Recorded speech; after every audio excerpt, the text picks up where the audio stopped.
Tune into nostalgia. Tune You unlock into this now. door with the key Golden of Radio imagination. Hour. Beyond it is another dimension, a dimension of sound, a dimension of sight, a dimension of mind. You're moving into a land of both shadow and substance, of things and ideas. You've just crossed over into the Twilight Zone.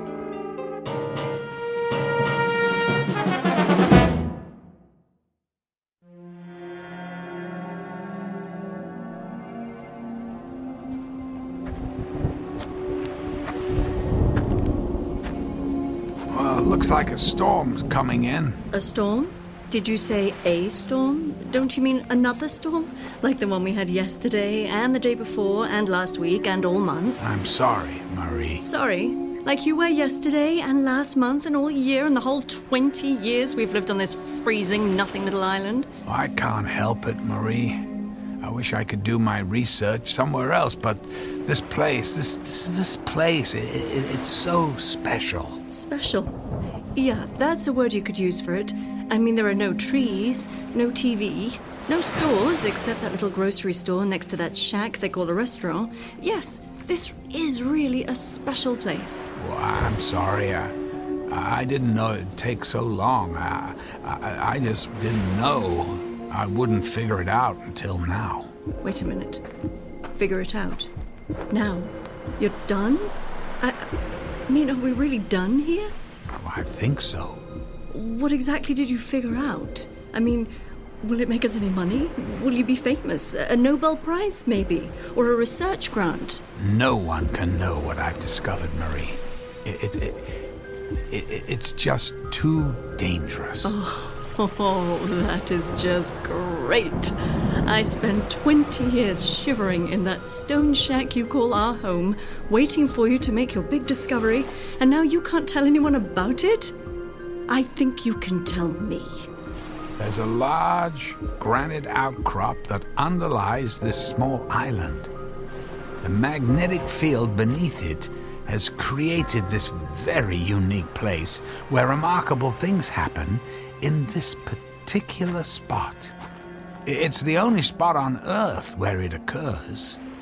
That's why this place, it's so special. A lot of physicists and geologists have theories about it, and I found it. What particular spot are we talking about? You mean that little sheet of rock that you point instruments at all day, every day?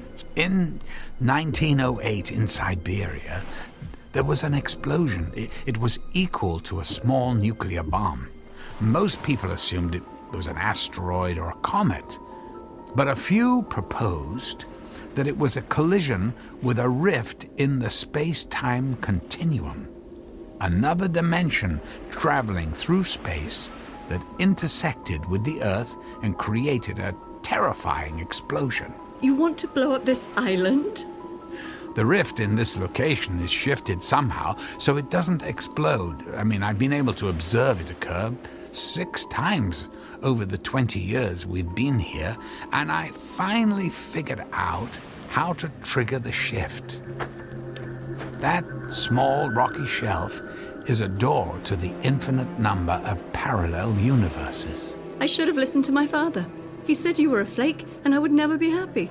I'm going back into the house. Hey, Benny, come here, Benny. And then I'm leaving you. Wait.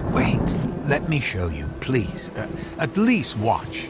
I mean, you've waited 20 years. Don't you want to see what this is all about? I developed a handheld device that aligns the particles of the matter that fill that space a certain way. When I activate it, a shift occurs, a shift in dimensions. Now, just stand back from the rock shelf. I don't like this. It's not that dramatic, really. You see that small plant growing in the crack of that rock. That's a weed, Matt. Well, whatever. Now, just watch this.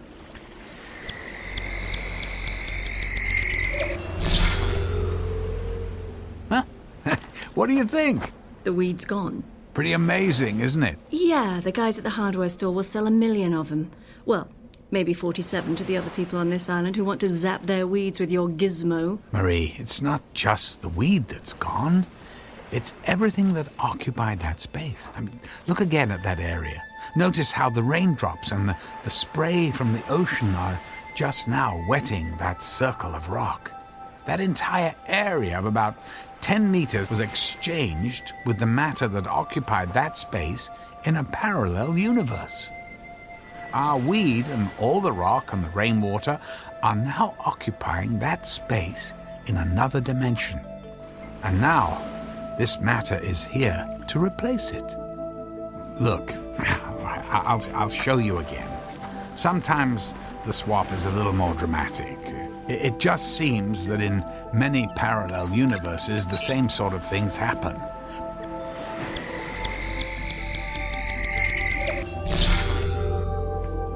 What do you think? Wow. You made the skeleton of a dead, rotting fish appear. In this dimension, at least up to a few seconds ago, that fish was alive and still swimming in the sea. In a parallel dimension, it was dead. Now it's here, and the fish that was in this dimension. The same fish is now alive in a parallel universe. Wait, you're telling me that fish isn't dead? But it is now, in this universe. But in the other universe, I just shifted from it's alive and frolicking. Are we alive and frolicking in another universe? There's no way of knowing. Although it's quite possible that we are. Only things could be different in small ways or extremely dramatic ways.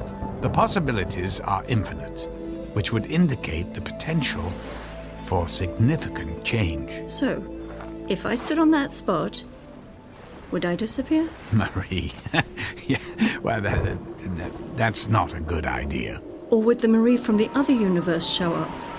Oh, good God. The thought of an infinite number of copies of myself living on this island is horrifying. It wouldn't be a good idea to stand on that spot. There's no coming back. I can shift space and cause the rift to occur, but I can't bring anyone back. It just seems to be a continual exchange of other possibilities. I want to try. Try what? I want to stand on that rock mat, and you send me away. Maybe things will be different. Marie, you can't. It's irreversible. There's no guarantee you'll even survive the shift. The weed survived. You brought it from somewhere else and sent it somewhere else. You have to do this for me. But you're not really changing anything. You're just exchanging it for something else. If you or I were to shift to another dimension, our counterparts would suddenly find themselves in this dimension. Things could be the same or very different for them. There's no way of knowing. But who's to say we're not having this exact same conversation somewhere else right now? If there are infinite numbers of us somewhere, there's a Marie who's making the trip, and I'm the Marie who's still stuck on this island. Give me that thing. How do you work it? No, please. Let go of the gizmo. I'm going. No, let's talk about this. You don't understand the consequences. Any consequence is better than this. Please, stop. No, let go. Benny, no. Come back here. Get away from that dead fish. Stay there, Benny. You're coming with me. Now, give me the... No. Oh, my God. Where's the dog? Matt, where'd the dog go?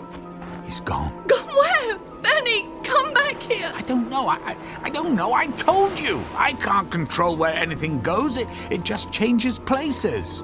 So how come another version of the dog didn't appear? I don't know. I want my dog back. Benny, where did you go? What did you do with my dog? Give me that thing. I'm going after him. Marie, wait. I'll go with you. I want him back. I want him back.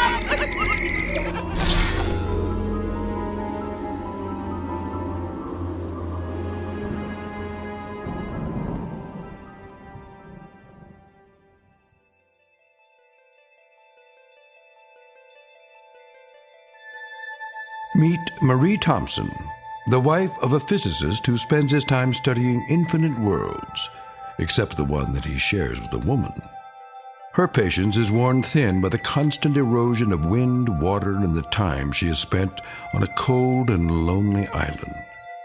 All she wants is what life has never given her, a chance to be someone else, and somewhere else, regardless of the cost. It's a cost without a price tag, and it's on sale for a limited time from that purveyor of lost hope and endless dreams called the Twilight Zone.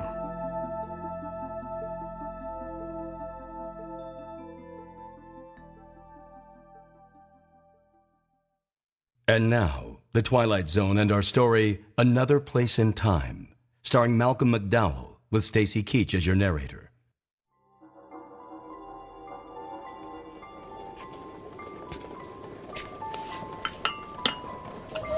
Have some tea. You're cold and wet. I'm sorry about the dog, Marie. You shouldn't have grabbed the device. We can get another dog. I mean, people do that all the time, don't they? I'm leaving you. I'm not staying here. Look, I don't blame you. I'll go into town and arrange the ferry, assuming there is a ferry. We're in another place in time now, Marie. Things might not be like they were. We might not even have a dog. I'm not leaving until I find Benny. Marie, where are you going? I'm going to find my Benny. If he's on the island, I'm going to find him. Mail call! Sorry, Marie, I didn't see you. It's okay. Well, you're not going out in that gale, are you? It's really starting to storm out there. I have to find something. Hello, Matt. Everything okay? Oh, yeah. Yeah, no, everything's fine, Jim. You probably should call Marie back. It's really starting to blow out there. Yeah, well, good idea. Jim, let me ask you something. Have you seen a dog? Oh, you mean Benny? You know Benny? Well, yeah. Oh, have you seen him? No. Well, I figured he'd be inside here with you folks.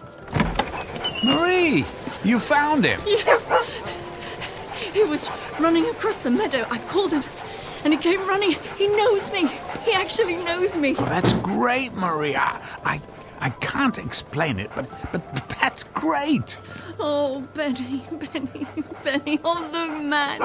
Remember when that wolf bit his ear and tore it up? It's all better. Wolves? Yeah. Then he got cornered by a wolf and got a bit of a fright a while back. His ear was almost torn off, but it looks like it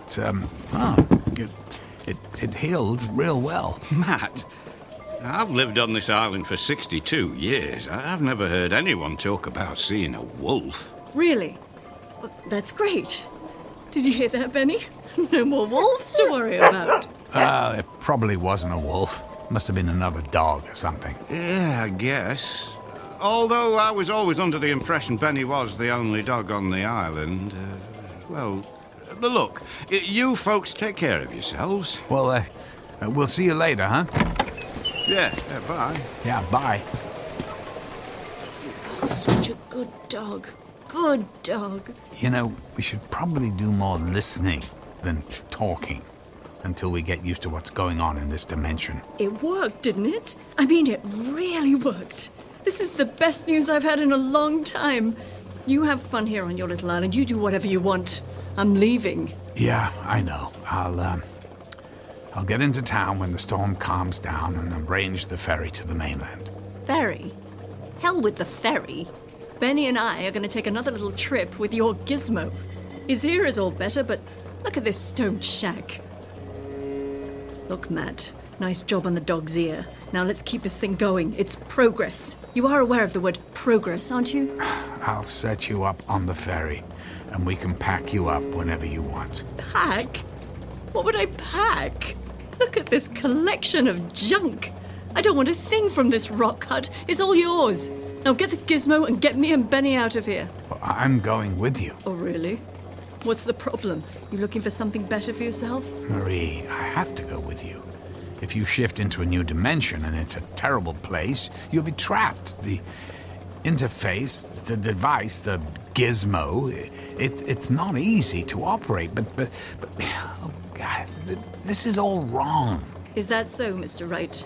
Well, you don't have to go if you don't want, does he, Benny? Marie, this isn't fair to either of us. I mean, not us here, but the Matt and Marie living in another dimension. I mean, when we shift to another dimension, we change places with them.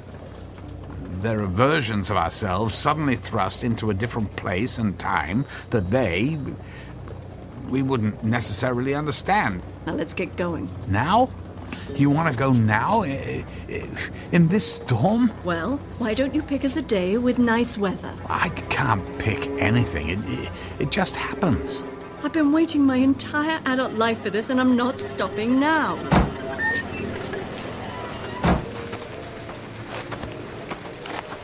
Ready when you are, Matt.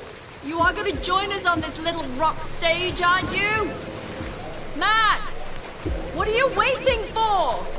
Get over here and let's get out of this storm! Grab hold of the dog and just do it! Fine, but we can't keep doing this, you know.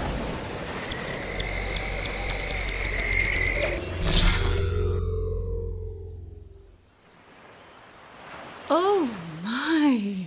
Nicely done, Matt. 5 sunny days a year on this island, and you found a perfect one. This isn't about the weather. Marie, go slow.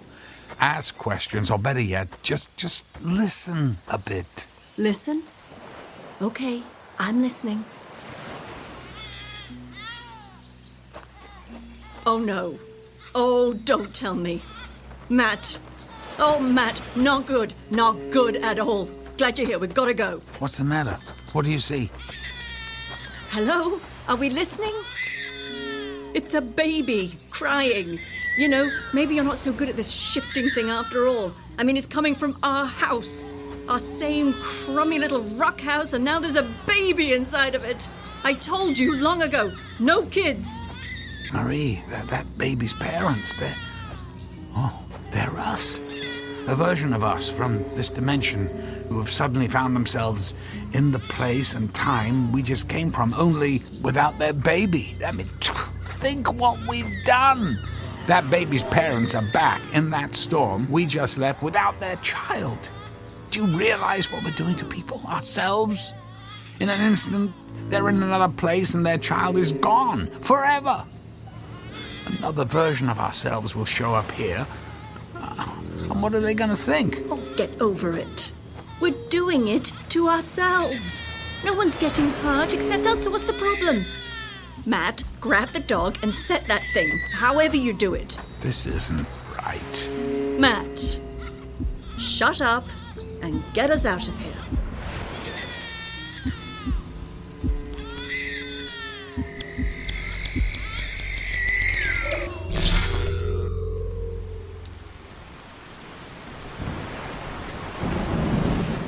Rain. Perfect. What happened to the sun? God, this has to stop. Okay. Let's go take the break that you wanted. There's the shack waiting for us. Come on, Benny. All right, Marie, this is it. This is the last shift we make. Oh, really? Oh, no. This is the worst. Look at this place. It's a shambles. It looks abandoned. No one's lived here for some time. You mean we haven't lived here for some time? Well, what do you know? Somewhere there's a version of us that finally came to their senses and got off this island. I guess so. I wonder where we went. Oh, please, please, make it London, Paris, anywhere but here. I don't think there's anything to eat here. I found a tin of tea. Let me get a little fire started and we'll see if we can improvise a place to sleep. We're sleeping here? We're staying here, at least I am. You said you were leaving and I'm not stopping you. The wood-burning stove still looks pretty good. It'll be warmer in a minute. How long do you think we've been gone from here? I'd say a couple of years, maybe more. Hard to tell. So if you're staying here, it's going to really confuse a lot of people if I show up in London and you're not around. If that's all you care about. Well, that fire's going good. We'll at least be warm. Now I'm gonna see if I can find some water to make some of this tea. I'll be here, unfortunately.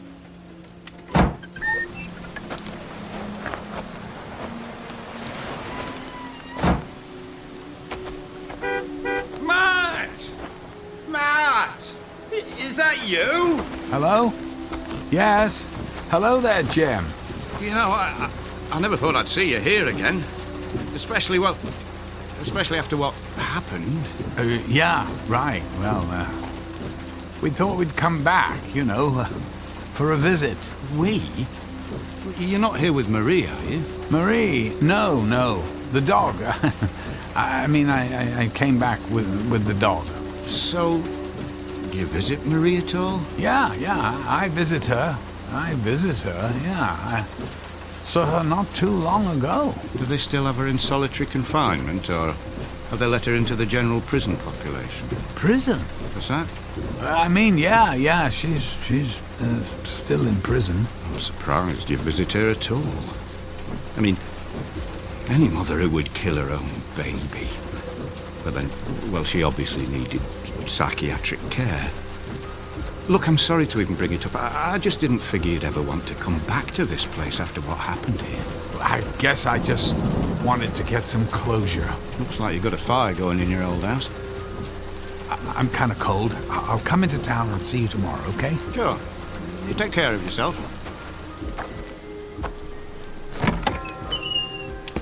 Find your water? Marie, we have to get out of here now. Well, listen to you, Mr. I'm not leaving.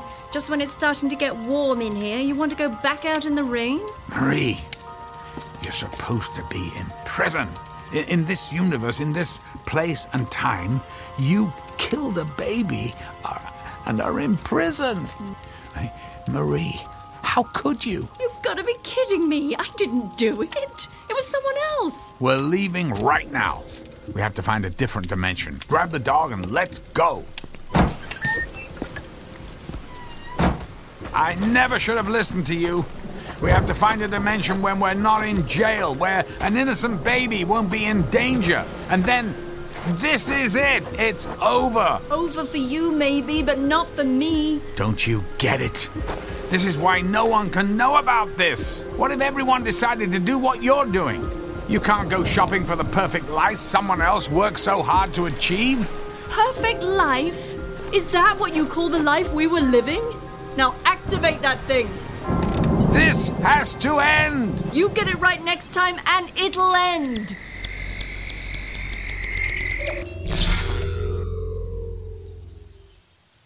Ah, that's better. You're getting good at this. At least the weather part. Wait. Damn it, Matt! Now you've done it! I can't believe this!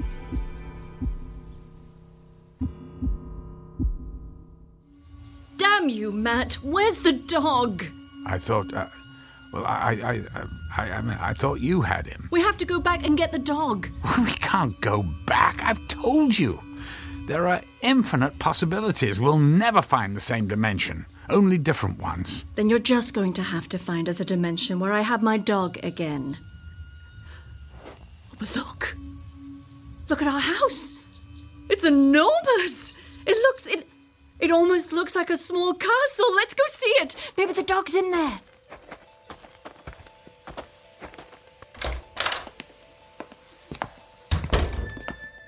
Benny? Are you here, boy? Is he here? I don't know, but... Hey, congratulations. The house is amazing. I never thought stone walls could look so good. Matt, we must be rich. Maybe you did sell your invention. Marie, this stops here. I'm going to destroy the device. Why? Don't you get it? Haven't you been paying attention to your own words? If everything in all of these dimensions are so much the same, who's to say there aren't other versions of you using your little gizmo to do exactly what we're doing? The only thing is, we're going to be without one, because you got a little problem. Here we finally get to a place where things are like I want them to be, and poof! We're gone because we traded places with another version of me and you because they have the gizmo and we don't. I can only hope that if I make this decision now, there are other versions of me in other dimensions making the same decision. Fine. Destroy the stupid thing, but not until I have my dog back. You've taken everything away from me with your little lifetime of research. I finally got the house right, and now I want my dog. You should hide For all we know, you might still be in jail. Don't you wish? Fine. I'll hide in one of the rooms. Look at all the rooms. Which one? Coming! Marie, go now. I'm going. Afternoon, Matt. Mail call. Hello, hi, Jim. Oh, thanks. Why, Matt? You're not in uniform. That's quite a risk, you know. Right, my uniform. I spilled something on it, and Marie or someone's cleaning it. Marie's actually cleaning your uniform? I wouldn't have expected that. At least not with all the servants you have. I mean, well, you know what I mean. Why, hello, Marie. Jim, it's so nice to see you. I overheard you and Matt talking. Here's your uniform, Matt. I forgot we had another one hanging in the closet. Yes, why, thank you, Marie. Good God, what is that on the arm? Is that a swastika? Yeah, I guess. Yep, that's what it is, all right. Oh, I can't believe it. A swastika? I mean, this is nuts. Whoa! Be careful there, Matt. People don't take kindly to any disrespect for the Reich. Reich? Look, I'd best be going. You know, I saw your dog running around over by the base. I figured the Commandant might not take kindly to that, so I got your dog tied up outside. Benny? Matt, he remembers me. It's Benny. It's my Benny, and his ear is all fine, and the weather is fine, and this house is just fine, and I have never been so happy. Jim, thanks for bringing the dog back. I have to, get into uniform and head over to the base. Right. I'll see you tomorrow. You did it. Matt, you did it. Marie, God, it's a Nazi uniform. It has a swastika on it. Don't you see what this means? It means the Nazis won the war. Well, maybe they're not bad anymore. It's been a while since the war. I mean, come on. We got it all going here. Give it a few days. No. Out of the question. This is madness. Well, just listen to you. You can't wait to give it another go. Just remember to program your little gizmo for perfect house, beautiful weather, nice dog, no babies, and just for you, no Nazis. Oh, and can you make the house a little bigger next time? I mean, why not?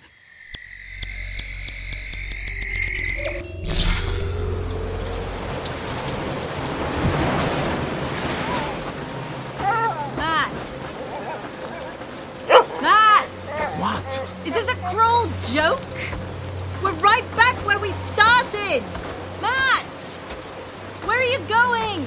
I'm going inside.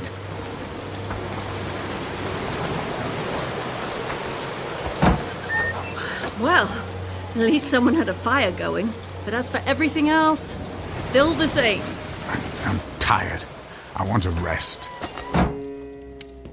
We're staying. We're staying. Are you sure? I mean, how do you know there aren't any Nazis here? Plus, we're poor, and the weather is horrible, and I'm living in a hut. I'm gonna lay down. I'm tired. I'm not going anywhere except to bed. You do that. You go lay down and dream about your world without Nazis. I still have my dream, and tomorrow we're going to go find it. I'm resetting the device.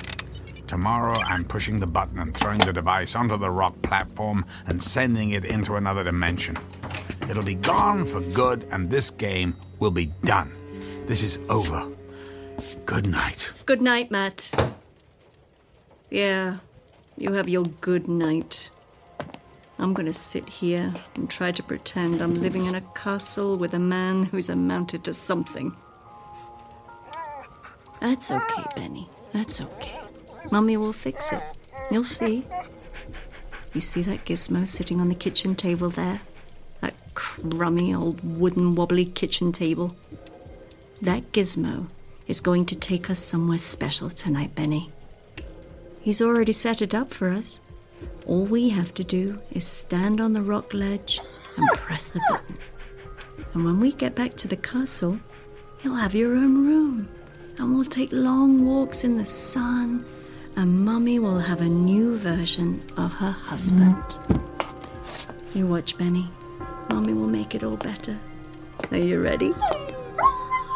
Shh! Don't wake up Daddy. We have a big surprise for him. A new Marie just for him. I'll just take our little gizmo here and... Come on. Quiet. Let's go.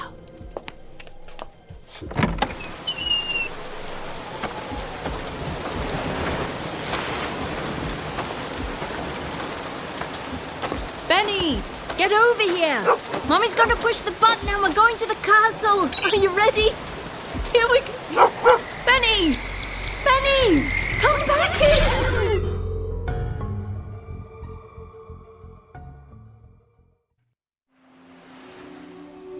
Damn dog! Hello? Hello there! Hello, Matt. I decided to go for a little walk. Oh, it's a nice day for a walk. And by the way, what a lovely house we have.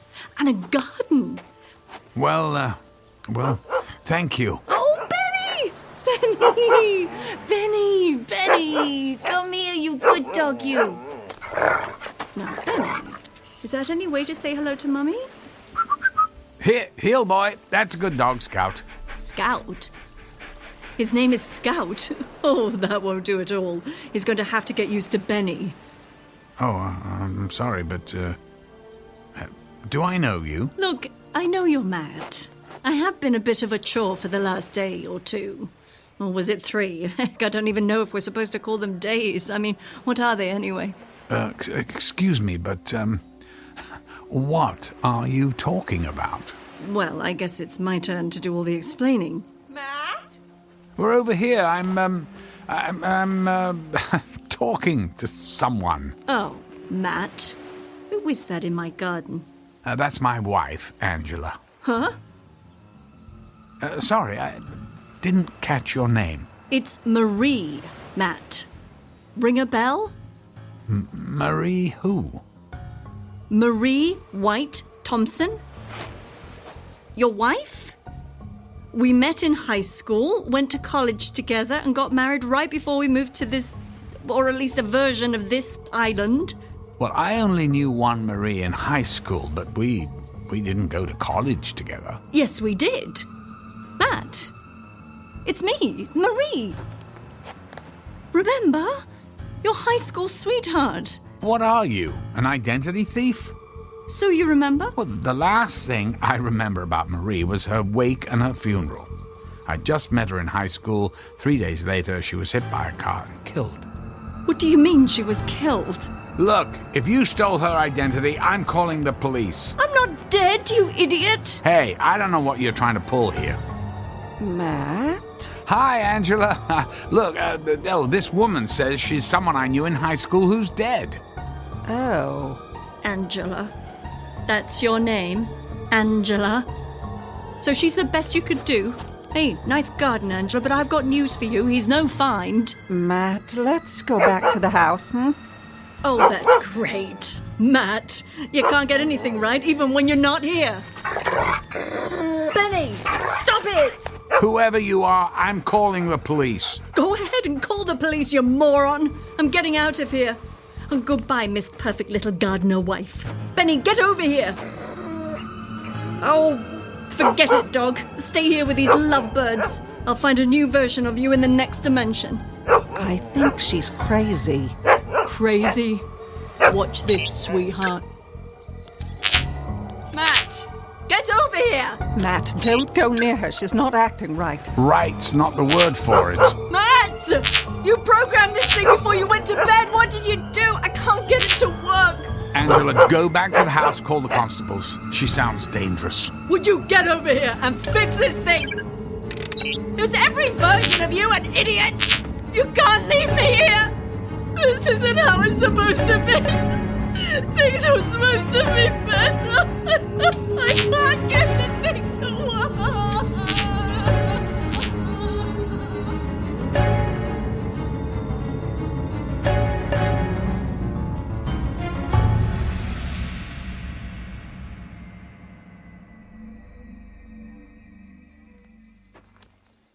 I don't know where she came from. I saw Matt talking to someone and went out to say hello, and she just started talking and acting very strange. Do you think she's crazy? There's nothing she was saying or doing that any sane person would do. We got her on a boat to Liverpool. I'm pretty sure they'll commit her. I don't think you have to worry about her anymore. You folks have a good day. I feel so sorry for that woman. Did she say she knew you? Yes, well, used the name of a girl I met briefly in high school, but she's long dead. Funny thing, though, for a split second, I thought she actually kind of looked like her. Older, but just a slight resemblance. Until she started acting nuts, and I just wanted to get away. She sure held on to the rock. Oh, that's the other thing. She kept saying stuff about another dimension and parallel universes or what, I don't know. That sounds like how you used to talk when we first got here. Yes, but there's nothing to it. I've been all over this island and all the theories about it aren't true. But I never did study the shoreline. Maybe it's worth a look. Yeah. Maybe I'll get the old instruments out tomorrow and point them at that rock. And I'll paint a picture of you holding this. What's that? It's that thing she was holding. She called it a gizmo. I meant to give it to the constable. I'll give it to him tomorrow. Oh, well, that's actually a very sophisticated little device. Maybe I'll take it apart first. All the police are going to do with this is put it in a box and then probably sell it at an auction. Do you think it's worth something? I mean, should we offer to pay for it? Technically, it's her property. We should give it back to her, but I want to study it a bit first. She won't need it where she's going. Oh, hello. Here looks like another storm coming. That's no surprise. Let's get inside. Yeah, good idea. And then maybe tomorrow we'll see what that rock and this gizmo is all about.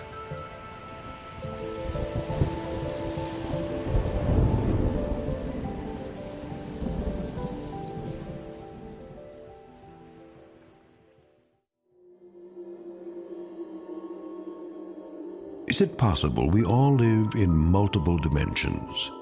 One woman knows for sure. A woman on a mission who has found her destination. A destination not made of dreams, but a nightmare of her own creation in a universe that doesn't know her name. A nightmare that could only take place in that unique dimension known as the Twilight Zone.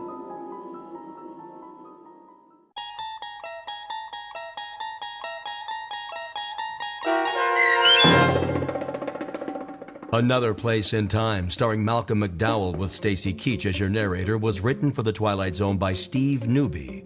Heard in the cast were Sarah Wellington, David Darlow, and Martin Astrop.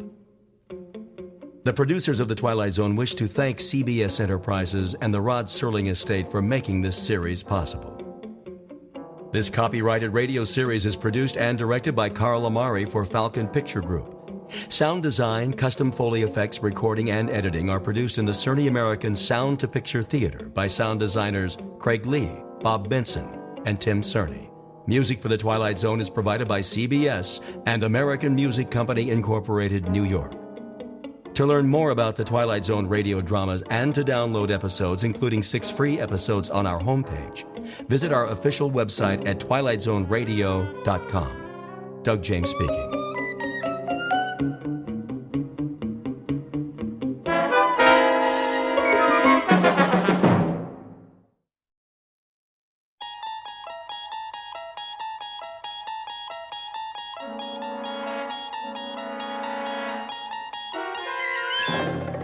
You unlock this door with the key of imagination. Beyond it is another dimension, a dimension of sound, a dimension of sight, a dimension of mind. You're moving into a land of both shadow and substance, of things and ideas. You've just crossed over into the Twilight Zone.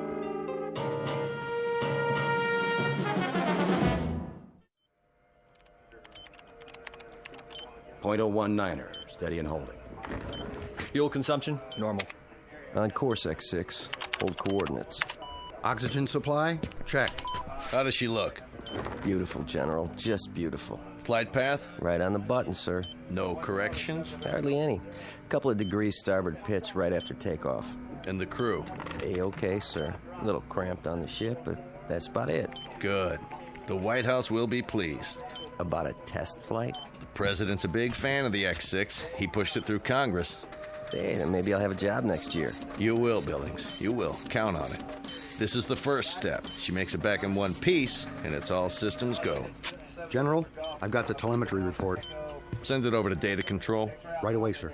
You boys have done well. So far, so good. Bring her in smooth, and you can take tomorrow off. Oh, you got it, General. Couple more hours, and she's headed back home. Patch me through to the ship, will you? I'd like to thank the crew personally. No problem. Set frequency. Roger that. X6. Calling the X6. Do you read? Try again. X6. Do you read? This is flight control. X6. Calling the X6. Must be some electrostatic interference. Keep trying. Yes, sir. I want to thank those boys for a job well done and tell them we'll be waiting with bells on. Maybe not a ticker tape parade this time, but that'll come. Sir? Yes? They seem to be... Seem to be what? What's the problem? Well, I don't know. Out with it, man. Something wrong? It's just that I can't find them on the radar screen. Let me see. What does that mean? It means... Well, sir, it means they seem to have disappeared. What? Could be a tower malfunction. I'll switch to backup. Nope. Main system's working. Clear skies, no commercial flights in our airspace. There's nothing. Absolutely nothing. Give me missile tracking. This is General Carstairs at Flight Control. Yes. Do your instruments show a crash? Not just in the desert, anywhere in North America. Are you sure? Then do this. If you register an impact, call me on the secure line. No, I don't expect one, just a routine check. Yes, I'm positive. We have nothing here. Not a thing. What's going on? It's not on the screen. It has to be somewhere. Still sweeping, sir. Where did it go? Sir? If you had the X6 on the screen and you spoke to the men on board... Less than 5 minutes ago. Then where are they? A spacecraft doesn't just disappear, vanish into thin air, does it? Well, does it? No, sir. No, sir. Then in heaven's name, where is it?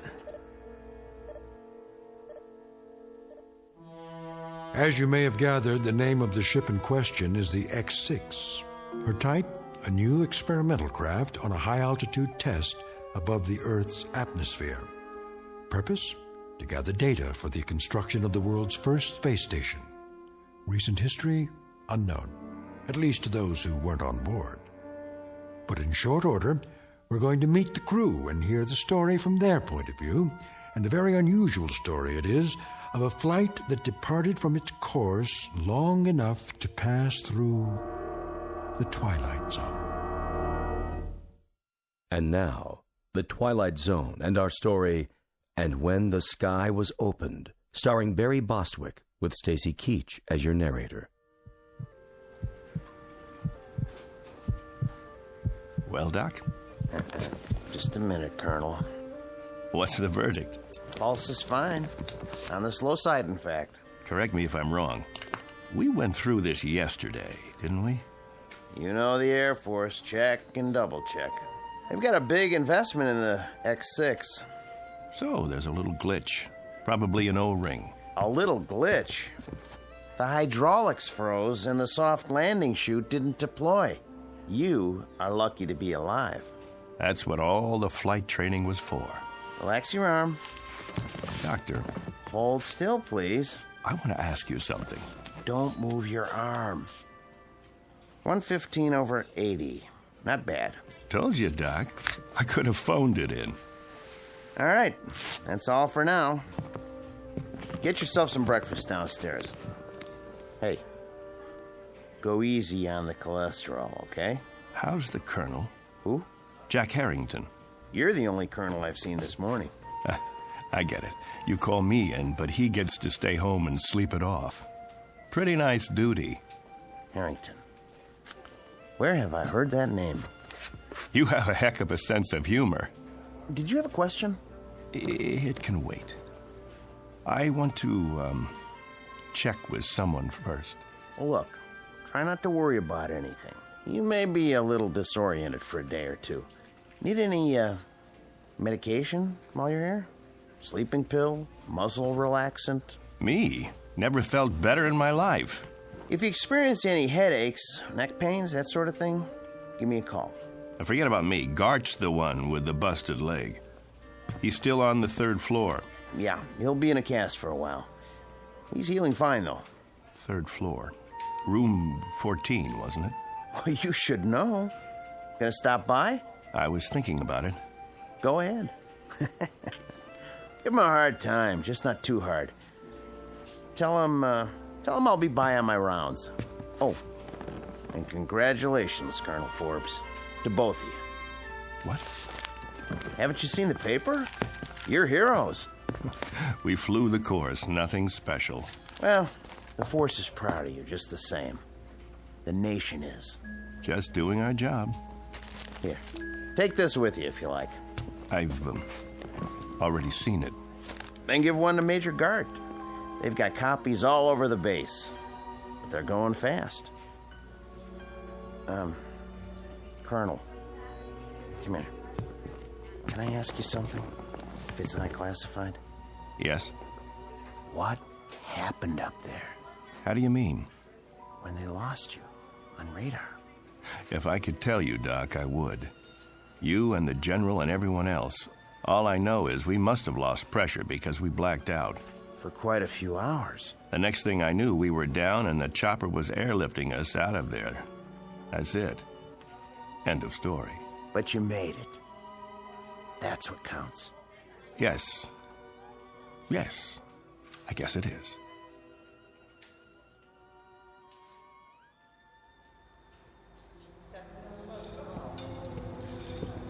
I want her completely broken down, piece by piece. Whatever it was, we've got to find it. Doing the best we can, sir. How's the investigation coming? Well, so far, everything checks out. Meaning? The only damage evident is from the touchdown. She came in on her belly at something close to 300 miles an hour. Must have buckled part of the landing gear. Wasn't fully extended. That's why the wing looks the way it does? She plowed through a sand dune just before she stopped. If you want my opinion, sir. By all means. I don't think you're going to find anything wrong. Well, that may or may not be. But for now, we've got a mystery on our hands. We need answers. Well, it would be my suggestion. Yes? That if you want to unravel this mystery, you better check the crew, not the aircraft. The crew can't tell us a thing. How's that? We had them on radar for the first couple of hours. Everything went strictly by the book. Then they disappeared for 24 hours. Oh, until they crashed down in the Mojave Desert. They must have lost consciousness because they don't know anything. The only way we're going to get answers is to dismantle the aircraft. Unless one of the crew members gets his memory back and fills in the blanks. So far, they're not talking. I'll be that as it may. I want to see every nut, bolt, and screw laid out on the hangar floor in order. Every wire, every piece of insulation. If there's anything wrong with this baby, anything at all, we're going to find it. Yes, sir. On the double, sir.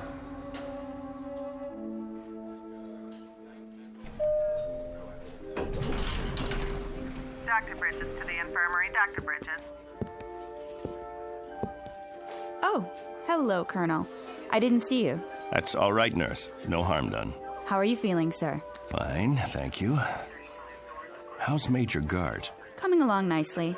You can go on in if you like. He'll be glad to see you. Thanks. I will. Is that one of the pilots? The ones who crashed? Yes. Colonel Forbes. He's cute. He is. But did you see his eyes? Blue, I think. No, that's not what I mean.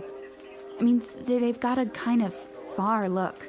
Like his body's here, but, I don't know, his mind's somewhere else. I don't know where. I just hope he's okay.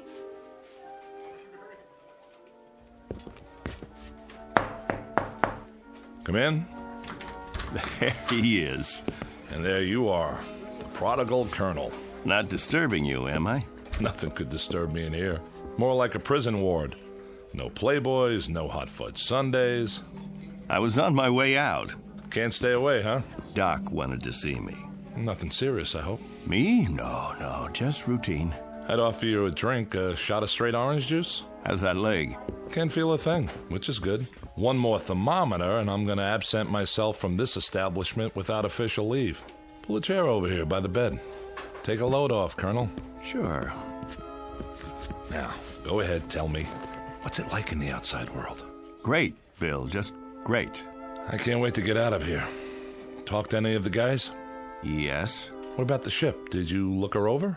It's under wraps. They've got everybody but the president's cabinet checking it out. Bill, did you see the paper? Sure. We made the front page. Only page 3 today. Take a look. Ooh, steady, Colonel. You go off on a toot last night? Why?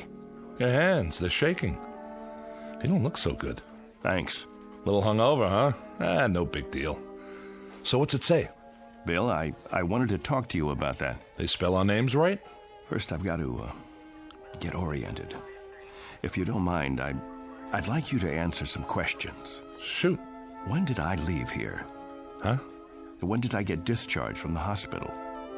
Yesterday morning? Don't you know? I don't know anything anymore. Easy, Colonel.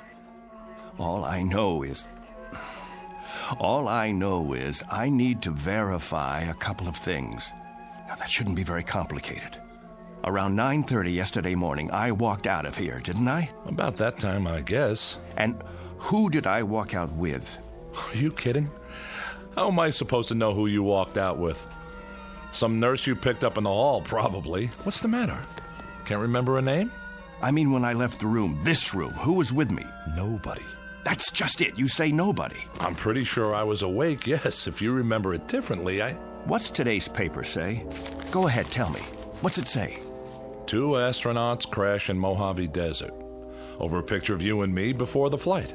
What else? And in effect, it says that 2 intrepid voyagers into the unknown returned from the unknown in one slightly dented spacecraft. Sounds about right. What about the picture? I've seen better. What's in the picture? Look, if this is a literacy test, I can assure you that even though I'm not a West Point graduate, I can read and write, count up to 10. Gart, don't get wise with me now. What's it say under the picture? Read it. Colonel Clegg Forbes and Major William Gart just before their historic flight that ended in a mysterious crash. That's what you remember? I don't... You and me. The X-6 taking off. About 2 hours up, we black out, and 24 hours later, we come to in a crashed aircraft in the desert. We don't know where we've been or what's happened. Right so far? You remember something different? Bill, there were 3 of us in that craft. There was you, me, and another colonel named Harrington. What? Jack Harrington. Don't tell me you've never heard the name. He was 36 years old. He was my best friend. I'd known him for 15 years, and you'd known him for 5. That ship took a crew of 3, and we were the 3. Now, I want you to listen very closely because, Bill, I swear I can prove it to you.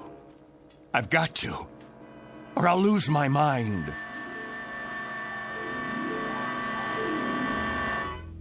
What are you talking about, a 3rd crewman? They brought 3 of us back to the hospital when they found us in the desert. You, me, and Harrington. Jack and I were just scratched up. You got the busted leg. Yesterday morning, they discharged Harrington and me. There was 3 beds in this room. Now, wait a minute. We said goodbye and promised we'd come back today to visit you. Then Harrington and I left to do the town. Now, you tell me none of that sounds familiar? Clegg, I don't know what you're talking about. I don't know anyone named Harrington. Whoever he is, he wasn't on the crew with us. The X-6 carried 2 men, you and me. Nobody named Harrington. Nobody else at all.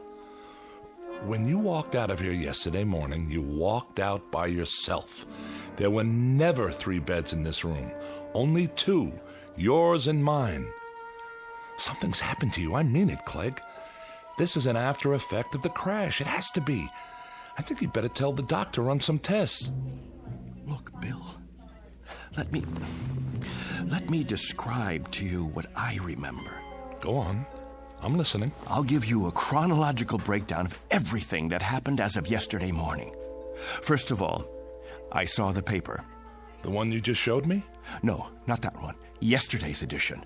I saw it on the stands downtown, only it said that 3 men came back. There was a picture of you, me, and Harrington on the front page, taken just before we took off. That's impossible. I know, it must be impossible. You say there were 2 of us. Everyone else says there were 2 of us. And now, that's what it says in today's paper. Well, then, that should tell you something, shouldn't it? A reality check. But I know there were 3 of us in that aircraft. They picked 3 of us up in the desert and airlifted us in a chopper, and 3 of us were checked over and debriefed. They kept you here because of your leg, and it was Harrington and I who left this room yesterday morning. Then we requisitioned a staff car and got a ride into town together.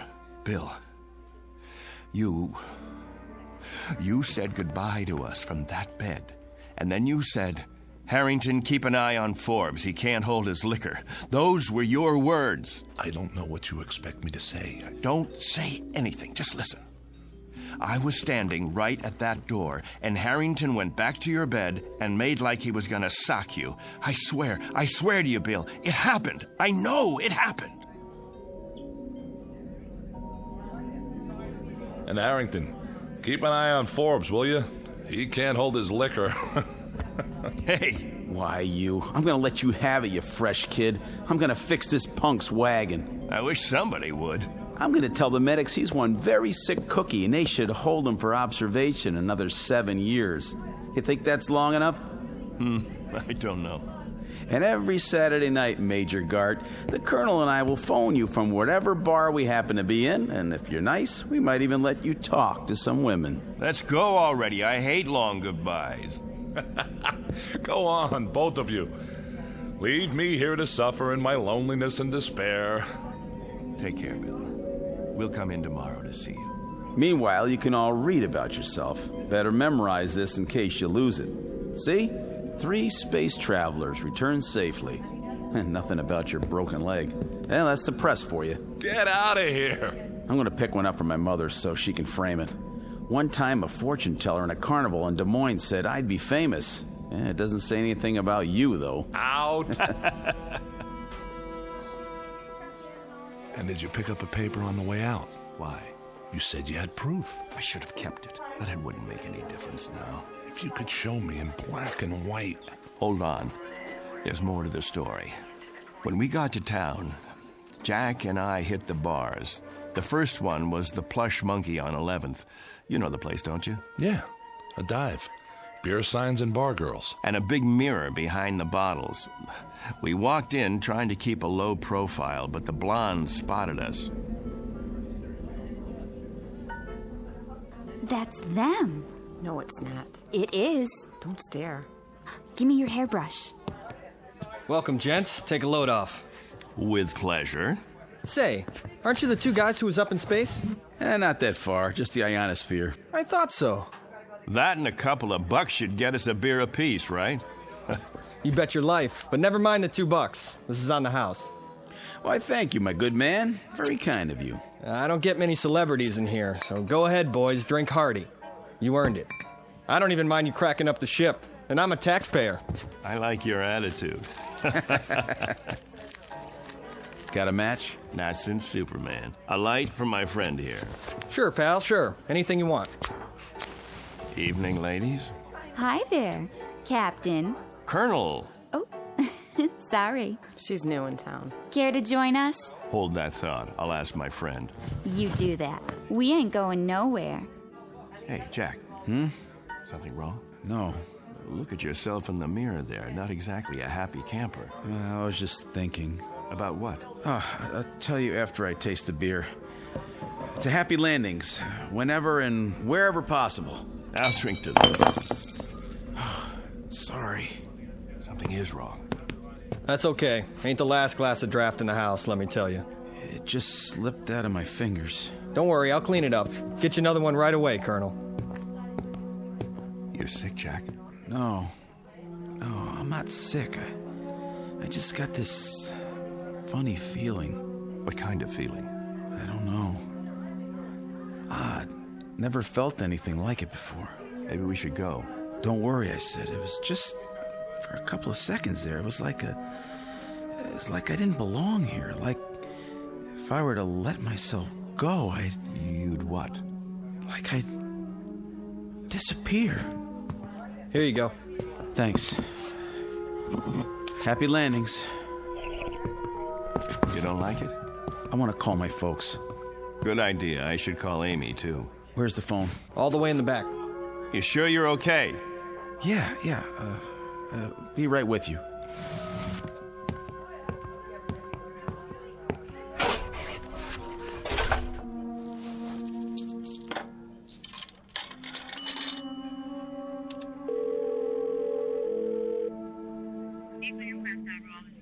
I'd like to place a call. Collect, please, to Des Moines, Iowa. The residence of Mr. James Harrington. That's right. Oh, my number, let's see, Fletcher 90632. That's what it says here. My name, it's Jack Harrington. That's right. Thank you, operator. I'll hold. I'm sorry about the broken glass. My friend's sorry, too. Forget it. I can sweep it up as soon as I get my mop. Clegg. Yeah? Come here. Will you come here quick? Coming. Please? Does he need some change? I'll see. What's up? I just called home. Called my folks. My mother answered. Yeah? How is she? I don't know. How come? I told her it was me, and she said she didn't have any son named Jack. That's what she said. Can you beat that? I asked to talk to my old man, and when he got on, he kept saying for me to hang up. He didn't want any practical jokers bothering his wife. Said he didn't have any son at all. That's weird. Clegg, what is this? What's going on? Gag, maybe, or... No gag. It's part of this feeling, Clegg. The feeling I've got that I shouldn't be here. That none of us should be here. It's as if maybe... What? Maybe we shouldn't have come back from that flight. Maybe somebody, something, made a mistake and let us get through when we weren't supposed to. Stay put. I'm going to get you a good stiff drink to go with that beer. I have to. I told you to stay here. Shot of whiskey, please. Make it a double. Sure. Say, Colonel, you think you could do me a favor? What? Sign this newspaper? My boy'd get a big kick out of it. Wait, where did you get this? From the machine outside. Here's a pen. Could you sign it to Richie, right on the picture? But it's wrong. What is this, a joke? You have it printed up? 2 spacemen return, crash in Mojave Desert? Huh? That's you, isn't it? Colonel Forbes? The other guy's still in the hospital, right? Which other guy? It says right here, Major William Gart. But there was a third man. See for yourself. He's back there in the... Back where? In the phone booth. It looks empty to me. Nope. Nobody's been in there all day. What? Buy me a beer, honey? I'm awful thirsty. My buddy, the one who was sitting here on the stool next to mine. You just got him another... Hey, where's his beer? What beer? My buddy's drink. Colonel Harrington, where is it? The one you gave him in place of the one he dropped on the floor, right here by the... Nobody dropped nothing on the floor. You see any broken glass? I don't. Dry as a bone, too. What are you trying to pull? I don't know what you mean, Colonel. You came in here alone. You don't know what you're talking about. You're crazy, you know that? Crazy, you hear me? If you think a thing like that, you gotta be out of your mind.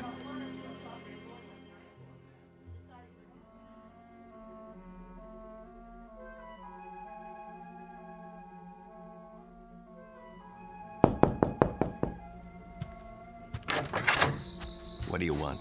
Room 8A. Here's your pizza. Oh, yeah. How much do I owe you?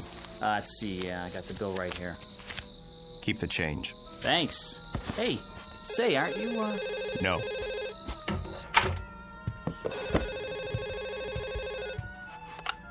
Yes? Ready with your call to Des Moines. Thank you, operator. Hello? Hello? Who is this? Mr. Harrington, this is Clegg Forbes. Who? You remember me, sir? I had Christmas dinner with you and your wife last Christmas. You and your wife, and Jack. Jack who? Your son. What is this, another crank call? Because if it is, it's not funny. Who is this, anyway?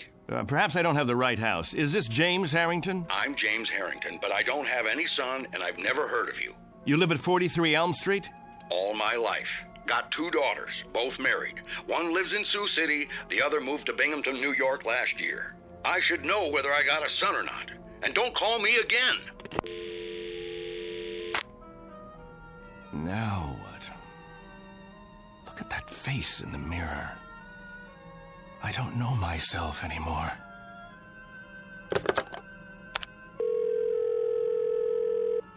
Operator, I'd like Anderson Air Force Base, please. Commanding officer's residence. That's right. Call me when you get through.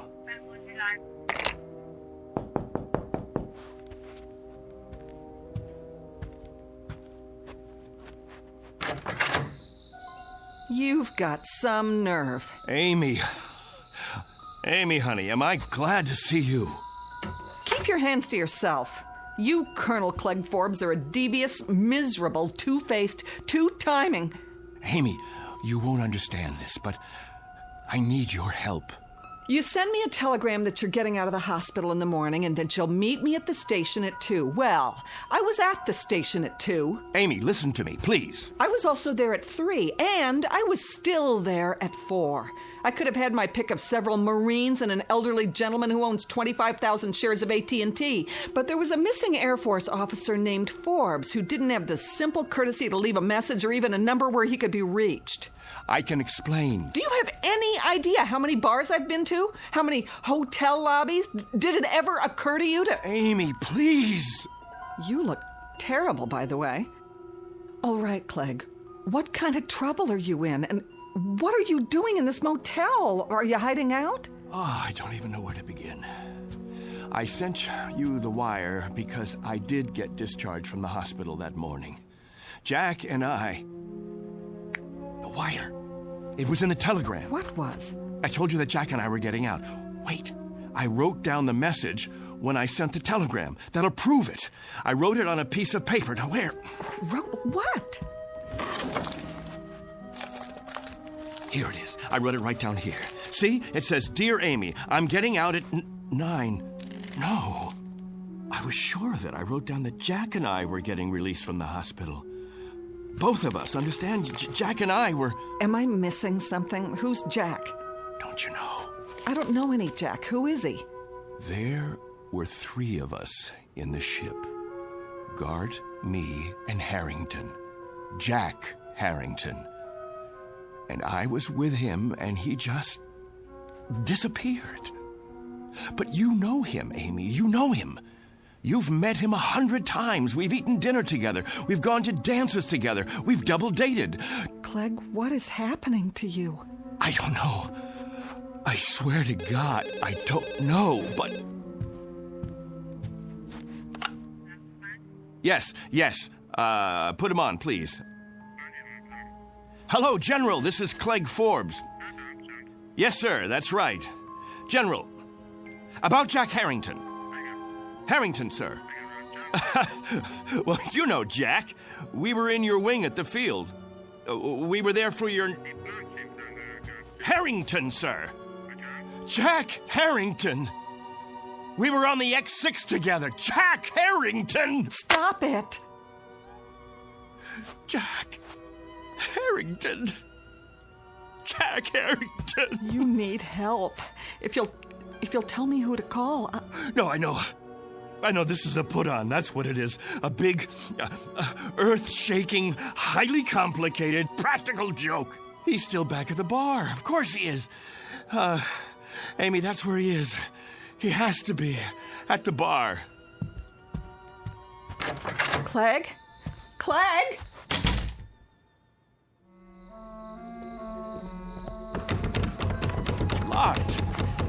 Locked. What time is it? It's late, Clegg. There's nobody inside at this hour. Open up. I know you're in there. Come on, Harrington. You gotta be. Don't! Jack? You can come out now. Some joke, and I fell for it. Where are you hiding? The phone booth? That's gotta be it. Where are you, Jack? Please come back, will you? Jack! No. No! No! That's some story. I don't know what I did then. Just ran, I guess. All the way down the street like a crazy man. I left Amy standing there. I don't even know what happened to her after that. And I don't know Jack Harrington. I never heard of him before now. He's an illusion or something. He has to be. He's not an illusion. For some reason, he's been yanked out of here, taken away. You're letting this get to you. Didn't you hear what I said? He told me he had a feeling that maybe somebody or something made a mistake and let us get through when we shouldn't have. And maybe they'd be coming back to get us now. Maybe somebody from up there. Clegg, it doesn't make sense. And now, I've got the feeling, too. I've got this idiotic, oddball feeling. I don't know how to describe it. It's weird, Bill. It's just plain weird. Like I don't belong. I don't want it to happen, you hear me? I don't want it to happen to me, too. Clegg! Oh, I gotta stop him. Somebody get him! Somebody! Hey, did you want something? Where is he? Where did he go? Who? Colonel Forbes. Colonel... I saw him run into the hall. When? Just now. I didn't see anyone. He has to be here. He can't just... What are you doing out of bed, Major? You know, you shouldn't be walking yet. If the doctor saw you... Somebody's got to help Colonel Forbes. Somebody's got to help him right away. Grab a hold of my shoulder. Now, come on. I'm talking about Forbes. You know, Colonel Forbes. He was brought in here with me. In here? That's right. In the other bed, next to mine. Look, this is a private room. What? There's no other bed but yours. No. You see? All right, now, lie down. Now, raise your cast. That's it. What do you mean there's... Oh, no. Dear God. What happened to the other bed? Okay, try to rest. I'll call the doctor. Here, would you like to look at the paper? You're a hero. Do you realize that? Spaceman completes journey. Lone traveler returns to Earth. Lands in Mojave Desert. It's a nice picture of you. Would you like a glass of water? Major William Gart. Just before his historic one-man journey into space.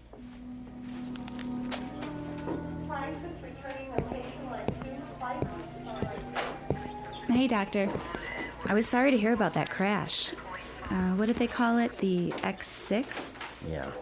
Well, we do the best we can. When they come back.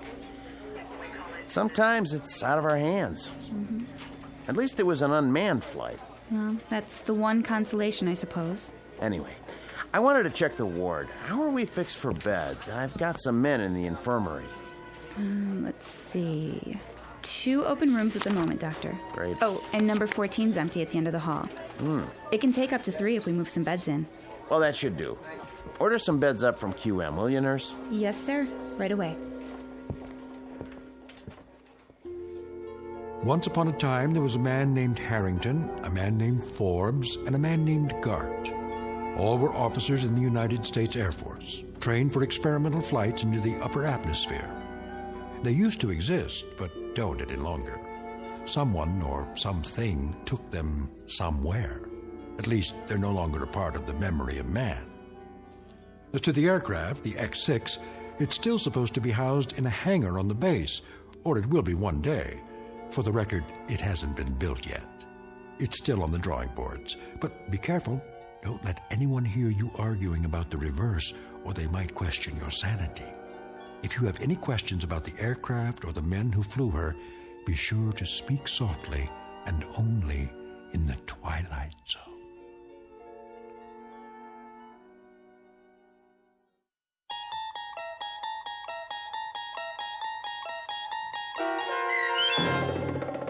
And When the Sky Was Open, starring Barry Bostwick, with Stacy Keach as your narrator, was adapted for radio by Dennis Etchison and written for The Twilight Zone by Rod Serling, based on a story by Richard Matheson.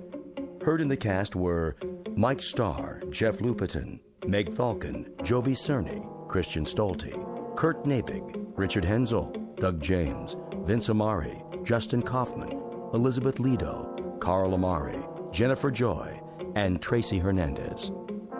To learn more about the Twilight Zone radio dramas and to obtain audio cassettes and CDs of these programs, visit our website at twilightzoneradio.com. The producers of The Twilight Zone wish to thank CBS Enterprises, Carol Serling, Dennis Etchison, Claire Simon Casting, Terry Jennings, XM Satellite Radio, Sirius Satellite Radio, our sponsors, and our radio affiliates for helping make this series possible. This copyrighted radio series is produced and directed by Carl Amari for Falcon Picture Group. Sound design and custom Foley effects for The Twilight Zone by Cerny American Creatives Bob Benson, Craig Lee, Michael Slaybach, and Matt Sorrow.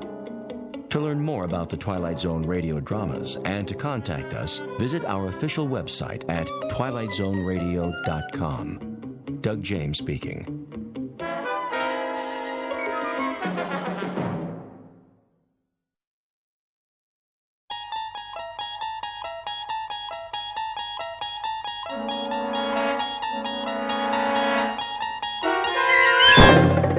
You're traveling through another dimension. A dimension not only of sight and sound, but of mind. A journey into a wondrous land whose boundaries are those of imagination. Your next stop, the Twilight Zone.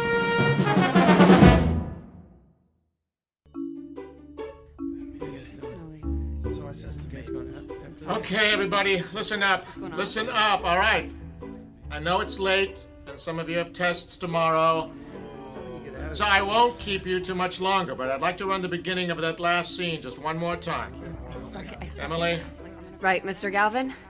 Places for the top of Act 4, Scene 1, please.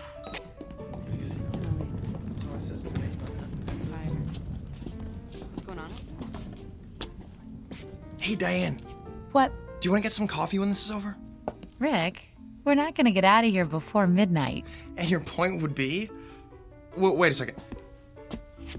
Phil, you might want to be ready with the drop in case he decides to run the scene change. Okay. From the top of the scene, please. Sound. Ready. Go.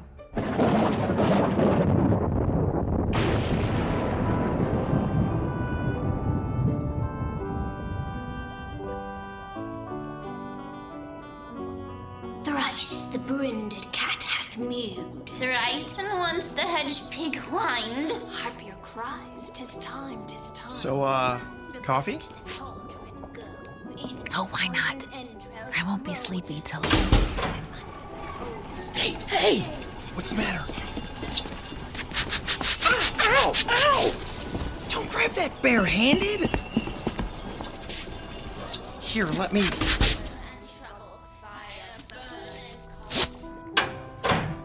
It won't go anywhere now. Come over here under the light so I can see your hand. No, it's okay. But that line shouldn't have taken off like that.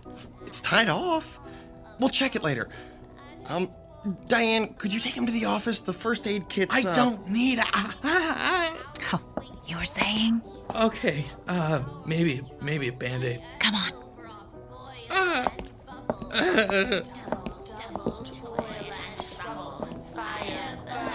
Cauldron Bubble. Scale of dragon. It hurts when I touch it. Easier to see out here. Ow! Ooh, you did get a rope burn there, didn't you? Yeah, I guess so. Hey, Mr. Galvin's not going to be looking for you, is he? No, he's just running the witches scene. Lady Macbeth's got nothing and... Oh! Didn't mean to startle you. I didn't know you were here, Glenn. Came in at 11, same as always. What'd you do to your hand, Phil? Grabbed a running line. Without your gloves? Well, everybody does it once. It's the ones who do it twice that you want to watch out for. Right. Fire burn and cauldron bubble. Cool it with the baboon's blood. Then the charm is firm and good. Good. That's it. We'll pick up from there tomorrow. Sounds like you're done. I'm just gonna help Phil with his hand before we go. That's a good idea. All right, Toby.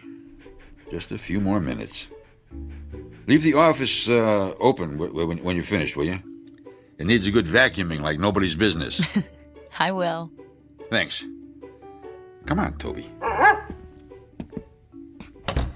Hey, how do you suppose he got him to let him bring his dog to work? Well, he's been the janitor here since forever. That probably helps.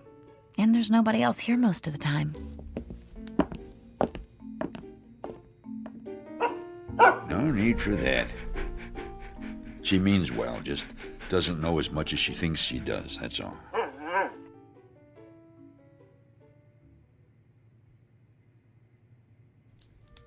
right, hold still just a second. I'm almost done.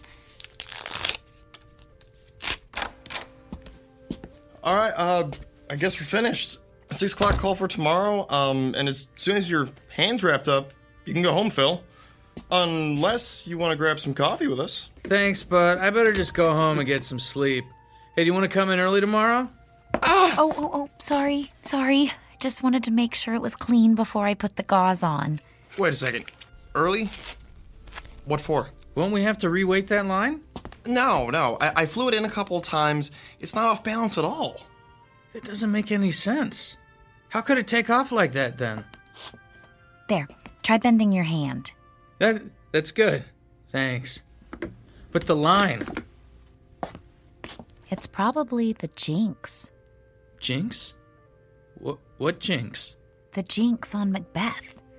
It's... All right, you three, I need to clean up in here. Sorry, we're out of here. I'll tell you the story later, Phil. Good night, Glenn. Good night. It's okay, boy. Like I said, she just doesn't know as much as she thinks she does. Now, let's get to work,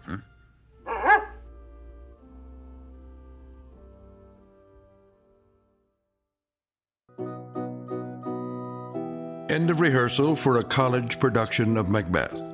The sets are built, the actors have learned their lines, and the director is finally starting to believe that the show's coming together. The playwright, of course, is absent.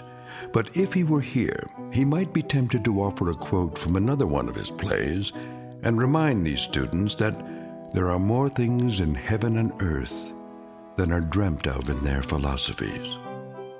A good idea to keep in mind, especially when the curtain is about to rise in the Twilight Zone. And now, The Twilight Zone and our story, And Cauldron Bubble, starring Virginia Williams with Stacy Keach as your narrator. Well, hey, Phil. I wasn't sure I'd see you here today. Skip a scene shop class this week? I don't know how bad you have to be hurt to get away with that. Well, at least they found you a job you can do one-handed. Yep. I can splatter fake stone walls with the best of them. Hey, you. Hi, yourself. We finished with the costumes a little early, and I thought... Hey, Rick, when you two are done, how about giving me a hand with this flat? Sure, Alan. But only because you asked so nicely. Sorry, it's been a lousy day. What happened? I told you about my job, right? Scanning medical records, right? Yeah, it's a great gig, good pay. Work your own hours, take extra time off for shows. So what's the problem? The problem is somebody at the hospital figured out that they could buy some equipment, hire somebody to scan their own stuff, and take in work from other places besides. Man, this piece is heavier than it looks.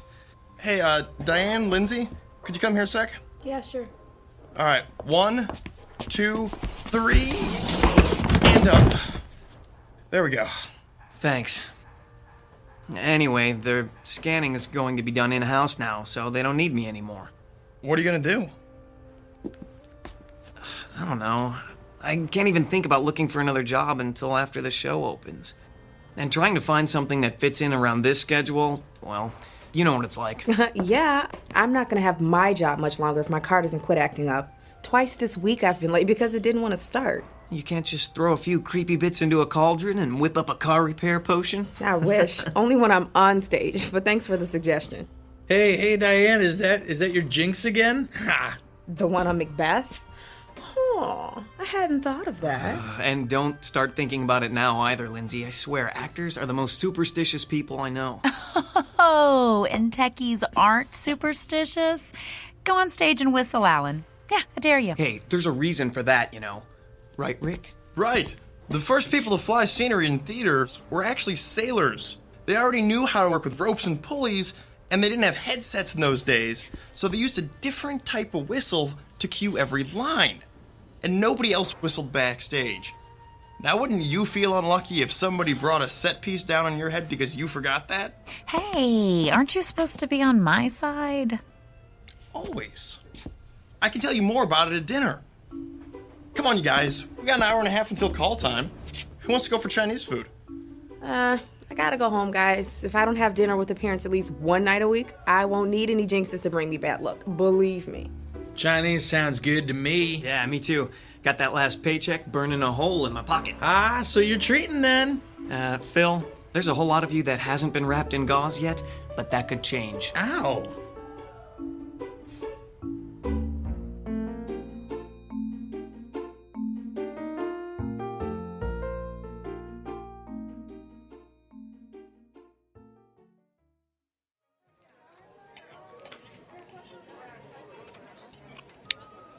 Oh, here. There's still some Kung Pao chicken left. Oh, not for me, thanks. If I eat any more, I'll be able to fly the main out just by leaning against the line. I think you're going to need a doggy bag, Diane. Make sure you don't call it that around Toby. He'd figure it was for him. He's a smart dog, Phil, but I don't think he's that smart. I wouldn't bet against it. Have you ever seen him fetch tools for Glenn?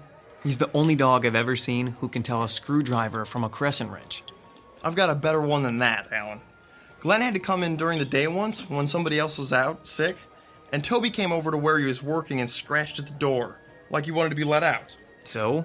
Our old dog did that, and he was so dumb he used to forget his name. So, Glenn tells him, "I'm busy. Go take a walk." And Toby goes to Glenn's toolbox, picks up a leash, and walks off with it in his mouth. He was still carrying it when he came back. I guess they both figured that if he had a leash, he didn't have to be on a leash. I still can't figure that guy out. I know he's been working at the school for a long time, but does anybody know what he did before that? Or anything about what he does when he's not at work? I keep forgetting this is your first semester. You haven't had time to hear all of the stories yet. Some people say Glenn used to be a teacher somewhere, but he got tired of dealing with all the paperwork. Or that he was a roadie and all the partying finally caught up with him. Now that's something I'd love to see. Glenn partying, it boggles the mind. But my favorite one is the one where he's writing romance novels under an assumed name and keeping the day job. The night job for the, benefits. Oh, speaking of writing, Phil, I never got a chance to tell you about the jinx. Oh, here we go again.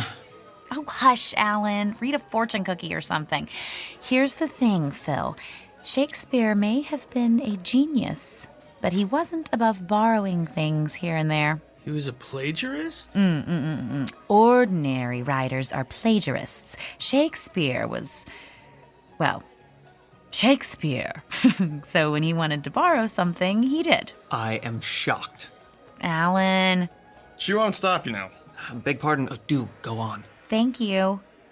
Okay, it turns out that when he needed incantations for the witches in Macbeth, he lifted sections out of a 16th century book on Scottish witchcraft.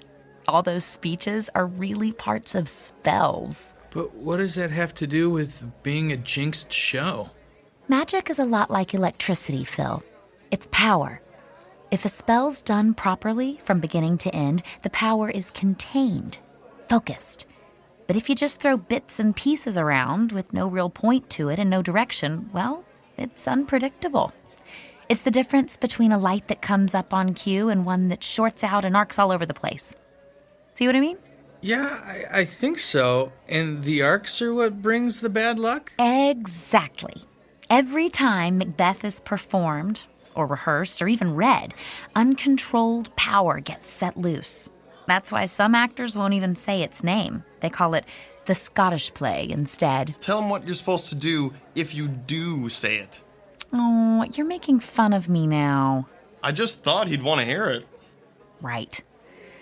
Well, I've never done it myself, but if you say Macbeth, you're supposed to spin in a circle 3 times, spit and swear.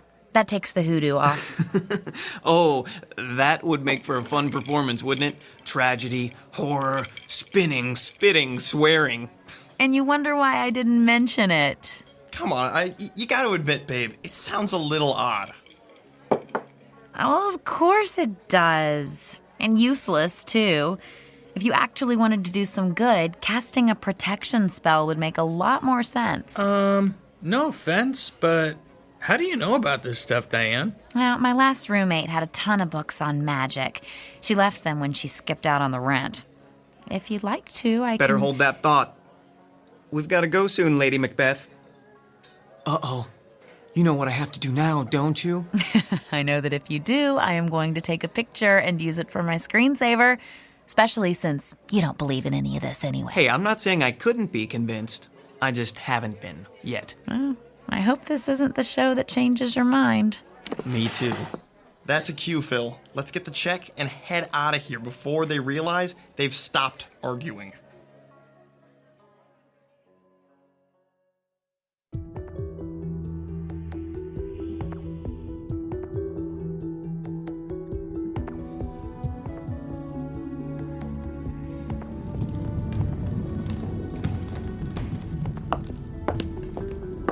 Rick, have you seen Lindsay? That's since before we left for dinner. She isn't in the green room? Not in the green room, not in any of the dressing rooms, not in the office. Mr. Galvin's going to want to call places as soon as the scenery is set, and we're starting with her entrance. Hold on, just a second. Has anybody seen Lindsay? Emily's looking for her. Yeah, she's not up here. Sorry, nobody's seen her yet. Oh, this is going to be ugly. You know how Mr. Galvin gets when somebody's late. I sure do. I was late once, my first show, with Sir James Galvin, theater director par excellence. I thought he'd get me kicked out of school before he was done. Emily? Here we go. I hope he doesn't decide to shoot the messenger. Phil? Yes. The floor's clear. Go ahead and bring in the drop. Okay. She's not here. Oh boy, I think I'm going to find a set piece to hide under and stay there. Chicken. Rick, did you know Lindsay's not If she's not answering her cell, try calling her parents. Maybe they know where she is. Oh, yeah. Everybody knows. I hope she's okay. Diane? Uh-oh. Yes, Mr. Galvin? Change of plans. We'll run through Lady Macbeth's speech from 1-5. Alan, bring out one of the chairs and never mind about changing the set. I'm hoping we'll be able to get back on schedule after this.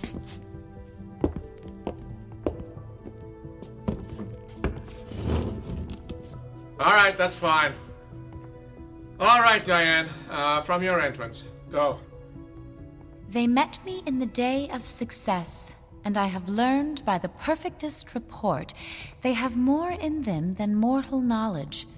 When I burned in desire to question them further, they made themselves air into which they vanished. Mr. Galvin? Whilst I stood... Stop! Emily, why would you... Emily, what's wrong? I didn't get an answer at Lindsay's parents, so I tried her cell again. Her father answered it this time. They're at the hospital with her in the emergency room. While she was on her way home for dinner, she got into an accident. Her car stalled out in the middle of an intersection, and she got broadsided by somebody trying to beat the light. Did they say how badly she was hurt? They think she's going to be all right. Her left arm's got a bad break, and her mom says she's one big bruise. but it could have been a lot worse. All right, then. Can I have everyone on stage, please? Quiet, please. Now, most of you probably just heard that Lindsay Morgan was involved in a car accident this afternoon. From what her parents told Emily, she should make a good recovery. However, I know that the show must go on is a cliche, but it's true all the same. Laureen. Yes, sir? You've been understudying Lindsay. Do you know Hecat's lines well enough to work off book? Sure. The rest of you can take a break while Laureen and I go over some of the blocking. Then we'll pick up where we stopped last night, at Hecat's entrance. We shouldn't be long.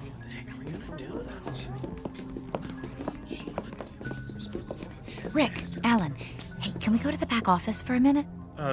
Sure. Is there something wrong? Are we going to the green room? No, not right now. Come with us. What's going on? I'll tell you in a minute. Let's go.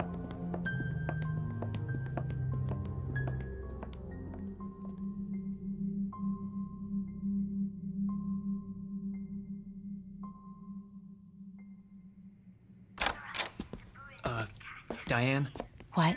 I'm still not sure I believe in jinxes, but it seems like something strange is going on here. Oh, good. The monitor's on. We'll be able to tell when they're done. Babe, you want to tell us what this is about? Remember what I said about protection spells? Well, we need to cast one. And soon, before anyone else gets hurt.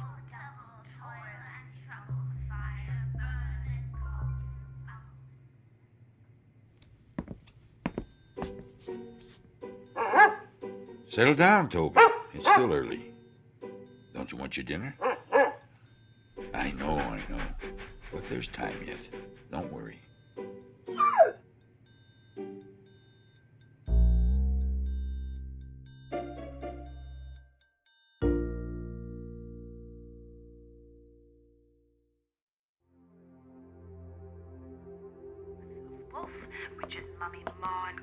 I think we should do it tomorrow night if we can, before we get an audience in here. You're starting to weird me out a little, Diane. Phil, she might be right. What? Think about it. Lindsay could have been killed. Maybe somebody will be next time. There are a whole lot of things you don't want to have happen when you've got a stage full of people. Exactly. And that's another thing. If I am right, this is going to get even worse, because the witches' scenes are going to be rehearsed so much more now with Laureen taking over Lindsay's part. Are you sure you can do this? Cast a spell and make it work? Yes, if you'll help me. I don't know how much help I'll be, but I'm not gonna let you try this by yourself. Count me in. Me too, then. But I'm still a little weirded out, you know? I know. Okay, I think they're finished. We'd better go. All we have to do is find a way to have the place to ourselves for a little while after the rehearsal tomorrow night. And it'll be okay. I'm sure of it.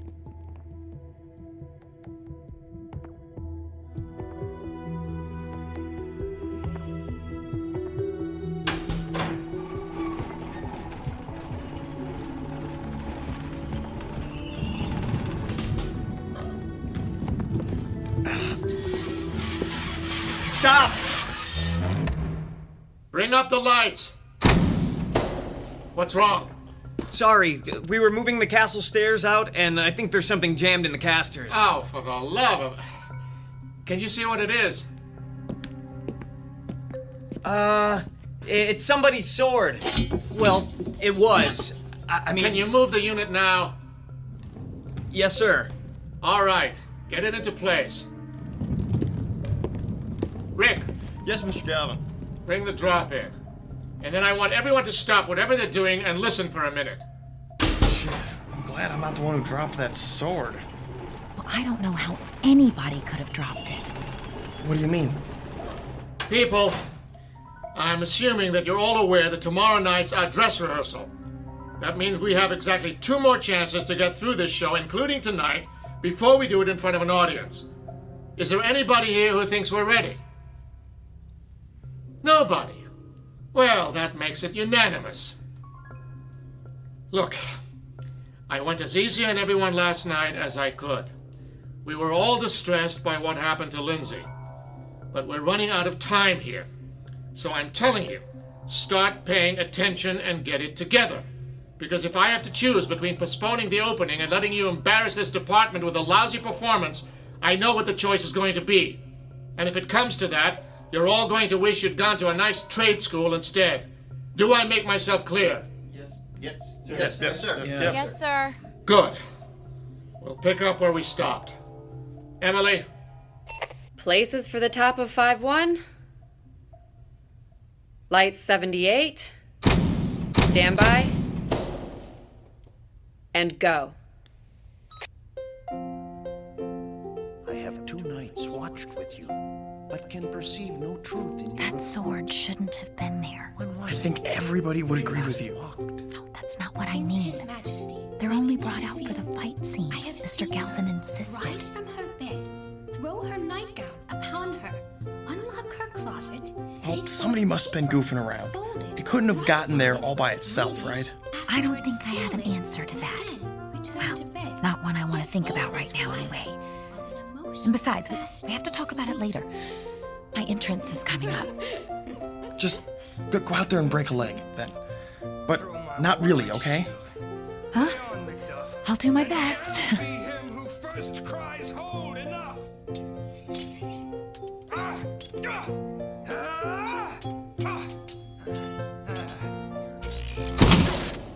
All right, don't move.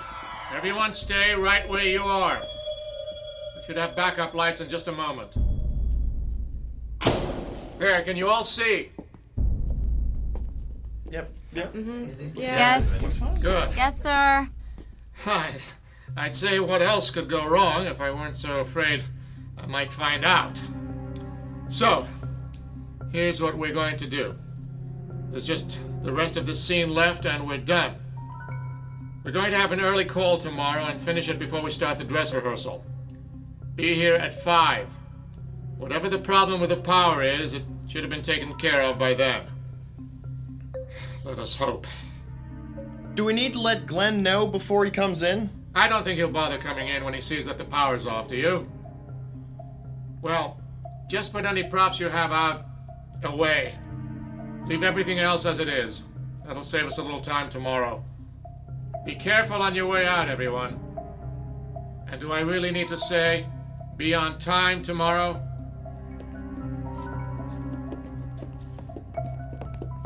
Rick, I'm gonna wait behind the castle drop. Can you catch up with Phil and Alan and bring them back here? I think we finally caught a break, if nobody notices that we've stayed. Well, I don't think we'll get a better chance than this. Okay, but be quiet. Mr. Galvin may come back through to make sure everybody's gone.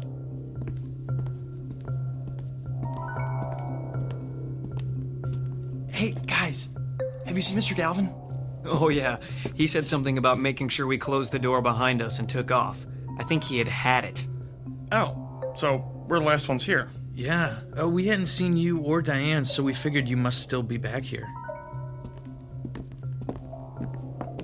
Okay, let's get started.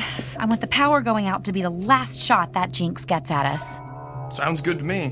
What do we need to do first? I brought this book. Oh, but I need more light, and we have to get enough room to stand in a circle. Let's go further downstage.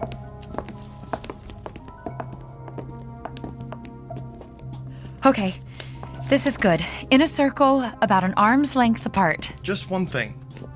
Will this take very long? I mean, what if somebody comes in to check on the power, then... Don't worry, we should be done and out of here without anyone having a clue. Alan, could you just move a little closer to Phil? There, that's better.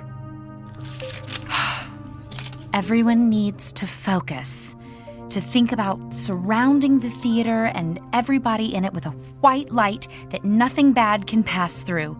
Just keep that image in your mind while I'm reading, okay? Okay. Here we go then. Spirits of air, grant us your protection. Spirits of earth, shield us with your strength. Spirits of water, make all that would harm us flow by. Spirits of fire, wrap us in the safety of your flames. Wait, did you hear that? Shh, not now. If we don't do it the way... Quick, get off the stage. Now! Diane, look out! Ah!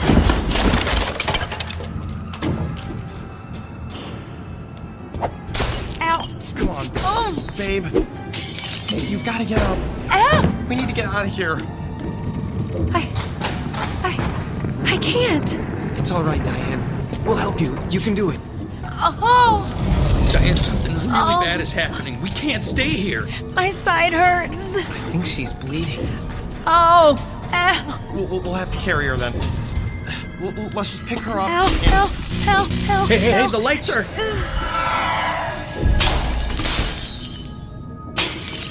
Oh, I'm sorry. I'm so sorry.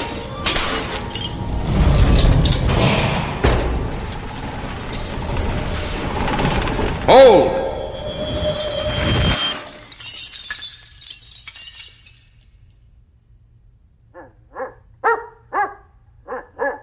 Yes, Toby, you're right. It is a mess. Glenn? How did you... Later, Rick. But right now, there's some cleaning up to do.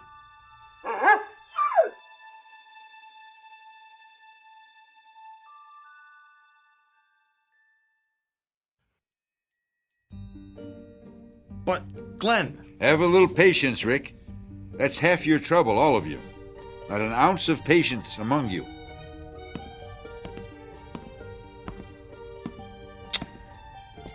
What have you been up to, Diane? Glenn, I got hurt. Yes, I can see that. Looks as though a piece of that wall flat caught you on the side when you fell. Glenn, can you help us get her to a hospital? No need for that. Just...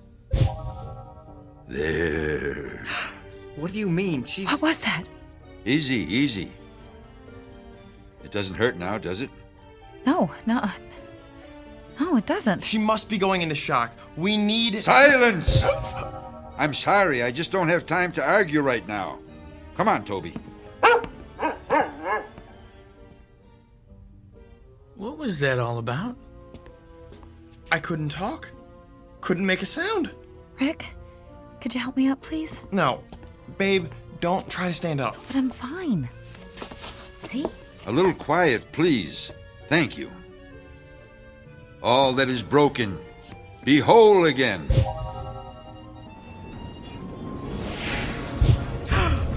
at that. It's all going back together. What is this? Magic. No, it's really magic. All that has fallen, rise. It really is.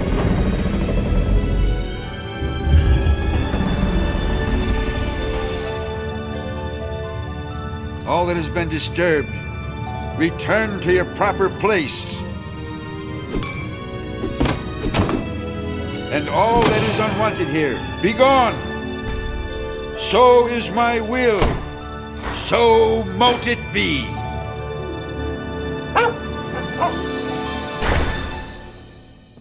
Thank you, Toby. That was just the extra push it needed. Nasty stuff, wasn't it? It really is. Glenn? Oh, yes. You had some questions, didn't you? Well, I have a few to ask you first. It's really not, Let's go sit down. There's nothing more to do here, and this could take a while.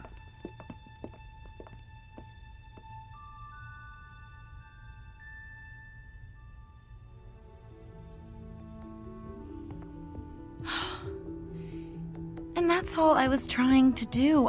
I just didn't want anybody else to get hurt. But you haven't learned enough yet to protect yourself, much less anyone else. No. Overreaching. Everybody does it once.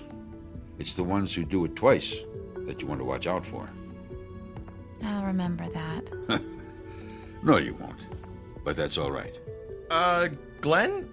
Who are you? Really, I'm a janitor, among other things. What other things?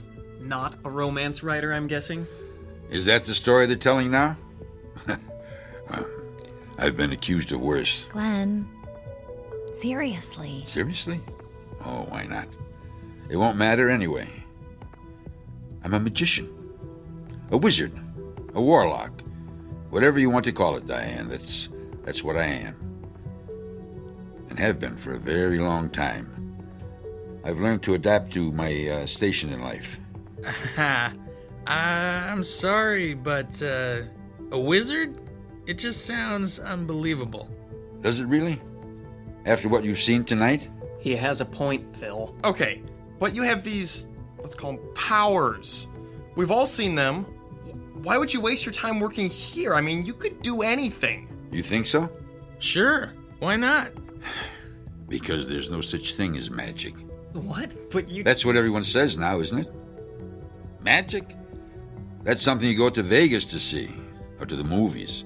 Something you read about in children's books. If it's something real you're after, you go to a scientist, an astronomer, a physicist. It's only the scientific marvels that matter now. The age of magic is past. Hush, Toby. A man's entitled to a good grouse every century or so. Every century? Glenn, how old are you? Old enough to have seen Shakespeare's plays when they opened, and to have been written into his last one. You're 400 years old? Nearly 5. And you know, I still haven't forgiven that wretched scribbler for what he did to me. Not that it wasn't my fault, too. Vanity. All vanity. I knew who he was, and was dumb enough to be flattered when he sought me out. Someone had told him that if he was going to write about trafficking with spirits, he should talk to me. And fool that I was, I helped him. Then I went to the first night of the Tempest and saw myself on the stage. You're Prospero? Oh, he used another name, I'll give him that. But no one who knew me could have mistaken that character for anyone else. I left the city the moment the curtain went down and never returned. It wasn't easy, but I did it. Made a new life in the colonies. Kept to myself and moved on often enough that no one got suspicious. And I'm not ready to do it again just yet. So we have a little problem, don't we? No problem. He's right. We wouldn't tell anyone. You would, though. Sooner or later, you wouldn't be able to help yourselves. You're not going to turn us into toads or anything, are you? Magic is the same as any other kind of power. You don't use any more of it than you need to get the results you want. Toads. Well, what are you going to do? Just a little thing. Forget.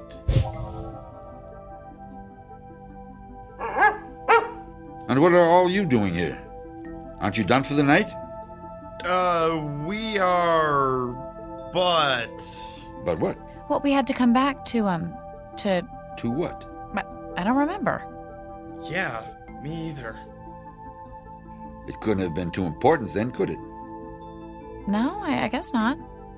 So why don't you clear out and let me get to work here? I'm already behind from having to wait for the power to come back on. I wonder what... Huh? Oh, well. Good night, Glenn. Good night.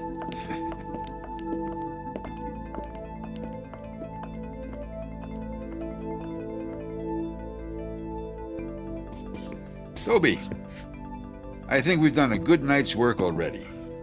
What do you say we do this the easy way? Just this once.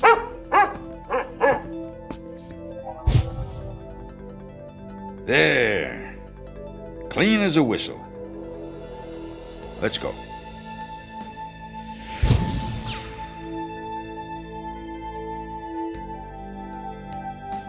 Exit stage right.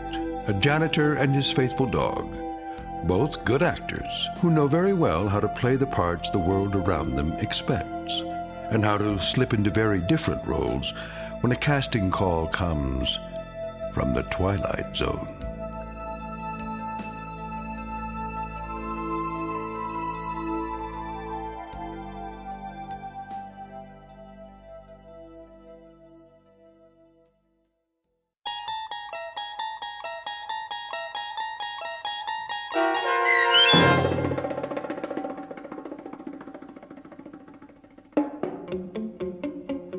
And Cauldron Bubble, starring Virginia Williams with Stacy Keach as your narrator, was written for The Twilight Zone by Christine Watson. Heard in the cast were Ron Dean, David Darlow, Brian Plaharchuk, Taisha Davis, Patrick Francis, John Hugenacher, Joby Cerny, Robert Richards, Rachel Greisinger, Natalie Berg, Katie Rose Sheehan, and Margaret Grace. The producers of The Twilight Zone wish to thank CBS Enterprises and the Rod Serling Estate for making this series possible. This copyrighted radio series is produced by Carl Amari and directed by Joby Cerny for Falcon Picture Group. Sound design, custom Foley effects, recording, and editing are produced in the Cerny American Sound to Picture Theater by sound designers Craig Lee, Bob Benson, and Tim Cerny. Music for The Twilight Zone is provided by CBS and American Music Company, Incorporated, New York. To learn more about the Twilight Zone radio dramas and to download episodes, including 6 free episodes on our homepage, visit our official website at twilightzoneradio.com. Doug James speaking.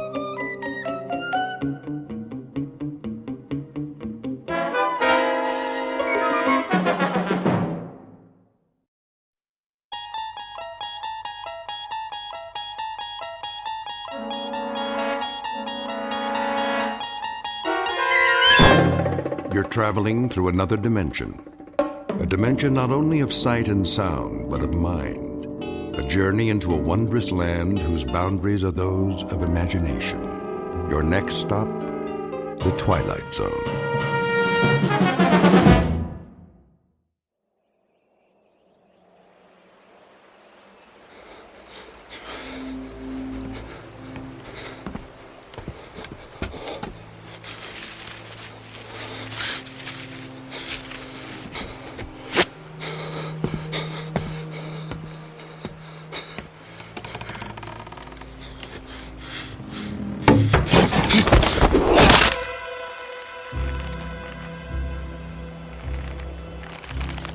He's dead. Get him down. Yes, Captain. Clemens, what the devil do you think you're doing? Cutting him down, Captain. This is the last of the rope, Clemens. There's still one more to go. Just untie him. For pity's sake, catch him before he falls into the river. Traitor or not, he deserves a decent burial. Captain, the rope's looking pretty frayed. I'm not sure it'll take the weight of another prisoner. It'll have to. But, Captain... I said it'll have to. Yes, sir.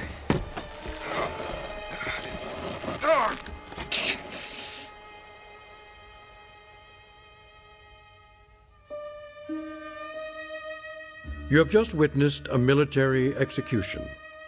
Death is a dignitary who, when he comes announced, is to be received with formal manifestations of respect, even by those most familiar with him.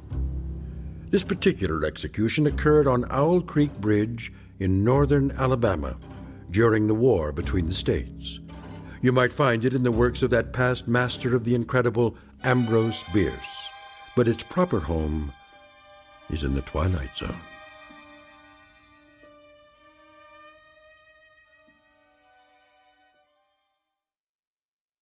And now, The Twilight Zone and our story, An Occurrence at Owl Creek Bridge, starring Christian Stolte, with Stacy Keach as your narrator.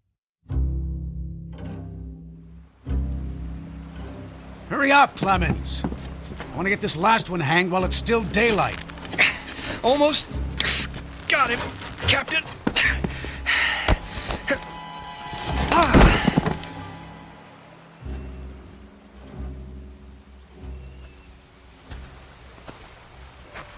Your friends are dead, Peyton. That's your name, isn't it? Mr. Peyton Farquhar. Your act of treachery came to nothing, Peyton. And now you'll be called to account. I wouldn't recommend you think of doing anything as stupid as trying to get off this bridge. Apart from the fact that your wrists are tied behind your back, you'll find yourself more than adequately surrounded, whichever way you choose to run.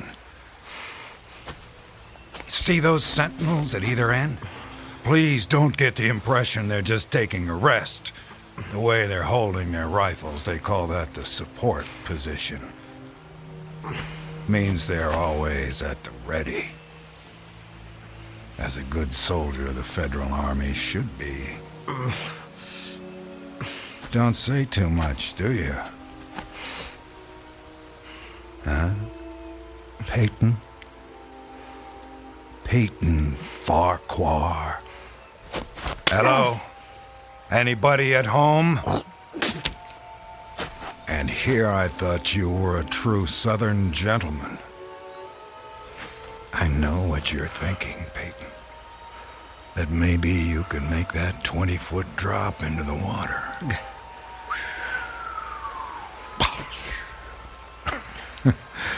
And who knows, maybe you could at that. But after that, your chances for continued survival become pretty slim. Look over there on the bank of the stream. You know what that is? It's the muzzle of a cannon. You see, there's an outpost near here. If you really squint, you can see a company of infantry at parade rest. Think of them as spectators if you want. But if you sincerely want to swim for it, you might just as well be giving them target practice, which, believe me, they don't really need. You want to leave your wife a pretty-looking corpse, don't you? Still not in the mood for talking, huh? Well, I can understand that, time like this. A man needs to get his thoughts in order, ready himself for, you know. Perhaps I can help you with that. From a purely practical standpoint, I mean. I'm not a priest or anything like that.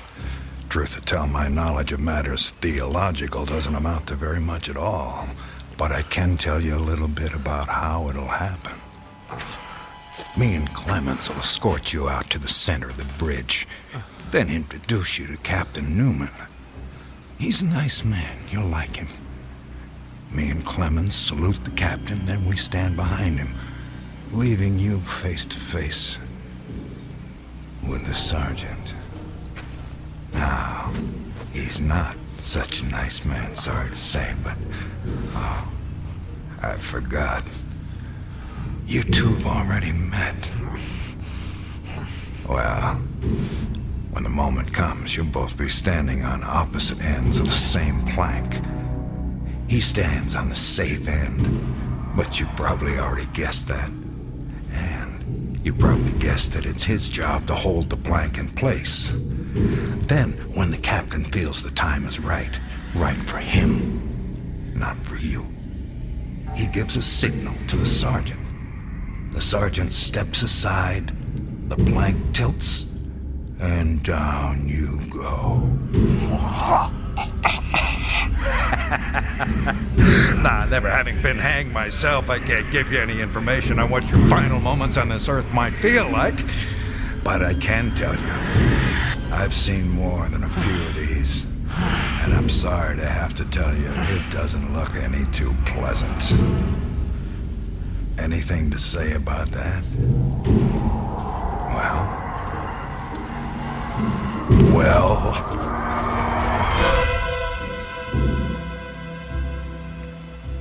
I am a living man. How's that? Speak up, Peyton. If you got any famous last words, we should hear them. Otherwise, they won't be famous. I am a living man! Not for much longer. No, sir, not for much longer. Captain says we're ready for him. Hear that, Peyton? We're ready for you. They say the Lord hates a coward, so take my advice and try and face it with a smile. Why do you have to do that, Levine? Do what? Taunt him like that. He shouldn't expect anything better. This is war. He was on the wrong side. The wrong side? Do you think he thinks that? I don't give a damn what goes on inside his head. Neither should you, Clemens. And unless you want to end up with a noose around your neck, don't let anyone else hear you talking like that. Now, help me up with him.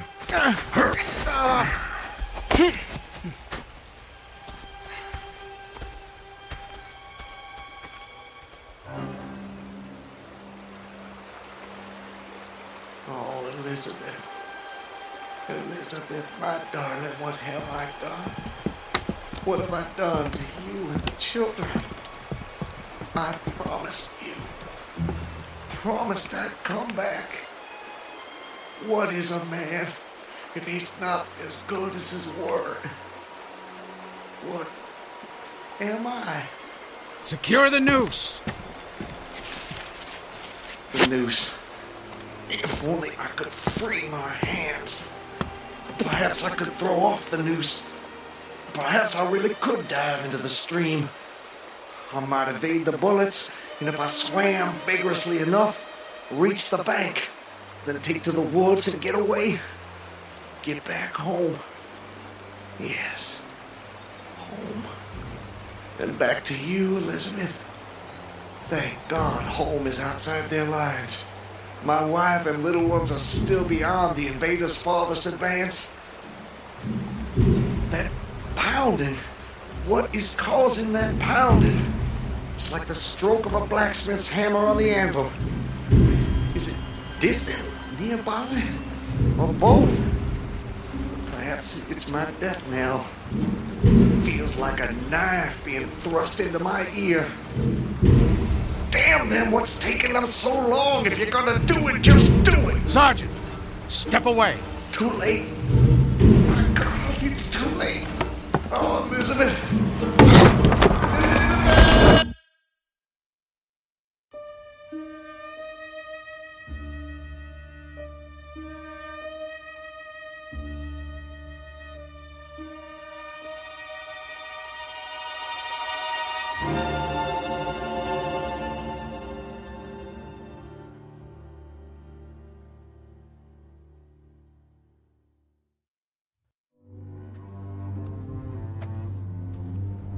So, how much further is it? What? Much further to where? Where am I? You're home, Mr. Farquhar. How much further? A little further. Yes, a little further. Just keep along this road. I'm sorry, I'm somewhat confused. Hardly surprising. You've just woken up. It usually takes me a good half hour and a stiff drink before I know my own name. Say, you wouldn't happen to have a stiff drink on you, would you? I'm afraid not. Too bad. No, wait. I can't have been sleeping. Why not? Look at me, I'm walking. How could I fall asleep walking? Horses fall asleep standing up. But not walking. Well, I don't know about you, but I've got to the end of plenty of days without the faintest idea what I've done. Of course, as I explained to you, Mr. Farquhar, I drink a bit. You know my name? Mm-hmm. You're Mr. Peyton Farquhar. How do you know my name? You told me. I did. Sure you did. Right after I found you on the bank of the river. The bank? The southern bank. When I discovered you, you were digging your fingers into the sand, throwing it over yourself in handfuls, and almost blessing it. That doesn't sound like the sort of thing I'd do. You don't remember? No. Well, it's what you did. You said it reminded you of diamonds, rubies, emeralds. I said that? I got the impression there was nothing beautiful you didn't think it resembled. Naturally, I was quite convinced at that moment that you were insane. No offense, sir. Sounds like a very natural reaction. I would have come to the same conclusion. And then you said something that captured my attention. And what was that? Still don't remember? Please, refresh my memory. You said, now let me think. This was all good stuff. I don't want to get it wrong. Oh, yes. You noted a definite order in the arrangement of the trees. That a strange roseate light shone through the spaces among their trunks, and the wind made in their branches the music of Aeolian harps. Well, sir, I've been from one end of this great land to the other, and I've met many madmen. Some of them confined for their own good, some of them elected to high office. but never a madman with such a poetic grasp of the language. That was when I knew you were just too interesting to leave where I found you. I do remember. Now it all comes back to you. Not all of it, not yet. But I remember lying on the bank. I was so content there. More than I've ever been in my... Right then and there, I had no wish to perfect my escape. I was happy to remain in that enchanting spot until they recaptured me. Recaptured, eh? You haven't mentioned that before.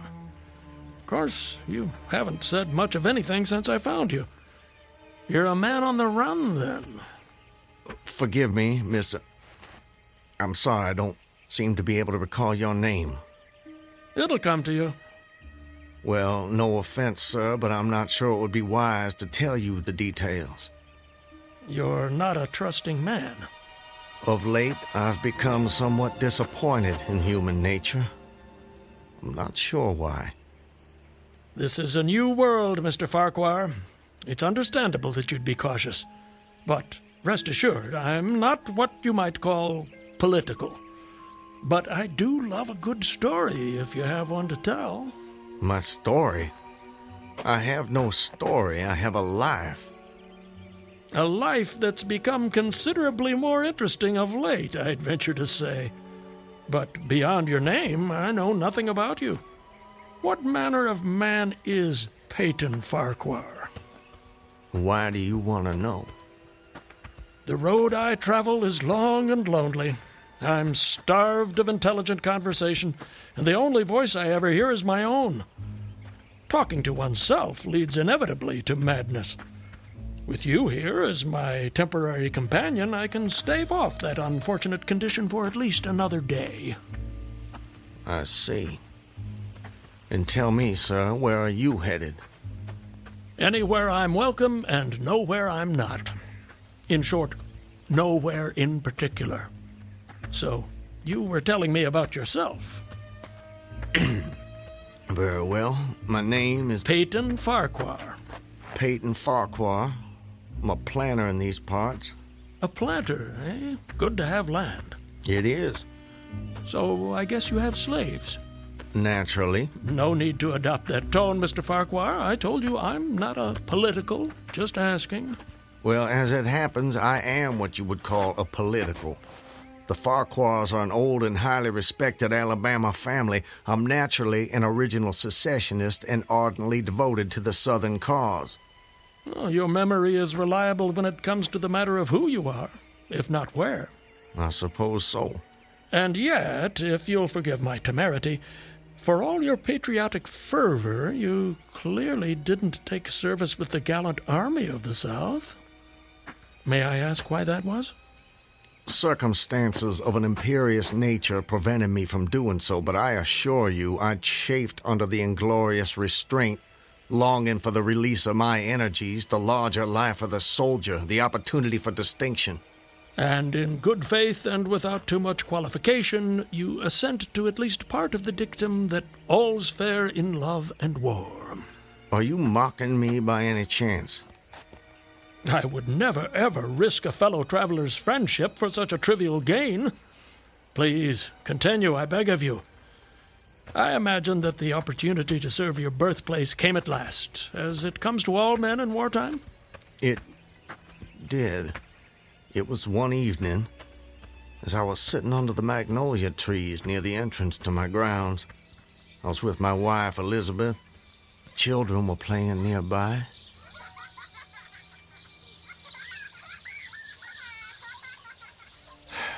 This is the life. It surely is, my dear. It surely is. Look at it. It's all so perfect. I'll tell you frankly, Elizabeth, if I should die this very moment, I'd die a happy man. Peyton, darling, I wish you wouldn't say such ghoulish things. I can't bear the thought. I have no fear, Elizabeth.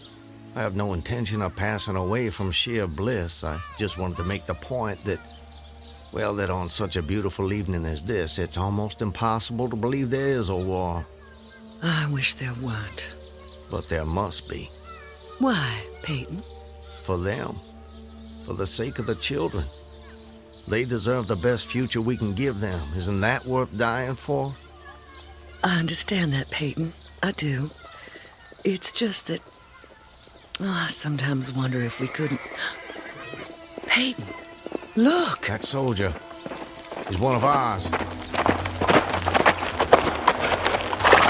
Water. Please. You're exhausted. Peyton, should I fetch one of the slaves? By no means. We'll take care of him ourselves. Get him some water, Elizabeth. Let me help you down, sir. Oh, thank you.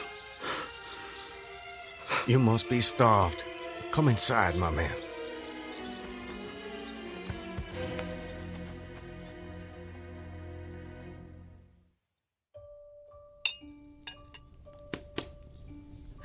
Oh, this is a splendid meal. Thank you. Some more? Alice, more cornbread. No, please. This hospitality is far more than I deserve. Nonsense. Nothing is too good for our brave boys. Tell me, Corporal, whose command are you with? Colonel Tolliver, 13th North Carolina. How are things at the front? We hear so little down here. I'm sorry to say things are not going so well. Not so well at all. The Yankees are repairing the railroads in preparation for another advance. They've reached the Owl Creek Bridge. Owl Creek Bridge? Yes, sir. They've put it in order and built a stockade on the north bank. I'm sure you know what that'll mean. Yes. If they can run trains over the bridge, there'll be nothing to stop them. Damn those sons of... Forgive me, Elizabeth. You shouldn't be subjected to this manner of talk. Peyton, I understand... Go and see what's keeping Alice with the cornbread. As you wish, my dear. Something on your mind, sir? Corporal, refresh my memory. It's about 30 miles to Owl Creek Bridge? About that. Maybe even a little less. And there's no force on this side of the creek? Only a picket post a half-mile out, on the railroad, and a single sentinel at our end of the bridge. Suppose a man, or perhaps several men, civilians and persons of intelligence, should elude the picket post and perhaps get the better of the sentinel. What could they accomplish? Accomplish? Well, sir, I was there a month ago. I saw that the flood of last winter lodged a great quantity of driftwood against the wooden pier at this end of the bridge. Driftwood, eh? It's dry now, exceedingly dry. If someone were to put a light to that driftwood, it'd burn like tow. That it would, sir. And that would mean the end of the Owl Creek Bridge. I don't think the Yankees would care for that. Not one damn bit would they care for it. And it goes without saying that such a conflagration would seriously hinder the northern effort. Oh, it would. But you should know, sir, the commandant's issued an order declaring that any civilian caught interfering with the railroad, its bridges, tunnels, or trains will be summarily hanged. I've seen the order. It's posted everywhere. Risk is a part of life, soldier. You face it every day. I do. That I do. And in my own small way, I've done what I can. No service is too humble to perform in the aid of the South. And should the opportunity present itself, no adventure would be too perilous to undertake if consistent with the character of a civilian who is at heart a soldier, of course. Mr. Farquhar, you are a true son of the South, and a very brave gentleman.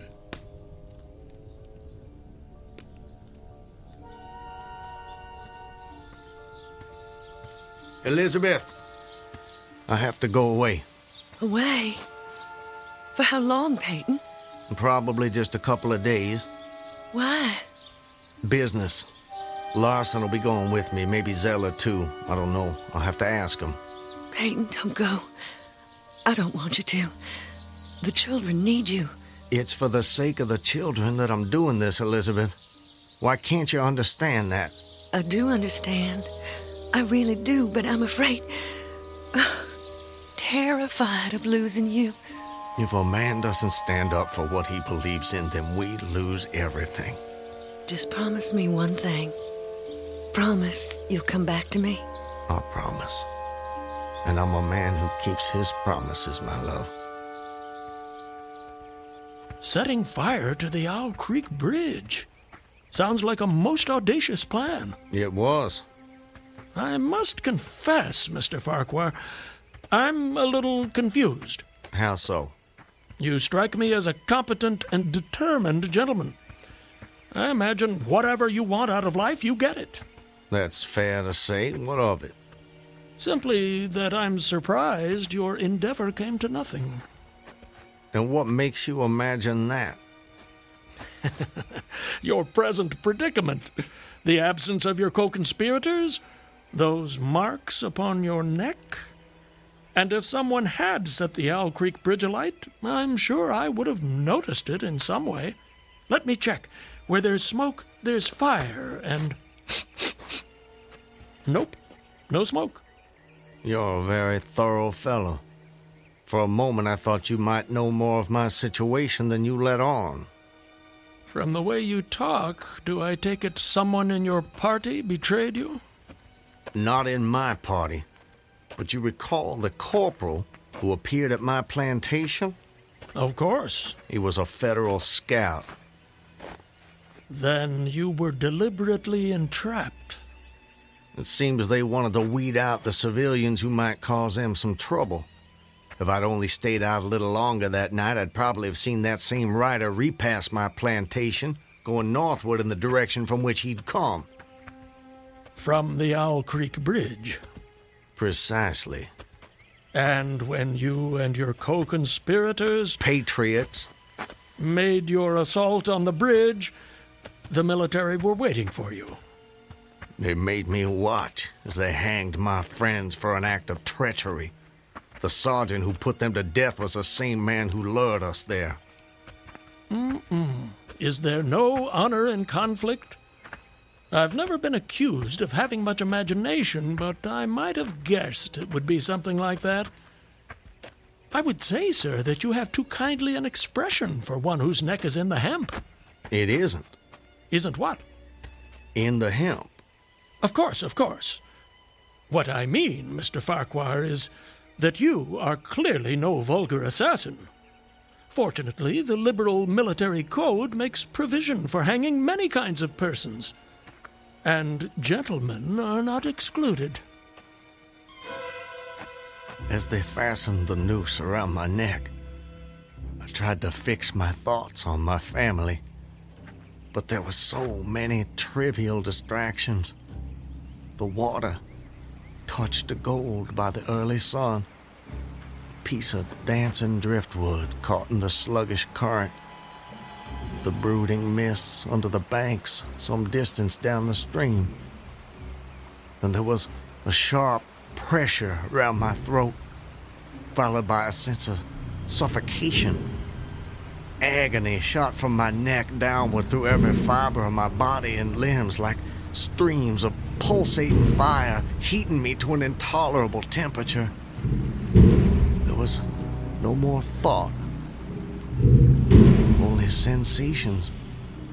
The intellectual part of my nature was effaced. I had power only to feel, and feeling was torment. I was conscious of motion, encompassed in a luminous cloud, of which I was now merely the fiery heart, without material substance. I swung through unthinkable arcs of oscillation, like a vast pendulum. But you're here. What? What? I said, you're here. Why is that? The rope, it snapped, and I fell into the stream. The With a terrible suddenness, the light about me shot upward. There was a loud splash. Then all was cold and dark. My power of thought was restored, and I knew instantly what had happened. And your hands, were they still bound? They were. Then forgive me, but why didn't you drown? The noose was tight around my neck. It kept the water from my lungs. And kept you from breathing. When you get into a predicament, sir, you don't do it by half measures. I suppose not. To die of hanging at the bottom of a river, even at that moment it seemed ludicrous to me. I opened my eyes in the darkness. I saw above me a gleam of light, distant, inaccessible. I was still sinking, and the light became fainter and fainter until it was a mere glimmer. Then it began to grow and brighten, and I knew I was rising toward the surface. Knew it with reluctance, for I was very comfortable. Comfortable? Oh, yes. It was a question of preference at that point, you see. To be hanged and drowned, that didn't seem so bad, but to be shot? No, I refused to be shot. It didn't seem fair. I'd say you have a quite singular set of values. Do they offend you? Not at all, not at all. It makes for a more entertaining story, and yours is the most fascinating I've heard in many a year on the road. Please, continue. You're under the water, slowly rising to the surface. Your hands are tied. A sharp pain in my wrists apprised me of the fact that I was trying to free my hands. I gave the struggle my attention as an idler might observe the feat of a juggler without interest in the outcome. Eventually, the cord fell away. My arms parted and floated upward, but I could only dimly make out my hands in the growing light. I watched with a new interest as first one and then the other pounced upon the noose at my neck. They tore it away and thrust it fiercely aside. Its undulations resembled those of a water snake, and my first thought was to put it back. To put it back? The undoing of the noose had been succeeded by the direst pang that I'd yet experienced. My neck ached horribly, my brain was on fire, my heart gave a great leap, and I felt as though it was trying to force itself out of my mouth. My whole body was racked and wrenched with an insupportable anguish. And I imagine the desire to rise to the surface was even greater, no matter what you might find waiting for you there. I wanted to stop myself, had to stop myself, but my disobedient hands gave no heed to my command. They beat the water vigorously with quick, downward strokes, forcing me to the surface. I felt my head emerge. My eyes were blinded by the sunlight. My chest expanded convulsively, and with a supreme and crowning agony, my lungs engulfed a great draught of air. So now you were in full possession of your physical senses. If anything, they were more keen and alert than before. I felt the ripples on my face, heard their separate sounds as they struck. I looked at the forest on the bank of the stream, saw the individual trees, the leaves, and the veining of each leaf, saw the very insects upon them, the locusts, the brilliant-bodied flies, the spiders stretching their webs from twig to twig, the prismatic colors in all the dewdrops on a million blades of grass, the humming of the gnats that danced above the eddies of the stream, the beating of the dragonflies' wings. They all made audible music. Remarkable. If you'll forgive my saying so, you missed your life's calling. You have quite a turn for descriptive language. I'm surprised you had the time to note your surroundings in such detail. It may only have been a few seconds, I'm not really sure. I seem to have lost the ability to judge the passage of time accurately. Or perhaps you've gained a greater appreciation of time. There's a whole world in every second. You have a singular turn of phrase yourself, Mr. I'll get it in a minute. No doubt. Did you acquire this philosophical outlook during your travels? Hard to say. See, it often seems like I've been traveling my whole life. But enough about me. I long to hear your story. You've painted a beautiful background for me, but it strikes me there are more pressing issues in this particular picture. For example, your executioners. My would-be executioners? That goes without saying, surely. Very well. I saw them, silhouetted against the blue sky.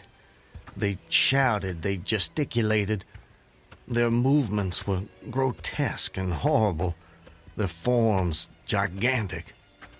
Suddenly, I heard a sharp report and something struck the water smartly within a few inches of my head, spattering my face with spray. One of the officers had his rifle. At his shoulder, there was a light cloud of blue smoke rising from the muzzle. I was surprised he missed. I read somewhere that marksmen with gray eyes are the keenest shots.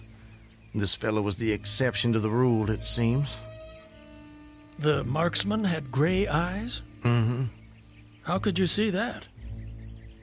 I'm sorry? He was on the Owl Creek Bridge. You were in the water. And you must have drifted some distance. So, how did you know the marksman had gray eyes? I don't know how I know. I must have noticed it on the bridge. Just before your execution? My intended execution. As you say. Doubtless the detail was burned into my mind. Doubtless. I told you how much more alive my senses had become at that moment. Alive. Yes, indeed. That you did. At that moment, a counter-swirl turned me half around. I was looking into the forest on the bank opposite the fort.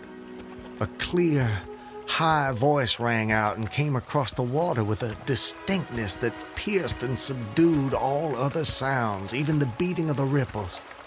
The voice, what did it say? It said, "Attention, company! Ready! Aim!" How did you do that? Run! Fire!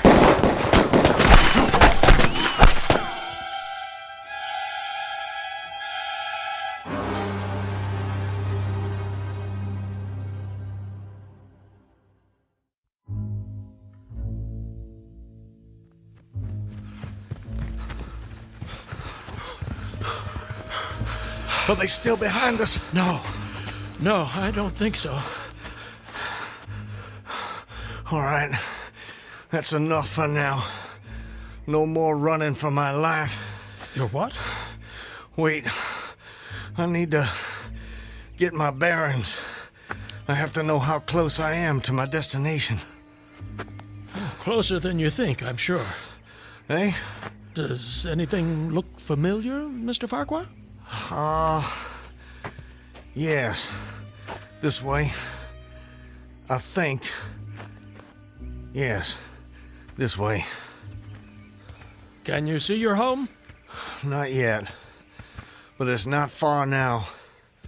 I intend to be back in my wife's arms by close of day. You gave her your word. That I did. And that's important to you. It's a matter of honor. An honor, Mr. Honor means as much as love to a man of the South. A very moving sentiment. Now, where were we? Where were we with what? Your story. My story? Yes. You were just reaching a most exciting point when we were interrupted. I long to know what happened next. Are you quite insane, sir? I don't believe so. But I thought the same of you when I first met you, so I suppose it's a fair question. I am in full possession of all my faculties, Mr. Everything except the memory, eh? Don't try my patience, sir. I wouldn't dream of it. You asked me an important question, and I'm doing my best to answer it. But you'll appreciate it's difficult to judge these things when one spends so much time alone.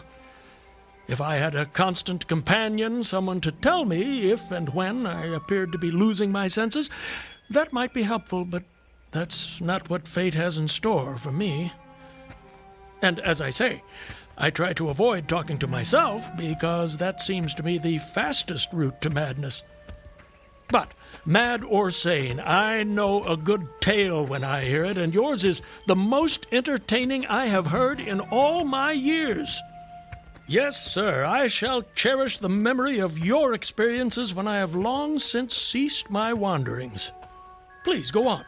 You'd escaped the noose by a most improbable stroke of good fortune, and then you found yourself in the stream and under fire. What was that like? Surely you can imagine that for yourself. We were just under fire a few minutes ago. But not in the water. Well, does it matter? Does to me. It's the setting that makes the crucial difference. Please. Very well. I suppose it might make the journey shorter, at least. Not mine. I dived to avoid the shots, dived as deeply as I could. Water roared in my ears like the voice of Niagara, yet still I heard the dulled thunder of the volley. Those heightened senses of yours. I rose again towards the surface and was met again by more shining Yankee lead. One shot nicked my cheek, do you see it? I see it. Well, the next time I dove, I was a long time underwater, and I made damn certain I swam farther downstream and nearer to safety. Just as well, since the soldiers had almost finished reloading. The two sentinels positioned at either end of the bridge fired again, independently and ineffectually. I saw all this over my shoulder. I was now swimming vigorously with the current. My brain was as energetic as my arms and legs. I thought with the rapidity of lightning. I reasoned, you see, that the captain had probably already given the command to fire at will. And you surely couldn't dodge all the shots. You're not invulnerable. No man is. Then an appalling splash, just 2 yards away, was followed by a loud, rushing sound which seemed to travel back through the air to the nearby fort and died in an explosion which stirred the very river to its deeps. A rising sheet of water curved over me, fell down upon me, blinded me, strangled me. The cannon had taken a hand in the game. Did I tell you about the cannon? You must have done. Well, anyways, as I shook my head free from the commotion of the smitten water, I heard the deflected shot humming through the air ahead. And in an instant, it was cracking and smashing the branches in the forest beyond. I was certain they wouldn't be so far from their target next time, and it was a good gun. The report lagged behind the missile. But surely the smoke would have apprised you of another shot. So long as you kept your eye on the gun, you had a certain advantage. Am I correct? You are? The problem was how to reach the shore without turning my back on the cannon. You have my complete attention, sir. How did you manage it? Well, I don't know. I'm not sure. I felt myself whirled round and round, spinning like a top. The water, the banks, the forest, the distant bridge, fort, and soldiers, they were all somehow commingled, blurred. I could no longer make out objects, only colors. Circular, horizontal streaks of color. It was all I saw. I was caught in a vortex. I felt giddy and sick. Fascinating. Incredible. What is that damned hammering? I don't hear anything. Unless it's the ticking of your watch you can hear. My watch? You're lucky it still works after such an immersion.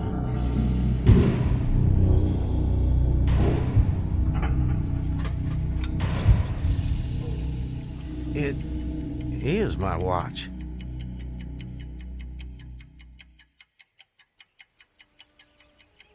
But why should I think... Perhaps you're the sort of man who values the seconds as much as the minutes and the hours.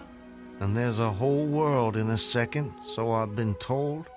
So how did you fight your way out of this vortex? I really have no idea. The next thing I knew, I was on the road with you at my side, heading for home as I promised. Surely not. I mean, you obviously avoided the cannon and struggled to the bank. Obviously. But I have no memory of it.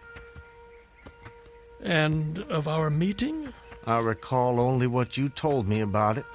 Most curious. Stop! What is it? This is it. We're here.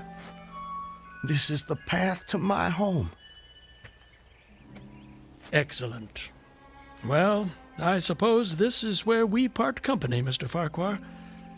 May I say, it's been a rare pleasure. You wouldn't care to come in? I'm sure the servants could prepare you a meal. That won't be necessary, my friend. I have many miles still to travel. But your journey is almost at an end. Yes.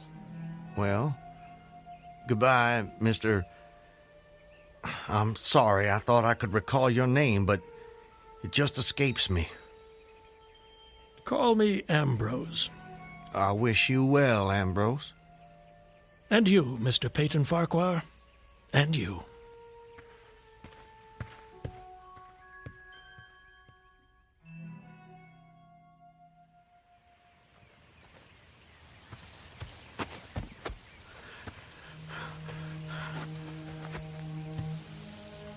Home. Almost home. How long? How long since that damn imposter rode down this road? How long since I was drawn to the Owl Creek Bridge? I would say, sir, that you have too kindly an expression for one whose neck is in the hem. It is. Isn't what? In the hem. Of course, of course. I promised I'd return, Elizabeth. All so perfect. They couldn't keep me from Just you. before your execution.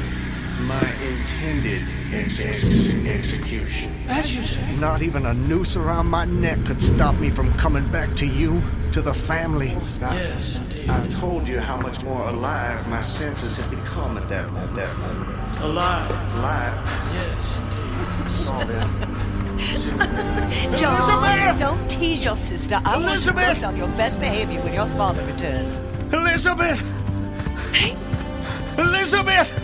You're not invulnerable. No man is. Elizabeth! Elizabeth! I swore I'd come back to you. I promised. Peyton! Elizabeth! Peyton! Elizabeth! Peyton! Oh, Peyton! Peyton, my love! Elizabeth, let me hold you. Let me take you in my... There's a whole world in every second.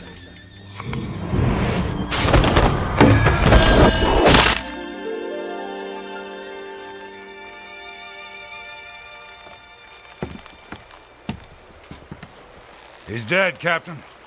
Good work. That's the last execution for today. Get him down! You know, Levine, for a moment there, I thought that rope wasn't gonna hold. It's strong enough. It did its job. Do you ever wonder what goes on inside a man's head in those last seconds before death? Like I said before, Clemens, I don't give a damn. And neither should you.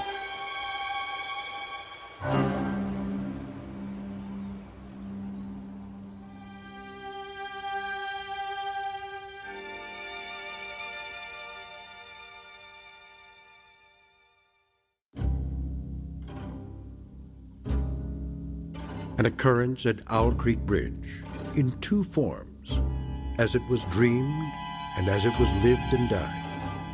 This is the stuff of fantasy, the thread of imagination, the ingredients of the Twilight Zone.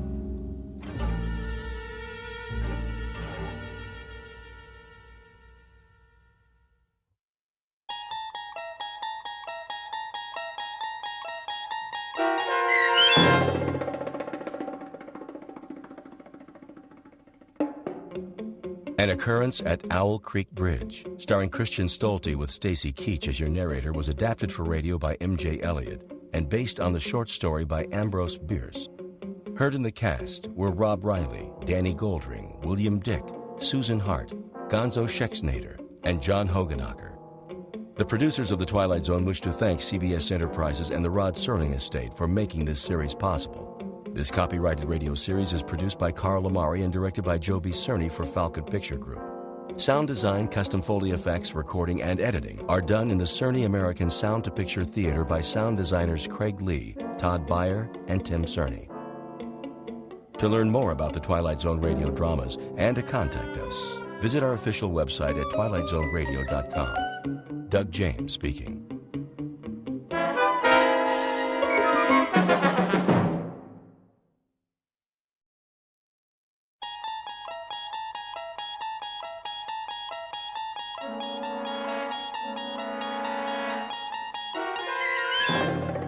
You unlock this door with the key of imagination. Beyond it is another dimension, a dimension of sound, a dimension of sight, a dimension of mind. You're moving into a land of both shadow and substance, of things and ideas. You've just crossed over into the Twilight Zone.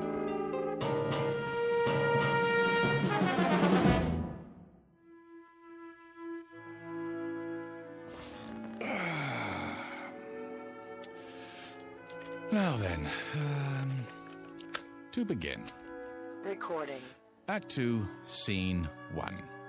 We open on a wide valley, the Alps in the background, as a ragtag army of men in brass helmets descend, followed by a bunch of elephants.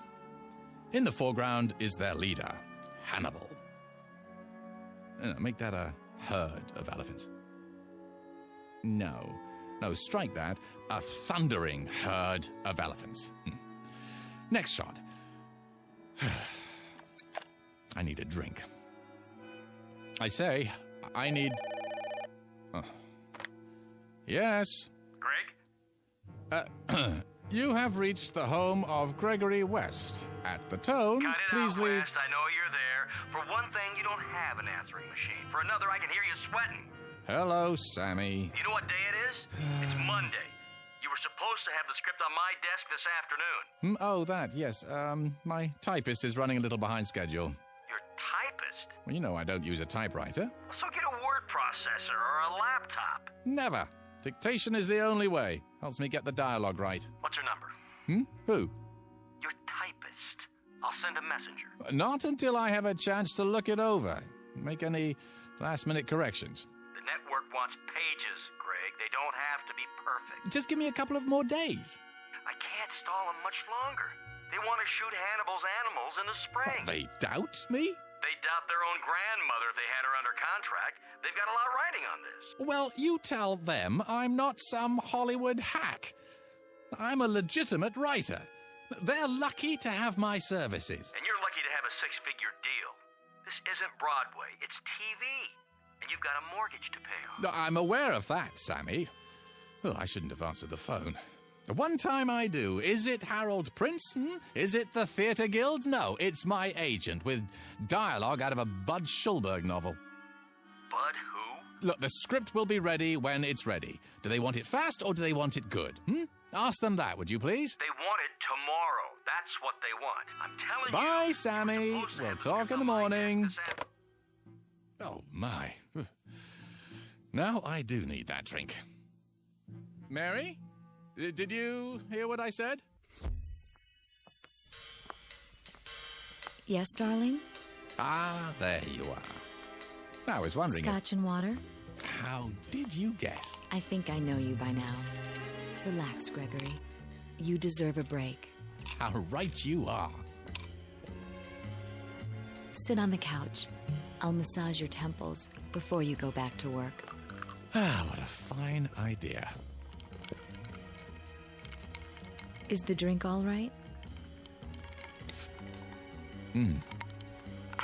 Perfect. As always. There. Now close your eyes. Doesn't that feel better? I swear, Mary, you have Oh, magic fingertips. The least I can do for such a talented man. That brain of yours must get overheated, working hour after hour, morning till night. I couldn't have said it better myself. Oh, yes, you could. You're a genius with words. I know. Oh, Mary, Mary. Yes, Gregory? Hold me. It would be an honor.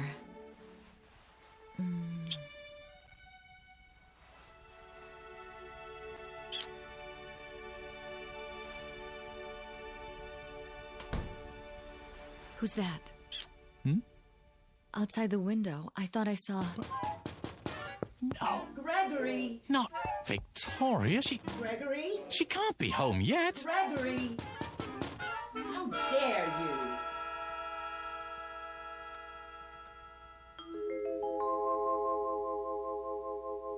The home office of Mr. Gregory West, noted playwright, and now a resident of the Hollywood Hills.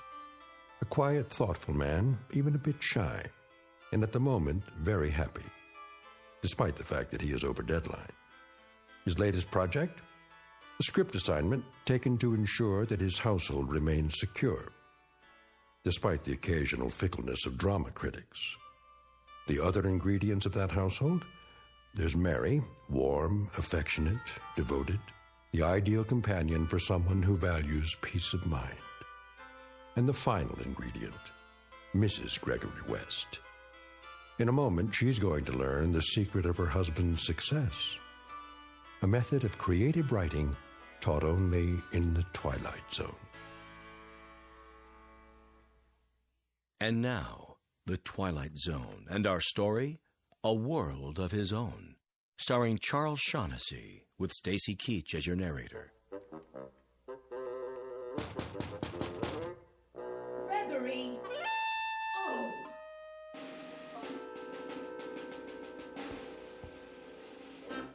Is she gone?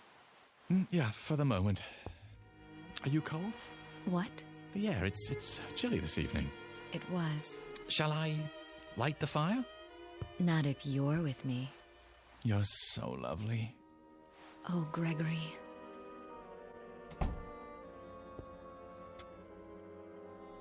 Don't worry just yet. Oh, Mary. Gregory! Unlock this door immediately. I'm sorry. Greg, not again. I have to, Mary. But why? You don't know what she's capable of. I know you have a woman in there. Open up. No, Greg. What else can I do? I warn you, Gregory. Oh, my. Are you so frightened of her? She can make my life miserable if she chooses. All right, then. If you must. Do you hear me, Gregory? Are you deaf? Be right there. Don't think you can hide her from me. What's that, dear? Don't think you can let her out the window either. Gregory!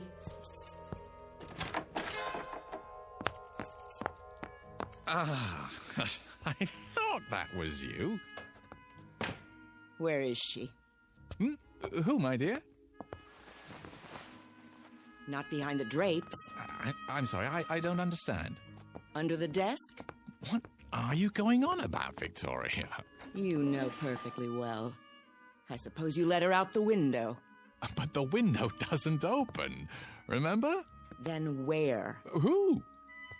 You little worm, you know who. What have you done with her? Where did she go? Where? Please, stop. My glasses. A cozy fire. Your smoking jacket. Oh, only because it's comfortable. You know I don't smoke. Of course you don't. In order to smoke, you'd have to heat up. And you've never risen above room temperature. Sit down. Let's talk this over. Have you installed a secret door in here? No, dear. The study's as it's always been. A place of seclusion for my work. For your work. For monkey business, you mean?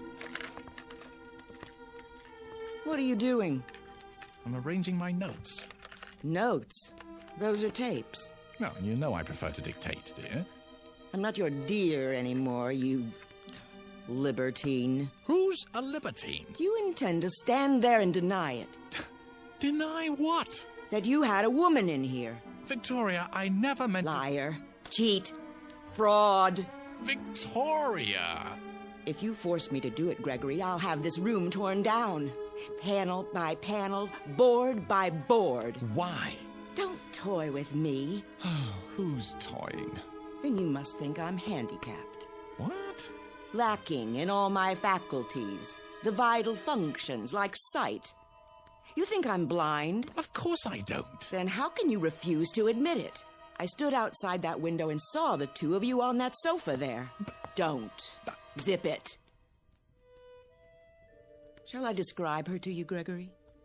Her brown hair, the simple black dress, the pearl necklace, how she handed you the drink. If I'm not mistaken, this drink right here. I don't recall who made that. You don't? Your private bartender, maybe? In our own home, Gregory. Our own home. That drab, ugly little creature. She's not. Aha! How was your day, dear? You, went to a movie, didn't you? Was it a good one? Apparently not. Oh, well, they can't all be works of art. Didn't expect me home so soon, did you? Thought I'd go out to dinner afterwards. I didn't say that. I've had my eye on you for some time now. Oh, how flattering. You thought you fooled me, didn't you? Why, no. You know you can't lie to me. You thought I'd never suspect the real reason you kept sending me away from the house. Have to be alone to work. The famous playwright. Famous philanderer is more like it. You do me an injustice. Oh, do I? All right. Out with it. Who is she? Victoria. Dear. Don't you dear me. Ow! And don't touch me. At least try to understand. Oh, I understand perfectly. But you don't. Why don't you enlighten me then? There's no other woman in my life. There certainly isn't. Not anymore. Because you don't have a life. How can I explain it to you? That's the question of the evening. How? Well, I'm waiting. I'm a very patient person. I'm not going anywhere. Go ahead. Take your time. Choose your words carefully. Because I intend to report each and every one of them to my lawyer. No, that won't be necessary. I'll be the judge of that. Victoria. Victoria. All right, then. You recall my play, The Fury of Night, Do you? The one that made my reputation? It won a Tony Award? Then there was interest from Hollywood, and we moved out here. I'm listening. What about it? Well, you remember the character of Philip Wainwright. He was the first character that I was ever really successful with. The critics said he lived on stage, not a collection of mannerisms. He breathed, What's her name? What? Her name. What do you call her? Fifi? Foofy? Or do you just call her whenever you feel like it? Mary, but... Mary! How common. She's not common. Oh, you mean she has hidden talents? I'll bet. Does she cater to your every need? Drain off your tensions before they have a chance to build up? Victoria, don't. I'm trying to explain. Then go ahead. I'm all ears. All right. You know I've spoken many times of how fictional characters seem to come to life for me. Such vivid life that they begin to determine their own actions. As the author, I may have some particular lines and moves planned for them, but they simply won't do it. They become so strong that they begin to take over the story. I'm not interested in a lecture on writing. You artistic types are all alike, full of mumbo-jumbo about feelings and moonbeams. It's all smoke and mirrors. A cover, a front for self-indulgence, wish fulfillment, laziness. I don't know what you'd do if you had a real job to go to. if your delicate sensibilities could stand up Victoria, I'm asking you to bear with me.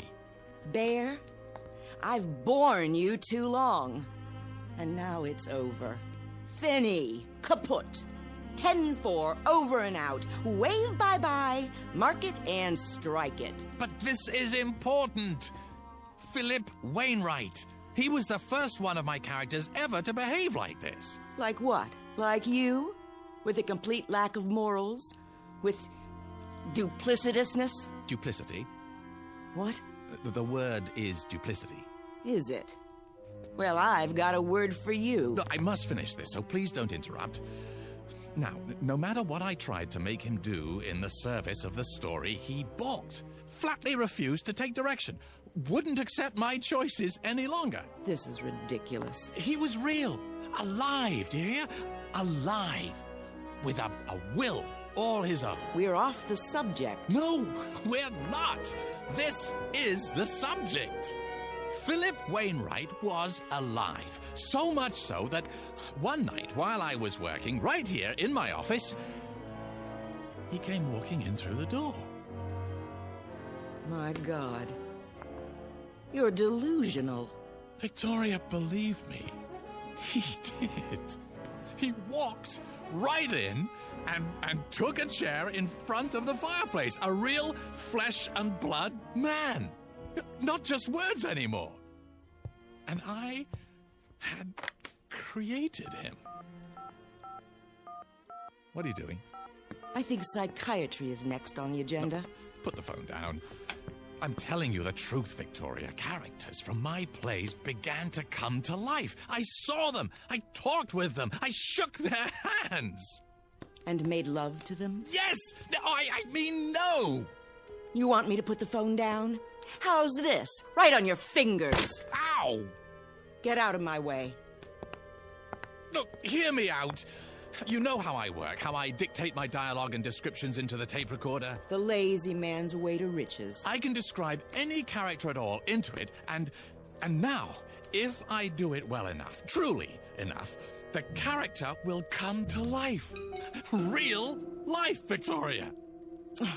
Listen to yourself. They don't even have to be characters in my scripts anymore. They can be any kind of characters I want. You belong in an asylum. You told me that you saw Mary in here, didn't you? Oh, I saw her. Then how did she leave? I don't know. But I trust my own eyes before I trust you. Well, think about it. She didn't use the window. And you know very well that there's no secret door in here. The magician reveals the tricks of the trade. I'll tell you how she left. Because I want you to understand. Look in the fireplace. The what? The grating. Go ahead, look. I'm supposed to believe that she went up the chimney? Well, in a sense, but not the way you mean. Here, I'll show you. See this? What is it? A melted cassette tape. Is that what you do with your so-called notes? Burn them? Only on occasion. When I have to get rid of something in a hurry, or someone. The tape I had recorded her on, I threw it into the fire just before you entered the study, and she was gone. Poof! Just like that. Uncreated. Look, if you'll come over here, you can see what... I've heard enough. Wait! I'm leaving. I'm telling you the truth. Get out of my way. Where are you going? I'm going to have you committed. Look, you've got to believe me, Victoria. What do you think you're doing? Trying to save our marriage. By locking the door? Don't waste your time. It's so simple. Look, I could describe a cat or a dog or any kind of character you wanted, but I assume you'd rather see Mary. Besides, I've created her so often that she's readily available. Oh, is she? Give me that key. No, not yet. Recording. Her name is Mary. She's 36, 5 foot 3 inches tall, simply built, brown hair, fair complexion. The key. On the surface, Now. a plain, quite ordinary female, yet with that quality of inner loveliness which gives her woman real beauty. If you won't give it to me, I'll a take tender, it. a gentle woman, an understanding woman. As she wears a simple black dress, a single strand of pearls at her throat. I'm warning very you. little makeup, her hair arranged simply. There. She's coming up the front got walk now. She's crossing the porch. She's opening the front door. Greg, someone's in the house. Closing it. Walking down the hall. Who? Good evening, Mrs. West.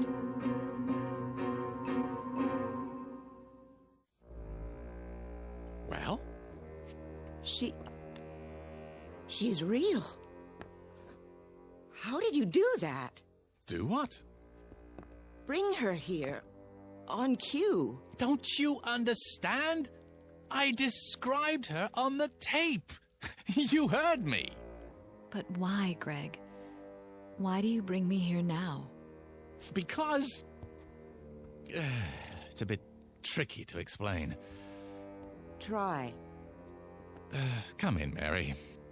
Thank you. I'd love to. She asked you a question. I'm trying to think of the best way to put it. Give me a moment, Mary. You do know each other. Oh, yes. Your husband's a wonderful man. What do you want here? There's nothing to be afraid of, Mrs. West. I'm here because it's Gregory's wish. It's not mine to doubt him. Doubt him? You mean you don't? I'm sure he has his reasons. There. See? Well, Victoria? Do you believe me now? This is some kind of plot. You did let her out of here through a secret door somewhere. Behind the bookcase? I'll find it. Then you tell me some fool story about characters who come to life and walk around as big as you please. It's not a plot, I assure you. Not a very clever one, that's obvious. You lock the door and pretend to make her real. And she slips around from the backyard and comes in through the front door and tries to make me think she's... Oh, no. That's not what happened. Not at all. I swear. You're trying to drive me insane. You want to have me committed. I only did it because you said you were gonna have me committed. Oh, no. You want to get rid of me so you'll have our property all to yourself. So you can share it with this... Nothing of the kind. I only wanted to show you. Yeah, it's a demonstration. Greg? What is it? Is that why you brought me here? Not because you wanted to see me, but only to show her? Mary, try to understand. I am trying. Only... Victoria's my wife. Not anymore. Not after this diabolic conspiracy. Oh, come on, Victoria. Can't I do anything right? That's something I've been wondering for years. You haven't answered me, Greg. Answered what? Is that all I am to you? A parlor trick? Something to show off? Go ahead.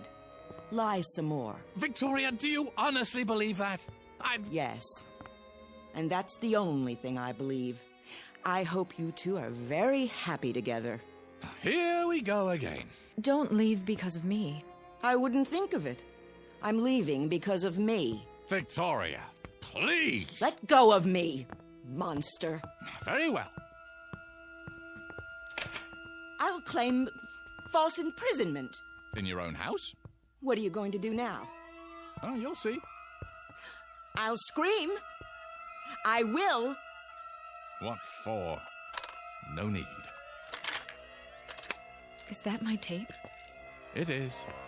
And you're going to... There's no way around it. Craig, why do you do this to me? I'm sorry, Mary, but what else can I do? But again? I just got here. I have no choice. That's all you ever say. Don't you think I'm nice enough? Oh, that isn't it at all.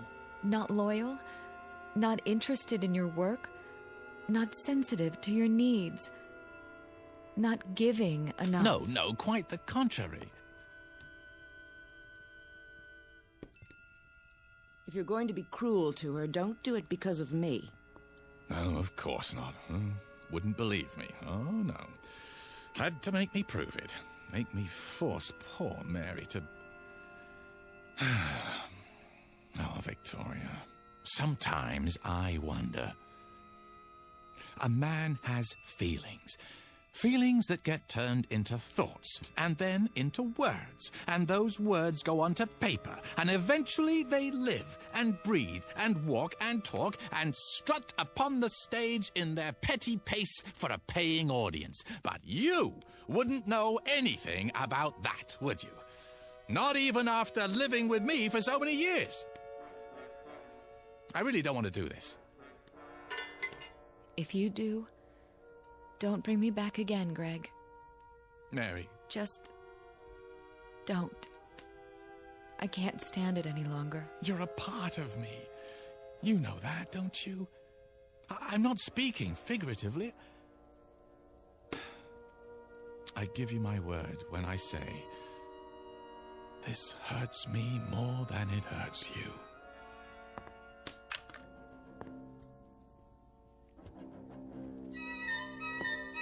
I'm so sorry, Mary. But she is my wife. I understand. I suppose. Greg, I feel so strange. What's happening to me? Help me. Greg, help me. Please. Greg. I feel so strong.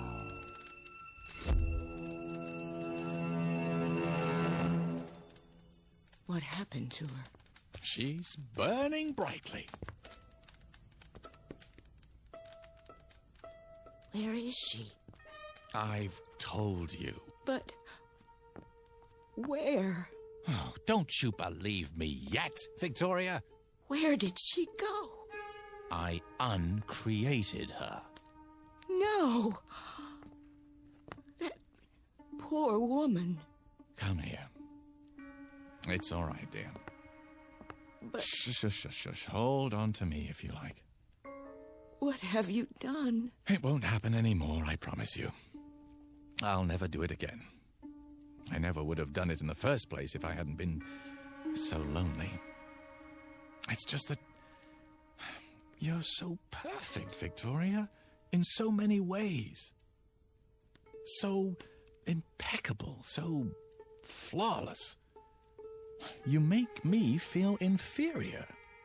Really, Gregory?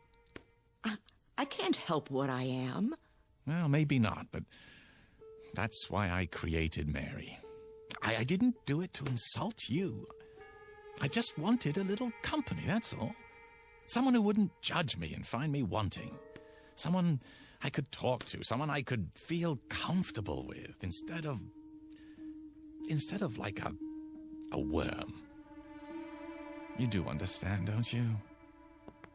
This has been a small sacrifice for me, and a giant step for the institution of marriage. What are you doing now? What else can I do? Return to work. Burn the midnight oil. And all for a paycheck to maintain the lifestyle you so richly deserve. Another tape, another dollar. We'll work it out, Victoria. You'll see.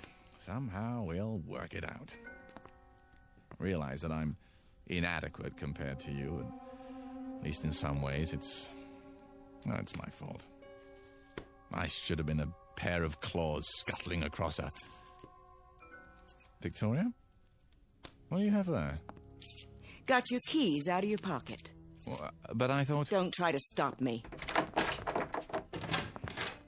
Well, where are you going? To the nearest lawyer. What? I'm going to have you put away for the rest of your unnatural life, away from tape recorders. I'm going to live in this house alone from now on, in peace, free of your diseased mind. No, Victoria. Yes, Victoria. Wait! No, wait!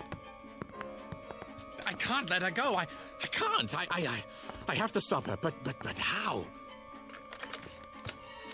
Recording. A giant red-eyed elephant is standing just inside my front door, and he's mad. He isn't going to let her pass.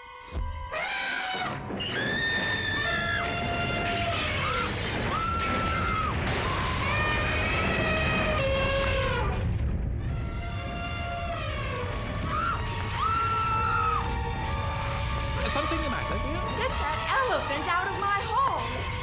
Will you stay? Yes, What did you say? yes, I can't hear you. yes, yes, yes! Very well. Hurry! Just a moment. Gregory! Yes.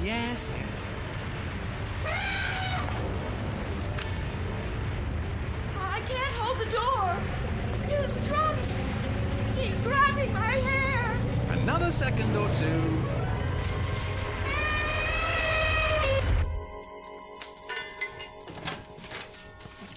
There. You're mad! You shouldn't have said those things, Victoria. What things? You'll stay now? You think you can keep me here? You don't want me to do it again, do you? How about a herd this time? No! It's just a simple matter of recording on another tape. Well, I have plenty. I said no. I'll stay for now, Gregory. Good. But I can't promise for how long. No? You think I can live with a madman? I don't know, can you? Oh, Gregory. It doesn't have to be this way. Oh, you're so right. When we met, you were a struggling playwright.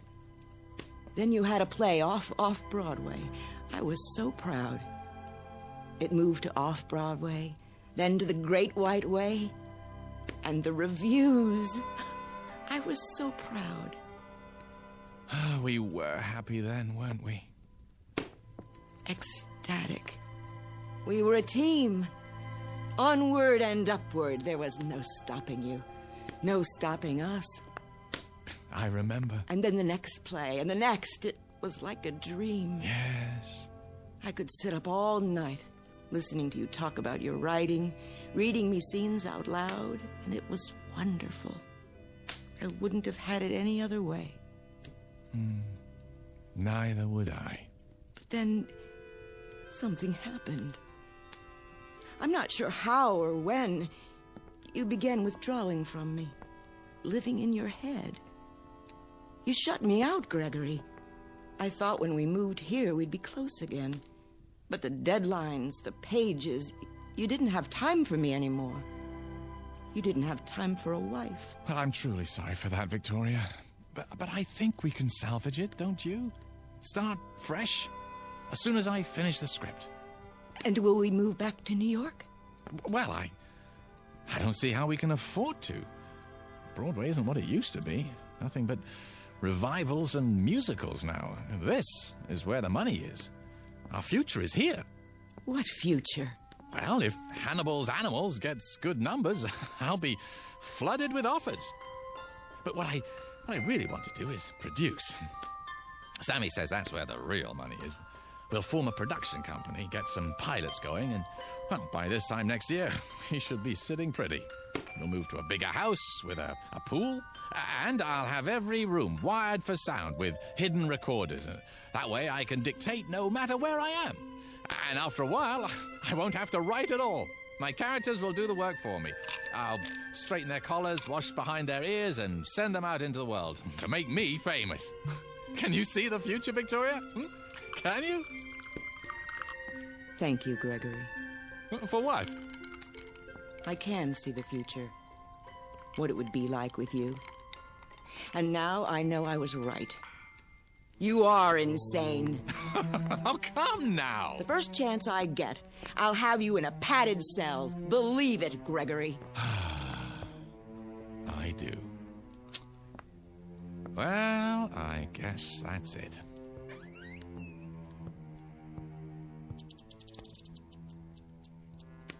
How long have you had a safe in the wall?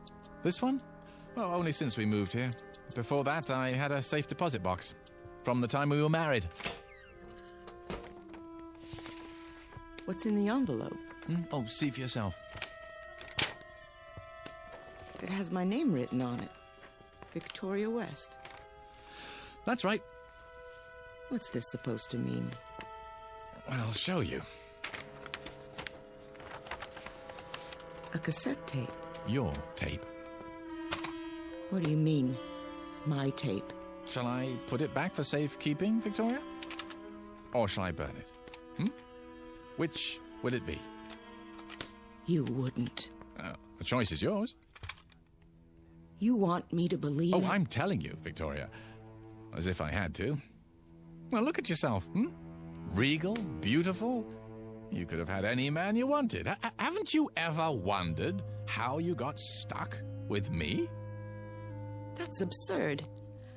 I know who I am. I have a lifetime of memories. Oh, I know you do. I gave them to you myself. It's all here on the tape. Didn't I just tell you you're impeccable? Flawless? Exactly the sort of wife that I used to think I wanted more than anything else in the world. This is another of your tricks. Why do you suppose I was so upset when you came back before, No, not because of Mary, but because it was the first time you'd ever come back against my will. The first time... Do you think you're frightening me? No. No, I guess not. You're beyond that, aren't you? I made you too strong. I forgot to give you human frailty. Well, I guess I deserve it. It's what I asked for. I'll put it back in the safe. Give me that. Oh, you want to be careful, Victoria. Very, very careful. You tedious little bore. How could I ever have believed I loved you? Here's what I think of your childish trick. Victoria! Do you know what you've done? I feel strange. Well, I'm sure you do. It's too late. I can't pull it out of the fire. I think I'd like to lie down. You don't mean to tell me it's true. No. No, it can't be true. No. Gregory. Victoria!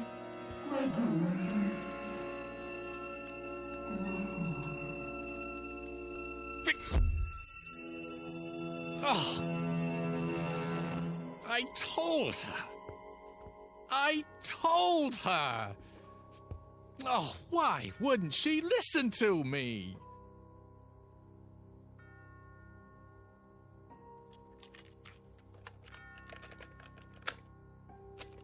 Recording. Her name is Victoria West. She...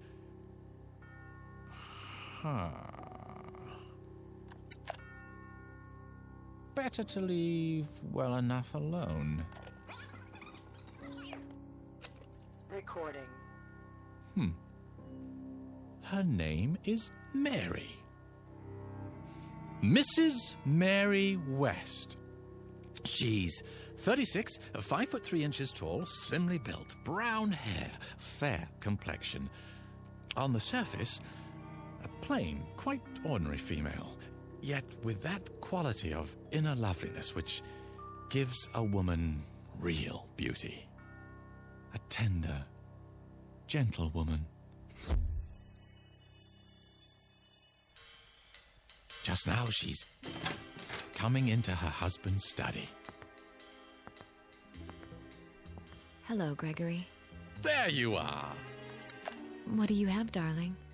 Oh, nothing really. A tape recorder. One of the tools of my trade. Will you show me how it works someday? Oh, I don't think it would interest you. Oh, it's of no importance. Nah, no importance at all. Is the drink all right?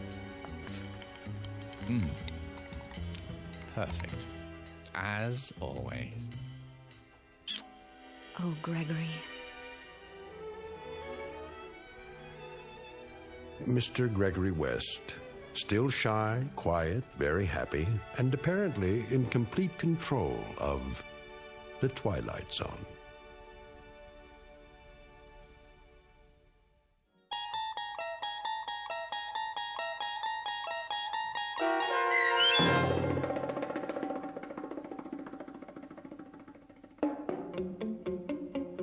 A World of His Own, starring Charles Shaughnessy with Stacy Keach as your narrator, was adapted for radio by Dennis Etchison and written for The Twilight Zone by Richard Matheson.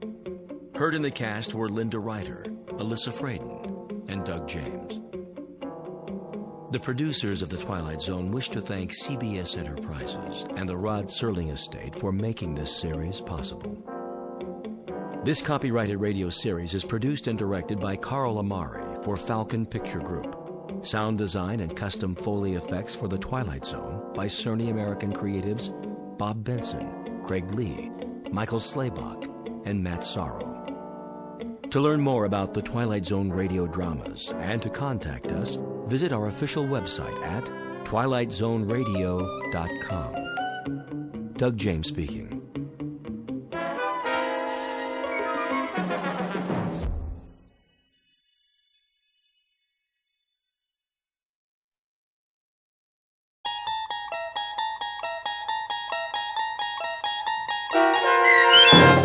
A World of Difference, starring Luke Perry, with Stacy Keach as your narrator, was adapted for radio by Dennis Etchison and written for The Twilight Zone by Richard Matheson. Heard in the cast were Elizabeth Lado, Christian Stolte, David Darlow, Doug James, Jeff Lupetin, Sarah Wellington, Maggie Carney, Carl Amari, Roger Wolski, Vince Amari, Amanda Amari, Sarah Court, and Anna Sveruzza. To learn more about the Twilight Zone radio dramas and to obtain audio cassettes and CDs of these programs, visit our website at twilightzoneradio.com. The producers of The Twilight Zone wish to thank CBS Enterprises, Carol Serling, Dennis Etchison, Dick Brescia Associates, Claire Simon Casting, Terry Jennings, XM Satellite Radio, Sirius Satellite Radio, our sponsors, and our radio affiliates for helping make this series possible. This copyrighted radio series is produced and directed by Carl Amari and Roger Wolski for Falcon Picture Group. Doug James speaking.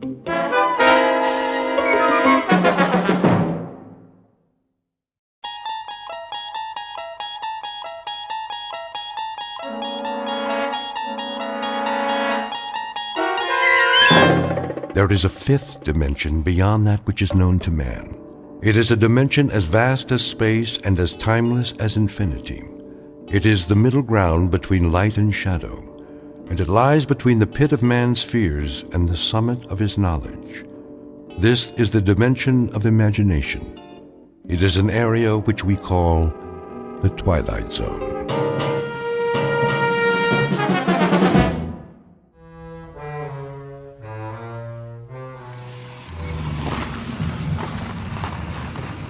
Hey there, Will. Morning, Mr. Reagan. Reagan? Yeah, that's a good one. Yeah, you want to open the gate? Yeah, I guess it is. A good one. Want to let me in on it? Let you in on what?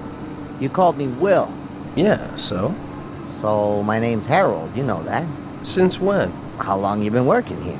Oh, long time. All that time, I've always been Harold. Some people call me Shorty, but never Will. And I'm Arthur. My wife calls me Artie sometimes, but if you want to be Harold, that's okay by me.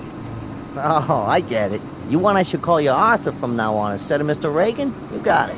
Guess that makes us even. Will? Harold, do you a favor? What's that? Leave the parking lot open, then take the rest of the day off. Okay, I'll bite. What for? You must be tired. Didn't get much sleep last night, huh? Have some breakfast, cup of coffee. See if that helps. Helps what? To get your head on straight. You can open the gate now, Harold. Or whatever your name is. Sure, if you say so.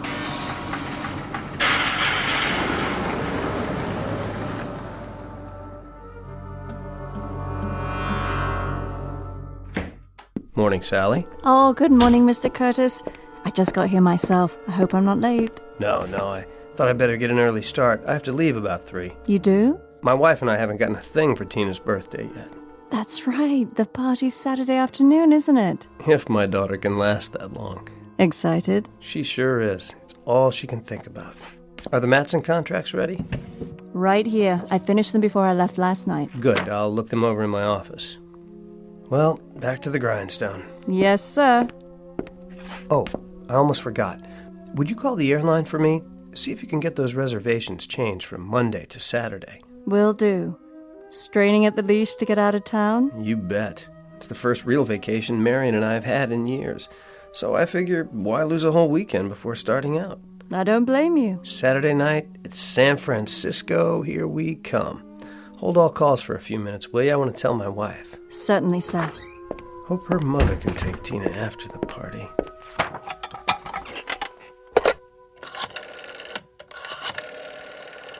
Oh, for heaven's sake.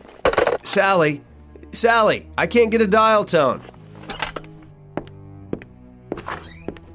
What's he doing? I don't know. This isn't in the script. Sally, I said... Who are you? What are all you people doing in... Cut! Where did Sally go? What happened to the wall and... I said cut. All right, everybody, take 5. Will somebody please tell me what is going on? Reality. The quality of being real or having an actual existence. A matter of interest to philosophers throughout the ages. The definition comes from the dictionary, and it directly concerns one Arthur Curtis, 36 years old and a successful businessman. Or so he believes. Mr. Curtis is about to discover that the line between reality and unreality can be very thin indeed. In fact, under certain conditions, it may be less than thin. It may be invisible. At least in the Twilight Zone.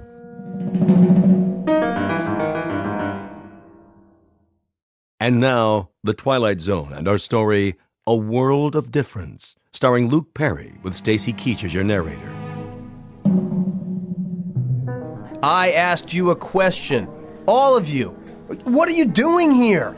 Get out of my office. Come on, Jerry. That's not my name. Is it so hard to make a phone call? Lose the ad-libs. Who are you? Remember, Jerry? Marty Fisher, your friendly neighborhood TV director. What are you talking about? How soon they forget. Sally, what is all this? Something go wrong, Mr. Reagan? Why are you sitting there like that with your feet up? Take them off the desk at once. I thought we were on a break. We are. Why don't you go to your dressing room while I talk to Jerry? Sure, Marty. Call me when you're ready. Watch the cables, Miss Lawson. Of course I will, Kelly. You'd think I'd never been on a set before. What are all these lights for? I can hardly see. Pretty hard to shoot without him, Jerry. This isn't exactly verite. That camera, what's it for? Will somebody please tell me? I'm warning you, Jerry. Oh? And who do you think you are? That's funny. I was about to ask you the same thing. Why don't you wise up and cut the dramatics? Dramatics? They won't take much more of this. You're very close to the edge. The edge of what? I like that. You're really into it. What is it? The method? I don't think so. Not the method. Who'd you study with? Sandy Meisner? Right? No, wait a minute. Stella Adler.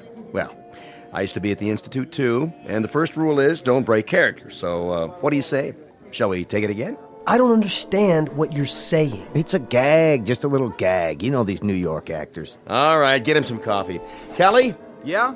Coffee over here, please. Black. Coming right up. Okay, Jerry, let's forget about it. Get your scene done. The front office doesn't like it when they're over schedule. Over schedule? Not this show. Then let's try it again. Back to the set. Set? Listen, I went out on a limb for you. The whole agency did. What agency? Just do your lines. Are we ready here? We're ready. Now, Jerry. All right, one more time. You're going to call your wife, tell her to meet you at 3:15. How did you know that? Got all your lines down? Where's your script? What are you talking about? Easy, Jerry. Don't burn yourself out. Places, everyone. Break's over. Where am I? In your office. It's morning. You just got here. This can't be my office. It only looks like my office. The window isn't even real. What's he doing? the city outside. It's a painting. What is this, a joke? Jerry. What are you people watching me for? I don't know you. I don't know any of you. Don't let him get away. He's not going anywhere. He's not on his mark. Maybe you can shoot around him for a while. I don't want to shoot around him, Sam. We've got 7 pages to do before lunch. He'll come through, Marty. We never had any trouble with him before. What's he doing now? The scene, I told you. Get ready to follow him. Roll sound and action. Still dead. Cut! Where are you going, Jerry? Stop calling me that. It's not my name. Sure, if that's what you want. Is there another telephone in here? Sit down, Jerry. One that works? Jerry, if I have to phone Brinkley on this, you're dead. Do whatever you like. Just leave me alone. You don't look so good. How do you feel? I felt fine when I got here. Please, sit down. What's that on your face? Sweat? Kelly! Yeah? Call for an ambulance and make it fast. Yes, sir. Shall I ask the front office to authorize it? Of course not. If they find out, there's no telling what they'd do. Suspend production, probably. Go on, go! Right away. Jerry, let's go to your dressing room. You can lie down. Where's the nearest telephone? Jerry, we're trying to help you. My name is Arthur Curtis. Take your hands off me. I'm getting out of here. Did you hear that? Arthur Curtis? Is this a real telephone? Looks like it. All right, everybody. 1 hour for lunch. Is it hooked up? Should be. The number. What's the number? Search me. Operator, number please. I don't know. I can't think. I'll connect you with information. Yes, please. Directory information. Hello. Would you give me the number of Arthur Curtis? 22437 Ventnor Road, Woodland Hills? Checking. On Ventnor. Ventner. I have no listing for a Curtis at that address. What? You must be mistaken. Jerry? Listen, it's my own home. I'm Arthur Curtis. I just can't remember the number at the moment. Will you? If it's an unlisted number. It's not an unlisted number. At least I don't think it is. Look, would you try again? I know there's a phone there. I'm sorry, sir. Jerry, put the phone down. You're wrong, operator. Connect me with your supervisor. Let's go to your dressing room. Listen. Give me the phone.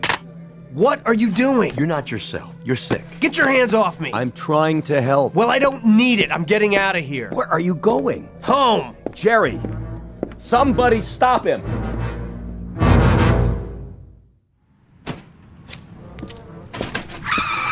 Hey, watch it, lady. Are you out of your mind? If you're drunk again, Jerry. Let go of me. Look, I don't care if they bounce you. I don't care if you never work again for the rest of your worthless life. You're going to pay me what the judge tells you to pay me, or so help me, I'll put you so far behind bars, they'll never find you again. There you are. Mrs. Reagan. I am not Mrs. Reagan anymore. Sorry. Could I speak to you in private? I haven't the time. It's about Jerry. He's coming with me. He'll be back in time for the afternoon filming. That isn't exactly what Excuse me, but I need your car. What do you think you're doing? You're not driving. I've just called for an ambulance. Jerry's having a nervous breakdown. How convenient for him. Would you two get out of the way, please? I'm not joking, Mrs. Miss, from now on. If you won't move... Slide over. I don't have time to argue. I said... Get in if you have to. I'm getting out of this place. You pig-headed... Better fasten your seatbelt. Slow down. Don't touch the wheel. I'll do more than touch it. I'm not going to let you crash this car. It's mine now. Get your hands off the brake. There. Now will you let me drive? I'm warning you. You're warning me? Give me those keys. Now. Stop! Look, please, whoever you are. I said I'll drive. If you want to kill yourself, you'll have to wait. First, I'm going to bleed you, Jerry. I'm going to bleed you dry. Every bank account, every residual. Now listen. I don't know who you think I am, but you're wrong. You're wrong. My name is Curtis. Arthur Curtis. And I don't have the slightest idea what you're talking about. Right now, I'm going to... Oh, cut the histrionics. If you think you can chisel your way out of pain with a cheap trick like this... I'm going to turn the key again. and I'm driving to my home in Woodland Hills. Once we get there, you can have your car back. Do you understand? I told you to cut the act. No act. My name is Arthur Curtis. My wife's name is Marion. I have a daughter named Tina, and I live at 22437 Ventnor Road in Woodland Hills. I mean it, Jerry. My name is Arthur Curtis. My wife's name is... I said cut. Cut!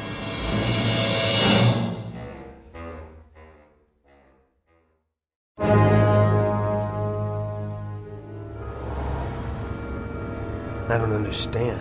I've made this turn twice now. Let me know when the grand tour is over, will you? I don't know where I am. And yet I must. This is my neighborhood. I live here. Do you? I have, for years. Ever since I bought the house. But my street, it's just not here. What do you want, Jerry? An Academy Award? I've told you, my name is... Oh, can it, will you? Who are you trying to convince? You may as well give it up. You never had a less receptive audience. Why do you refuse to listen to me? Go ahead, then. Play it out. Make a complete idiot of yourself. I couldn't care less. I'm trying to find my house. Is that so hard to comprehend? Well, you're not going to, no matter how hard you try. And why is that? Simple. Because there's no such thing as Ventnor Road. Keep quiet. I'm trying to think. And what's more, there never was, except in your dreams. What's in the glove box? That's none of your business. This is my car now. There must be a map. Let me have it, please. Get your hands out of there. I'm just trying to... Tina! There she is! Who's Tina? My daughter! Another little secret you never told me about. When did that happen? See her? Skipping down the sidewalk? Oh, spare me. Hi, honey! Over here! It's Daddy! This is too much. You're going to get us both arrested. Tina, honey! Come here! I didn't have anything to do with this, remember that. Tina? Thank God. Leave me alone. But you're not Tina. Sorry, little girl, I thought... You scared me. You're a bad man. Get in. But that dress... I thought she was... I said get in. Or would you rather go to jail for attempted kidnapping? You should have let me drive in the first place. None of this would have happened.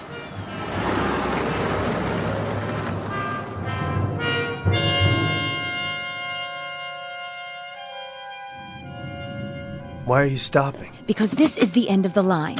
Here? Oh, don't tell me you're going to play surprised. But I've never seen this house before. You just won't quit, will you? That's Brinkley's car out front. What does he want? Who's Brinkley? Pound of flesh, probably. Well, he'll have to wait his turn. Coming? I can't stay here. I have to go. I said I'd get you back for the afternoon shooting. I mean home. You are home. Who's home? Move it, Buster. Or would you rather sit out here? Fine with me. Suit yourself, but I promise you you'll regret it. Where are we? Come on inside. Fix yourself a drink. A little hair of the dog? Maybe that'll do it.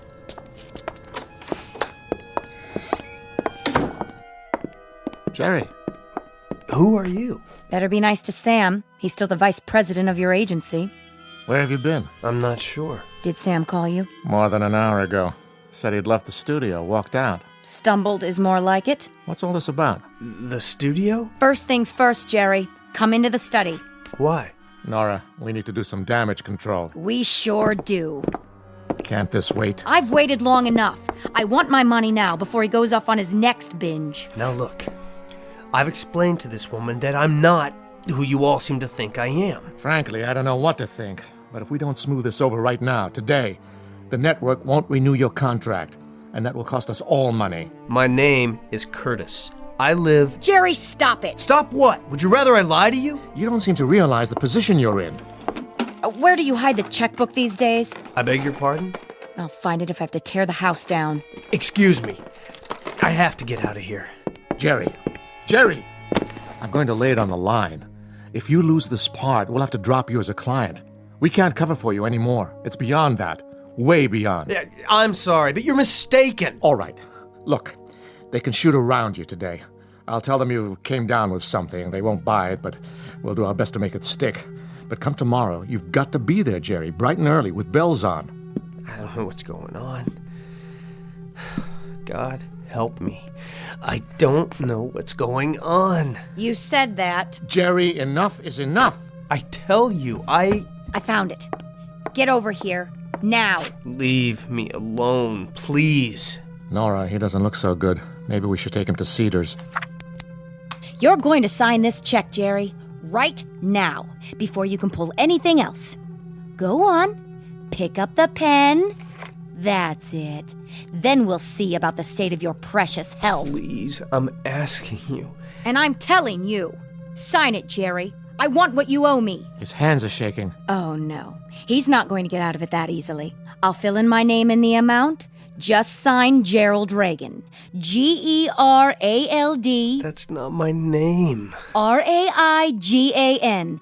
In case you've forgotten how to spell, too. But I've never heard that name before in my life. Maybe he should lie down. Would you both back off? This has gone far enough. I am not Gerald Reagan. My name is Arthur Curtis. Do you hear me? Arthur Curtis. I work for... Wait a minute. I'll prove it. Operator, I'd like the number for Davis Morton and Company, 189 Brand Street, Los Angeles. Yes, I'll hold. But make it fast, will you? Of course there is. I should know. I work there. Look, I've been with them for 7 years. Don't tell me that. Don't. Here, lean on me. Sarah Bernhardt. Look at his eyes. I don't think he's faking it. Awfully good timing, if you ask me. Help me to get him to the other room. What? What is happening to me?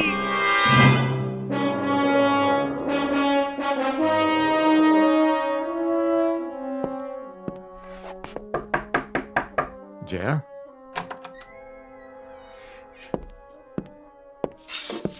What are you doing? Just closing the blinds. Don't bother. I was hoping you'd catch a few winks. Feeling better? You don't believe me, do you? It doesn't matter what I believe. You've been overworked. Trying to wrap the season. Must have been a terrible strain. The season. I take it that's supposed to mean something to me. If it doesn't, we're all in trouble. Would you like anything? Some lunch? If Nora won't make it, I'll order out. No, thanks. I don't have much of an appetite. You need help, Jerry. It's not in my province, but I've known you a long time, and I hate for this to happen. It's not necessary, you know. It really isn't. Can't you see what's happened? Why don't you tell me? You know what this is?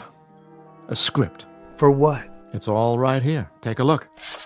Cast of characters. Arthur Curtis, 36. A young business executive. Happily married. Let me see that. Curtis lives in Woodland Hills, California, with his wife and young daughter. Where did you get this? It's yours. From the dresser here, where you left it after studying your lines last night. Go on, keep reading.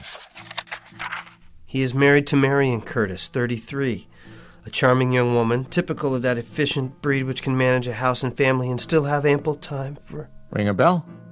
Who wrote this? That's neither here nor there. Some hack, probably. The point is, the only information you have about Arthur Curtis is what's written here. That's crazy. Jerry, I really do understand.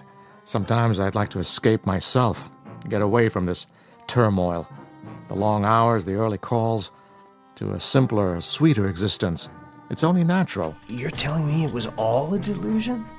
That I'm really somebody named Gerald Reagan, a dissolute, pitiful... A sweet, unhappy man.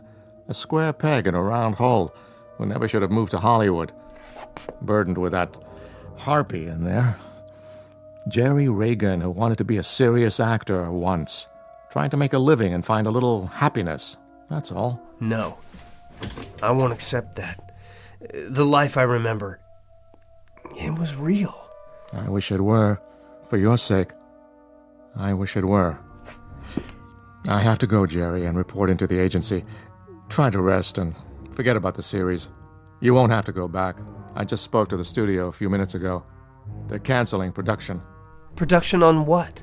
You may as well give me the script. I'll toss it for you. It doesn't matter now. I'm sorry, but Arthur Curtis is dead.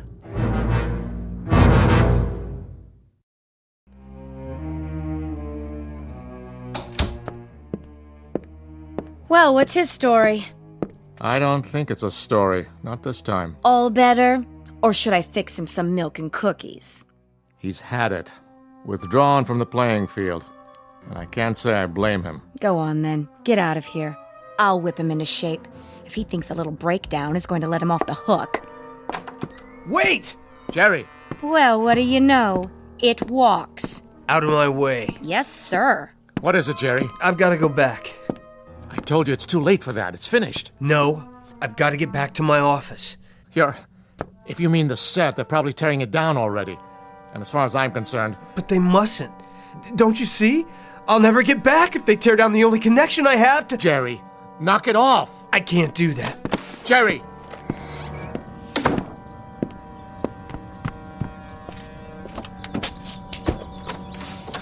Careful, Jerry, that's my car!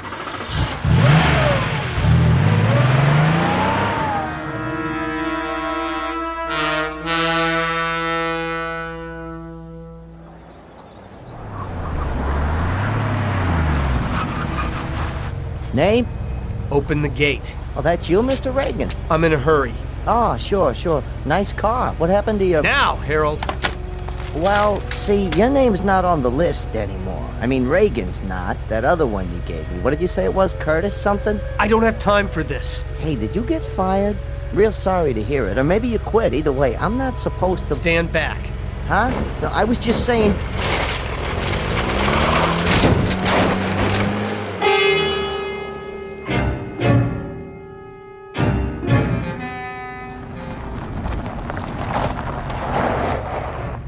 What in the... Hey! You can't do that! Put that down! What do you think you're doing? What'd you say? Watch your feet. That's my sofa! Yeah? Where are you taking it? Back to props. You can't. Yeah? I got a work order right here to strike the set. You mean my office? Which office? The low building with the rose bushes. 189. Nah, this is from stage 23. Which way is that? It's over there. Hang it right at the commissary.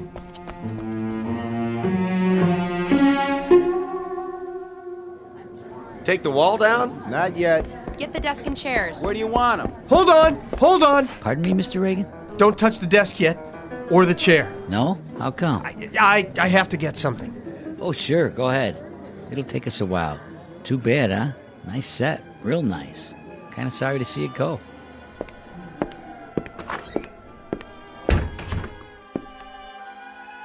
Sally? Are you still here? No matter. I don't know where to start. There must be a way. There has to be. Mr. Reagan? Who? It's Kelly. I thought I saw you come in. What happened to my books? Books? Oh, sent back to props by now. And my papers? And file cabinets? Even the photos on the desk? They were pictures of my family, my wife and daughter. Were they? You mean they were real? Give me a few minutes. Maybe I can track them down. Do they have to do this? I'm afraid so. The studio needs the space. A career. A whole life packed up while you're out and shipped off to God knows where. I had no idea. I thought it would last. Nothing lasts in this town. You know that. But I thought... You thought you were different. The exception to the rule? Well, I don't blame you. It's easy to fall into that. You see what happens to everyone else, but you never think it'll happen to you.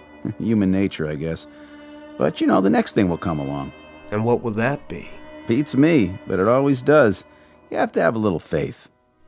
And the things we collect over the years and leave behind. Oh, somebody else will get some use out of it. It was never really ours in the first place, was it? Can't exactly take it with you. No, I guess you can't. They're ready to take the walls down now. You might want to sit somewhere else. I thought if I got here in time... Thought what? Nothing. You go on. I'll be out of here in a minute. Just following orders, Mr. Reagan. Nothing personal. No. Nothing personal at all. Marion, don't leave me.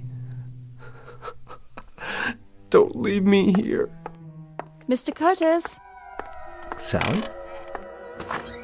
Mr. Curtis, oh, there you are. I thought you'd gone home. What? Somebody's here to see you. Go ahead, Mrs. Curtis. Arthur? Marion! Honey, I don't understand. You don't? Where have you been? I've been phoning all day. Marion, is it really you? Well, who else would it be? Honestly, Sally kept saying you were out. Out? What does that mean? She couldn't imagine where you'd gone. She didn't see you leave. I had some business to attend to. I got lost on the way back. You did? How do you mean? It doesn't matter. I'm back now. Oh, just let me sit down for a second. These new shoes are... Why, where's your sofa? I won't need it anymore. Marion, let's get out of here. But I just got here. I didn't think you'd mind. I thought you might want to have dinner on the way home. That sounds wonderful. Oh, and I wanted to tell you, I got something for Tina's party. That doll she's so crazy about. Now, Marion, let's go right now. Artie, are you all right? Yes, I am now. You're looking a little tired. A hard day? Very. Where were you? It's a long story. Mr. Curtis. Sally? What is the matter with you, dear? You look as if you've seen a ghost. Leaving now? Did you make that call to the airlines? Yes, sir. They sent the tickets over this afternoon. I have them right here. Let me see. Plane tickets for our trip? Are they all right? Yes, they're perfect. Ready to strike the office. Get those lamps and tables out of there. Okay. Honey, you look so peculiar. Is something the matter? Can you hear that? Hear what? Over here, boys. Please, Marion, let's go on our vacation right away. Let's not wait. What is wrong with you? Nothing, sweetheart. Just let me hold you. I don't want to lose you. Not much chance of that. Oh, Artie, I've never seen you like this. We'll take Tina to your mother's and go right to the airport. But I'm not packed. We'll pick up what we need when we get there. Oh, Marion, it's very, very important. Well, if it matters that much to you, I suppose... Then let's go, now.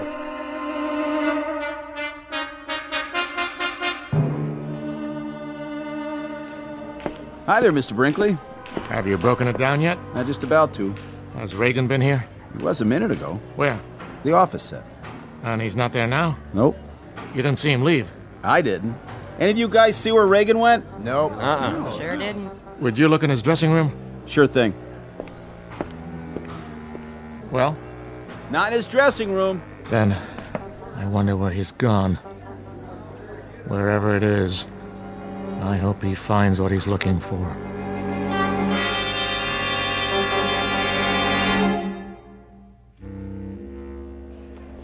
Flight 23 departing at Gate 5. Last call. Flight 23 to San Francisco.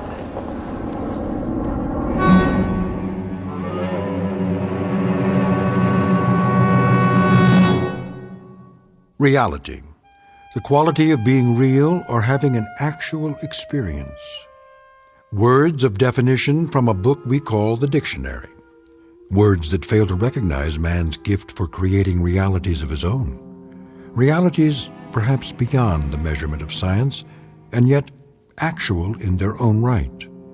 Realities existing in that vast and timeless middle ground between light and shadow, the dimension of imagination, also known as the Twilight Zone. More from the Twilight Zone after this.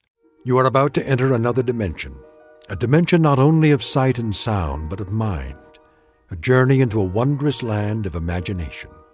Next stop, the Twilight Zone. Hi, this is Stacy Keach. I'd like to take a moment to tell you about our Twilight Zone website at twilightzoneradio.com. At twilightzoneradio.com, you'll find the latest information on these Twilight Zone radio dramas, including behind-the-scenes photographs, plus the newest product releases, trivia contests, ways to contact us, other Twilight Zone-related info and merchandise, plus links to other fascinating websites. So make your next stop twilightzoneradio.com. Visit twilightzoneradio.com to purchase these Twilight Zone radio dramas on cassette and CD, or call toll-free 1-866-989-ZONE. That's 1-866-989-9663.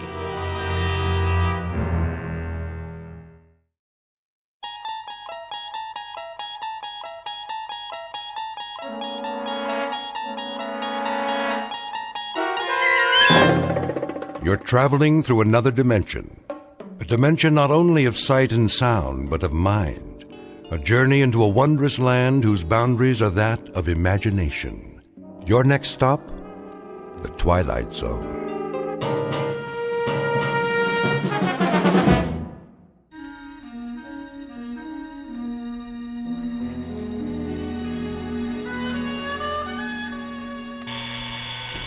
Blasted alarm. Let me sleep. Oh, all right, I hear you. It's 7:01 on a beautiful spring morning. What's so beautiful about it? And this is Mike Munn, here with some more sunshine music on your favorite listening station, Radio K-Rand. Oh, you shut up. So, whether you're on the way to work or just waking up, relax. We'll be with you all day long, bringing you melodic masterpieces around the clock. Off, I say. I did not set this radio to go on at all. And before we start another set of timeless hits, here's a special message for one of our favorite listeners, Bartlett Finchley. What? Mr. Finchley, we know you're out there, so put on a happy face. Take some time to smell the coffee, and remember, we love you madly, but we'd love you even more if you'd get out. Nobody wants you here, so you may as well pack up and get out now. We'll see about that. Of all the outrageous gall.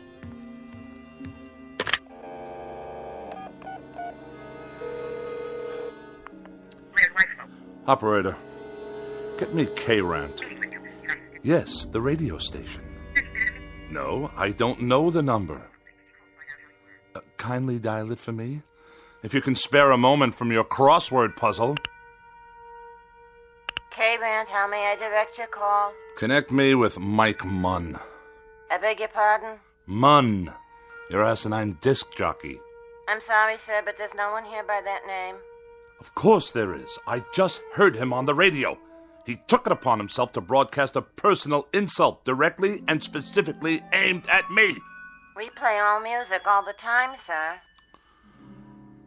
Do you know who you're speaking to? This is Bartlett Finchley. Yes, Mr. Finchley? And I will not be addressed in such a manner, on or off the air. Of course not, sir. Which manner? I'm sure you know full well what I'm talking about. The airwaves are licensed by the Federal Communications Commission, and they are not to be used for personal messages. I'm sure the FCC will be most interested in these blatant violations. They'll pull your license so fast it'll make your empty head spin like a top. But we don't have disc jockeys. We don't broadcast any messages at all. Only beautiful music 24 hours a day, plus commercials, of course. Let me speak to your station manager. Yes, sir. Please hold.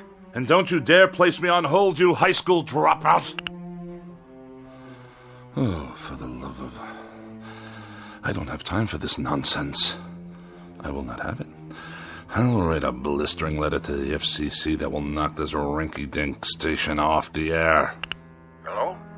I want to file a complaint. A very, very serious complaint about your broadcasting policies. Come off it, Finchley. What did you say? Get off your high horse and give it a rest. Or you're out of here. You low-life nincompoop. How dare you address me in that fashion? I'll have you fired on the spot.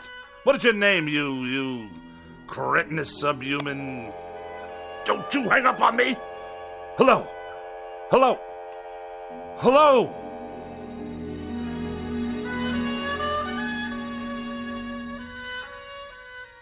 This is Mr. Bartlett Finchley, age 42, a practicing sophisticate and dedicated misanthrope who writes very special and very precious things for gourmet magazines, critical journals, and the like.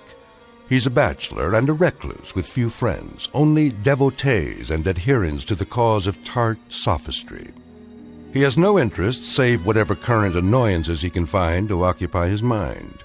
He has no purpose to his life, except the formulation of day-to-day opportunities to vent his wrath on the mechanical contrivances of an age he abhors. In short, Mr. Bartlett Finchley is a malcontent, born either too late or too early in history, and who, in just a moment, will enter a realm where muscles and the will to fight back are not limited to human beings. Next stop for Mr. Bartlett Finchley, the Twilight Zone.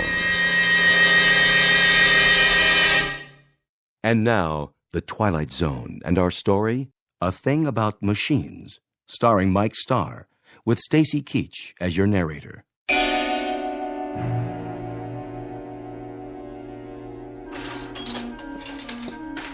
How are you today, Mr. Finchley?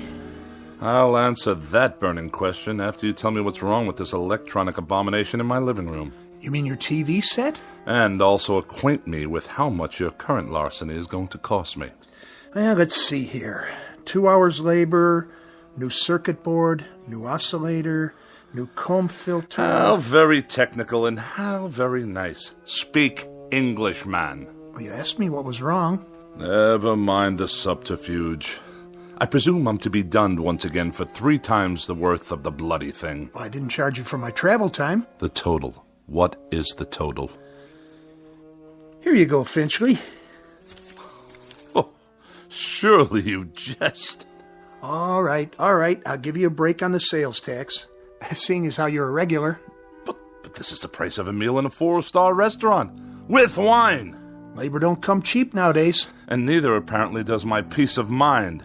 I requested that the device be restored to working order, the alternative being more disruptions to my writing schedule. Well, you could just get a new one every time. Might be easier all around. Last time I was here, Mr. Finchley, you'd kicked your foot through the picture tube, remember? I have a vivid recollection. It was not working properly, like every other electronic contraption in this house. I tried to rehabilitate it. By wrecking it? After a certain point, that is the only option left. I disposed of a clock radio in a similar manner this morning. Unfortunately, I must view a cooking program this evening in order to write my review of their fare, which I'm sure will be abysmal as usual, if the television should choose to operate at all. Why don't you just horsewhip it, Mr. Finchley? That'd show it who's boss. What do you say we cease the small talk? Let's get down to the petty larceny and be done with it. I'll put it on your tab. Send me a check before I come out the next time. I sometimes wonder exactly what it is the purpose of the Better Business Bureau in such transactions. You got a complaint about my work? When they allow you itinerant extortionists to come back week after week, move wires around busily probe with ham-like hands, and accomplish nothing but the financial ruin of every customer on your route. We're not a jip outfit, Mr. Finchley. We're legitimate repairmen. But I'll tell you something about yourself. Spare me, please. I'm sure there must be some malnutrition analyst with an aging mother to care for whom I can contact for that purpose. Why don't you hear me out, Mr. Finchley? That set doesn't work because you obviously got back there and yanked out wires and heaven knows what else. You had me over here last month to fix your tape recorder because you'd thrown it down the steps. It did not work properly. Well, that's the point, Mr. Finchley. Why don't they work properly? Offhand, I'd say it's because you don't treat them properly. I assume there's no charge for that bit of analysis. What does go wrong with these things, Mr. Finchley? Have any idea? Have I any idea? Now that's worth a scholarly 10 lines in your repairman's journal. Bilk the customer, but let him do the diagnosis. Well, the reason I ask that is because whatever it is that really bothers you about that television set and the radio and all the rest, it's something you're not telling me. Aside from being a rather incompetent clod, you're a most unreceptive listener. I've explained to you already. The television set simply did not work properly.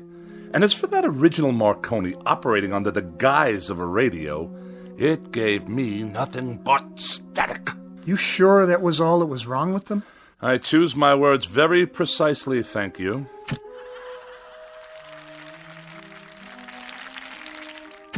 Well, there you go. TV's okay again, for now. I'll send you a complete bill, Mr. Finchley. Of this I have no doubt. Finchley, what is it with you, anyway? With me? Well, with you and machines, that is. Any type of machine, as far as I can tell. Just curious. You don't have to tell me if you don't want to. If it's something personal. I will file that idiotic question in my memorabilia to be referred to at some future date when I write my memoirs. You will fill one entire chapter. The most forgettable person I have ever met.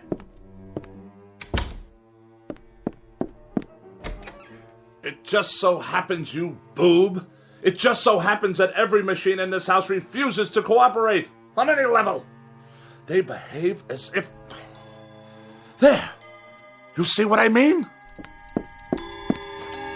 Enough! I said that will be just about enough of that.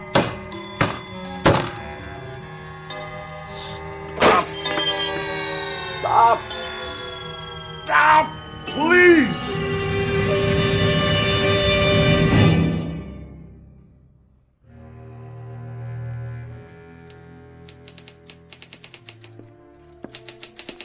Miss Rogers?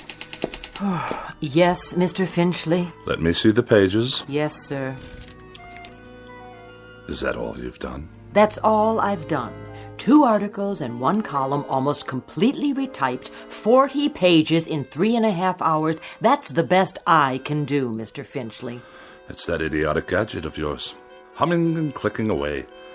I suppose it's about to break down, too. It's perfectly fine for a typewriter if you'd let me use a word processor. My words don't need processing. They've already been diced and sliced by the most perfect processor known to man, the human brain, which in my case comes with a great deal of priceless expertise. But a computer would increase the speed. I wouldn't have to worry about ribbons, correction tape. The solution to that, Miss Rogers, is increased accuracy. I'm extremely accurate, Mr. Finchley, and it's not my speed that's the problem. This is an old-fashioned, out-of-date technology. If you'd allow me to bring a computer in here... Oh, no! Not in my house. More unnecessary bells and whistles. Thomas Jefferson wrote out the preamble to the Constitution of the United States with an inkpot and a feather quill. It took him only half a day. Then why don't you hire Mr. Jefferson? Did I ever tell you with what degree of distaste I view insubordination? Oh, yes, many times, often and endlessly. What are you doing? What does it look like? I'll tell you what, Mr. Finchley. From now on, you can get yourself another girl. Somebody with 3 arms and roughly the same sensitivity as an alligator. Then the 2 of you can work together till death do you part. As for me, I've had it. And you are going where? Where? I think I might take in Bermuda for a couple of weeks, or Mexico, or maybe a quiet sanitarium on the banks of the Hudson. Now, Miss Rogers. Any place where I can be as far away as possible from the highly articulate, oh so sophisticated bon vivant of America's winers and diners, Mr. Bartlett Finchley.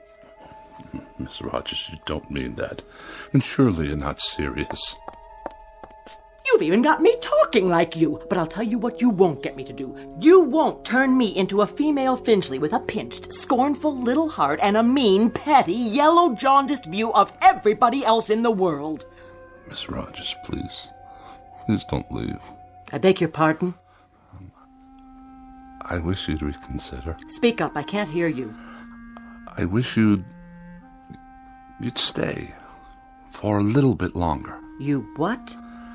I don't mean to work. All that can wait. Then why? I was just thinking... Well, we might have dinner. You're not serious. Or something, perhaps a cocktail. You are serious. I am. I'm not very hungry, and it's too early for cocktails. What's your trouble, Mr. Finchley? You sound like a half-hearted orphan whose idea of a lark is a square dance at the local grange. I'm merely suggesting to you, Miss Rogers, that we observe the simple social amenities between an employer and a secretary. I thought we'd go out, even taking a show or something. How very sweet, Mr. Finchley. Thank you, but no, thank you. Tonight, I'm taking a hog calling lesson. You know what a hog is, don't you, Mr. Finchley? He's a terribly bright fathead who writes for gourmet magazines and condescends to let a few other slobs exist in the world just to take his rudeness and run back and forth at his beck and call. Good day, Mr. Finchley. Miss Rogers, before you go, have a cup of coffee or anything at all. If you must know, I'd like very much not to be alone for a while. Are you ill? No, not as such. Then what's the trouble? Does there have to be trouble because I'm desperately tired. I've hardly slept for 4 nights. And the very thought of being alone now, well, frankly, it's intolerable. Things have been happening, Miss Rogers. Very odd things. Go on. That TV set in the corner. It goes on late at night. It just goes on all by itself. I see you got it fixed. And the clock radio I kept in my bedroom, it went on and off, too, of its own accord, whenever I tried to catch up on my sleep. I'll let you in on a little secret. There's a conspiracy afoot in this house, Miss Rogers. Really, Mr. Finchley? That's exactly what it is. A conspiracy. The television set, the radio, electrical devices of every sort. That miserable car I drive. Even the clock on the mantelpiece. There's no clock on the mantel. I know. I threw it away. Why would you do that? What I'm getting at, Miss Rogers, is that for as long as I've lived, I've never been able to satisfactorily operate machines. Mr. Finchley, I think you ought to see a doctor. A doctor? Oh, the universal panacea of dreamless idiots. If you're depressed, see a doctor. If you're happy, see a doctor. If the mortgage is too high and the salary too low, see a doctor. You, Miss Rogers, you see a doctor. I am a logical, rational, intelligent man. I know what I see. I know what I hear. And for the past 3 months, I've been sharing this house with a collection of wheezy Frankenstein monsters whose whole purpose is to destroy me. Now, what do you think of that? I think you're terribly ill. I think you need medical attention.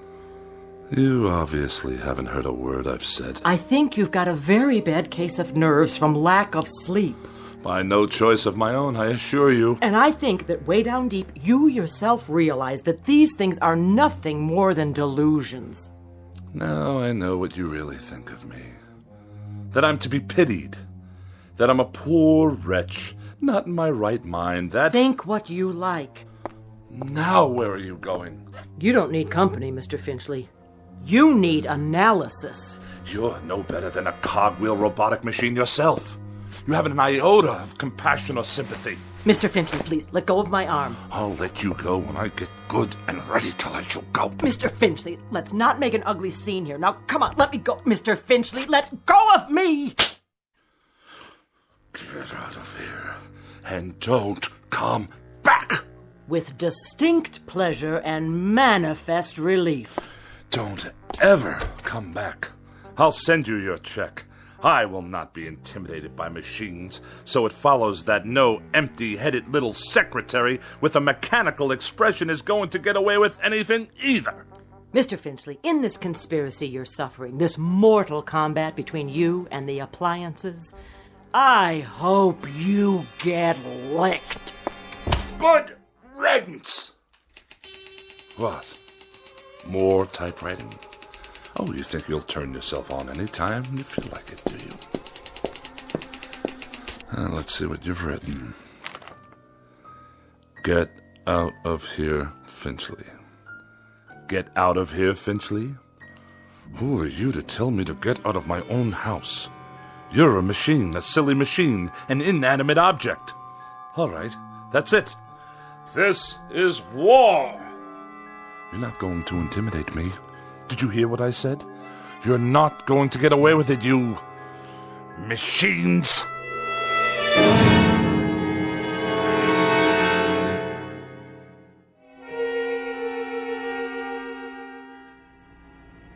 Nice day, huh? Define your terms. I was only making conversation, Mr. Finchley. Just see to it that this elevator takes me all the way to my destination without a mishap. 19th floor. I'm surprised I got here in one piece. Pardon, sir? No matter. You wouldn't understand. You couldn't, since you choose to collaborate with these infernal contraptions all day long. Yes, sir. Good afternoon, Mr. Finchley. Is it? I just meant... I know what you meant. The warm, languid weather outside, fluffy white clouds scudding across a pale blue sky. The sort of day when a young woman's thoughts turn to romantic mush. Disgusting. Mr. Finchley, I assure you Well, I'll have none of it. Do you hear? Excuse me. Editorial department. Ah, another telephone. Mr. Alexander Graham Bell's most loathsome invention. It undoubtedly knows my whereabouts at all times. Please hold. Mr. Finchley, did you want to see the editor? No need. I simply wish to drop off my manuscripts for the next issue, the reviews and the personal opinion column. Oh, and kindly note, the final pages are handwritten this time. Oh, did your computer crash? By no means. My typewriting apparatus is in the shop. Actually, I prefer this method. It allows me to make last-minute revisions directly from my hand to your eye, as it were. I'll tell them it's here. Then I shall take my leave.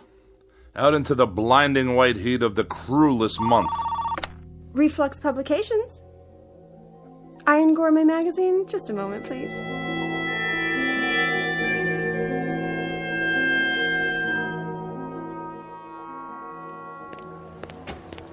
You there! Why are you touching my automobile? I'm writing you a citation, sir. For what reason? Overtime parking. What? The meter ran out. That's impossible. You can mail in the fine or pay in person. There's something wrong with the meter. Surely you can see that. I see a red flag. That's a violation. But I deposited the correct coins. Maybe you did. Just not enough, that's all. On the contrary, I've been gone for 13 minutes. I inserted coinage worth exactly 30 minutes. Well, it doesn't look like it. Then the meter's not working properly. Take it easy. You don't want to break city property now, do you? It's already broken. Definitely and absolutely. It runs too fast. Any fool can see that it did not register a full 30 minutes after swallowing my money. If you want to contest it, court hours are 8 to 5, plus night court on Tuesdays and Thursdays. This is a gross miscarriage of justice. I'm just doing my job, mister. Here's your citation. Have a nice day. One more mechanical abomination designed to make my life a living hell.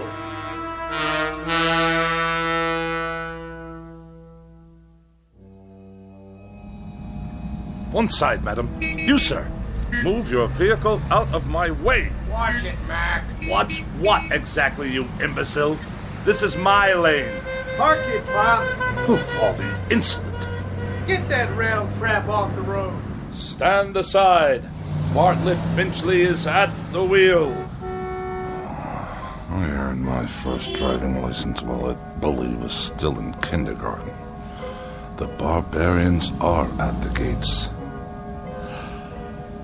Yet another red light, waiting for some mother and her toddler to cross the street. Oh, look at them, stuffed to bursting on cheeseburgers. What's wrong with you? Are you blind? I did nothing. Simply placed my foot on the brake pedal. On the gas, you mean? The car moved forward under its own power. Yeah, sure. You trying to kill somebody? I saw the whole thing. He did try to kill you. On the contrary, the motor car obviously malfunctioned. We're in a crosswalk here. Get his license number. You do that. The light is now green. Do I have your permission to proceed? Get that piece of crap out of here. Gladly.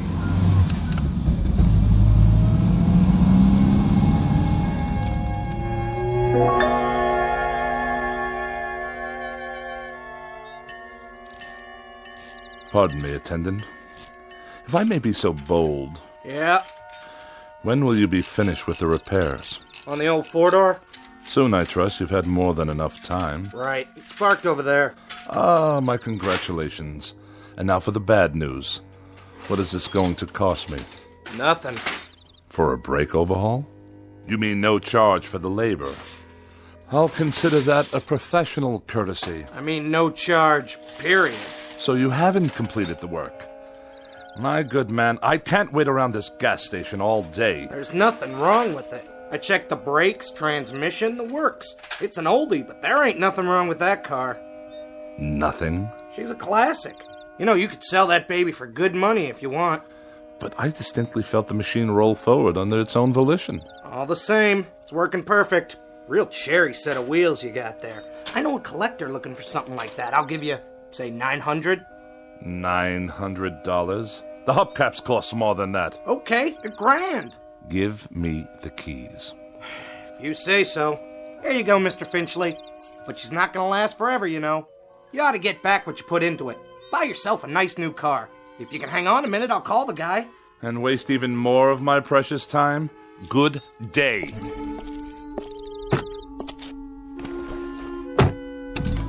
Wait up!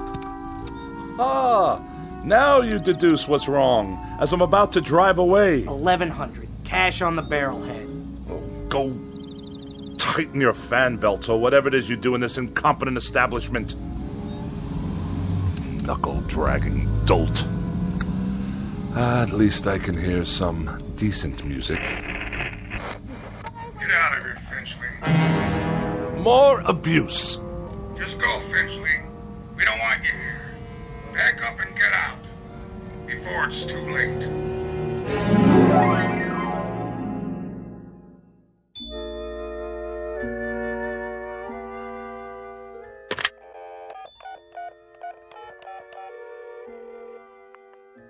Miss Moore, please? Oh, is that you, Agatha? Bartlett Finchley here. Yes, my dear, it has been a long time. Too long. Which indeed prompts this call. How about, dinner this evening? Yes, with yours truly. Why, at the restaurant of your choosing, of course. Oh, no, you're quite mistaken. There are establishments that meet my standards. In this city, well, I'm sure there are. Well, it is short notice, but yes, I see. Some other time, then. I'll call you again. You have my pledge on it. Not at all. And good evening to you.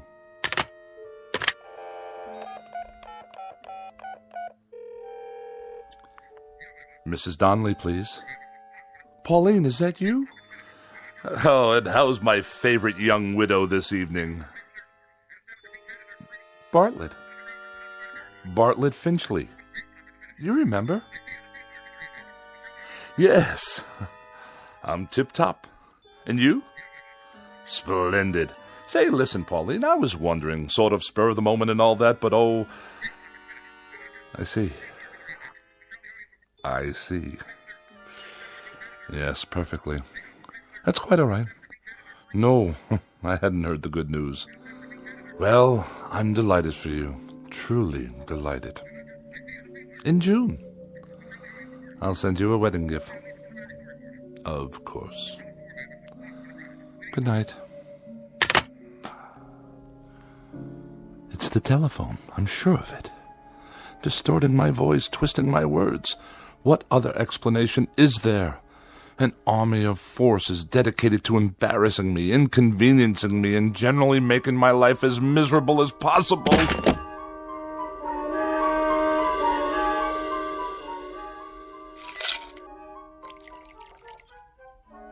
How much longer, may I ask? The phone's all fixed, Mr. Finchley. One in the bedroom, too. So you say? Yeah, she's operating all right now. Had to replace a handset, though. Shouldn't give you any more trouble. I'm deeply indebted. Convey my best to Mr. Bell for his reliable invention. Yeah, sure. Is there something else? Well, you tripped over the cord. Is that what you said? If that's what I said, you may rest assured that's what happened. Well, you're the boss, Mr. Finchley. Reason I asked, though, those wires sure looked like they were yanked out. Do they now? Proving what a vast storehouse of knowledge the phone company has yet to acquire. Okay. So long, then. Have a nice night. I shall certainly endeavor to do so.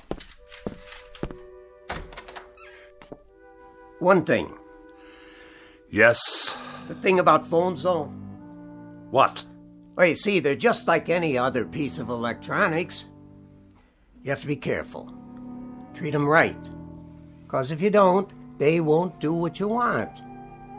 Kind of like people, I guess. Kick them to the curb, and they won't be there when you need them. You get back what you give out. But, well, I figure you know that already, don't you, Mr. Finchley? A smart man like you. Good night. So be it. Another evening alone. Just as well. At least this way I'll have the company of a person of quality.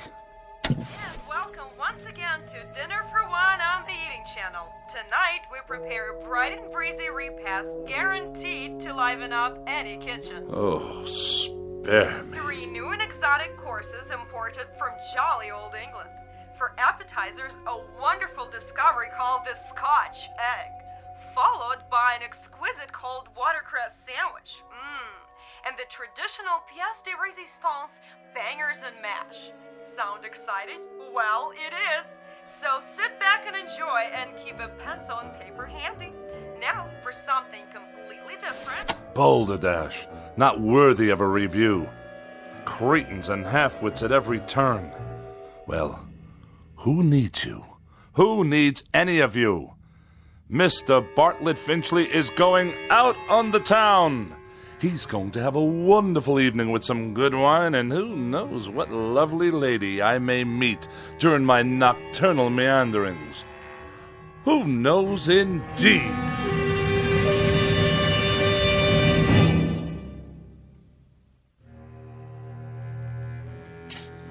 Dinner jacket, white shirt, and the red cravat. No, the blue. Or perhaps the polka dots. Yes. This will do. Now for a quick shave before dressing. Who do I see in the mirror there? Who can that attractive man be? Don't tell me. It's Bartlett Finchley. Good features. Strong chin. Bred from quality stock. All I need to do is whisk off the stubble. Ow! Bit me. The shaver actually bit me. I'm bleeding. Get away, you filthy bugger. Finchley. Who's there? Finchley. Look in the mirror. What do you really see? Who's speaking? Take a good look. You're ugly, Finchley. That's not my face. It can't be. An ugly, dried up old man. Do yourself a favor. Do us all a favor. Use a straight razor. Stop speaking at once. You have no right.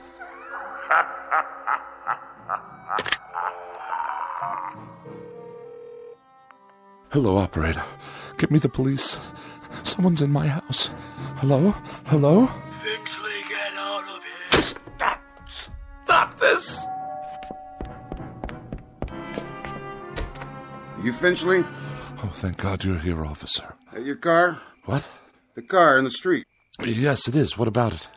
She rolled down the driveway, almost hit a kid on a bike. Yeah, my son. But the brake was on. The emergency brake? You better get it fixed. I just did, this afternoon. Don't you believe him, officer? Car rolled right down the driveway and into the street. You're lucky you didn't hit somebody. Then you'd really be in hot water. Got the keys? They're in the other room. Better get them then. I want to put on some clothes while you're at it. Look at him standing there in his underwear. I have a robe on, madam. Some robe? It's called a dressing gown. And tie it shut. I'll write you up for indecent exposure, too. Oh, yes, of course. All right, fella, you better pull her back in the garage. I'll give you a warning this time. Have those brakes checked first thing in the morning, understand? Perfectly. There is another matter I'd like to discuss with you, officer, now that you're here. And what's all the noise in his house? He's always throwing stuff, yelling at the top of his lungs. That true? No, I fell, that's all. Tripped and fell on the stairs. That why your face is bleeding? Precisely. What's the other matter? Matter? You said you have something to discuss. It's difficult to explain. You wouldn't understand. Evening then, Mr. Finchley. So is he going to move his car or what? In one moment, madam. For now, you may remain on my property until I return with the keys. At that time, I should like you to be out of my yard. Otherwise, I shall solicit the aid of this gendarme to forcibly eject you. Idiots! I need a drink.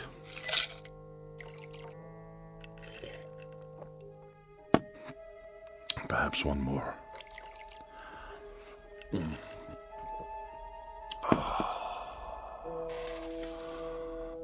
That's better. But if the car can't be trusted, how can I go out this evening? I'm a prisoner in this madhouse. Miss Rogers? Edith? Is that you? Yes, of course. You had second thoughts, and now you've come back. Where are you? But if you're not here, then who's typing? Get out of here, Finchley. Get out of here, Finchley. Is that all you can write, you infernal machine? Who turned you on? Get out of here, Finchley. Get out of here, Finchley. No. You get out of my television set. What's that? The clock.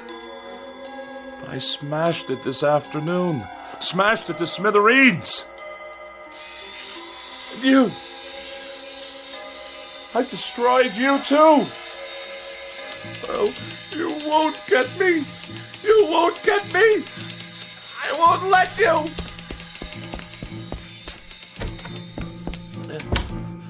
Help me, please. Someone. It's Bartlett Finchley, your neighbor.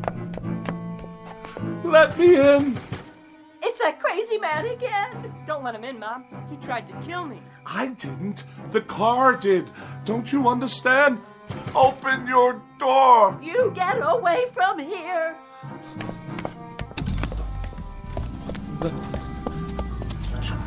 You can't follow me.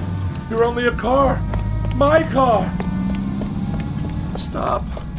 There's no one at the wheel. You must stop. I demand it. Back to my house. Then it can't follow me to the house. Locked. Wait. I have the keys after all. It can't get in here. I'm safe now. Safe. Where's the light switch? Burned out. Just as well. I'll hide here in the dark until the car goes away. Yes, that's it. Get out. Get out of here. Get out of here, Finchley. Now!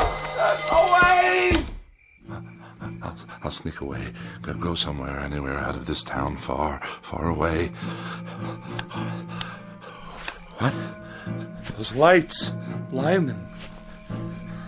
I can't see a thing.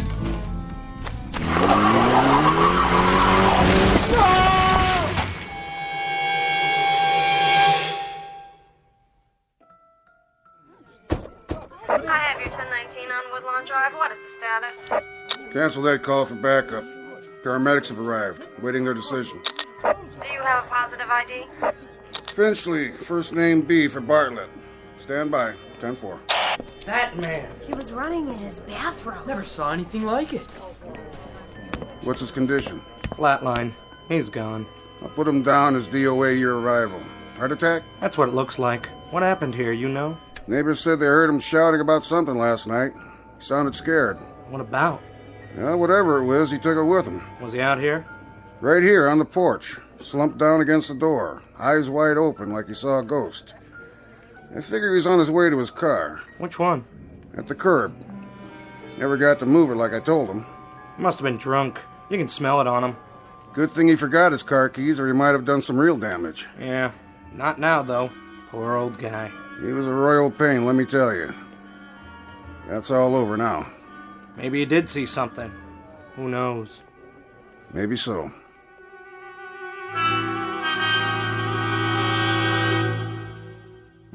Yes, maybe so. It could just be that Mr. Bartlett Finchley succumbed to a simple heart attack and a set of delusions that were self-generated. It could just be that he was tormented beyond the breaking point by an imagination as sharp as his wit and as pointed as his dislikes. But as reported by those in attendance, this is one explanation that has definitely left the premises with the deceased. For now, look for it filed under M for machines in the Twilight Zone. More from the Twilight Zone after these words. Hi, this is Carl Amari, producer of the Twilight Zone radio dramas. I'd like to take a moment to tell you about our official website at twilightzoneradio.com, where you'll get the latest news and information on these Twilight Zone radio dramas. Plus, at twilightzoneradio.com, you can digitally download 3 free episodes or any of our episodes for only $1.95 each. In this age of ever-changing technology, we've decided to make these episodes instantly available to you by making the Twilight Zone radio dramas a digital download-only series. This means that this series will no longer be offered on CD. The CD collections at our website are now being offered while supplies last at buy one, get one free. So be sure to get your favorites before they're sold out. Be sure to visit us often, and I'll see you in the zone.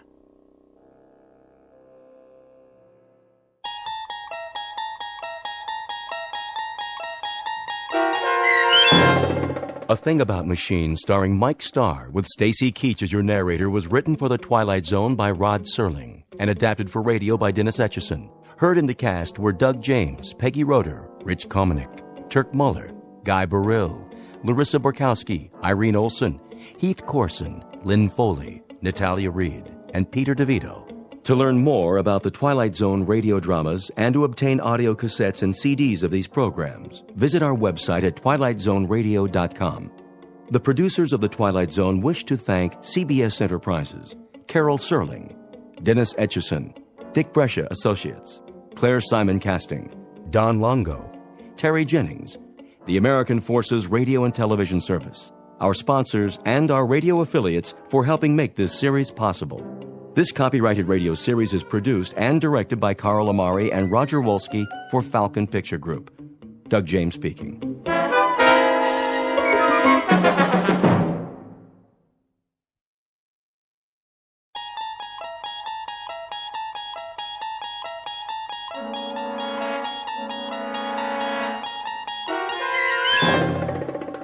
There is a fifth dimension beyond that which is known to man.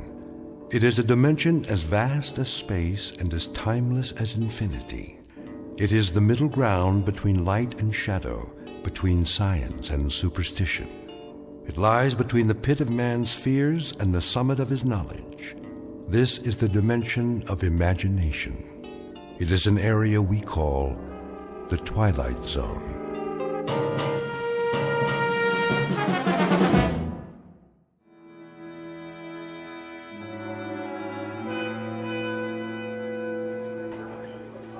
Where is he? We should start anyway. Pass me the coffee, Bob. How long are we supposed to wait? Gentlemen, I called you here for a meeting, but I don't have all day. You try my patience, Mr. Williams. Yes, sir. I want the figures on the account now. I'll try to reach him again, sir.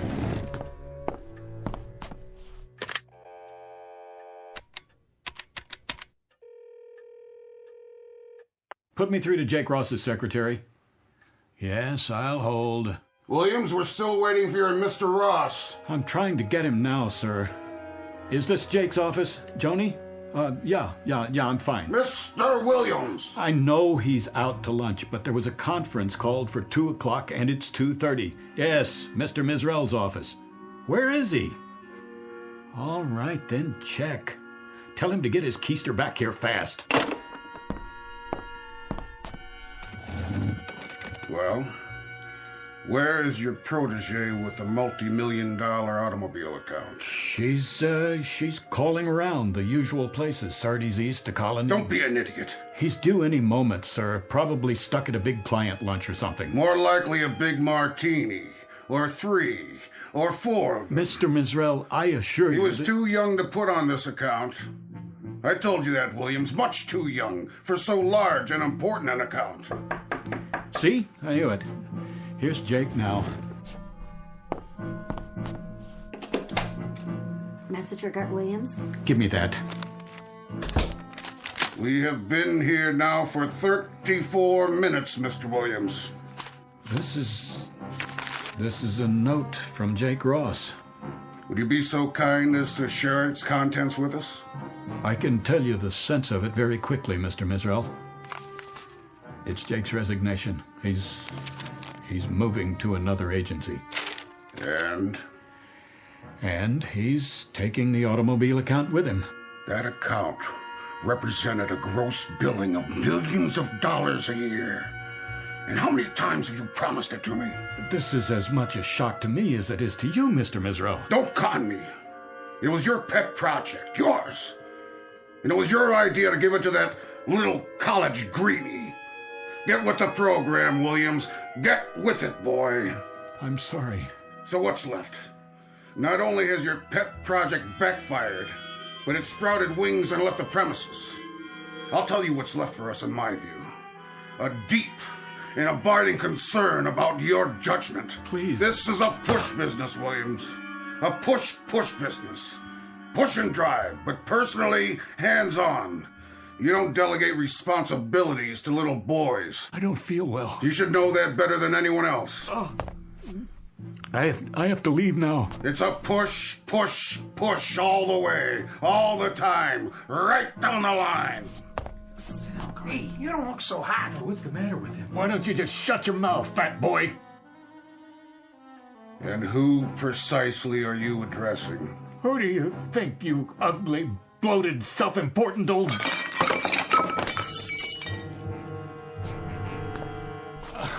I'll clean it up, Mr. Mizrell. He didn't mean that, sir. I closed 2 new accounts. If I may... Oh, no. Excuse me. Please, excuse me, all of you.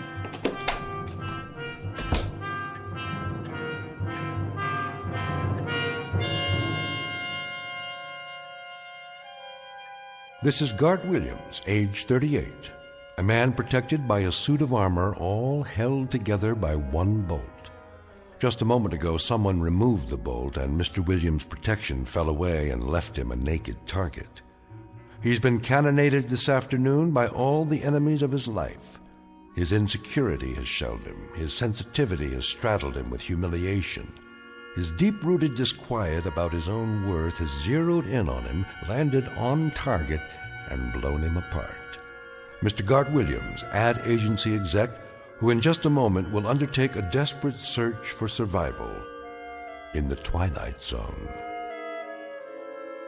And now, back to our story from the Twilight Zone. A Stop at Willoughby, starring Chelsea Ross, with Stacy Keach as your narrator.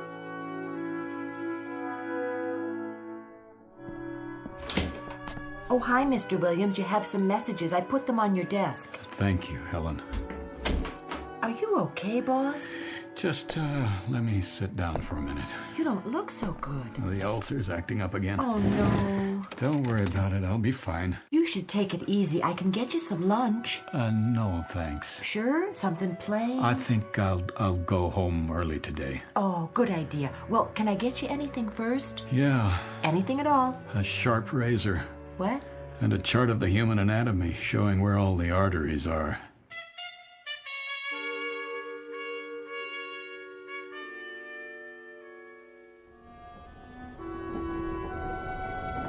Tickets, please.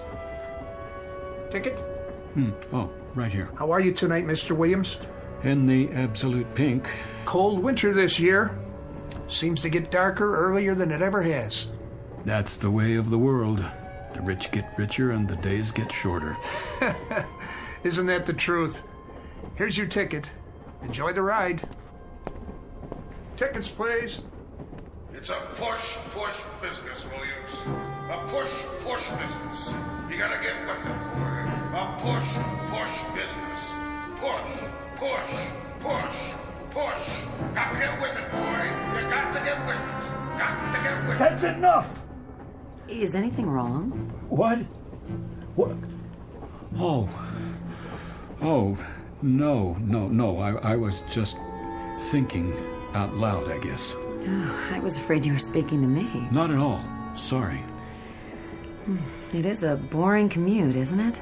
It's easy to doze off. Yes, it is. All that darkness outside. You can barely see the landscape. To tell the truth, I never paid much attention to it. But, well, now that you mention it. I used to read, but I got motion sickness. So now there's nothing to do but wait for the next station. And the one after that, and I don't even know where we are at the moment. I can't see any lights. What's the next stop? I've lost track. That's funny. It is? Lost track? Oh. At least we're not off the track. Not yet, anyway. Give it time. Oh, I suppose we could be anywhere. Wait, do you hear that? Hear what? What's happening?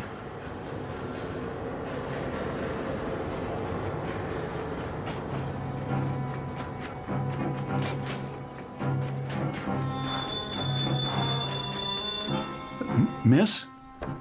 Where are you? Willoughby! This stop is Willoughby! What do you mean, Willoughby? Where's Willoughby? That's Willoughby, right outside. There's no place called Willoughby on this line. I've taken this train hundreds of times. Where's the woman I was talking to a minute ago? Woman, sir. This car's empty. And the light. Why is it so bright outside? Well, why wouldn't it be? Sun's out. The sun? It's summer. That's what she is. Mid-July. And a real warm one, too. No, it's not. It's November. What is going on? Why are you dressed that way? That ridiculous old hat, the uniform. Where's the regular conductor? Willoughby, 5-minute stop. Wait. What is this place? Already told you. Willoughby. But that's impossible. Take a look for yourself. But those clothes... The horses. What is this, a practical joke? No, sir. It's Willoughby, July 1888. Nice place, don't you think? And there's the woman I was talking to. Where did she get that parasol? You'd have to ask her. Getting off? Well, this isn't my stop. Miss, you there? Why, hello, Mr. Williams. Good day to you. Hold on. Can you tell me... Shall I open the door? No, You ought to take a look around sometime. Peaceful, restful, where a man can slow down to a walk and live his life full measure. If you're not getting off, you'd best take a seat. Yep, right on schedule. All aboard!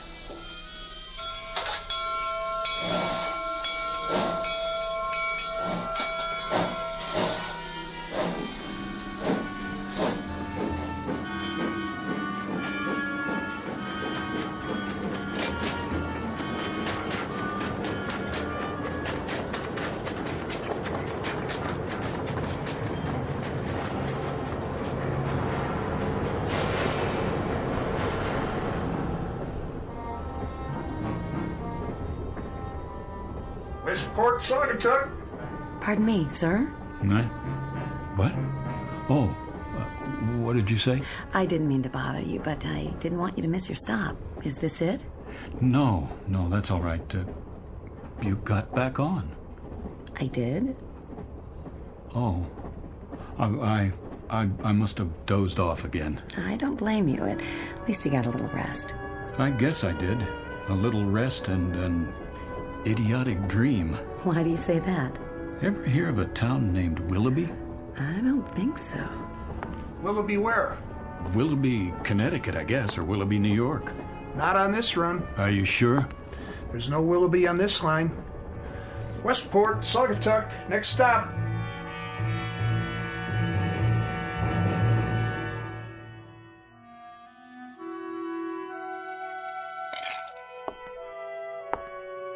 Hello, Gart. Jane? I didn't hear you come home. That's all right. I figured you'd notice sooner or later. Oh, I see. So that's how it's going to be. If you say so. What are your plans this evening? Do you care? So you're going to get quietly plastered and sing the old college songs. No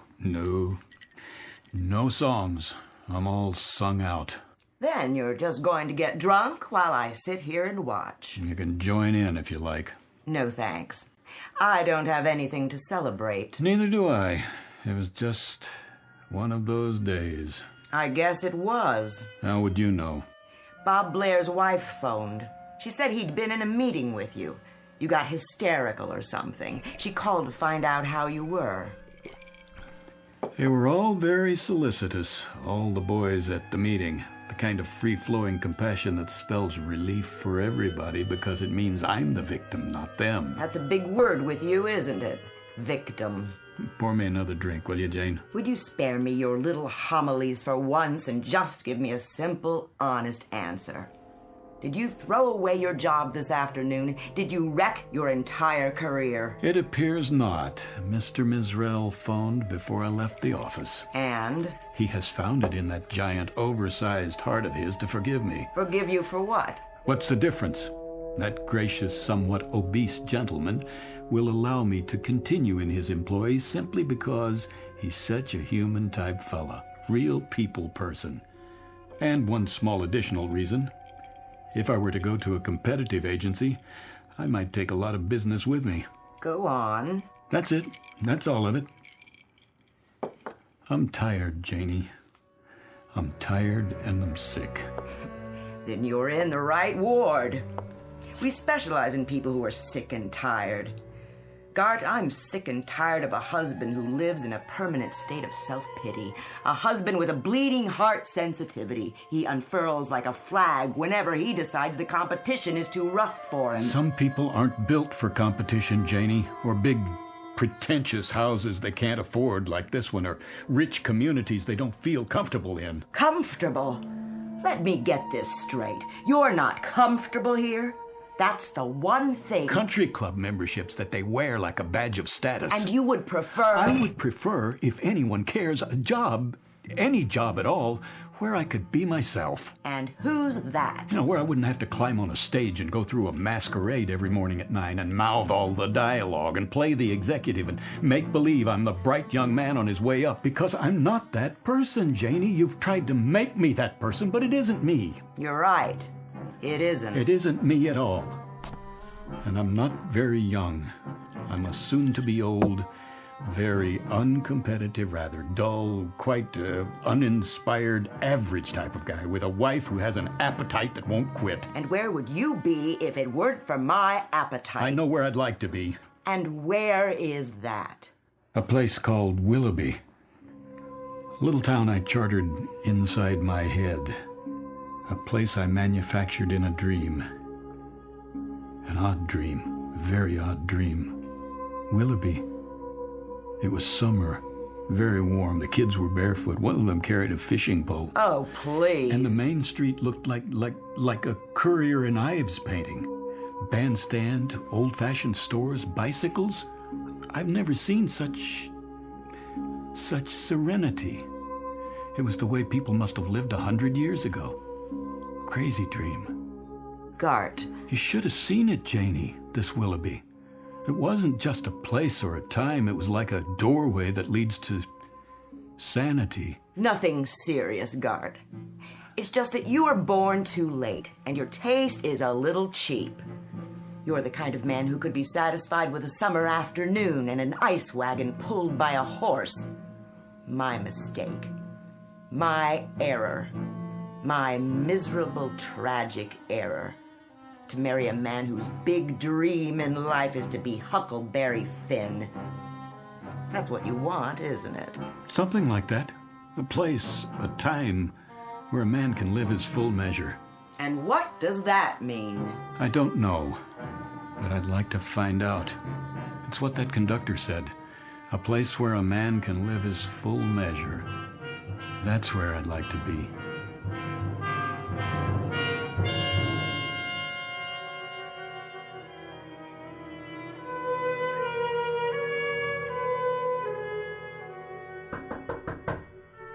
Yes? Mr. Williams? Yes, Helen. You've got a 2 o'clock, a 2:30, and a 2:45. Is that right? So I was wondering, should I cancel the 2:30 or the other one? What? The 2:45. Which? Oh, the 2:30 is the man from the baby food company. He's got an idea for an ad campaign, remember? And the one after that is about the frozen fish account. Tough call, huh? No. Well, I mean, it is. No, I was just wondering. Which one to cancel? Not that. What would happen, do you suppose, if I weren't here? When? For the meeting. Either one. Take your pick. Me? Or both. You want me to cancel both meetings? It's a hypothetical question, Helen. Oh, but you are here. Of course I am. But what if one fine day I just wasn't? Well, I guess they'd have to wait around till you got back. And if I didn't come back? Then they'd reschedule. And if I never came back? Never? Ever. Not in 100 years. Well, in that case, somebody else would get the account. Is that all that would happen? And I'd miss you. You would? We all would.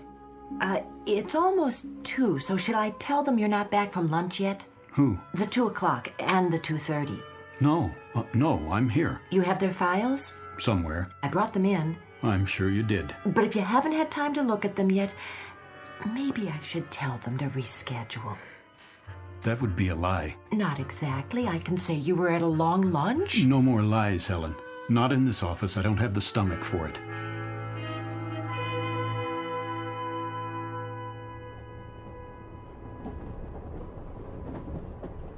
Hello again. It's you. Please, have a seat. You look like you caught up on your sleep. Feeling better? Oh, tolerable. And you? No complaints. It is a bit of a grind, though, isn't it? These long commutes. Well, actually, I only take this train for the scenery. Some view. The scenic route. If you like miles and miles of pitch-black fields, you can't even see the towns. So there's nothing much to do but grin and bear it. It's an opportunity. It is? For conversation.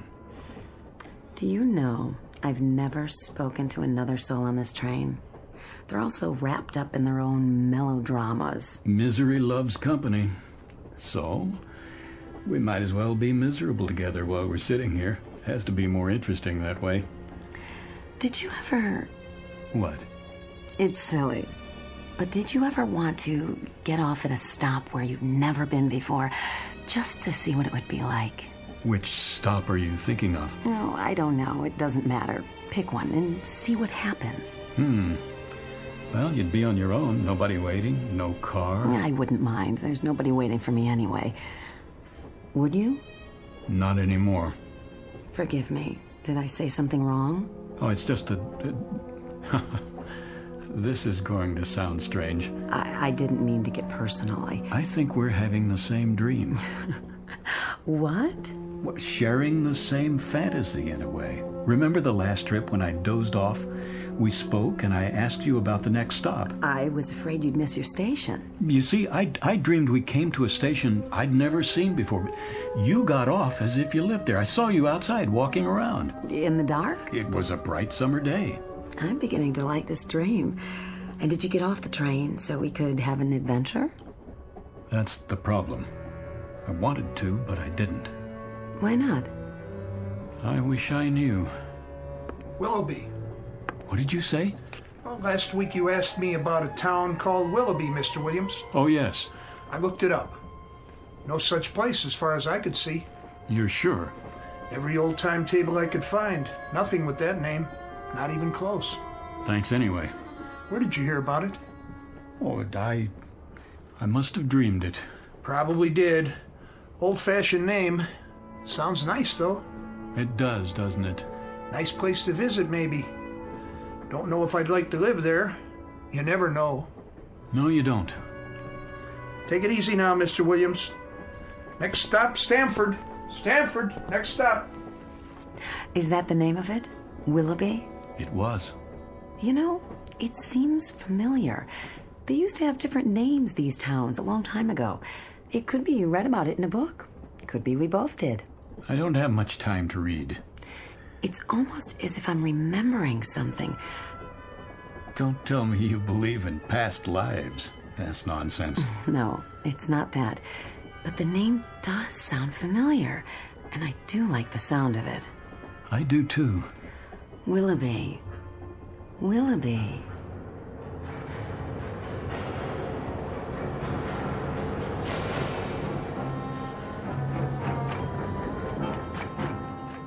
Willoughby. What did you say? Next stop, Willoughby. The woman who was sitting there. Woman, sir? In that seat. Where is she? No other fares in this car, sir. But it was only a minute ago. Good day to you. Day?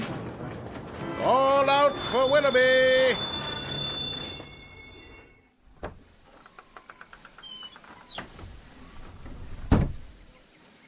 It is day. Getting out, sir? Quick, what year is this? Why, 1888, sir. What else would it be? I don't know. I've been away for a while, have you? Lost track? Yes, in a sense. How long is the stop at this station? Long enough to drop off and pick up. You have a ticket for Willoughby? No, Then you'd best take your seat, though it is a fine, balmy day. A place where a man can live his life full measure. Yes. Hello there. Hi. You did it. You got off. Of course. This is where I live. It's such a lovely afternoon. And I do believe I'll take a walk in the park with some of my friends. You're quite welcome to join us if you'd like. All aboard! Wait, the train started moving. Goodbye, Mr. Williams. If I can jump to the platform... Oh, no, don't do that. I can make it. Too late. I can make it. Don't. It wouldn't be safe. Another time. Yes, another time. We'll make a day of it.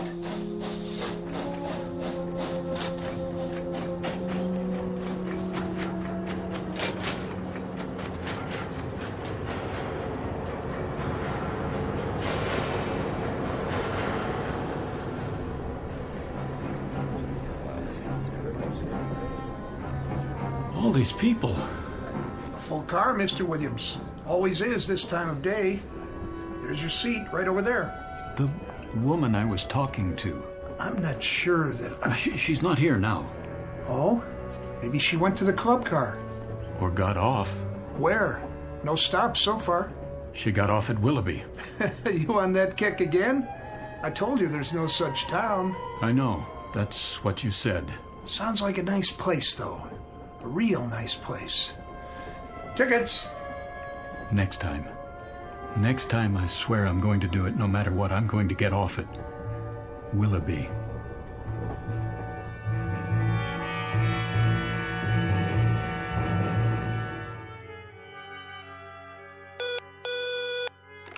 Yes, Ellen. It's the big man on line 1. Should I tell him you'll call him right back? Don't bother. I'll take it. Mr. Mizrell, morning, sir. I wanted to remind you, Williams, what we need here is an ad with pizzazz. Real entertainment. You've got to take the audience by the ears and give them a yank. Rock them and sock them. Give them the old push, push, push. My thoughts exactly. Got to be bright, Williams. Bright with patter, hipness, and the whole thing push, push, push, push. That's what the client wants. I'm working on it. Tomorrow morning, I'll need at least a preliminary storyboard. You know what I want. A solid format with some pops for the product, leading up to one big pop at the finish. And not just any pop this time. Light, color, explosions. I see it as a field artillery attack. We shell the audience with mortar fire, lay down some tactical air support, and establish a beachhead in their cerebral cortex. Then we send in ground troops and occupy the territory. There. What do you say to that? I'll do what I can. Do more than you can. With me, Williams, aspire. Dream big and then get behind your dreams big time. Push. Push. Well, I haven't seen the ratings on the show. No, but it was the time slot the sponsor wanted. Hold on a second, will you? Yes? They were what? No, wait. Helen? Yes? What film outfit did the commercials on the Bradbury account? The negatives are all scratched. They're screaming bloody murder at me. I'll send a fax. Oh, and Mr. Misrell would like to see you in his office. I'm going to have to check it out for you, okay? Mr. Misrell, sir, he got disconnected. He seemed rather insistent. Are you all right? You look so pale. Oh, I'd like to be alone now. Not the ulcer again? Oh, please, just go. I'll be right outside if you need me.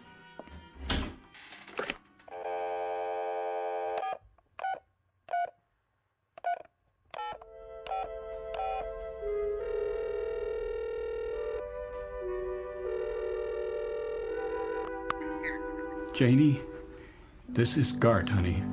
Stay there, will you? Things are going to be different from now on, you'll see. I just want you to stay there. I'm coming home. Janie, please listen.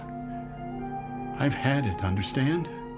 I can't go on for another day, another hour. This is it. I've got to get out of here, Janie. Janie, help me, will you? Please? Please help me. Janie? Janie?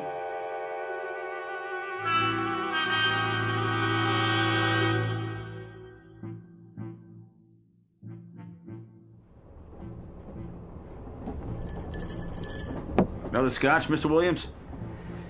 No, thank you. Pretty empty in here today. Well, that's because it's too early. Most people don't hit the club car till after work.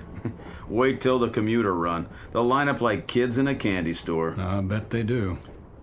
You going home early today, Mr. Williams? Yeah, my wife's waiting for me. Oh, she is, huh? That's nice. At least I think she is. You call her and tell her? That I did. I just hope she got the message. Oh, I bet she did. Gonna take her out for dinner and everything? If she's there.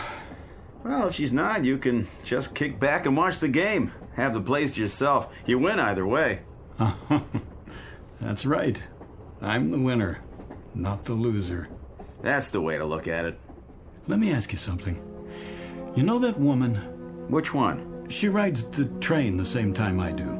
Except today because I'm running ahead. Uh-huh. What does she look like? Well, she wears an old-fashioned long dress and she carries a parasol. In here? Oh, no, I'm sorry. Not in here. That's not what she wears on the train. Only in Willoughby. Willoughby? Where's that? That's just it. I don't know. Oh, forget about it. I don't know what I'm talking about. I just thought she might have come in here. Just till she gets to her stop. Not many women in here today. So I see. You okay, Mr. Williams? A1. Top drawer. See you next time. Sure thing. If there is a next time. Oh, you changing schedules? I might take some time off. Good deal. Vacation, huh? That's right. A vacation. A long one.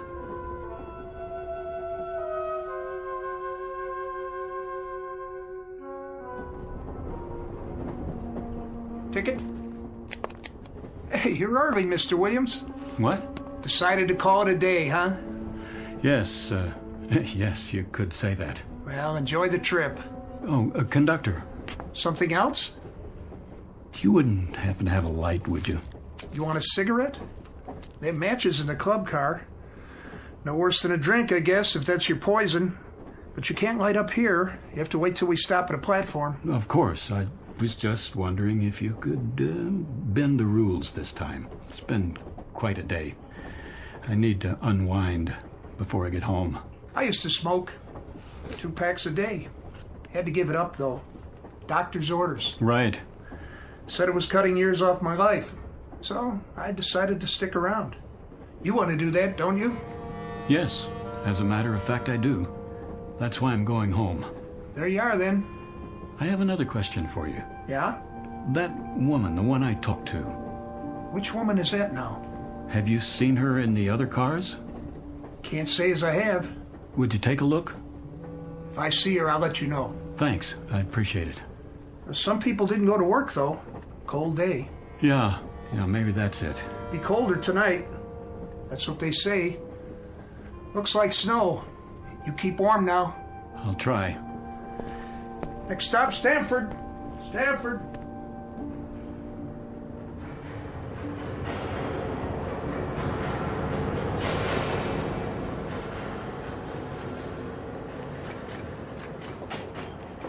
Willoughby, next stop.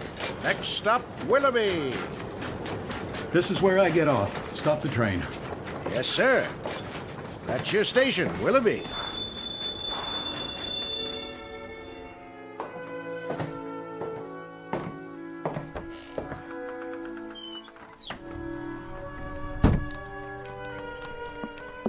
Need a hand with your baggage? I don't have any. Nothing at all? Not a thing. A good day to you, then. Yes, it is. It really is a beautiful day.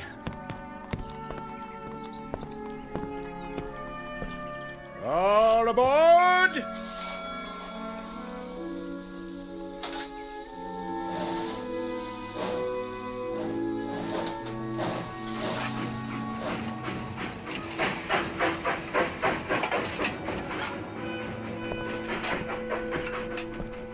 Hi, Mr. Williams. Hi. We're going fishing. I can see that.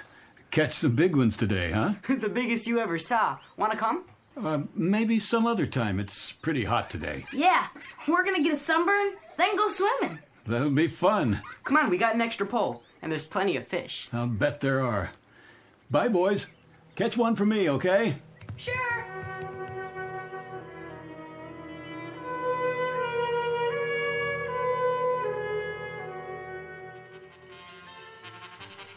Such a lovely day. Too nice to stay indoors. I want to hear the band. Yes, the band. I love the sound.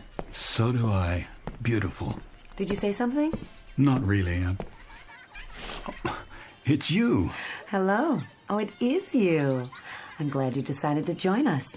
I was on my way down to the park. Where? Oh, that's right. You just got here. Come with me. It's not far. I'll introduce you to all my friends, just as I promised.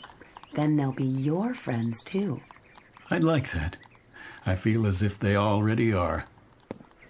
Then later, perhaps we'll take a stroll by the lake. It's truly splendid with the moon and the stars and... I like it here right now, with you. The trees, the stores. The shops are my weakness, I must confess. You've got some wonderful antiques here. Antiques? That beautiful grandfather clock in the window, for example, a classic. Wonder how much they're asking. It's quite reasonable, I'm sure, even though it's new. But it can't be. Come along now. We'll be late.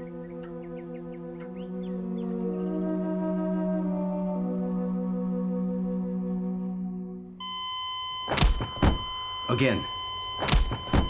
Again. It's no use. There's no pulse. It's a crying shame. He wasn't very old.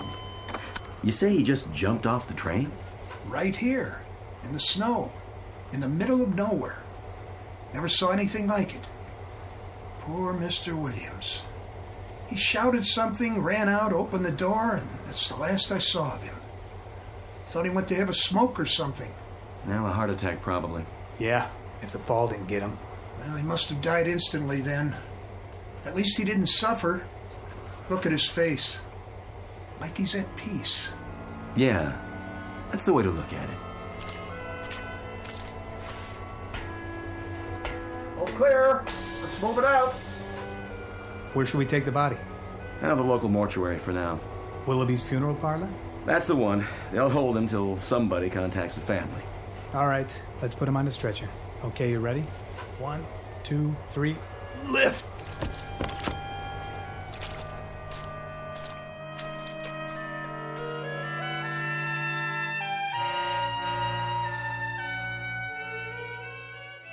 Mr. Gart Williams, who withstood the slings and arrows that come with life in the fast lane for as long as he could bear them, and eventually sought respite for his torment in the only place left open to him, under a gravestone, who climbed onto a world that went too fast for him and then finally jumped off. Mr. Gart Williams, who might now tell us what really awaits us in the great beyond, because this too is very much a part of the Twilight Zone.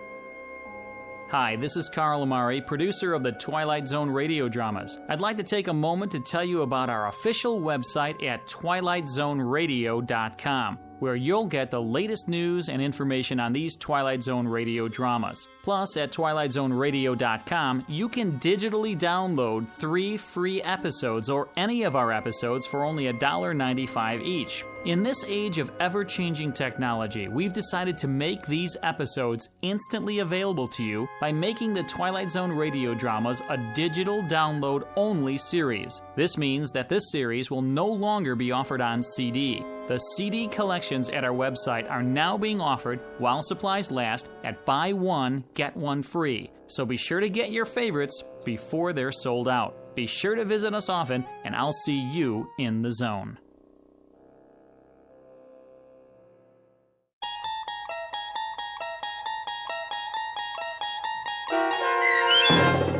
A Stop at Willoughby, starring Chelsea Ross, with Stacy Keach as your narrator, was written for The Twilight Zone by Rod Serling and adapted for radio by Dennis Etchison. Heard in the cast were Rich Komanik, Peggy Roeder, Turk Muller, Lynn Foley, Laura Russell, Tony Castillo, Roderick Peoples, Linda Ryder, Jeff Lupetin, Mike Aljadeff, and Adam Tangway. To learn more about the Twilight Zone radio dramas and to obtain audio cassettes and CDs of these programs, visit our website at twilightzoneradio.com. This copyrighted radio series is produced and directed by Carl Amari and Roger Wolski for Falcon Picture Group. Doug James speaking.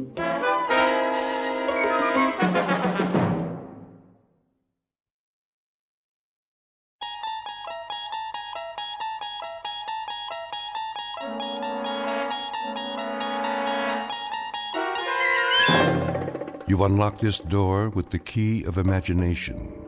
Beyond it is another dimension, a dimension of sound, a dimension of sight, a dimension of mind.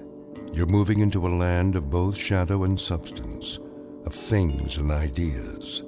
You've just crossed over into the Twilight Zone.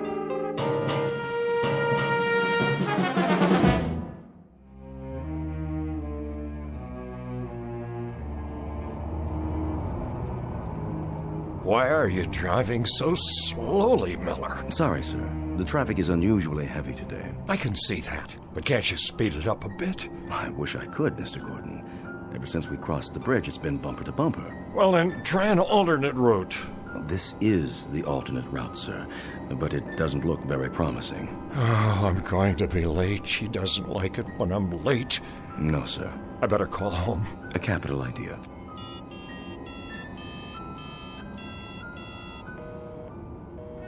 It's busy again. Yes, sir. There's something wrong with this phone. The batteries are going haywire. Would you like to try mine, sir? Yes. Pass it back to me. I'll dial if you like. What number? You know the number. My apartment, of course. I'll give it here. Very good, sir.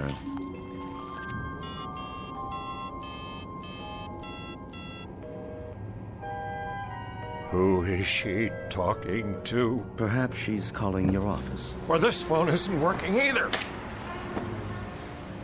What did you do, sir? Throw it out the window. Cheap plastic contraption. But it was an excellent phone, sir. You bought it for me last week. Then I'll buy you another one. Now get me home. Yes, sir. May I suggest...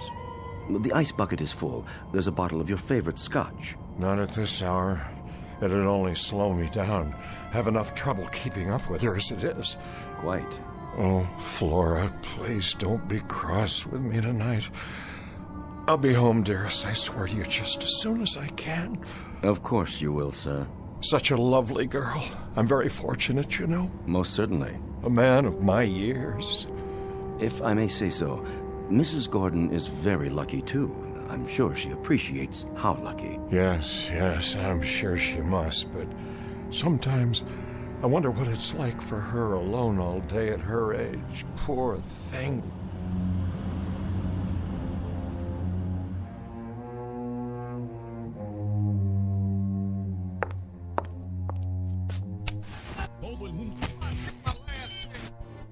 Another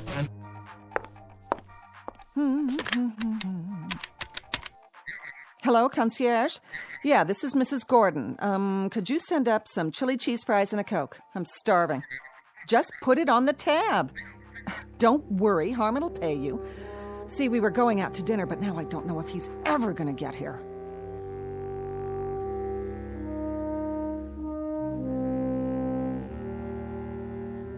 Picture of an unlikely lady in waiting and her knight in not-so-shining armor. An aging man who leads his life, as Thoreau said, in quiet desperation. Because Harmon Gordon is a slave of love, and has been, most unfortunately for him, ever since his heart was captured by a woman some 40 years his junior. And because of this, he runs when he should walk. He surrenders when simple pride dictates he should take a stand. He pines away for the lost morning of his life when he should be enjoying the evening. In short, Mr. Harmon Gordon may not know it yet, but what he seeks most desperately is a fountain of youth. And who's to say he won't find it? Because this just happens to be in the Twilight Zone. And now, the Twilight Zone and our story, A Short Drink from a Certain Fountain, starring Adam West with Stacy Keach as your narrator.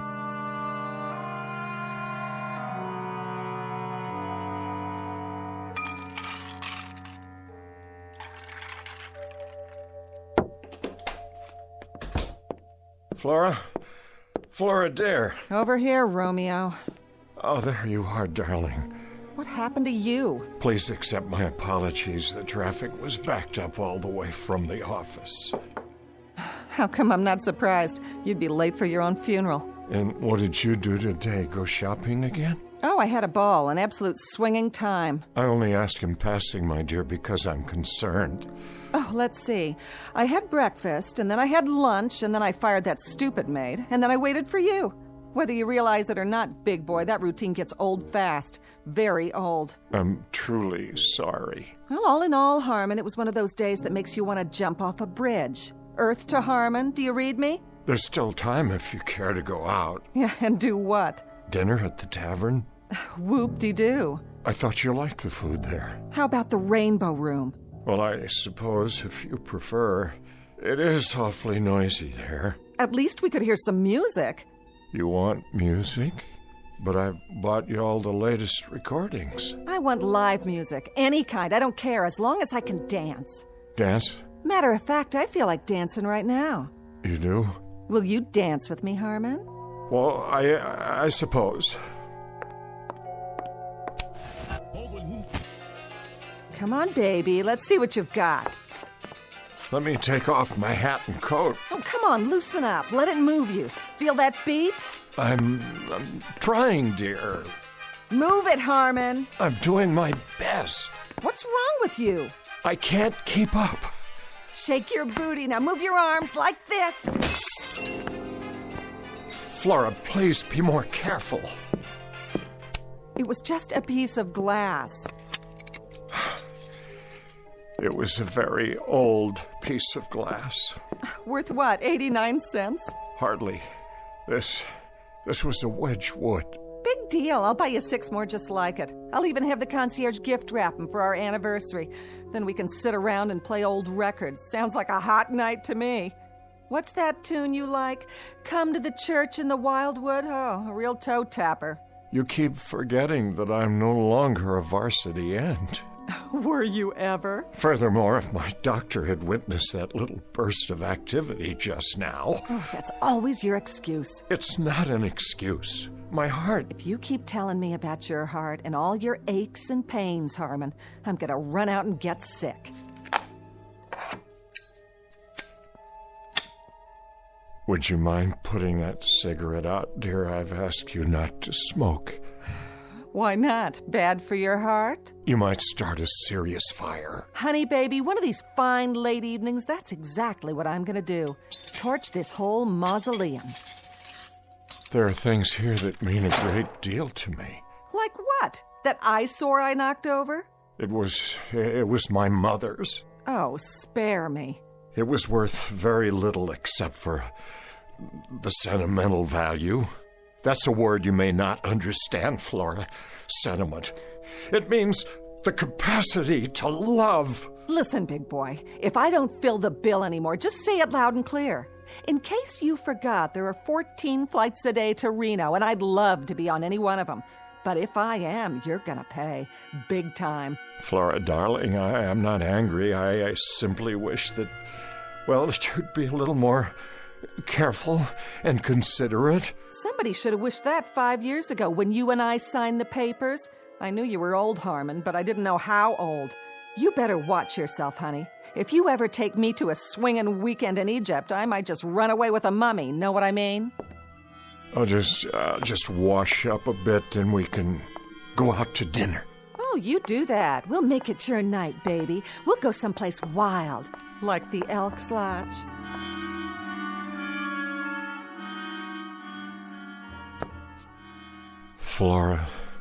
Flora, darling, what's happened to us?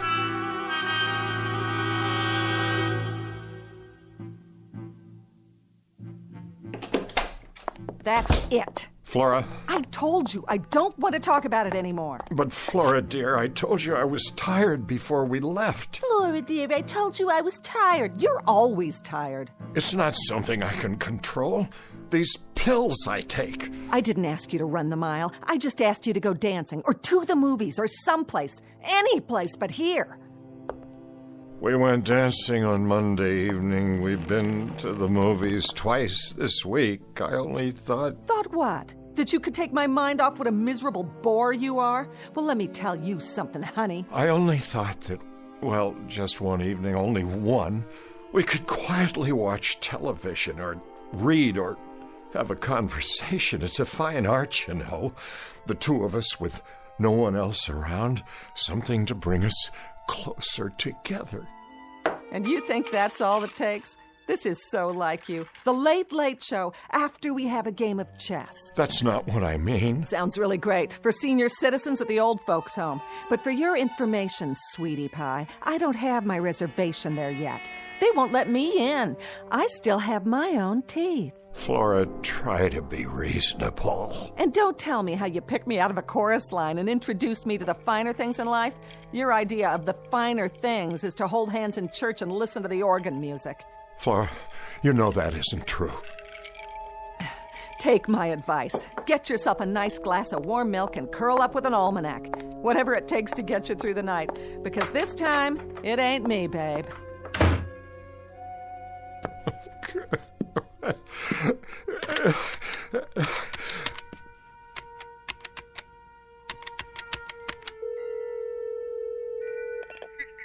Forgive me. I know it's late, but is Dr. Gordon still in the lab? He is? May I speak to him, please? This is his brother calling. Yes, I'll wait.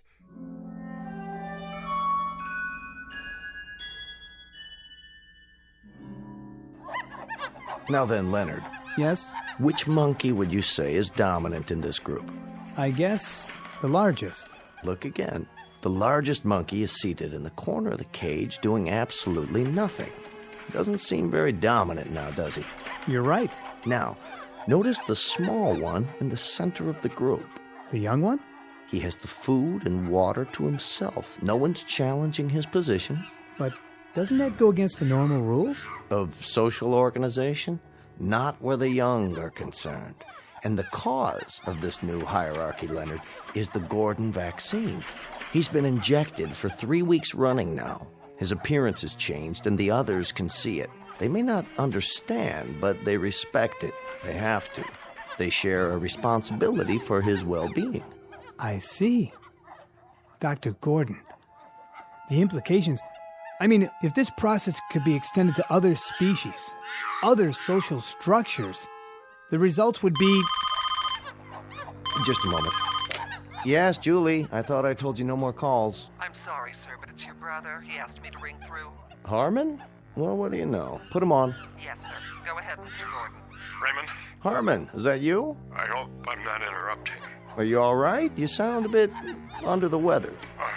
Fine.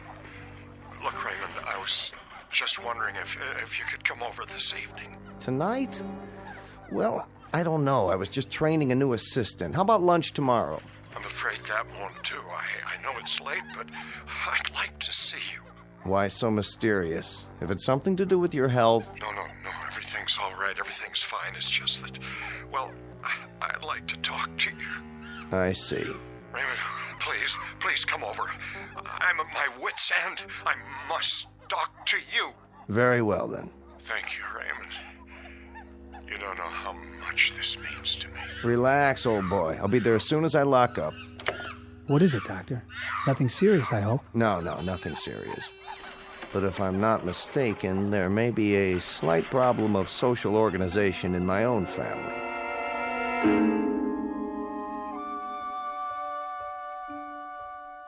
Drink all right? Perfect. Good.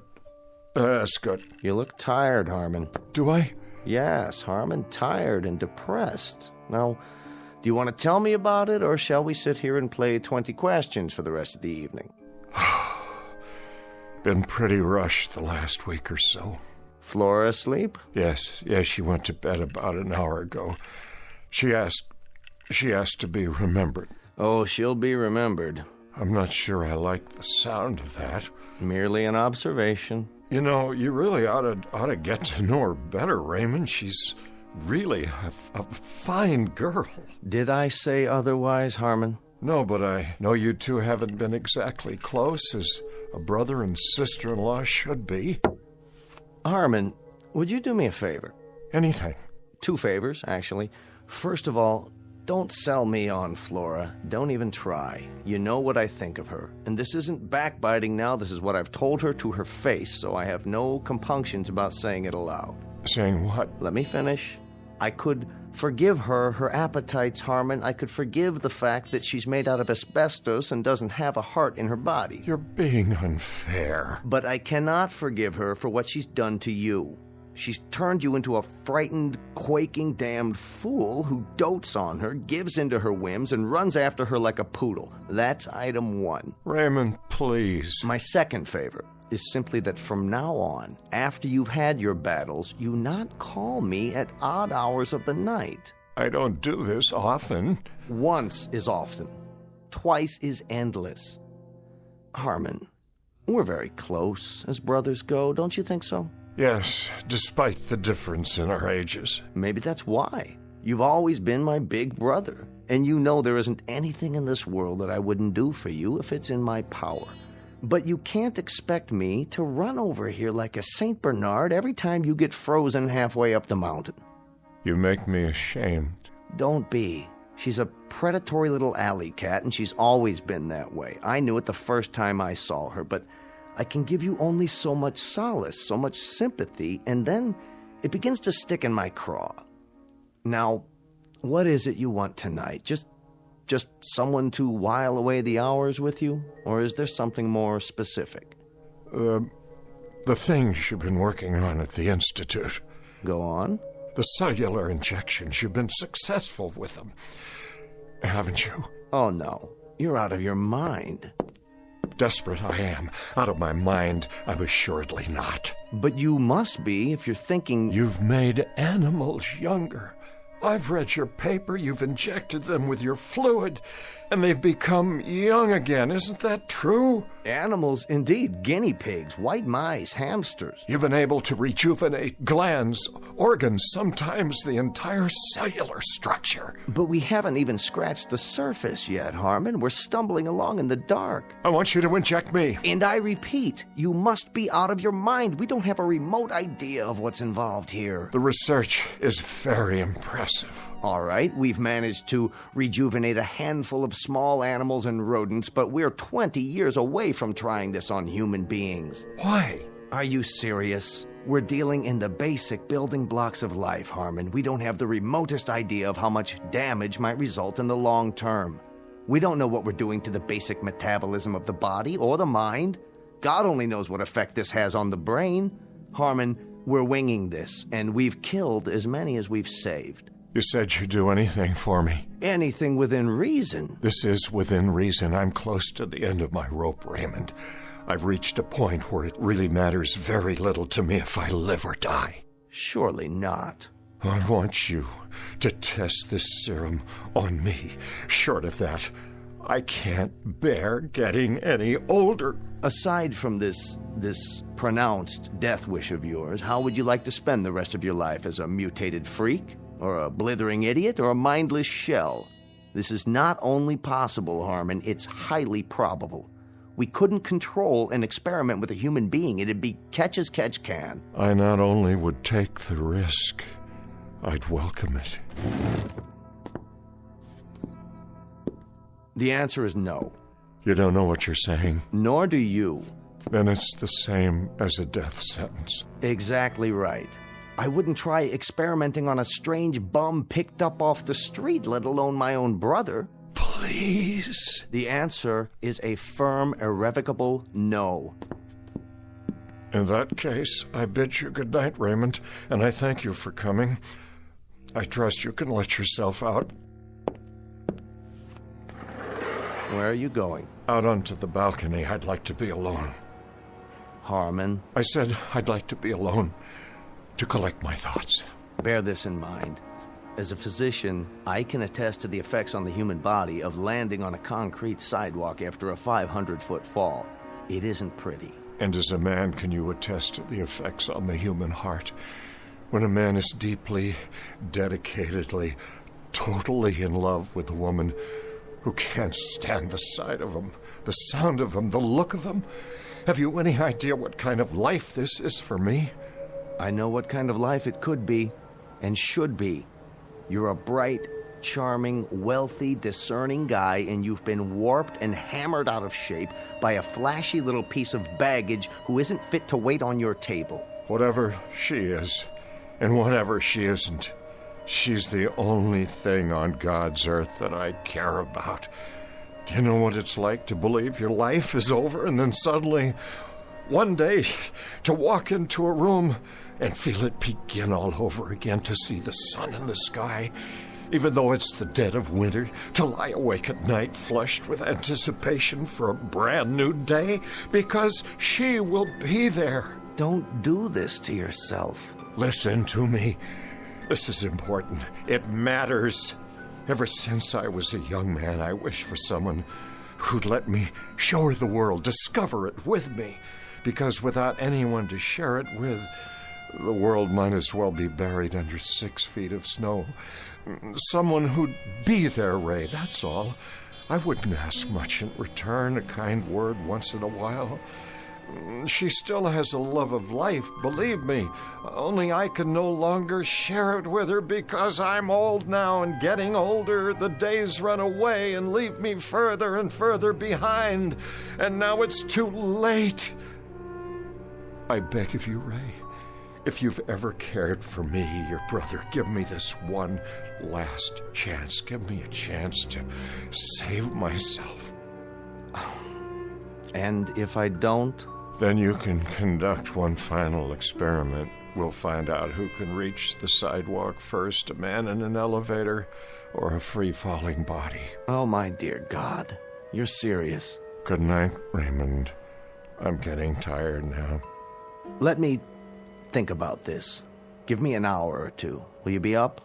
Are you coming back? I have to think first. Tell me you'll wait to hear from me. Give me your word.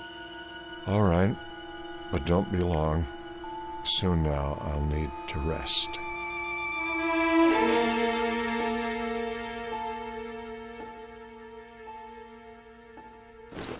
Would you like me to sit down? Yes. Roll up your sleeve. Easily done. I want to thank you for coming back. Don't thank me yet. I have to swab your arm. You'll feel a slight sting. There. That's it? That's it. All of it? It doesn't take much. A few cc's. And I may expect what? You may expect a miracle, but it's unlikely you'll get it. I want you to go to bed, Don't go to work tomorrow. Tell Flora you're taking the day off. I'll be back first thing in the morning. I'm keeping a very close check on you for the next few days. And when might I expect some change? Usually within 6 hours. That's when the first physical changes occur. As to mental changes, none of the rats or guinea pigs have articulated to us the exact feeling. I'll be the first. You'll be the first. Making the assumption, of course, that you'll be alive. Oh, I'll be alive, all right. Do you want to know something? I shall not only survive, I'm going to become young again. I feel it. I sense it. I wonder if she has any idea what she's wrought. Even the thinnest suspicion. Don't blame her. It was my decision. I make a promise to you, brother, that if you don't survive, or if you're damaged in any way, I'm going to take it out of her skin, piece by piece. She's going to donate a pint of blood for everyone she's bled out of you. This is no medical hypothesis, it's an oath. Relax, will you? I'm fine. Go to bed now, Harmon. I'll see you in the morning.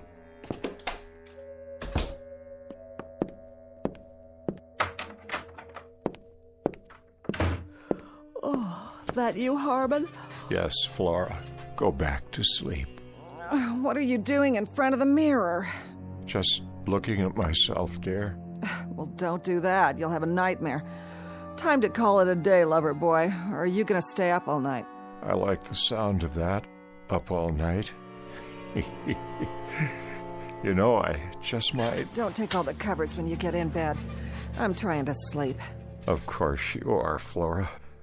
Pleasant dreams.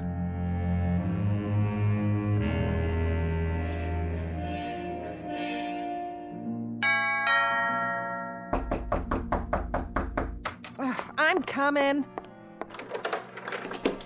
Morning, Flora. Why, if it isn't the quack himself? What do you want? Where's Harmon? He was last seen pounding a pillow. Some fun if you ask me. Is he all right? What is this, ESP or something? I asked you a question. How is he? He's okay. Boring, but okay. I want to see him. Then walk right in that room over there and blow a bugle. Maybe that'll get him going. He needs his sleep. I'll wait for him to get up. You do that. Take off your stethoscope and make yourself at home. You haven't talked to him this morning? I haven't talked to anyone. Not until you started pounding on the door. Do you know what time it is? What about last night? Did you talk to him last night? What difference does it make? He never has more than 2 words to say. But he sounded lucid to you? Look, Pally, I'm not the night nurse. I think you're in the wrong ward. Besides that, you bore me almost as much as Harmon. Now listen to me, you little... Get your hands off of me, Frankenstein. Harmon, how do you feel? I'm not sure. Harmon, how do you feel? Poor little... Harmon? Is that you? Harmon, take your hands away from your face. Let's open the curtains and throw some light on the subject. Your face? What's wrong with it? Look at your reflection in the window glass. Oh, well, what do you know? Incredible what a good night's sleep will do for a man, isn't it? Absolutely incredible. Harmon, what's happened to you? To the bags under your eyes, the lines. Are you wearing makeup or something? Makeup? No makeup, my dear. Just a few hours of sound, refreshing sleep. You look different. Do I? You look wonderful. You look so young. What have you done to yourself? Ask my brother over there. Don't ask his brother. His brother doesn't know. How do you feel, Harmon? How do I feel? Like $10 million, tax-free. That's how I feel. You know what I'm going to do for you, Ray? I'm going to let you take me on a tour. They can write you up in all the medical journals. That won't be necessary. But first, you'll have to give me 4 weeks. Flora and I are going to take a little ocean trip. Would you like that, my dear? Oh, an ocean trip? Oh, you bunny rabbit, you. Oh, Harmon, Darling, when do we go? I've given it some thought. I think we ought to check out whatever sails tonight. Unless you'd rather fly. Honey, baby, I am flying. Boat, plane, who cares? Oh, I don't know what's happened to you, but I'll clue you, Big Daddy. I don't even care. Whatever it is, I like it. I like it very much. Mm-hmm. I don't think you'd better plan on any trips, at least for a while yet. Oh, blow it out your black bag. I'm gonna get fixed up for you, honey. Don't go away. I'll be right back. Where do you want to go? Australia, Fiji, the Hawaiian Islands? Where? You name it, honey, and I'm there. I'm serious, Harmon. You can't go running off. Not now. Just look at it. My reflection in the glass. Please, sit down. No, wait. What? I don't believe it. I'm still changing. My hair is black again, jet black. And what's this? A little mustache, and it's black, too. I want Flora to see it. Not just yet. But this is astounding. I haven't worn a mustache since you were 30 years old, which is precisely the age you look now, at least at this moment. This is fantastic. This is absolutely fantastic. I'm getting younger, every 20 minutes? When I woke up this morning, I looked 45. Now I look 30. If I keep going at this rate, I may get drafted again. That is... what's the matter? Don't you get it? That's just it. I do. If you keep going at this rate, I think we're in deep trouble. Raymond, this is beyond conception. You can't imagine what it's like. I feel light all over. I can breathe again. No fatigue, no heavy, dull tiredness. I feel as if I've been lugging a case of concrete on my back and somebody just cut it away. Let me see your face. I don't know whether you realize this or not, but you've just altered not only my face, but the face of mankind. You've written a whole new chapter in medical history. I said, show me your face. Where's my mustache? What's going on? I wish I knew. But more than that, I wish I knew when it would stop. Or if it will. Why don't I make us some coffee now and we can... Harmon, you've changed again. I know. I'm even younger. Oh, what's going on? What is going on here? Raymond, it's starting again. I feel it. I feel it happening inside. I still feel it. You'd better get back to bed. Yes, I think I will. I think I'll go back to bed now. Harmon, I want you to tell me what's going on. I don't like it. I don't like it one bit. Let me go, please. What's happening to you? Your robe, it's too big. Why, Harmon? Take your hands away from your face. You've got to tell me what... No, Flora. Oh, no! Let him alone, Flora. Let him have some privacy.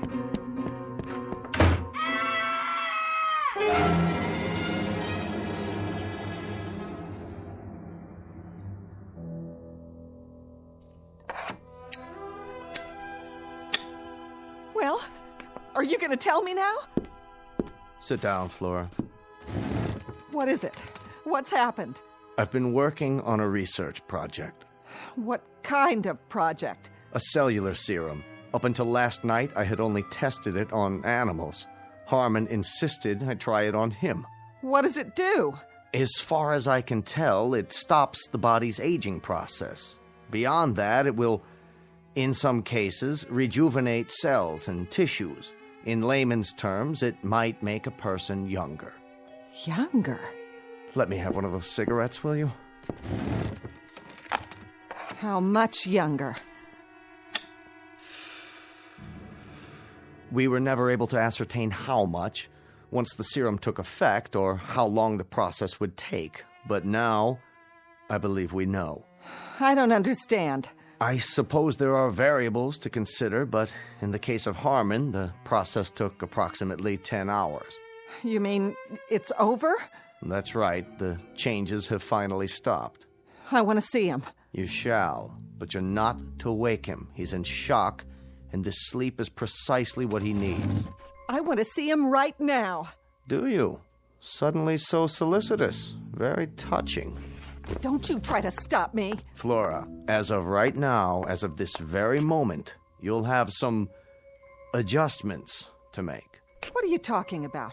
I want to see Harmon. From this point onward, you'll have to readjust your entire life. This is some kind of trick. I want to see my husband. Look at me and listen. Let me go. Harmon is sleeping, but when he wakes up, he's going to need your help. Help? What kind of help?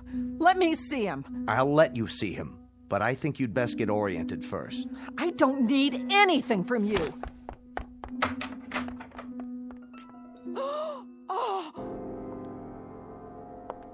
Are you beginning to understand? What is that in there? The ground rules have changed. The world no longer begins and ends with Flora. It isn't just Flora's wishes, Flora's temperament, Flora's capacity for anger, Flora's needs. Now it's something else. Something very different. Take a good, long look. I don't want to. That's very nice, but you have no choice. You've got a responsibility and you're going to honor it. You're going to take care of Harmon now. He's going to need you rather desperately. Now look at what's sleeping in your bed.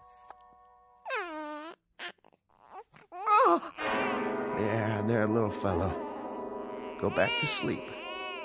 The world isn't such a bad place. You'll see.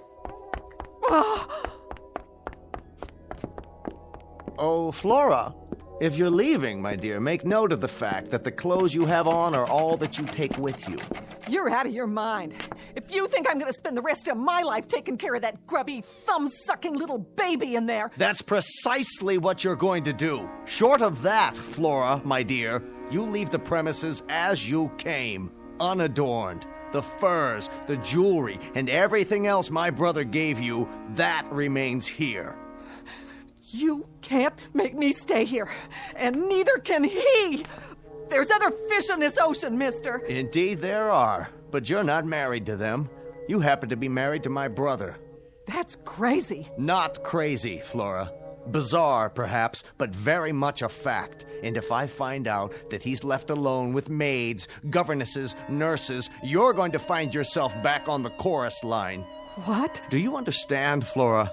He's to get attention now, the attention he deserves. I don't mean intermittent, sporadic moments between nightclubs and beauty parlors. I mean morning till night. Won't he grow? Yes. As of right now, he will grow. A little bit older each day, just as any little boy. It isn't fair. Isn't it? The two poles of life where respect is most needed, but it's the second one that's often shortchanged. You'll experience the process together. He'll be growing older, and so will you, until you're both truly old. A little poetic justice, don't you think? That now you should finally have to drink from the same cup, that you should have to watch his youth encroach on your age, and the most anguished part of it, and the most illogical, is that youth always defeats age and then despises it for losing, never realizing, my dear, never giving it a thought, that when tomorrow comes, there's always someone younger just outside the door, waiting to come in, forever waiting to come in. But everything's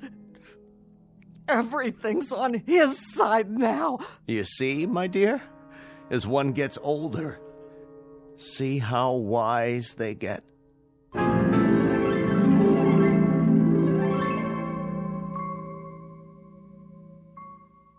Shh. Harmon Gordon is sleeping. He's taking a little nap. He'll wake up soon and impatiently demand a lollipop or a stuffed toy or some other form of attention. Youth is like that. It demands. If you don't believe it, ask Flora. Ask her any day of the ensuing weeks of her life as she takes notes during the coming years and realizes that the worm has turned. The oppressed has become the persecutor, and youth has taken over. It's simply the way the calendar crumbles in the Twilight Zone.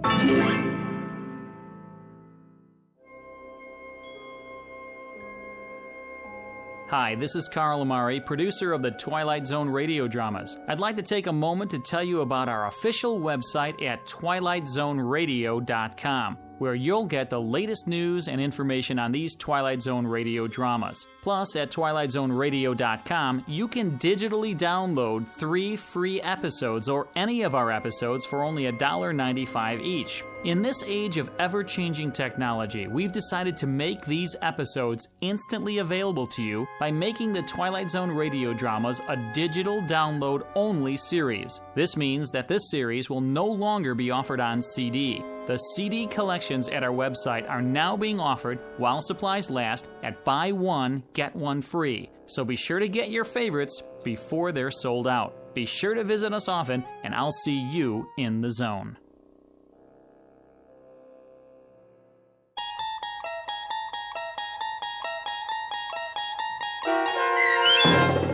A Short Drink from a Certain Fountain, starring Adam West, with Stacy Keach as your narrator, was adapted for radio by Dennis Etchison and based on a script by Rod Serling from an idea by Lou Holtz. Heard in the cast were Meg Thalken, Christian Stolte, Doug James, and Lynn Foley. To learn more about the Twilight Zone radio dramas and to obtain audio cassettes and CDs of these programs, visit our website at twilightzoneradio.com. This copyrighted radio series is produced and directed by Carl Amari and Roger Wolski for Falcon Picture Group. Doug James speaking.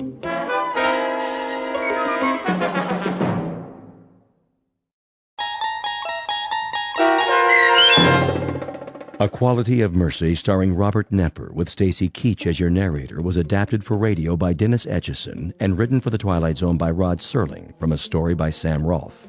Heard in the cast were Roderick Peoples, Kip Karstedt, Jeff Lupetin, Joby Cerny, Roddy Chong, Joseph Arunda, and Doug James. This copyrighted radio series is produced and directed by Carl Amari and Jason Mallow for Falcon Picture Group. Doug James speaking.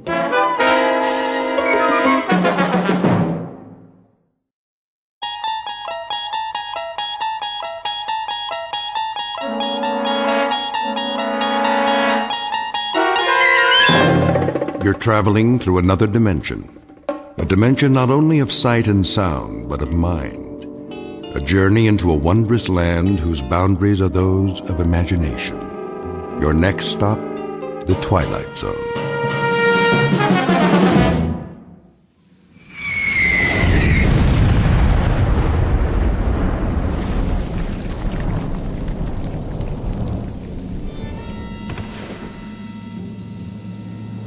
Man, oh man. They get it? Way off. What are they doing? Lobbing them in by hand? One more time.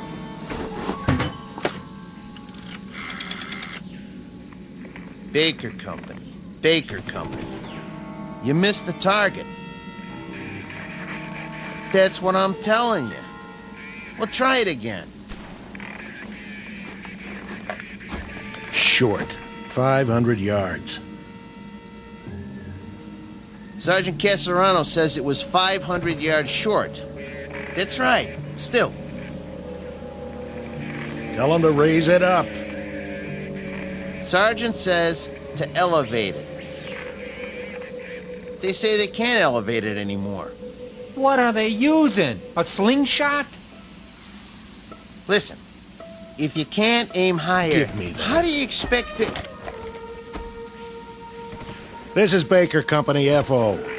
Good going, boys. Yeah, I've seen what you did, a big fat nothing. You wrecked 5 acres of rice paddies and you torn up a beautiful grove of palm trees, but that's it. What's it to me? Let me tell you. We're sitting out here on our duffs on a hill in the middle of nowhere, and you know what we're doing? We're having a little discussion. Yeah, that's right. Maybe you can help us out. We're trying to decide whether you got something in your religion against sending a shell into a cave. Or is it too hard for you? Because if it is... You tell him, Sarge. Oh, those jokers. What? Say again. Bypass? Oh, now that's more like it. Because all you accomplished today is to tear up 5 acres of real estate and keep a handful of Japanese soldiers from falling asleep. Yeah. Well, I got a question for you. Anybody know how long it takes an enemy to die from insomnia? Same to you. Oh, we'll keep in contact, all right. You sure they're on our side? Makes me wonder sometimes. Give me a light. Here you go, sir. So what's the word? Did I hear you say bypass? They're gonna keep firing till late this afternoon. At least that's what they say. Then if they can't smoke them out, we'll just have to bypass it and move on. That's what I like to hear. Amen. I'm feeling better already.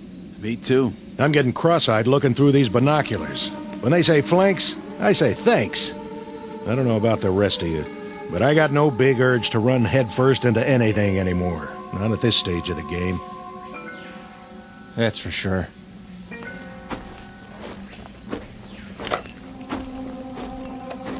Still there. Nothing but a hole in the side of a mountain, looking right back at us. They can see us, but we can't see what's in the cave. And we're supposed to take that thing? Buddy boy, when 2 airstrikes and a whole afternoon of lobbing shells don't accomplish anything, then that means you better say your prayers and start counting your cartridges. But, Sarge, I thought you said... Put it this way. I got what you call a nodding acquaintance with the bottom of this barrel. And when they can't budge an enemy with the big stuff, that's when they call out the queen of battle, the ever-loving infantry. Ain't we the lucky ones? What do you figure we got left, Sarge? Before it's over, I mean. Month? Doesn't matter what I think. Maybe less, huh? Don't ask me. We got them ringed in all over the place. The poop is, they're as good as finished, even in Okinawa. Then why are we still fighting? That's the trouble with these little crumbs. I just don't know when they're licked. Maybe they ain't human. Or maybe they just don't get it. Think about it. There they are, holed up in a miserable cave, half-starved, half-beat to death. And nobody bothered to tell them it's the bottom of the ninth. They already lost most of their ball club, but they keep on fighting. Why? Yeah. Why?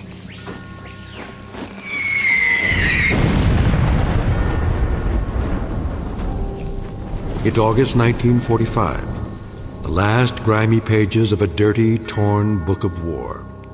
The place is the Philippine Islands. The men you've just met are what's left of a platoon of American infantry.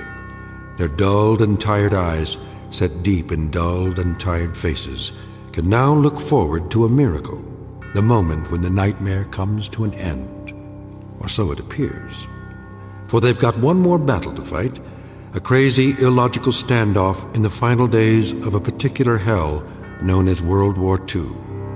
And in a moment, we'll observe that battle firsthand. August 1945, the Philippines. But in reality, it's high noon in a place called the Twilight Zone. And now, The Twilight Zone, and our story, A Quality of Mercy, starring Robert Nepper, with Stacy Keach as your narrator.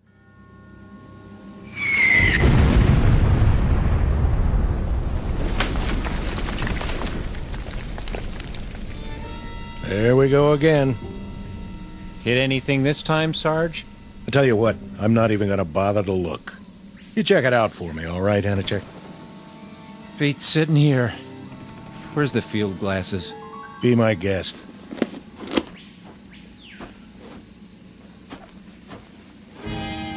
Well, well. What do you know? You see something down there? Sure. I see a white flag. Yep. Now they're coming out of the cave. And guess what, boys? They got something for us. Looks like... Oh, wait a minute. There's a pretty little geisha girl leading the pack. And she's carrying a tray full of rice. And a hot towel. Go on. Gotcha. Hey, hold on. There is something coming.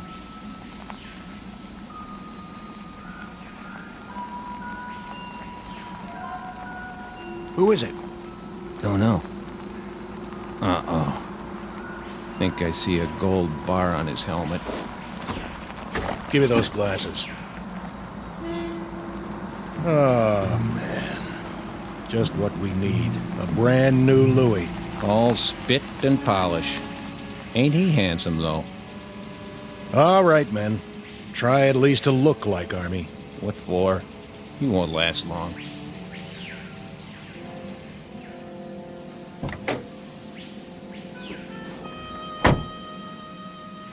Well, looky what we got here. That uniform's so new it ain't never been washed. Brand new holster, too. Well, that's what I call a pistol. No kidding. Pearl handle and all. Sent us a real tiger this time.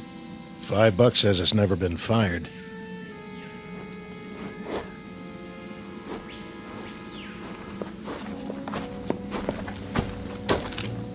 Which of you is Sergeant Casarano? That would be me. I'm Lieutenant Cattell. Sir. I'm taking over your platoon. Matter of fact. What's your situation here? We're observing for a mortar company, Lieutenant. So I've been told.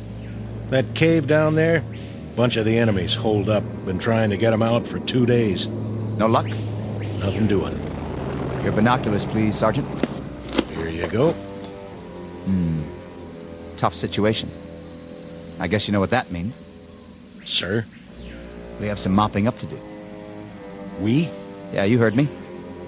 I'd say we do best to go at it frontally. Frontally? Yeah, just move right in and wipe them out. Hey, Lieutenant, you sure you got the right platoon? What about it, Sergeant? Well, now, Call the rest of the company together. The rest of the company? On the double. Where are they? Back at the CP. This is it? All 6 of us. In that case, we'll have to go it alone. Say again? Something wrong with your ears? Go it alone? With a half-dozen men? No, I'm begging the lieutenant's pardon. You've just inherited a good group, but not that good. This is infantry, sir, not kamikaze. He doesn't have the wrong platoon. He's got the wrong army. Your name is what? Watkins, Lieutenant. Andrew J. Are you accustomed to talking to an officer on your back? Matter of fact, sir, I'm not accustomed to talking to an officer in any way. And why is that, soldier? We've lost our last 3 platoon, Louis, and I guess you could say there's been a space of time in between. Well, you've got another one assigned now, and you're going to have to learn to live with that. Starting with this reminder. When you address an officer, I want to see you stand up on your feet like a man. We've been on the line 33 days, Lieutenant. Your point is? Not much sleep. You know what that's like? You have my sympathy, Sergeant. But my job is to lead this platoon, and I plan to do exactly that. My way. Then maybe you'd better tell us. Just what is your way? When I tell you boys to jump, you'll jump. When I tell you to stand up on your feet, you'll do so. And if I tell you to head toward that cave, guns port and bayonets fixed, that's exactly what you're going to do. Double time. Any more questions? Begging the lieutenant's pardon. Any more questions? No, sir. Good. What are your orders, Lieutenant? Since we don't have a clear line of sight into the cave, and since there's no cover between here and there, we don't have a choice. We'll have to move down into the open. Just go ahead and take it. Full frontal. What about it, Sergeant? You want my opinion? I'm willing to discuss it, in terms of military strategy. In military terms, Lieutenant, it goes like this. First off, you better muddy up that gold bar on your helmet so it doesn't shine too bright. Otherwise, you got yourself a target they can shoot at right in the middle of your head. Then you better take off the one on your collar and stick it in your pocket. I'm asking you for a chronology. And I'm giving it to you. The enemy happens to be half starved and half on its knees, but they're not dumb. They're tough, shrewd, and they got eyes. We lost 3 platoon officers already because they made a motion of command with one of their hands. That's what the Japs look for, a person in command. I'd intended to remove the insignia. But what about the cave? What do you know about it? Not much. We saw some of them run in, holding each other up. They're in bad shape. No telling how many were already in there. But they got a machine gun, and somebody's pretty good with it. But not good enough to stop a full-on attack. Well, maybe we'll have to do that, eventually. But as far as I'm concerned, the war don't have to end by dinner time. I'm aware of that, Sergeant. I say we sit on it for the rest of the day and see what some 105s can do before we make a final plan. You might be right, for someone who's used to taking his time. But it strikes me that we could move in there right now and wipe them out inside of an hour. Get close enough to lob grenades and pulverize them. If you want to get the job done instead of loafing, that seems to be the one thing this platoon is extremely good at. Lieutenant, how long have you been out here? What's that got to do with it? Oh, not a whole lot, I guess. But you make it sound like a football game. It ain't a football game, Lieutenant. It's one long gut ache with some torn up, mangled boys fresh off the farm, and it's gonna take a long time to forget. You ain't been shot at yet, Lieutenant. Remember that. How would you know? And you ain't shot nobody either, have you? You beat me over here, Sergeant, I'll give you that. But when it comes to killing Japanese, I think you'll find I'm a highly trained and very efficient officer. Yes, sir. I'm sure you are. I was well schooled in tactics and equipment. I'd say you could all use a refresher course around here. Maybe so. You, soldier. Yes, sir. Let me see your rifle. Right here, sir. That's a filthy piece, soldier. Well, there's a lot of mud around here. That's no excuse. I want clean weapons in this platoon. That's #1 priority. The worst thing that can happen is for your weapon to jam. Now break them down and clean them, because we're here to kill Japs. Or did you forget? That's our job, and by God, we're gonna do it. This outfit better shape up fast, or I'm putting you all on report. Sounds pretty gung-ho. Yeah, real bloodthirsty. Think he wants us to scalp him, too? You have something to say? Me? No, sir. What is it with you men? No sleep? Or no guts? You tired of killing Japs, is that it? Or don't you have the stomach for it? Listen, sir. Let it go. No, when I got something to say, I'm gonna say it. Go ahead. Let's hear it. We're 24 months up on you, Lieutenant. We've seen a lot of blood and heard a lot of screaming from both sides. You've got a big deal about doing some killing. We'll fall in on that order, don't you worry. But you can't order us to like it. We've seen enough dead men to last us for the rest of our lives. The rest of our lives and then some. We'll do some more killing for you, Lieutenant. All you want. Just don't ask us to cheer about it. We'll see about that. Radio operator. Here. Get me base camp. Sir? Tell them to hold mortar fire, on my order. For now, prepare to attack. We're going to take that cave head on, whether you farm boys like it or not.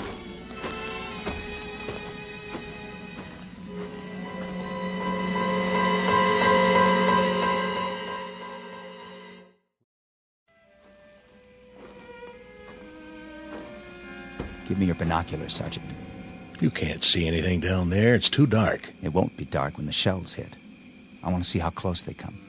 You think they're gonna make it this time? I'm betting on it. I told them to elevate exactly 3 degrees. Oh, why didn't I think of that? With the side of that mountain blown out, they won't have any place to hide. The cleanup will be easy, Sergeant. Even for you. Piece of cake, Lieutenant. Piece of cake.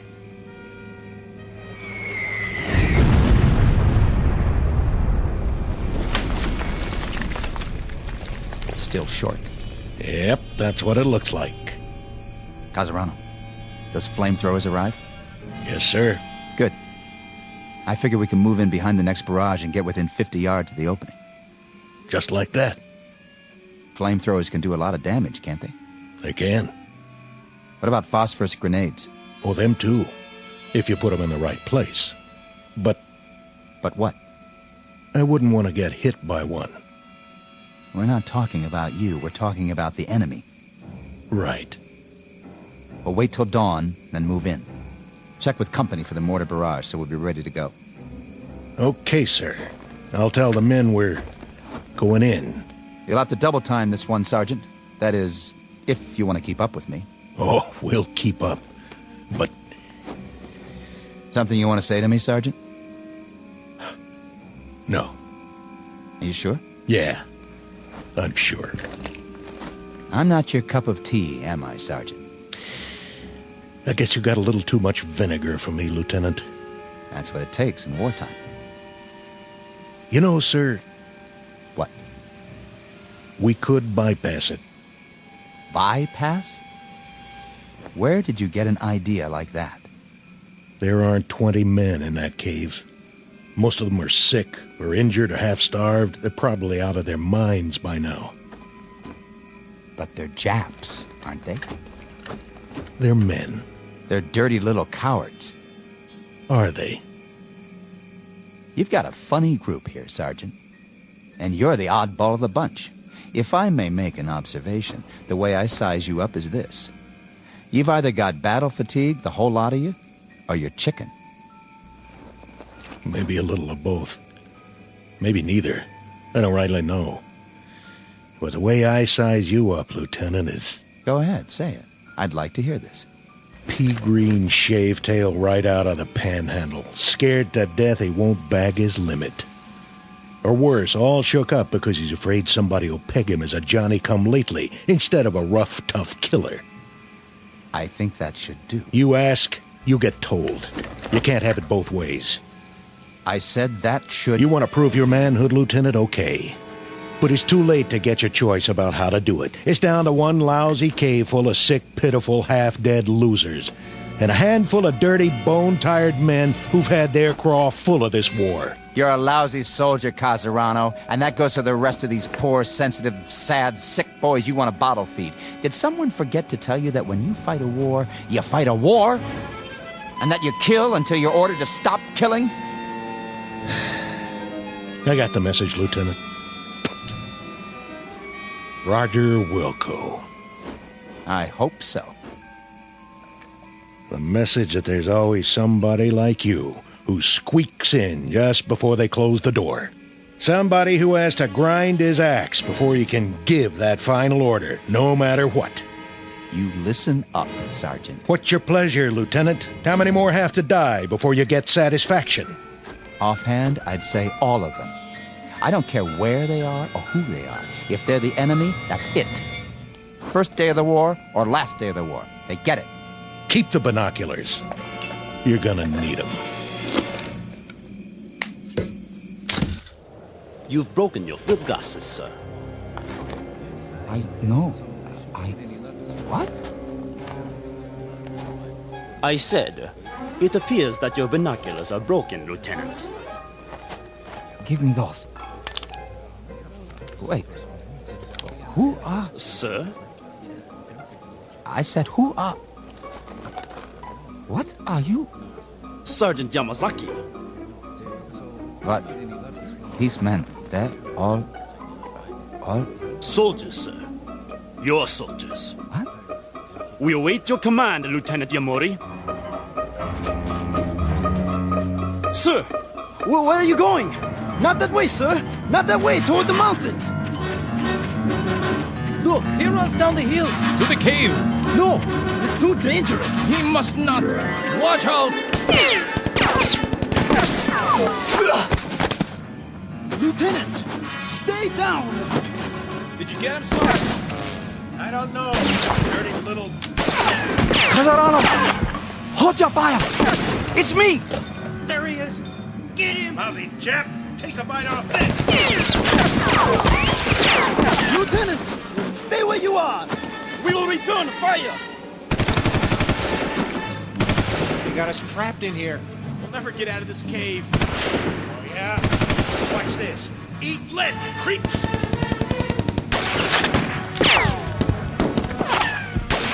Lieutenant Yamori! Run back now! Keep your head down! Which way? Can't tell. Which way to...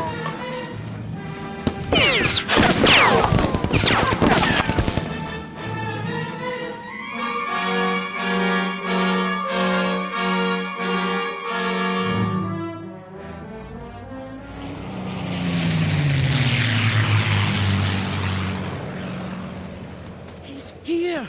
He made it back! All the way up the hill! Is he hurt? Lieutenant Yamori? What? That was exceedingly brave, sir. To attack the Americans single-handedly. Americans? What are you talking about? The Americans in the cave. 20 or 30 of them. Most of them wounded, but nonetheless armed. Very dangerous. Like animals. There aren't that many. Are you all right, sir? Where are we? In the clearing, sir. At the top of the hill. I've seen you before, but I can't... Who are you? Who am I, sir? Sergeant Yamazaki. Are you all right, sir? Are you feeling well? I asked you a question. Question? What are we doing here? What is this place? Why, Corregidor, sir. Corregidor. When? When, sir? You mean? What is the day's date? May 4th, sir. May 4th. Can't be May 4th. No? It's August. Don't you understand? August. August the 6th. I humbly ask the lieutenant to forgive me, but I must correct him. The date is May 4th. May 4th. When? What year? The year 1942, sir. Is the lieutenant all right? A bump to the head? Uniform I'm wearing. It looks just like all your uniforms. Perhaps a touch of malaria. Did you call me? Lieutenant, sir. Your rank. You called me something else. You called me by a name. Yamuri. Your name, sir. Lieutenant Yamuri. No. No. No! What happened to me? What's going on here? What's happened? What is wrong with this man? I don't know, Captain Nakagawa. Yamuri, are you sick?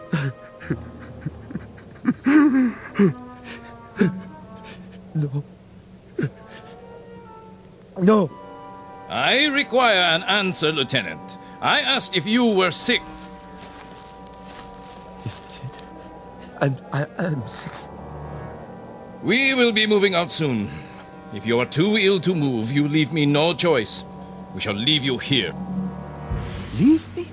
We have no transport for the wounded, as you well know. So, we will very shortly move forward, and you shall remain here.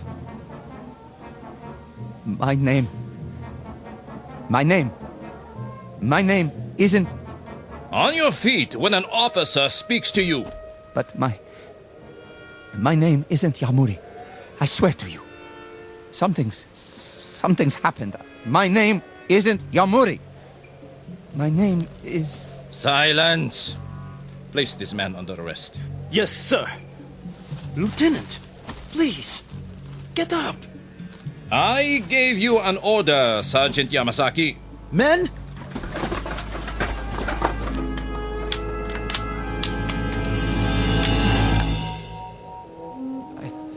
I'm all right. Forgive me, sir.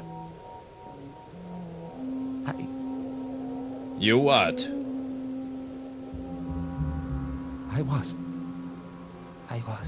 feverish for a moment.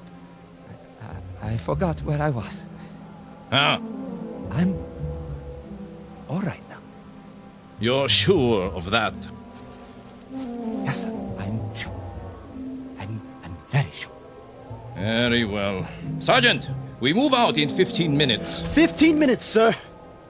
Unfortunately, the artillery was unable to do its job. We shall attack the cave in force. Ready to move out!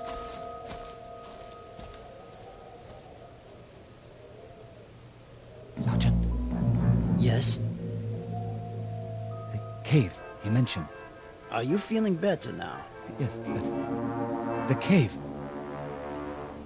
He means the one where I was just... The cave with the enemy. Put a new clip in your rifle. Let me help you.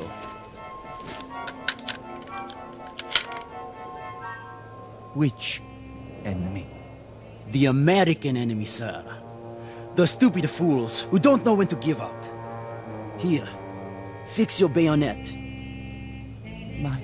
The captain does not like to take prisoners.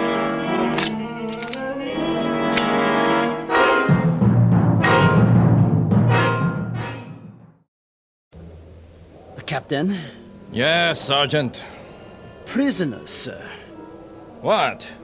What about prisoners? You know my policy. Yes, sir.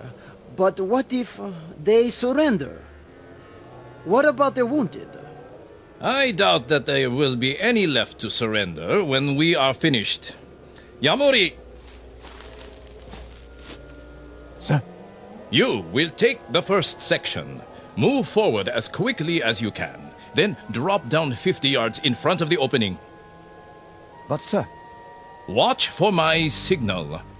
We will cover you with automatic fire for 2 or 3 minutes before you make the frontal attack. Sections 2 and 3 will follow. Understood? Yes, sir. I didn't hear you. I understand, sir. Be very sure that you do. Now, go and prepare your men. Your section, sir. Which? Over there. The captain expects you to lead them into victory. Come with me for a moment. Where, sir? Away from the others. Look down there. The cave. Yes? You said something about there being wounded inside? I think so, Lieutenant. When they ran inside, they were carrying each other. I don't think there are more than 20 or 30 men. Not even that. It shouldn't be too difficult. They are only Americans, not good fighters. And they are very weak. Poor, starving soldiers. Please, you mustn't speak that way. The captain... Don't they know when to quit? If they have wounded, what's the point? They can't go on this way. If they surrender now, there might be a chance. What did you say? Nothing, Captain. I didn't hear. What did you just say? Repeat it. Just if... If they're wounded, sir, perhaps... Perhaps what? If we gave them a chance to surrender first, or... Or what? If we left them there. Left them? Bypassed the cave completely, and moved on. Bypassed them. Is that a tactical judgment? I think it is. Or is it some nugget of compassion for the enemy unearthed by your fever? They are wounded. They're running out of supplies. They can't do much harm. Neither can they sink a battleship from this position. But their forces can. That is why we must destroy them. But if they have no more strength to fight... A reminder, Lieutenant. The identity of the men in the cave. They are Americans. They are enemy. Wounded, healthy, walking or lying down. They are enemy. The Japanese army does not bypass. The Japanese army attacks. The Japanese army wipes out its opponents to bring an end to this war. They're wounded. They're beaten and they're wounded. Their forces have suffered heavy losses. The rules of war... Rules? Lieutenant Yamuri, it is odd that you should require this reminder. But the comparative health and well-being of the enemy, his comfort or his discomfort, the degree of his anguish or his incapacities have no bearing on military action. These things have no more to do with a tactical move or a decision of command than the fortunes of an anthill that you step on when we move forward to attack. But they're not ants. Correct. They are enemy. If when we enter the cave they are lying on the ground, crying in agony, pleading for mercy, I can assure you I will have no more compunction about making them a head shorter than I would about stepping on that anthill. Captain, they are men. You are not listening. They are enemy. This is war, and in war you kill. You kill, Lieutenant. Do you understand? You kill until you are ordered to stop killing. No! Now, pick up your broken field glasses and prepare to attack, or I will have you shot. Sir. Sections, assemble! Sergeant Yamazaki. Sir. You will handle the first section. Sergeant Hino. Hi. Take the second section. Lieutenant Ishimoto. Hi. Yours is the third section. Now, we move out. Lieutenant Yamori, let me help you to your feet. I will take care of him, Sergeant, when we return. Yes, sir. Captain, what you do to those men in the cave, will it shorten the war by a week? By a day? An hour? Enough. May I ask the captain, what is his pleasure? How many have to die before he receives satisfaction? Offhand, Lieutenant Yamuri, I would say all of them. I don't care who they are or where they are. If they are the enemy, they are to be destroyed.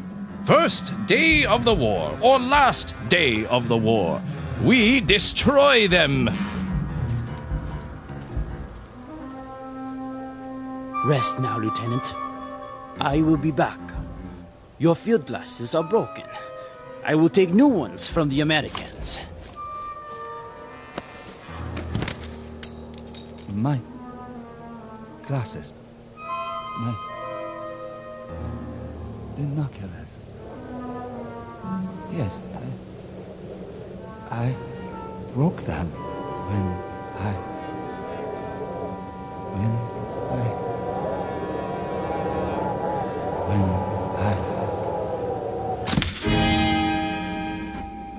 Anytime you say, Lieutenant. What?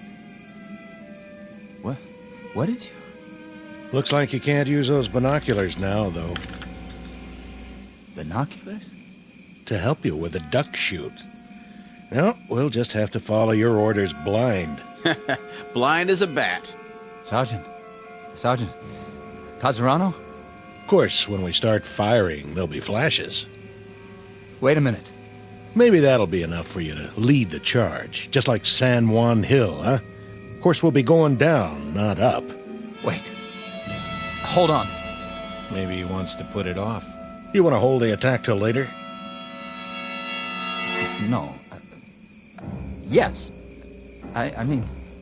What do you mean, sir? Casarano, something happened. Yeah. You broke your glasses. Now you can't see down there. Tell you what, I'll get you a new pair off one of them Japanese, if we make it inside. No, you don't understand. Those men in the cave... Men now. Hey, boys, he called them men. And all this time I thought they were the enemy, to be destroyed, just like that. Yeah, like animals. And what do you do with animals when they get in your way? You kill them, right, Sergeant? Right. You slaughter them. You kill till they're all dead. Then you dig them up and kill them again. Ain't that right, Lieutenant? No. There's not going to be an attack. Those men are wounded, starved. There's no point in... Hold it. You hear that? Jeep on the road. Hold fire.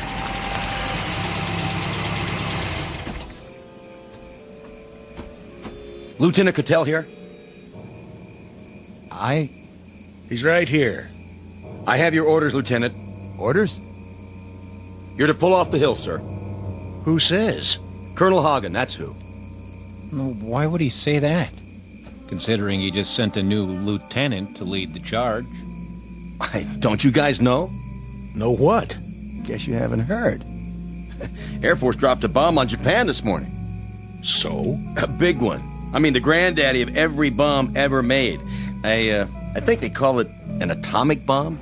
What about it? Well, they figure this is going to end the war inside of a few hours. The Emperor is ready to give up. Well, ain't that something? All units are to pull back to base camp and wait it out. See what happens. Some kind of announcement coming any time now. I'm gone. Is this it? All right, boys, you heard the man. Get your gear and move out. Oh, man. I'm going to get me the biggest steak you ever saw. First thing I'll head for is a hot bath. How about it, Lieutenant? You with us? Or do you want to stay here and fight it out all by your lonesome? With you. Something on your mind, Lieutenant? Yeah, something. I'll bet. But I wouldn't fret it if I was you. There'll be other wars sooner or later. Other caves. Other human beings you can knock off. I hope not. God help us. I hope not. The quality of mercy is not strained. It droppeth as the gentle rain from heaven on the place beneath. It is twice blessed. It blesseth him that gives and him that takes. Shakespeare, The Merchant of Venice. But applicable to any moment in time, to any group of soldiery, to any nation on the face of the earth, or, as in this case, to the Twilight Zone. We'll return to the Twilight Zone in just a moment. You are about to enter another dimension, a dimension not only of sight and sound, but of mind, a journey into a wondrous land of imagination. Next stop, the Twilight Zone. Hi, this is Stacy Keach. I'd like to take a moment to tell you about our Twilight Zone website at twilightzoneradio.com. At twilightzoneradio.com, you'll find the latest information on these Twilight Zone radio dramas, including behind-the-scenes photographs, plus the newest product releases, trivia contests, ways to contact us, other Twilight Zone-related info and merchandise, plus links to other fascinating websites. So make your next stop twilightzoneradio.com.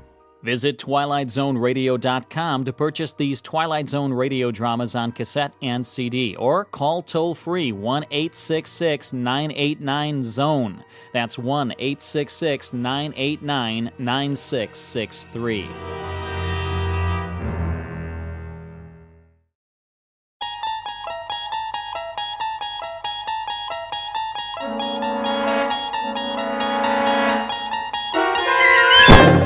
You're traveling through another dimension. A dimension not only of sight and sound, but of mind. A journey into a wondrous land whose boundaries are those of imagination. Your next stop, the Twilight Zone.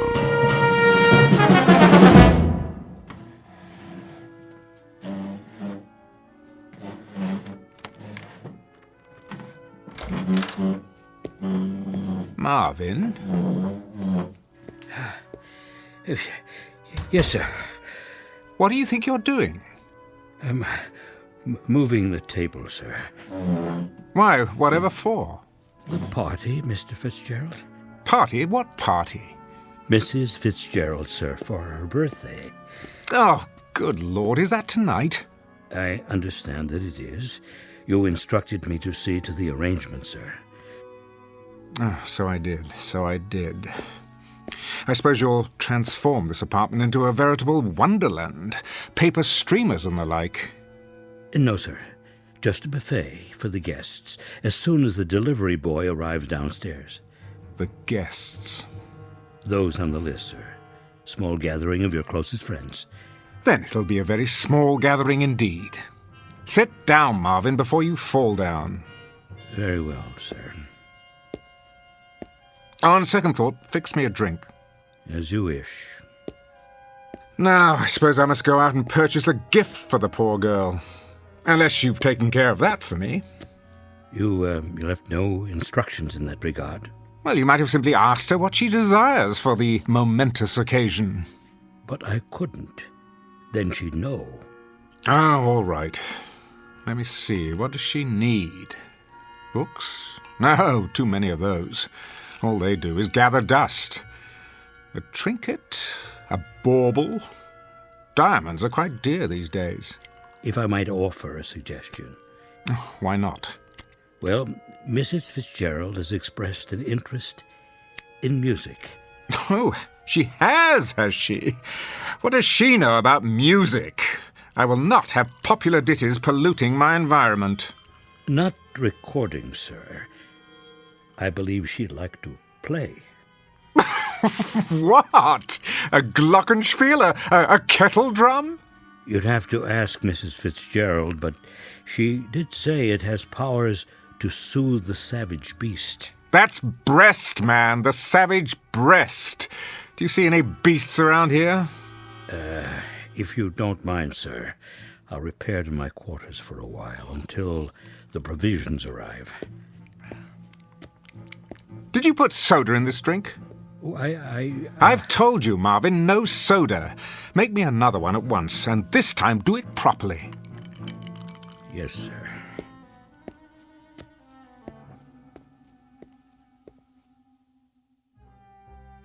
Mr. Fitzgerald Fortune, theater critic and cynic at large, on the day of his wife's birthday.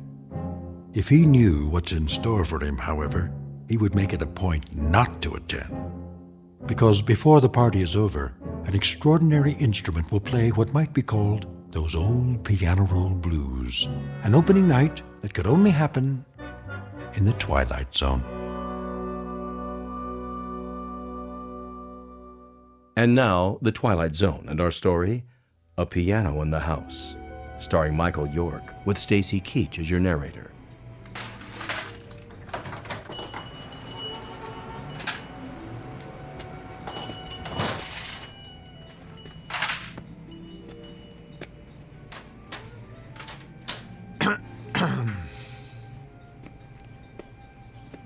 Yeah? How do you do? If you don't see a price tag, ask. I am Fitzgerald Fortune. So? The drama critic. Uh-huh. Isn't rudeness a handicap in your line of work? What's it to you? I saw the name of your shop, Treasures Unlimited. I stepped through the door, fully expecting to encounter some sentimental old biddy wearing an ostrich-plumed hat and a moth-eaten feather boa. Instead, to my sincere delight, I believe I've discovered a fellow misanthrope. What's that? A man who despises people. I got work to do, mister. Putting up stock. And I am meant to be writing a review this very hour for tomorrow's edition. So why aren't you doing it? Life intervenes. Looking for something in particular? A gift for my wife's birthday. Well, you're in the wrong place. This isn't a gift shop. It's a junk store. Exactly. You see, my wife has the absurd notion that she wants to learn to play an instrument. Unfortunately, she hasn't a trace of talent. How do you know that? Hmm? If you've never heard her play. I believe I know my own wife. However, I've hit upon a rather droll solution to her dilemma. Do you have, by any chance, one of those old-fashioned pianos that plays itself? A player piano? Funny you should ask. Amuse me. I just picked one up at an estate sale. Over here. It's kind of beat up, though.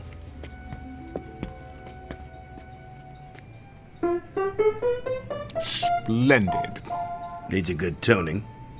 Nonsense. My wife will believe it to be an antique and cherish it all the more. Would you play something, please? I can't play. Takes these paper rolls. Came with a whole bunch of them. Right in the piano bench.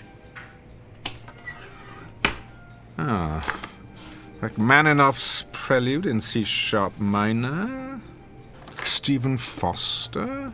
U.B. Blake. Even The Prisoner's Song. Quite an eclectic assortment. You're taking a lot of my time, mister. You are taking an equal amount of mine. Let's try this roll, shall we? Number QRS 8856. I'm in the mood for love. Okay.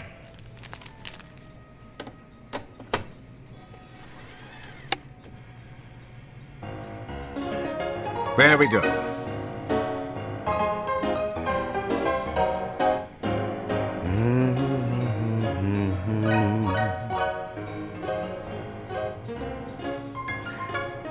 birthday does this make for the little woman? Your wife. Oh, her 26. So young. You must be a man of great personal magnetism to have attracted one of that age. I am. How utterly romantic. Youth, wisdom, hand in hand. Oh, how I'd like to see you both together. And for her birthday, you're giving her the gift of music. How touching. What is the price of the piano? You are taking your young bride out somewhere tonight. A quiet nook, where you can be lost together in the midst of this great city, looking into each other's eyes. How much? Where's the tag? And worth every penny. A bit of restoration to take care of the finish. The mechanism still works, so since it's a birthday present, let's say, take 20% off that. No, make it 40. Forget the sales tax. Done. I shall require delivery before 6 o'clock this evening. The address is on my check. Certainly. I wouldn't want a lady to be disappointed on her birthday. How remarkable. And what's that? Are you aware of how susceptible you are? I am? To the power of music. Isn't everyone? To some degree, I suppose.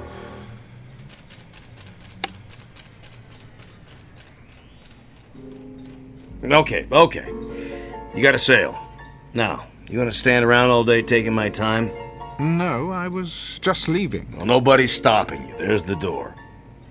Tell me, are you sentimental about anything else besides birthdays? Birthdays?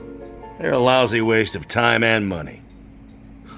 It was the piano, wasn't it? Extraordinary. Good day to you.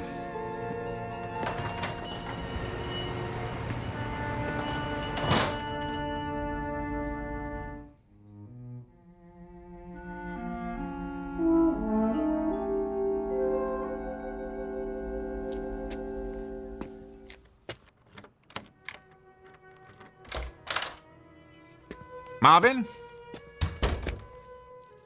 Marvin? Good evening, sir. Take my hat and coat, please. Very good. Oh, the piano arrived, I see. About an hour ago, I took the liberty of dusting it, sir. Marvin? Yes, Mr. Fortune. If you're going to wait on the guest tonight, then do something about your face. My face, sir? Yes, Marvin. A party is supposed to be a happy occasion. Could you manage to look a little less miserable than usual? I will try, sir. Do that. Anything will be an improvement. You may make my evening martini now. Right away. Is that you, Gerald? Yes, Esther. Hello, darling. How was your day? Oh, fine. The museum again with a friend. Been going there quite a lot lately. I have. You said you wanted me to improve my mind. Indeed. One can never know too much. And what else would you like me to do? Well, there is one thing. And that would be? You might consider letting Marvin go. What do you mean? Show him the door. Give him the sack. In short, find a replacement, and as soon as possible. Oh, really, Gerald? I'm quite serious. What has he done now? It isn't anything he's done, it's his appearance. He seems the same as always. Well, that's the trouble, it's the way he looks. I can't bear coming home only to be confronted by that lugubrious expression on his face. I find it unspeakably depressing. Don't you? Not particularly, Gerald. Look at him, like a hound dog, ready to burst into tears at any moment. Surely we can find a servant who's more cheerful to have around. Keep your voice down. Why? There's no need to hurt his feelings. The man has no feelings. He's a clod. Gerald. You haven't commented on the piano. I was about to. You don't care for it? I love it. I really do. Have you tried it yet? I didn't know how, so I decided I'd wait until you got home. I knew you wanted to play. That's why I got it for you. Hardly any need. Hmm? The piano plays itself. Oh, you noticed. Wasn't that considerate of me? I thought I'd save you the trouble of all those tedious lessons, only to find out at the end that you had no gift for music. I see. Well, darling, aren't you moved by my thoughtfulness? Thank you, Gerald. Let's have a demonstration, shall we? If you like. Marvin, is this thing plugged in? Yes, sir. Good. You see, these paper rolls are punched with holes. All you do is select one, insert it, and throw the switch. The paper passes over the slots and the keys move up and down as if someone were playing them. What fun. Quite the rage in the old days. Your drink, sir. In a moment. Now then, for example, here's one called Smiles. You open the panel, press it into place like this, start it on the take-up reel.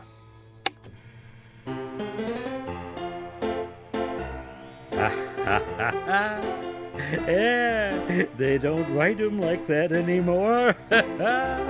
What on earth is the matter with you? Oh, nothing, sir. Nothing at all. Marvin, are you all right? I'm very well, thank you, madam. But you're smiling. Am I? You most certainly are. That's probably because I'm happy. Have you been drinking my martini? No, sir. Well, then what do you have to be happy about? Everything, sir. I make good money, got a nice place to live, my health, money in the bank. I like my job. Well, you can't. I treat you atrociously. Oh, you don't bother me, Mr. Fortune. You tickle me. What? Oh, yes. Sometimes it's all I can do to keep from laughing out loud when you have one of your tantrums.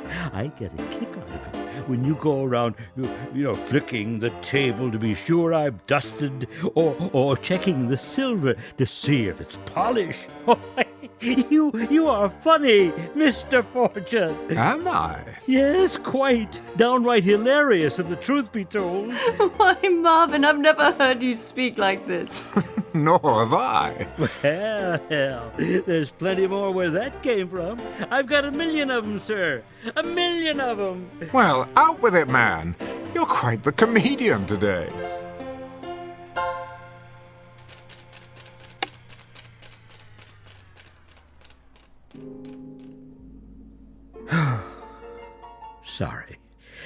Sorry if I spoke out of place, sir. Well, on the contrary, Marvin, I'm glad you did. Will there be anything else, sir? Not at the moment. You may go now. Very good, sir. What a strange thing to happen. Wasn't it, though? An odd moment for us all. Most definitely. Who'd have thought that behind that gloomy exterior the man was concealing a sunny nature? I can't imagine how it happened. I believe I can. I'd say it was because of something extraordinary that has come into our lives. Something absolutely extraordinary. So, what really happened, Gerald? Marvin behaved so strangely a moment ago, and then he stopped, suddenly. Well, perhaps it's not so strange after all. I've always believed that we have two faces, the one we wear and the one we keep hidden underneath. The problem has been to find some method of revealing that hidden face. I suppose it helps if you know what particular hidden face you're looking for. But now it appears that I at least have the means. I don't understand, Gerald, and I'm not sure I want to. See you in a while. Esther, wait. Let's try another one. I have to get ready. No, not yet. Let's play something a bit more intense. Some other time. Bear with me, Esther. An experiment, if you will.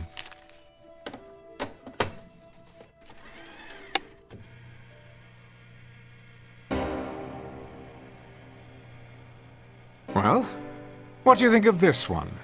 I don't know what you want me to say. Go on. Don't hold back. What you're really feeling. I can't. You can. But... Let's hear it, darling. Now's your chance. You...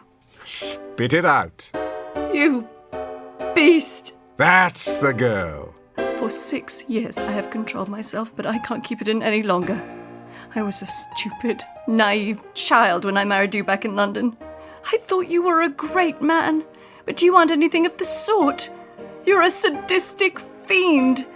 You take pleasure in humiliating me before your oh-so-clever friends for one simple reason.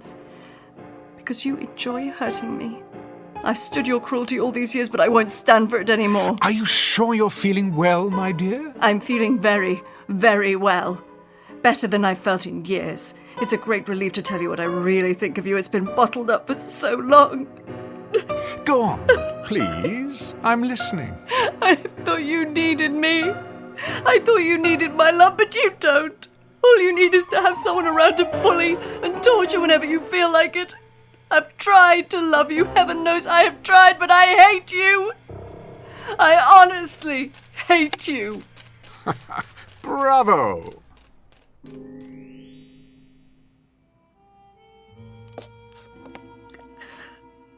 I'm terribly sorry. May I congratulate you on a remarkable performance. Had it been on stage, my dear, I would have given you a superlative review. I don't know what possessed me. I do. That was your hidden face. I've suspected for years that beneath your unemotional facade, you were an hysterical little girl, and I was right. But how? Haven't you seen what's in the record shops these days? There is music for every conceivable occasion. Music for a rainy day, music for a romantic dinner, music to read by, music to dance by, music to dream by, music to do everything under the sun by.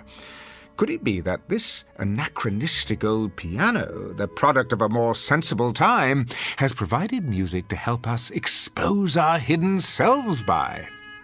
I still don't understand. Well, it's quite simple, really. Marvin was hiding his inherently happy nature, which was revealed when he heard happy music. You were concealing hysteria, and when you heard hysterical music, you couldn't hide yourself either. You mean the piano? That's exactly what I mean. I seem to have bought you a more interesting birthday present than I imagined. A kind of sonic lie detector, if you will. I wonder what other people are hiding.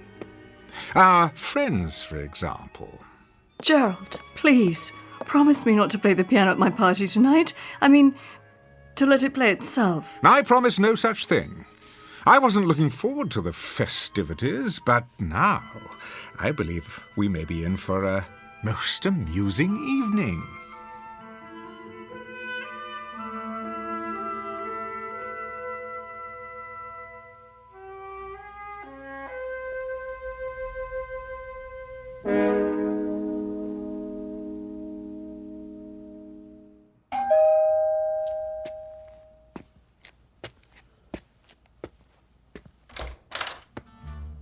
Good evening, Marvin. Good evening, sir. Won't you come in? Craig, how nice to see you. Marvin, take Mr. Walker's coat. Yes, sir. I'm truly pleased that you could join us. You're unusually cordial tonight. That isn't a smile you're wearing, is it? I brought it out of storage in honor of Esther's birthday. I trust you've done the same. Not I. Smiling isn't among my plans for the evening. Drink? But of course. Oh, I'll make it for you. Marvin takes forever. I'm delighted to hear that you share my distaste for birthdays. Birthdays, anniversaries, and certain holidays I overlook whenever possible.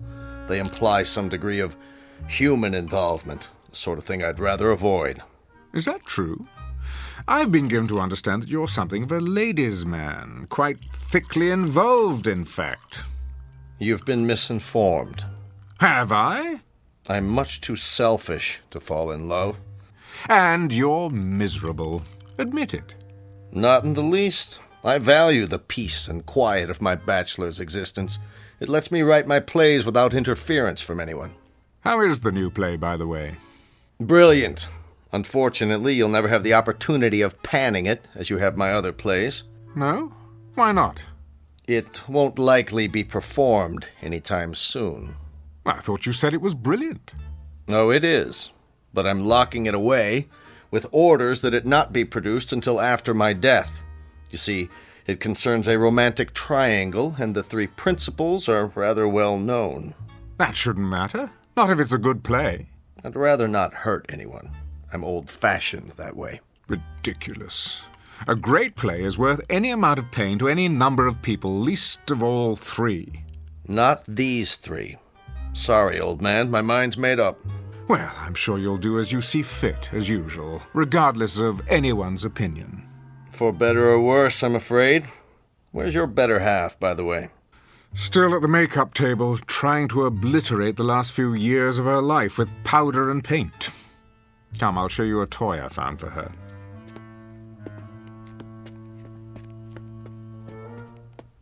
Well, well. I haven't seen one of these old jobs in years. Neither had I. Does it play? Remarkably well. Let me demonstrate. It's just this little switch here.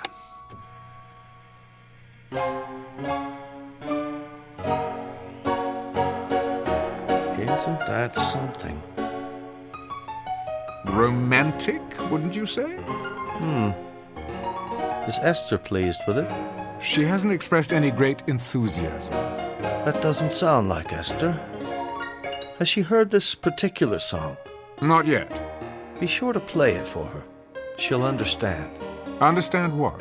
What you tried to do for her. Usually she's so grateful for any small sign of affection. I think that's one of Esther's most lovable qualities. Is that right? Her ability to accept a bouquet of daisies as if they were the rarest of orchids.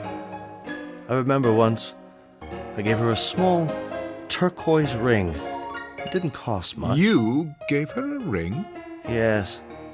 She accepted it as if it were the Hope Diamond. Turquoise ring? Oh, yes. She came home from a trip with it.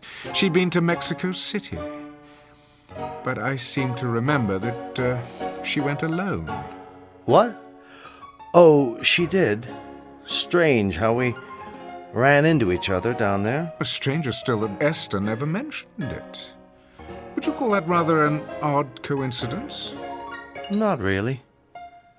Jerry, has it ever occurred to you that I'm deeply in love with her? My dear Gregory, you are about as capable of passion as a head of lettuce, and Esther could not rise beyond the level of a cast-off shoe. Don't speak of her that way. I will speak about her any way I please. She's my wife, or have you forgotten that? She may be, but you don't know her at all. Esther is full of love. Is she? Her skin is warm and soft as velvet. The scent of her is enough to drive a man wild, and her hands are so gentle, sweet to kiss and to hold. She is honey and gold and summer days and singing and the feeling of being together. Gerald, no, turn it off.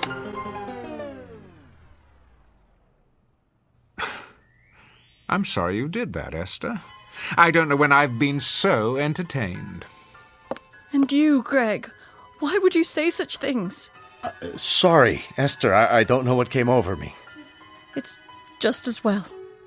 I never enjoyed deceiving you, Gerald. My dear, you are incapable of deceiving me. I've known for years your capacity for doing any number of sordid little things. The only revelation tonight has been the specific details of an unsavory affair. I'd better leave. Oh, don't be a schoolboy. We're in for a grand time this evening. Ah, our other guests are arriving. Before I welcome them, Esther, may I wish you a happy birthday? I hope that your next 40 years will be equally rewarding. What are you up to? Why, nothing, dear. Simply being the perfect host. I'll get it, sir. Don't bother, Marvin. I prefer to do the honors myself. Jerry, please don't play the piano again tonight. It's not something to fool around with. I'm not fooling around with it, Esther. I'm using it with deadly accuracy. Hi there, Jerry. What happened to Marvin? Here, Miss Moore. Good evening. Marge, dear, do come in. Marvin will take your wrap.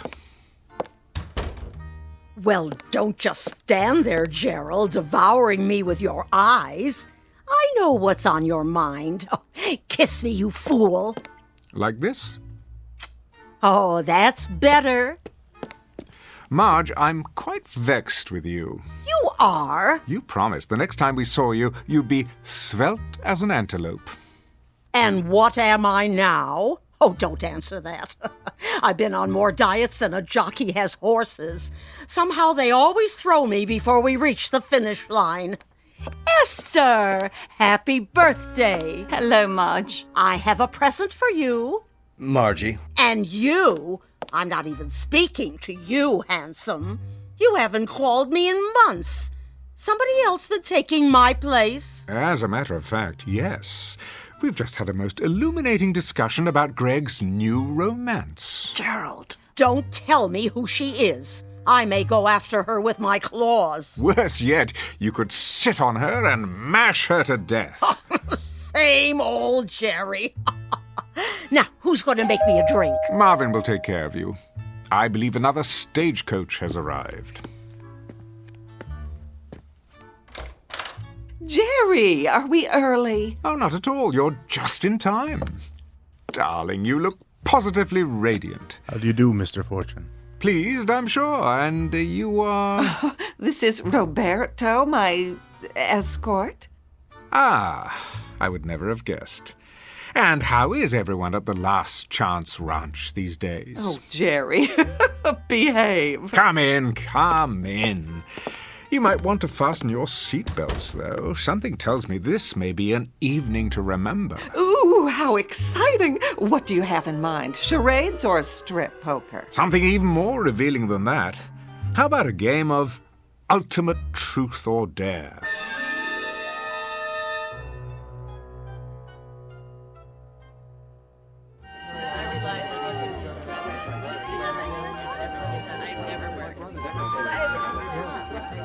Pick up the empty glasses, will you, Marvin? Yes, sir. Everyone, let me have your attention, please. What's he got in mind? Over here, by the piano. Some sort of surprise.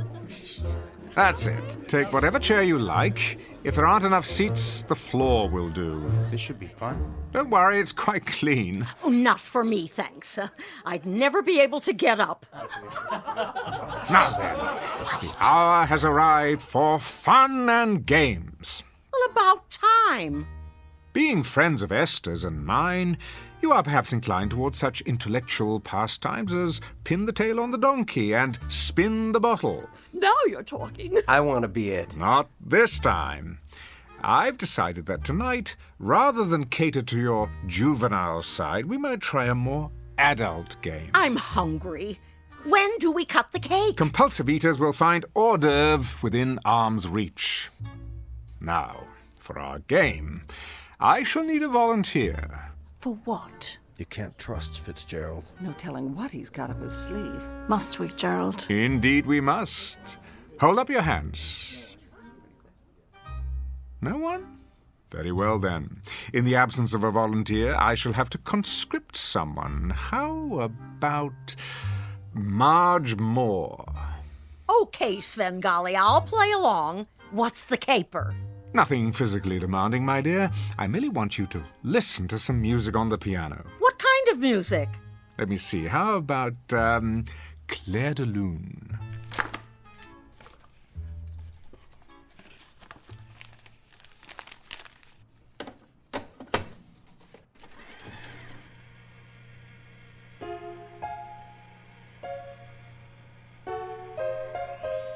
Isn't that beautiful? Look at her. She's going into some kind of trance. This is going to be good. Talk to me, Marge. Tell me what you're feeling now.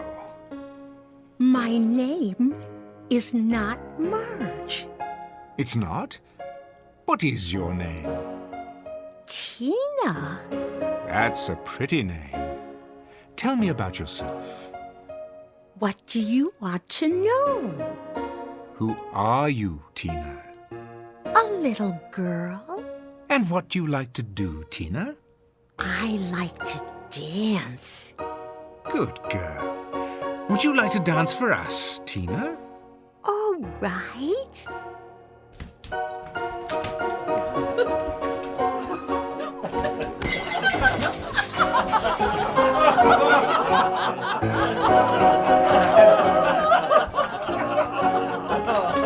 Shh! Thank you, Tina. You may stop dancing now. That was fun. Tell me, do you always dance? Only when I'm Tina. And who are you the rest of the time? Might it be Marge? Sometimes I pretend I'm a snowflake. Really? White and tiny and perfectly formed. I float on the air of a pale blue moonlit night. I am never lonely. I am beautiful and I am loved. I see a man with his hand outstretched to receive me. A very handsome man. He sees me and knows that I am beautiful. I drift down until I reach his hand. I am enclosed in warmth. I melt with love.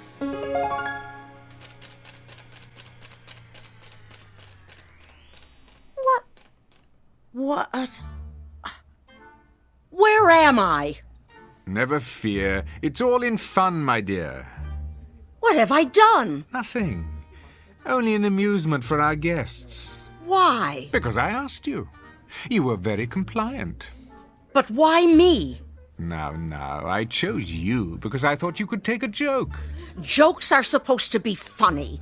You think I'm funny, is that it? Not at all. Jerry, haven't we had enough of the piano? Not quite. I thought we'd perform one more listening test. For what possible purpose? To call forth the person who lives within someone else. And who might that be? Oh, I've been trying to make up my mind. What would be entertaining? A politician? A poet? A Broadway producer? Alas, I fear that there are none in our midst. Still, we must go for the big finish. So before the curtain falls, why not hear from the devil himself? What? Jerry, please. The only question is, in whose breast does he reside? No one here, surely. This is ridiculous. Is it? Where's your spirit of scientific inquiry? There's nothing very scientific about this. A cheap parlor trick to embarrass people. Easy, Greg. We're all friends here, aren't we? Nonetheless, I doubt that I shall get a suitable volunteer, but it doesn't matter. Esther, put this roll on the piano. What is it? Faust. If there's a devil among us, we'll know it soon enough. I don't think I like this. Why not? Are you the Prince of Darkness? Hardly. Then bear with me a moment longer. It might be edifying, a process of elimination, if you will. Esther, the piano. But... Now. Very well. And you thought this would be a typical birthday party? I think we'd better be going. Oh, but the game's not over. I think it is. Really? It's late. Just another minute, you'll see. It'll be worth it. Don't. I have to. Not that roll. Something else. Greg, thank you. You've just given me an idea. Esther? Yes? We're waiting. Here, it's ready.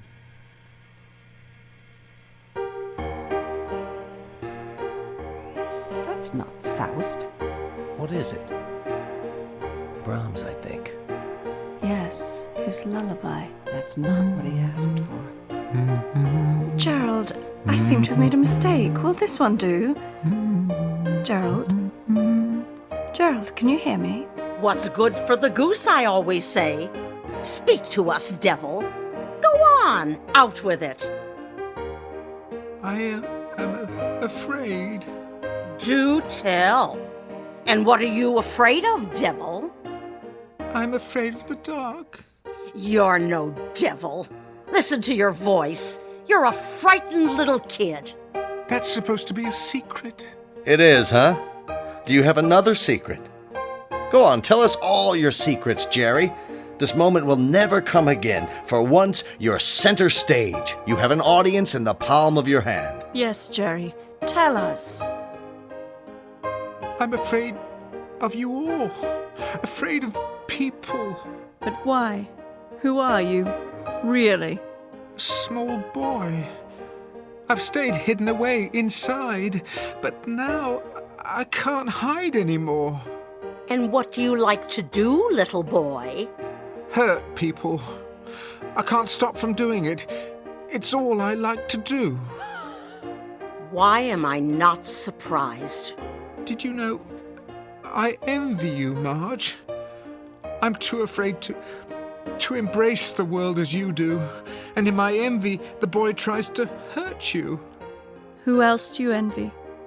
Greg, are you here? Yes. I've tried to hurt you, too. I've given bad reviews to your plays when I should have given praise. I've coveted your talent because I had none of my own, and so I hurt you in every way I could. For once, I have to agree with you. I think we'd better go. I think that's a good idea. Thank you all for coming. Yes. I'll call you. Take care, Esther. We love you. I'm sorry you had to see this. Good luck. Esther, I've hurt you most of all. You came to me with love, but I couldn't accept it because it frightened me. I never learned how to return love except as a child does, with shrieks and blows and indifference. It must have been very, very difficult for you. Good night, Esther. Call me if you need me. But I do. Wait. Where are you all going? I don't want you to leave. Come back. Esther, come with me now. Will you do that? Yes. Yes, I will. Let me get my coat and purse. Don't leave me. If you do, I'm going to be very, very naughty. Ready? I'm ready. No! No, please! They were laughing. I'm sure of it. Nobody laughs at me. I'll show them. I'll show them all. See, I'm being bad. Very, very bad. Stop that hideous music. Make it stop.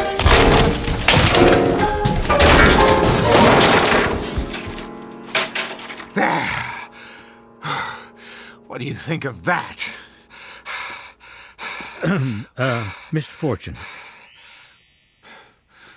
What's happened? What's happened? What have I done? Where... Will there be anything else this evening?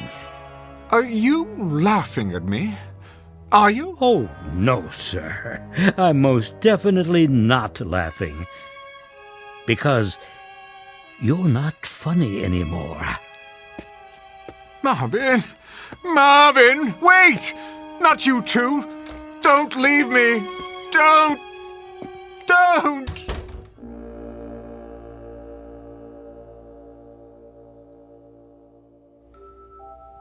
Mr. Fitzgerald Fortune, critic, man about town, and cynic at large, whose wit shows no mercy at all for those who cross his path, which means the rest of the world. A man who went searching for a hidden cast of characters and instead found what is concealed within himself. As the house lights dim just off the Great White Way at an empty theater in the Twilight Zone.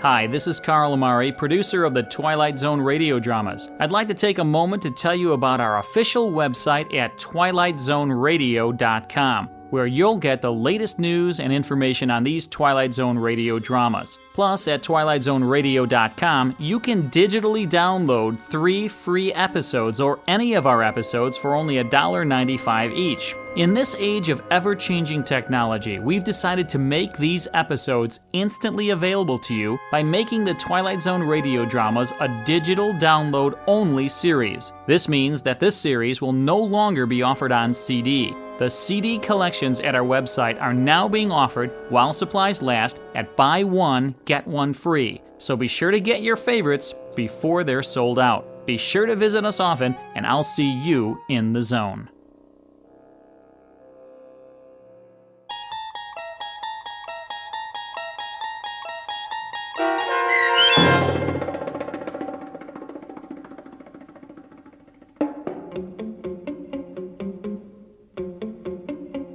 A Piano in the House, starring Michael York, with Stacy Keach as your narrator, was adapted for radio by Dennis Etchison and written for The Twilight Zone by Earl Hamner Jr.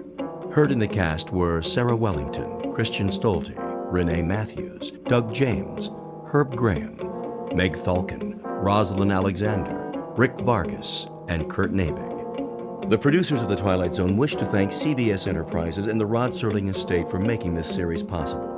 This copyrighted radio series is produced and directed by Carl Amari for Falcon Picture Group. Sound design and custom Foley effects for The Twilight Zone by Cerny American creatives Bob Benson, Craig Lee, Michael Slaybach, and Matt Sorrow. To learn more about the Twilight Zone radio dramas and to contact us, visit our official website at twilightzoneradio.com. Doug James speaking.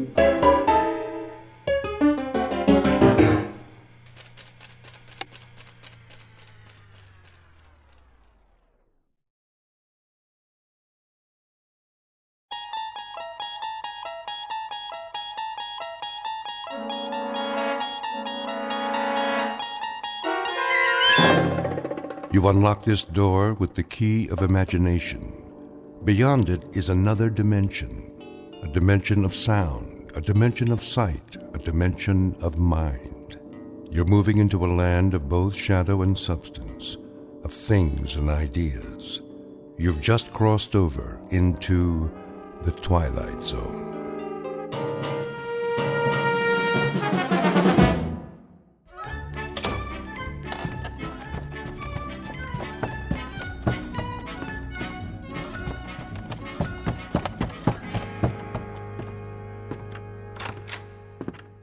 Morning, Mr. Poole. Morning, Mrs. Sullivan. Off to work? You know it. Oh, Mrs. Sullivan. Yes? I meant to drop off the rent last night. Oh, no hurry. It isn't due yet. I know, but I don't like debts. I'll make sure you get it this evening. That will be just fine. Well, have a good day at the bank. The same as every other day. Oh, excuse me. Were you going out? Just to bring in the paper. Oh, let me get it for you. You don't have to do that. No problem.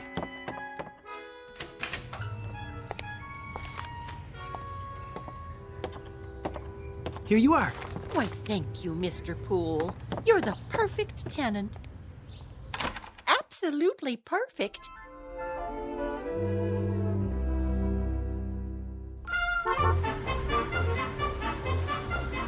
Paper, get your paper. You have the morning sports final? Sure thing. 25 cents, $1/4 of a dollar. Here. Thanks, pal. Paper, get your paper. Who wants a paper, morning final? One here, Marty. Sure thing, Mr. Poole. Always got a copy for you. Let me see if I have the right change. Yep. Here you go. Hey, look at that. Was something wrong? Your quarter. It landed on the edge. Didn't even fall over. Well, what do you know? That'll never happen again in a million years. This must be your lucky day. Oh, I hope you're right, Marty. A little luck never hurt anyone.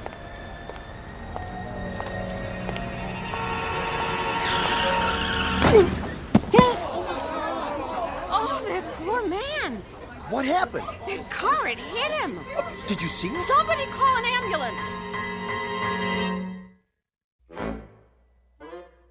Mr. Hector B. Poole, resident of the Big Apple, the Glass Canyon, hoping to survive an assault on his senses, all 6 of them. Flip a coin and keep on flipping it. What are the odds? Half the time it will come up heads and half the time tails. But in one wild, freakish chance in a million, it will land on its edge. Mr. Poole, a bright human coin on his way to the bank in the Twilight Zone. And now, The Twilight Zone and our story, A Penny for Your Thoughts, starring David Eigenberg, with Stacy Keach as your narrator. Stand back! Look what you did! I didn't see him, honest. He just stepped off the curb. Where's the ambulance? Oh, what happened? Easy, mister. You all right? Oh, I think so. Oh, just give me a hand. Look, lie still. I'll get a doctor. Oh, no. I don't need a doctor. I mean, if you'll help me get up. You sure? You ought to take it easy. At least get an x-ray. Why? No scrapes, no scratches, no broken bones. I seem to be fine. He should stay down. I would. Something like that, he could sue the guy's pants off.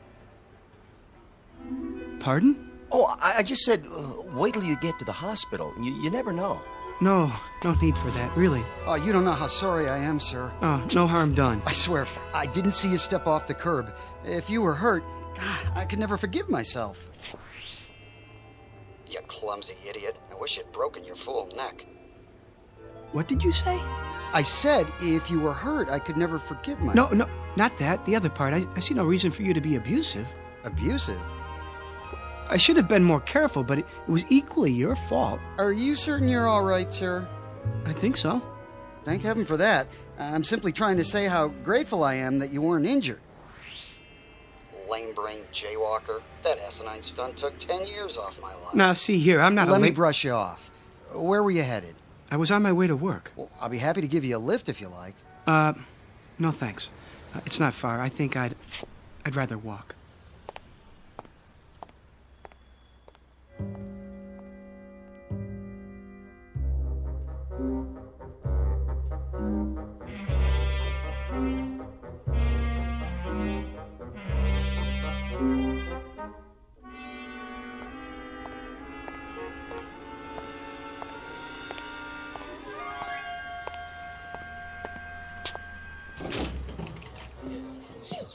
Why do I always pick the line with the slow telling? I've got to borrow against the life insurance as long as they don't call my husband. Wow, I hope they don't check my credit history. Did I turn the iron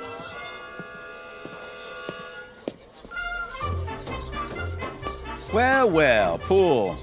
Morning, Bran. Your watch stopped this morning? What's that? Must have. Not like you to be late. Oh, yes. No, no, it's not. It's 9:10. Something happened on the way. Did it? Bran, can I ask you a question? Go ahead. Well, why are they all whispering? Who? The customers. What about them? It's just that they're usually so quiet. I mean, nobody talks out loud in a bank, but this morning... What do you mean? You don't hear them? Hear what? Oh, I get it. Have a late night, did you?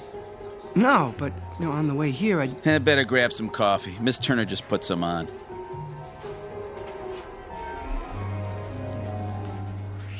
Boy, look at him. Like he doesn't know which end is up. Oh, if Bagby sees him this way, he's finished. Good riddance. Oh, where is he? Huh? Mr. Bagby. In his office. Where else would he be? Oh, thank you, Brand. Well, I better get started. Yes, you do that. Oh, I knew he'd crack sooner or later. Mr. Perfect.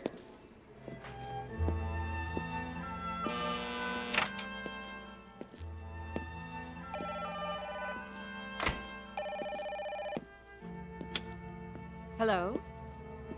No, the vice president is on another line. May I take a message? Very well. Eileen. Morning, Hector. How long has he been here? A half hour. I wouldn't bother him, though. He's got an important call. All right, I'll wait till he's finished.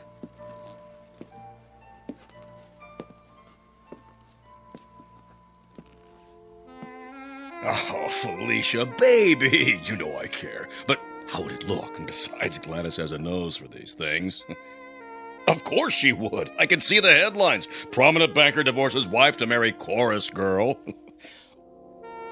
No, Felicia, you misunderstand. I love chorus girls. I mean, not all of them. Only you.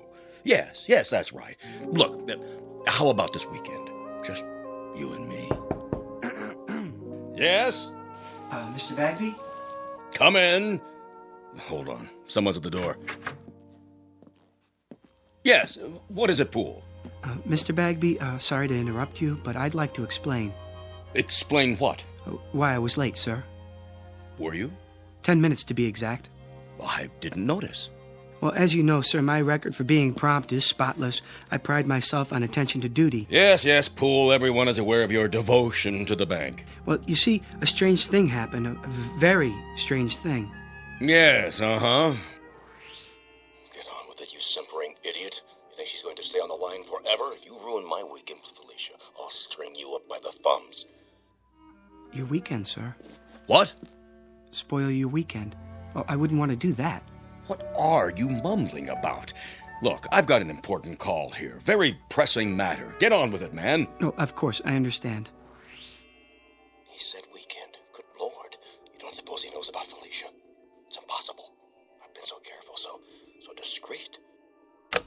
There. I've placed it on hold. Now then, you had something to tell me? Poole? Another time, sir. I can see that you're busy. I'd better get to my work.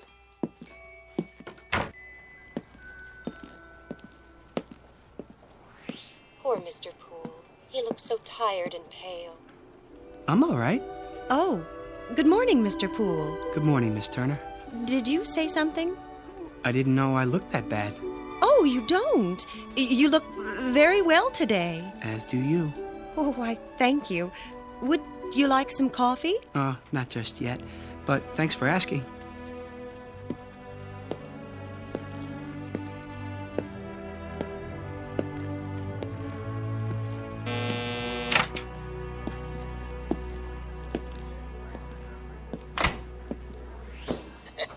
Gotta make it to the game on time.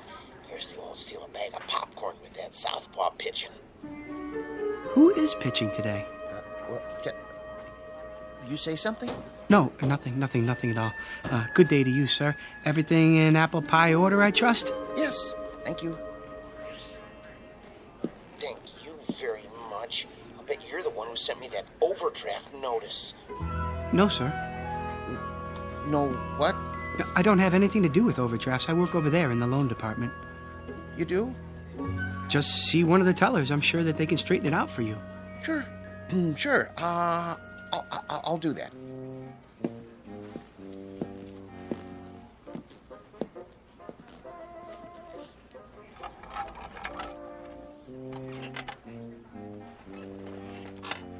Poole? Yes? You know Mr. Sykes of Ajax Cement? Oh, yes, Mr. Sykes. How do you do? His loan has been approved. Will you see that the papers are in order? Of course. When do I get the check? Mr. Poole will take care of that for you. Here's the file. Certainly, Mr. Brand. Won't you sit down, Mr. Sykes?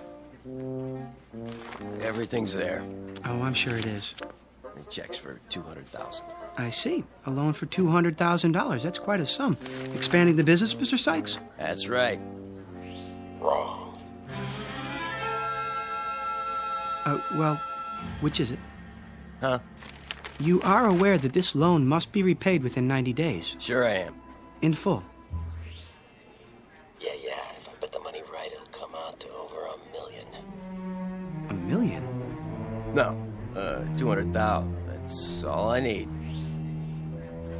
Put half on Lucky Lady in the 6. Split the rest between Nimble Runner and Crinoline at 5-1.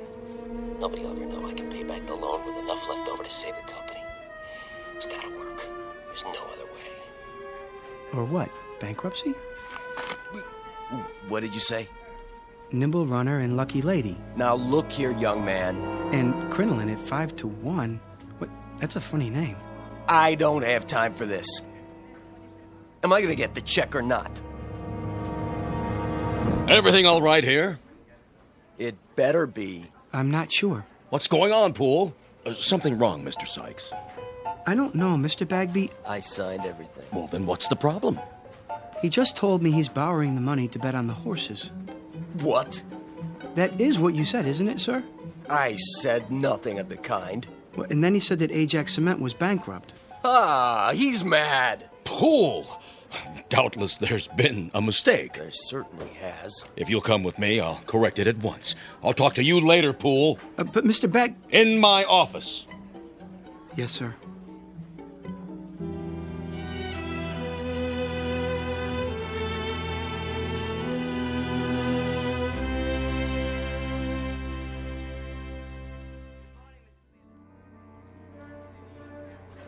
What are you trying to do?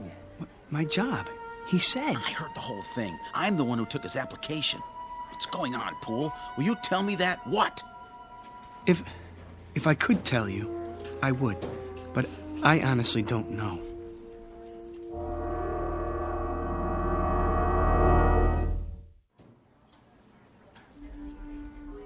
How would you like that, ma'am? Can I have it once, please, and some quarters for the laundromat? Of course. 180, 190, 200. Just a moment, I'll get your receipt. I want it in the form of a cashier's check. Oh, I'll need to get it countersigned. Money order then.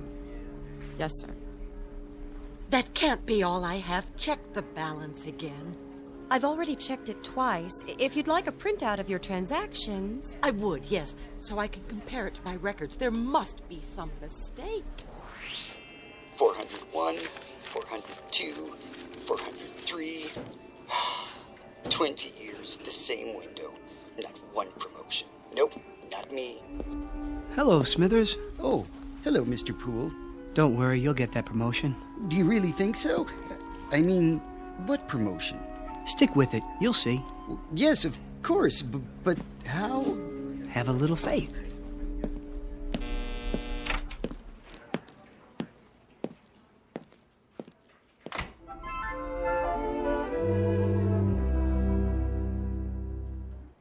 It's finally happening. It is? Yep, old nose of the grindstone seems to have flipped out. Who are you talking about? Poole, who else? He's been acting goofy all morning.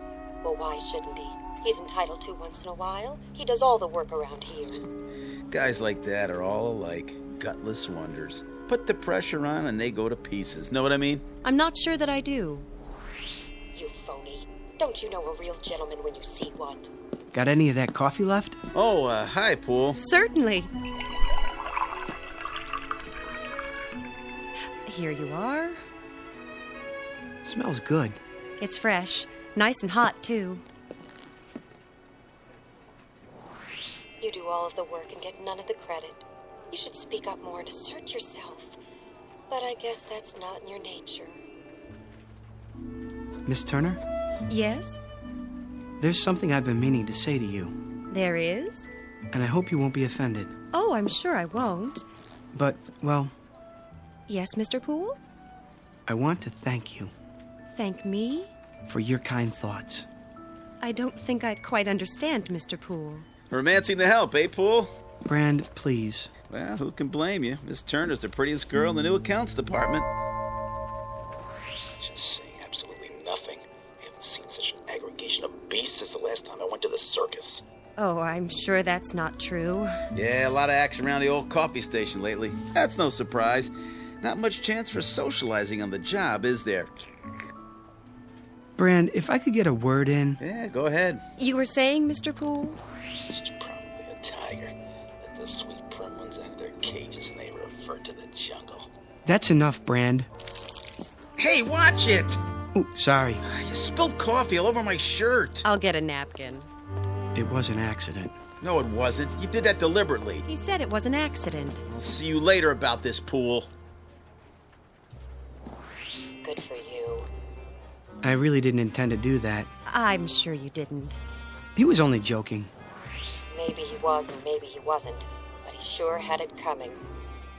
Well, I suppose I should get back to my desk. Yes, I suppose so. Or else it will be time for lunch. Will it? It will.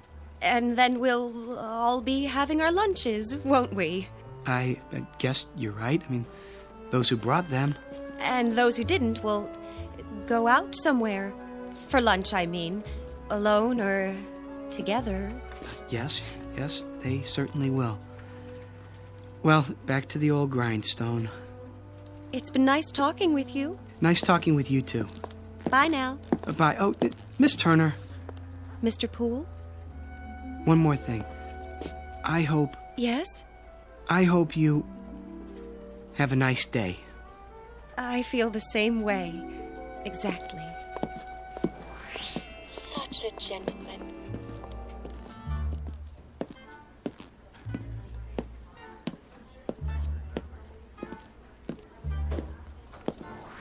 It isn't fair. Just isn't fair. I said, don't worry, Smithers. Who? Oh, Poole, were you speaking to me? Mr. Bagby's a fair man. Mr. Bagby? Yes, I'm sure he is. Good things come to those who wait. What's he watching me for? Oh, no reason. Don't let it distract you. They'll be sorry. Not much longer now. At 4:30 this afternoon, I go into the vault like I always do. I'll take my briefcase with me. No one will suspect a thing. I'll fill it with currency and be on a ship to Bermuda by nightfall. Yes, indeed. All that money. As much as I can carry. I wonder how long it will take them to discover it's gone. It's not possible. Smithers?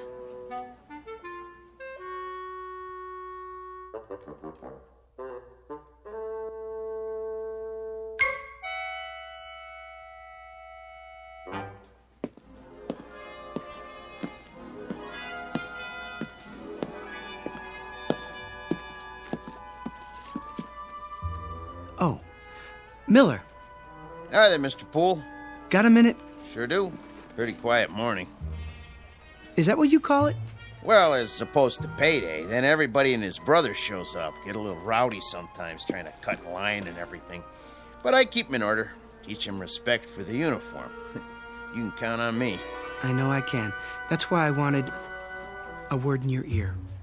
What's up? How long have you been a guard here? Quite a few years now. Get my pension before long. And that gun in your holster, is it the same one you've always had? Sure is. Nothing beats a 38. Keep it oiled up real good. You could use it then. If you had to. Well, what do you think I got it on my belt for, Hector? To hold my pants up? Good. That's good. Why you ask? I'm not sure, but I suggest taking up a post by the door, keep your eyes open, and don't say anything to anyone just yet. I get you. Mum's the word. There he is. Was he waiting for me? Hello again. Miss Turner. I was just going back to my desk. Perfect timing. Isn't it? I mean, it is. Miss Turner, may I speak to you? Any time at all. What I have to tell you is very important. Yes, Mr. Poole? Not here in front of everyone. Dreadfully important. Come with me. Where are we going? Somewhere private. I like the sound of that. Mr. Jones's office is empty since he transferred. Next to Mr. Bagby's, no one ever goes in there. Perfect. That seems like a good idea. If you're sure you don't mind. As long as you can spare the time. This won't take long. Take all the time you want.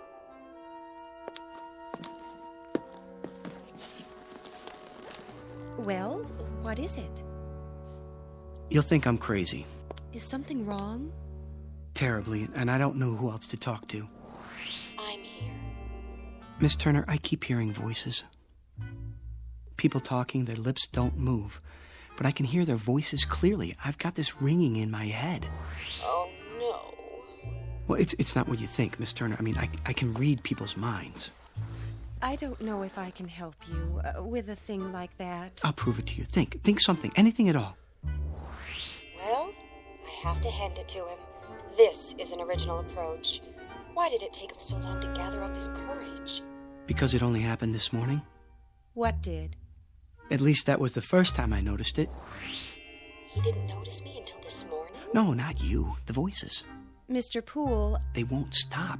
perhaps you should lie down for a few minutes. Maybe later. I'm trying to tell you something. I know you are. No, this is serious. Do you think I enjoy hearing people's thoughts? I'm sure I have no idea. Well, try to imagine. It's like seeing people with their clothes off. Which people would that be? Well, Miss Turner, I have reason to believe that someone may try to rob the bank this afternoon.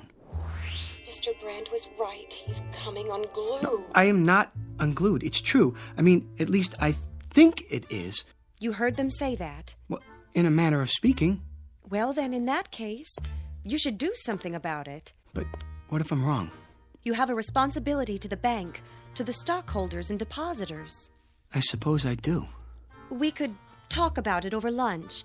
I mean, one could, two people, whoever they might be, if they wanted to, that is. Otherwise, just one, alone, talking about it to himself. Of course, that might be a bit lonely, for some people at least, unless... There's no time to waste. No, definitely not. I have to get out of here. Why? I mean, what's your hurry? Have we finished our conversation? I thought... I've got to tell Mr. Bagby.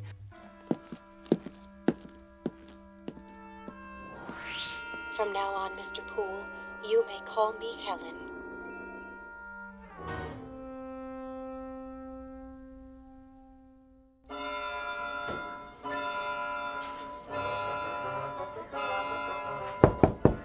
Come in. Mr. Bagby. Oh, there you are, Poole. I want to talk to you. Sir, I'm worried about you, Poole. About me? But sir... I've always considered you one of my best men. So why, Poole? Why what? Just tell me straight out. We lost the Ajax cement account this morning because of that nonsense a while ago. Something wrong at home? The wife, perhaps? I'm not married. Oh, well, something's bothering you. Yes. Have a seat. I'd prefer to stand. Then out with it. Well, I don't know how to put this, Mr. Bagby. Speak up, Poole. I'm with you. You won't believe me. Of course I'll believe you. You're as honest as the day is long. Well, you've been like a son to me. Well, a son-in-law, at least. If you were, which you're not, legally speaking. But nonetheless... Mr. Bagby, Mr. Smithers is... Smithers? Well, what about him? He's planning to rob the bank. Say what? See, I told you. Would you mind repeating that? Smithers. Old Mr. Smithers? Old Mr. Smithers. He's sitting on his stool right now, planning it out. At precisely 4:30, he's going into the vault. He does that every day. Exactly. But this time he'll have his briefcase with him, and he'll fill it up with banknotes, as much as he can carry. And by tonight, he'll be on a boat to the Caribbean. How do you know? I heard him talking about it. But he's one of our oldest and most trusted employees. Well, he was here when I took over the bank. I absolutely refuse to believe. I swear it, sir. He has it all worked out. Wait a minute. I take your point. Who's the one who ends up stealing the company funds? Isn't it always the most trusted employee? The man you'd least suspect? The man who's completely reliable for years until that one moment when everybody relaxes their guard and... Gotcha! He strikes. Good work, Poole. I wish it weren't true. I sort of admire Mr. Smithers. He's always there, steady as a rock, going his own way. I wouldn't have believed it if I hadn't overheard it myself. Well, no time for sentiment. Quick now, tell me the details. Well... At 4:30 on the dot, it starts. Okay, and Mr. Smithers will finish counting out his drawer as he always does, by the numbers. Thank you, folks. Good night now. Don't work too hard. And as soon as we lock the doors... See you Wednesday. You take care now. Good night, Rich.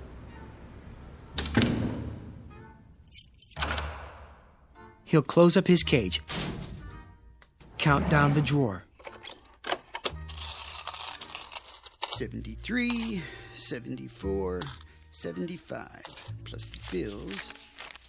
He'll stand up and go to the vault with the deposit, as he always does.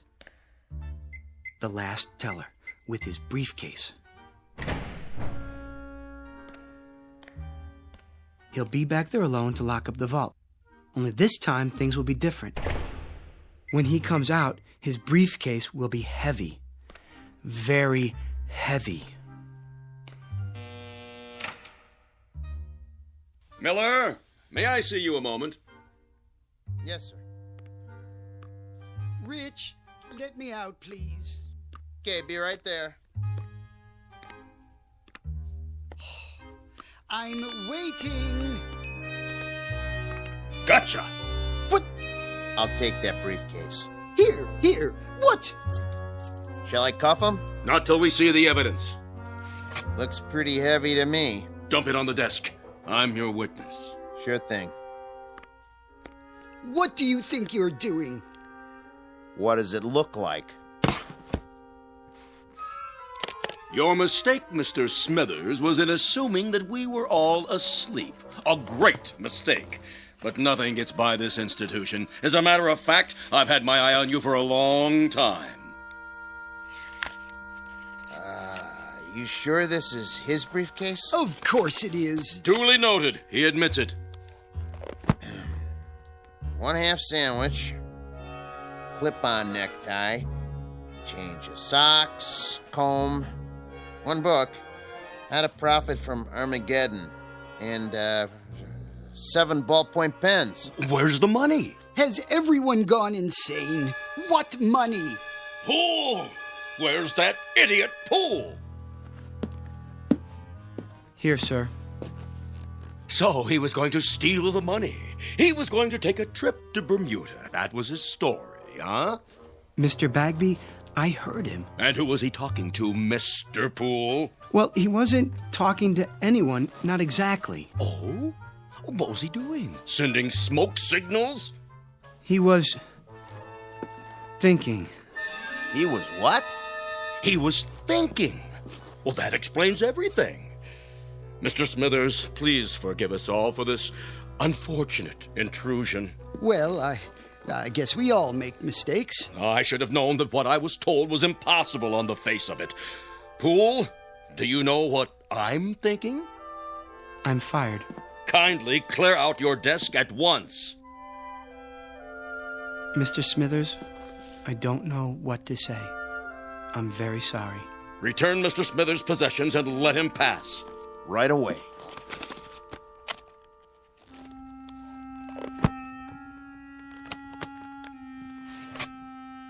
How did you know? What? It's true, of course, Mr. Poole. Yes, it's a little dream of mine. Have you ever had a dream? I have, often. People look at me and all they see is a funny little man, frayed and old, and they never know. I have the dream almost every day. I had it yesterday and the day before that. Well, I don't always plan on Bermuda, though. Sometimes it's London, Paris, Fiji, beautiful, exotic places, thousands of miles from here. Places where there are no ledgers to keep, where I'm not a little man with no future and no past. I think of filling my briefcase with the bank's money, but I never go through with it. Do you know why? I've lived with it too long. I'm old and set in my ways. And besides, Mr. Poole, I'm a coward. Smithers, please. Will you open the door now, please, Rich? Sure. Take care of yourself.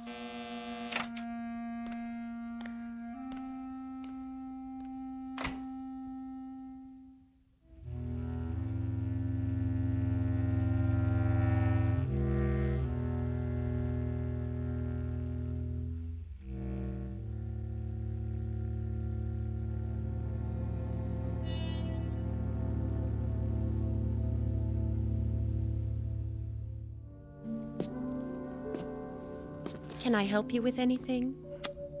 I've got it. I guess this is goodbye, Miss Turner. It may be a blessing in disguise for your career, a man with your abilities. much more than mind reading. A strange delusion. But with the proper medical care, it'll go away. It's not a delusion, Miss Turner. There, you see, I can read your thoughts. But how? Well, until this morning, everything was normal. I was happy. Well, at least I wasn't unhappy. I had my friends, my job, and now this. I thought it was a gift. Well, it's no gift. It's an embarrassment. It's been nothing but trouble to me. I never imagined people were the way they are. You know, we do things without thinking about them, and we think things without the slightest intention of doing them. I've learned one thing. People are not what we think they are. Poole! Oh, thank heaven I caught you. That was the Ajax Cement Company on the phone. Mr. Sykes has been arrested. I know, for gambling with the company money. I tried to tell you that earlier. $200,000 if that loan had gone through. Mr. Poole, about your job. It's still yours, if you're interested. Why, that windbag. Mr. Poole, if you can really hear me, you're wasted in that job. If you let him take you back on the same terms, you're crazy. Everybody knows you should be in charge of the accounts department. Well, what do you say? Well, everyone knows I should be in charge of the accounts department, Mr. Bagby. In charge? Good. That would mean he'd move into Mr. Jones's old office. That would mean I'd move into Mr. Jones's old office. Now, really, Poole. This is absurd. What am I standing here wasting time for? Don't let him bamboozle you. Felicia's waiting. Man, oh man, what a weekend this is going to be. Stand up for yourself. He needs you more than you need him. Would you excuse us, Miss Turner? We have some business to discuss. All right, if you're sure. I'm sure. Business? What business? The business of Felicia and your wife, Gladys. What? I know all about it. I know where you're meeting her and when. What's impossible? No one knows about the trip or the apartment on Riverside Drive. Riverside Drive, Mr. Bagby. Am I right? Oh, all right, you win. In charge of accounts in the office next to mine. You won't say anything to anyone, will you? Not a word, Mr. Bagby. Not a word. Oh, and I forgot, there's one more thing. At the bank's expense, I'd like you to buy a round-trip ticket to Bermuda. Have it made out in the name of J.L. Smithers. I think he'd like a vacation. Are you out of your mind? Mr. Bagby? Oh. One ticket to Bermuda. Shall we go, Miss Turner? If you like. I'd go anywhere with you, but I wish you'd call me Helen.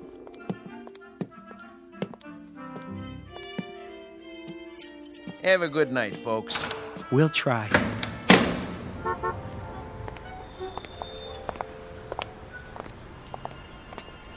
May I see you home, Helen? Well, I don't know. Of course you can, Hector. What do you think I've been waiting for?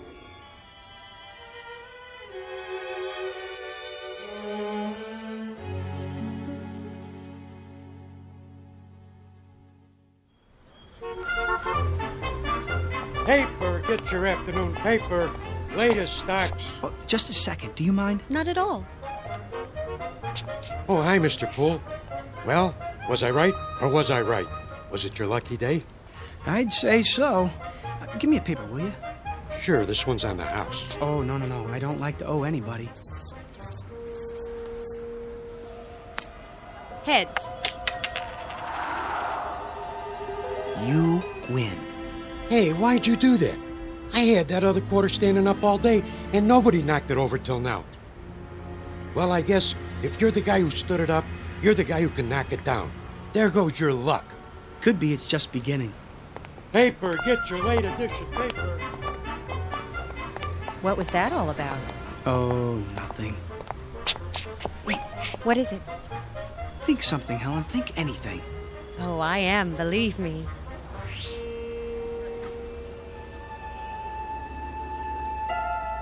Did you get that? No, I didn't. I didn't hear anything at all. It's gone. Isn't that wonderful? If you say so, dear. Toss a coin, any coin, and one time in a million it will land on its edge. But all it takes to knock it over is a slight vibration, a light blow, or even a vagrant dream. Mr. Hector B. Poole, a human coin on edge for a brief time in the Twilight Zone.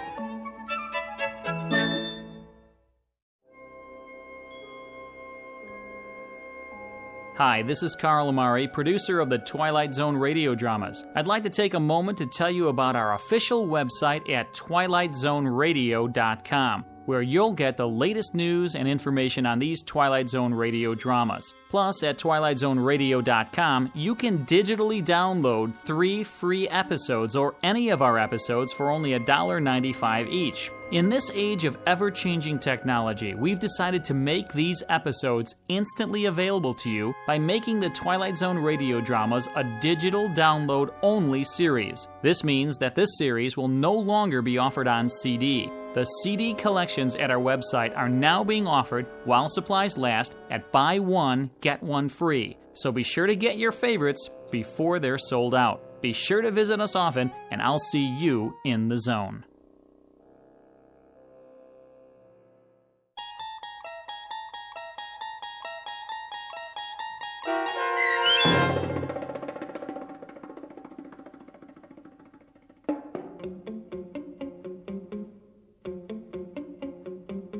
A Penny for Your Thoughts, starring David Eigenberg with Stacy Keach as your narrator, was adapted for radio by Dennis Etchison and written for The Twilight Zone by George Clayton Johnson.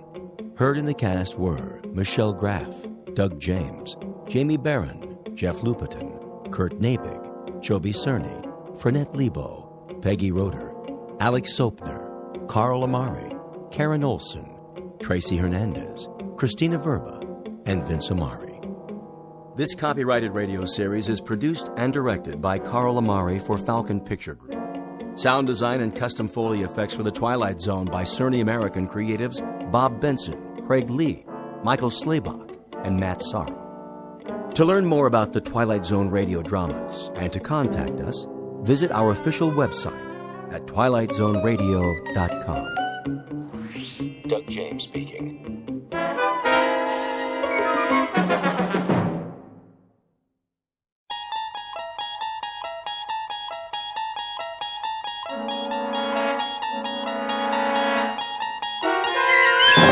There is a fifth dimension beyond that which is known to man. It is a dimension as vast as space and as timeless as infinity. It is the middle ground between light and shadow, and it lies between the pit of man's fears and the summit of his knowledge. This is the dimension of imagination. It is an area which we call the Twilight Zone.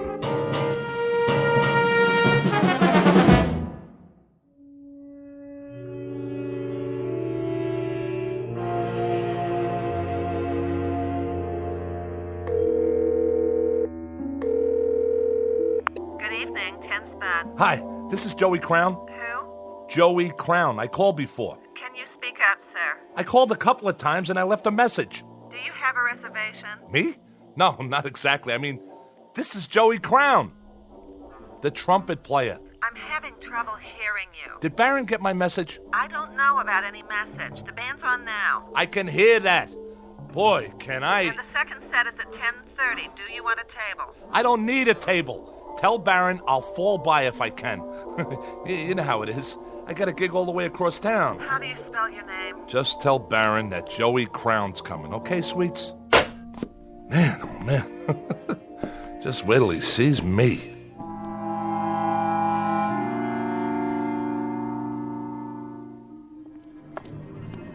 Hey, Bobby, what's happening? Name? You know me. It's... Wait a minute. Who are you? You have a reservation. Hey, pal. We've been waiting for a half hour. We got in line. How you doing? Sorry, folks, but I'm supposed to be inside. Hold on, I gotta check the list. I'm not on the list. See, I got a gig here tonight. Oh, you're in the band. Well, not in it exactly. Baron knows I'm coming. He'll let me sit in, I'm sure of it. First show's sold out. If you want to put your name down for 10:30... Just tell Baron, all right?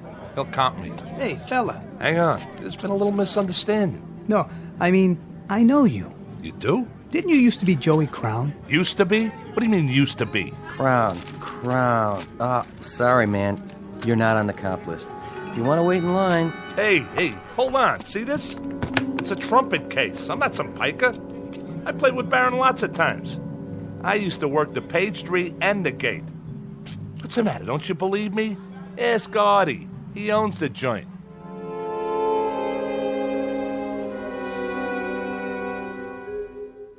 Meet Joey Crown, a man who made music, or used to. A little man with a funny rubber face whose life is a quest for decent billing and other impossible things, like flowers in concrete or trying to pluck a note of music out of the air and put it under glass to treasure. Because it is a treasure to him, and if the truth be told, to a lot of people who heard him play when he was hot, when he could take a tune and turn it inside out with a dented, beat-up golden horn. His solos were the stuff legends are made of, until he took a turn for the worse.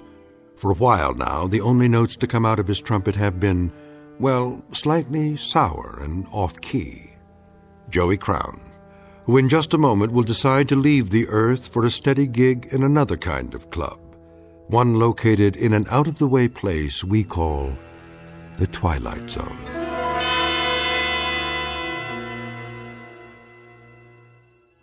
And now, The Twilight Zone and our story, A Passage for Trumpet, starring Mike Starr, with Stacy Keach as your narrator.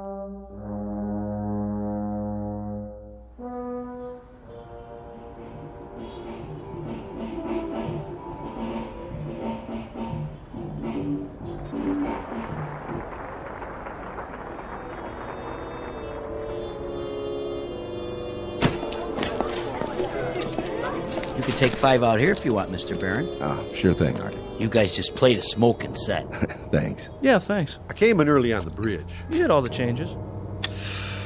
Nice set, boys. Was it okay? I couldn't tell. That sounded good to me, just the way I like it.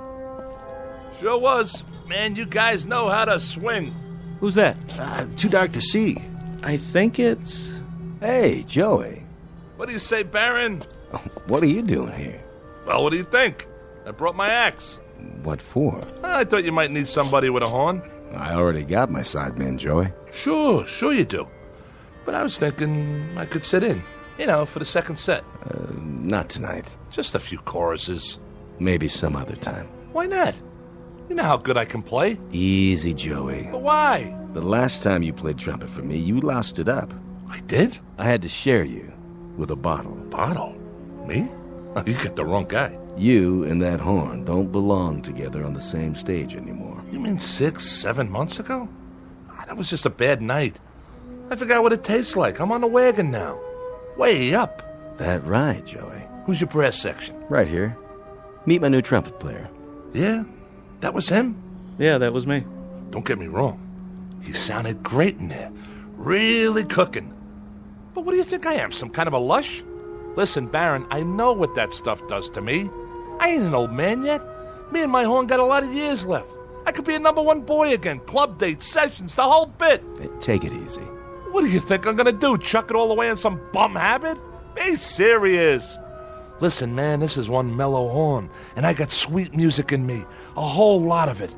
You know yourself, when I open the case and pick that thing up and blow, I can make 'em cry. That you can, Joey.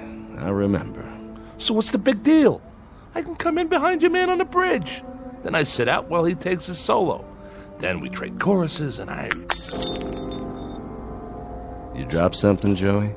That's not mine, honest. I never saw it before. It was in your coat pocket. I saw it the minute you walked up. Come on, boys. Let's go back in. No, you come on, Baron. What are you trying to do to me? All I need's a chance. Okay, it's showtime. Go on. I'll be right there.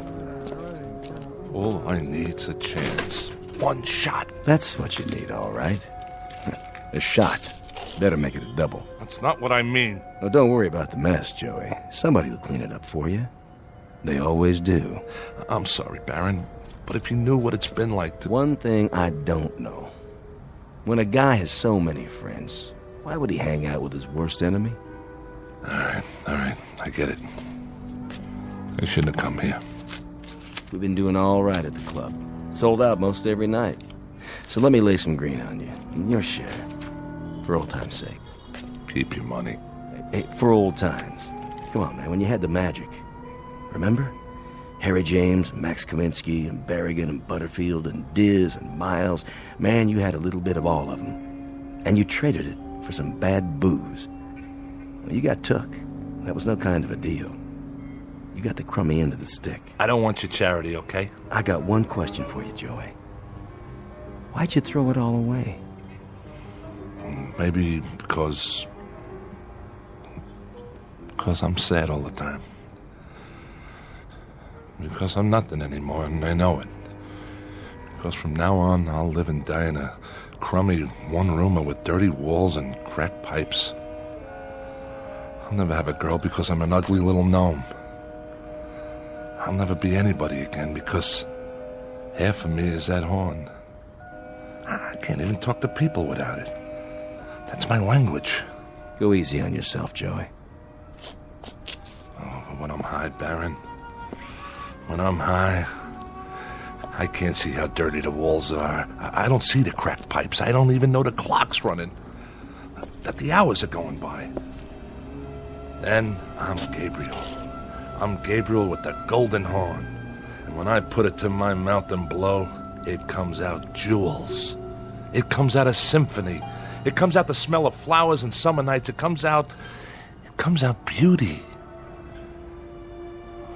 When I'm drunk, Baron. Only when I'm drunk. Take care of yourself, son. Oh, man. I got so much misery. I got so much sadness. I'm nothing. I'm just plain ordinary nothing. Oh, I'm so tired of hanging out.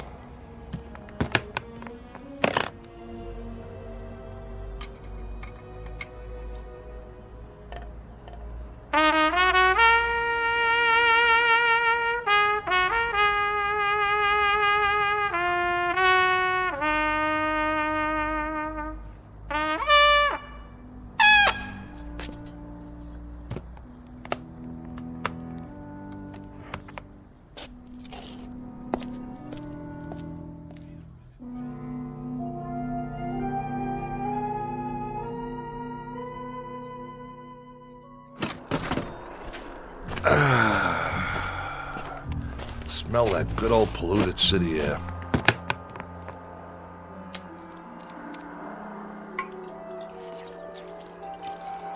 All right, Joey. It's showtime.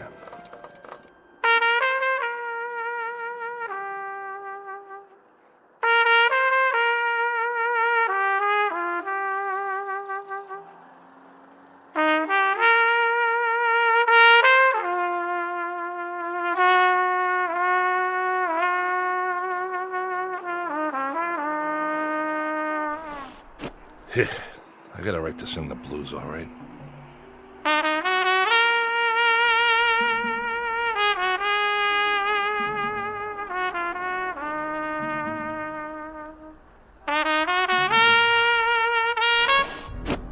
Don't stop. Who are you? Please, play some more. What are you doing up here on the roof? Well, I suppose I could ask the same of you. I wanted to be by myself. Don't you know it's the middle of the night? Yes. Couldn't sleep either, huh? Would you please play a bit more? I can't play. Why do you say that? I thought it sounded beautiful. What do you know? Well, I don't know much about music, I admit. But it had so much feeling.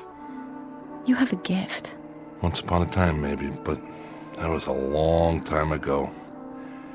Use it or lose it, right? What? You wanna... Of course you don't. You look like a nice girl. A real nice girl. You haven't answered my question. What is this, a quiz show? Why can't you play? I just can't. Got it? Is it because that bottle's empty? Not yet, it's not. You want to know why? Okay. The reason I can't blow that horn anymore is that too much of me is in there. Too much of Joey Crown. Is that your name? It was.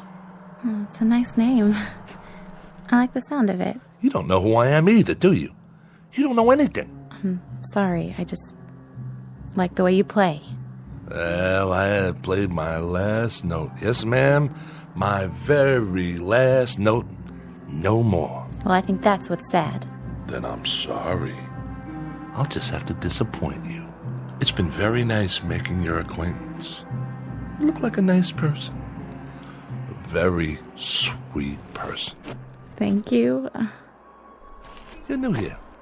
You come out from Iowa or Cincinnati or someplace like that, and you don't know anybody. I could have shown you around. I could have taken you places where they play some nice jazz, you know? All we'd have to do is ride the subway down to the village, walk around. There's places everywhere. On every street almost. There was a time when you could have heard me play. Now, it's too late, so go home, lady. Go back to where you came from. Because you'll never make it here. This town's too tough for people like you. Go on. It's been nice talking to you. Yeah, it's been a ball. Now do me a favor. Get lost. Way to go, Joey. Every time something nice happens, you go and wreck it. What's the matter with you? You're stupid, Joey. Stupid. You know something? This town's too tough for me, too. So wake up. Time for something else, Joey. Anything. Time to get out. Or die.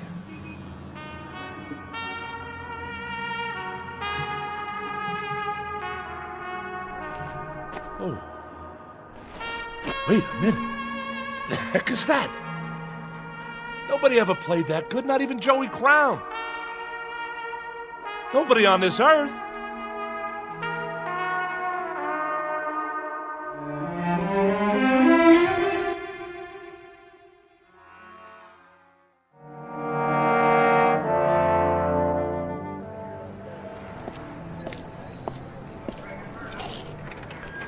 Hi, Ned. How's it going? Back again. I need some cash. You and me both. Look, Joey, I can't keep loaning you money on that beat-up old trumpet. What do you mean? You know this horn. It's got a tone you wouldn't believe. That's the trouble. They all sound great when somebody's playing them. Look around. I got enough instruments to equip Sousa's band. I need another bugle like I need my taxes raised. But this horn's been around. It's got character. I played it at Newport. I played it on so many sessions you couldn't count them all. Go over there and flip through those records in a box. I bet you got 20, 30 albums I'm on. You name it, this is the horn, the same one. Trumpet is a trumpet, Joey. It's the man who plays it. That's what counts. Otherwise, it's just a pile of brass. $20. What? You gave me 40 last time. Like you said, it's been around. The case has got dents in it. Listen, Ned, I'm serious. So am I. What I need is enough to get a bus ticket out of the Port Authority. Taking a little vacation, huh? Atlantic City? Not this time. I'm leaving for good. $20 won't get me out of Jersey. Then you're not coming back. Not in your life. This is the new Joey Crown. I'm turning over a new leaf. If you're selling, 25. That's my best offer. Take it or leave it. Okay. 25. All right. Sign here. Just think, Ned. After today, you won't have Joey Crown to kick around anymore. This is the last time you'll see my ugly mug in here. You can count on that. Now hurry up before I change my mind.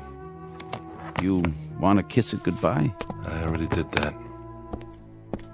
Changing jobs, huh? Yeah. I'm going to start a new career. Digging ditches. So you don't need it anymore? That's right. Like I don't need lungs. See you in the funny papers. Then if you're sure... I'm sure.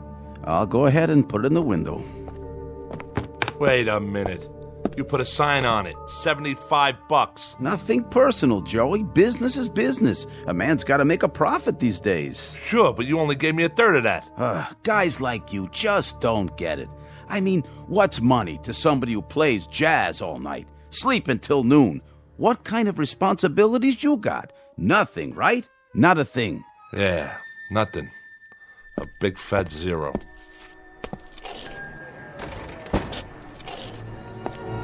Hey, mister, watch where you're going. Get out of my way. Hey, don't cross the street like that. Mind your business. Hey, buddy, get out of the way. Leave me alone. Watch out! You think I care? You're gonna get killed! Oh my gosh! He just walked right out in traffic. Like he could care less. Somebody call an ambulance.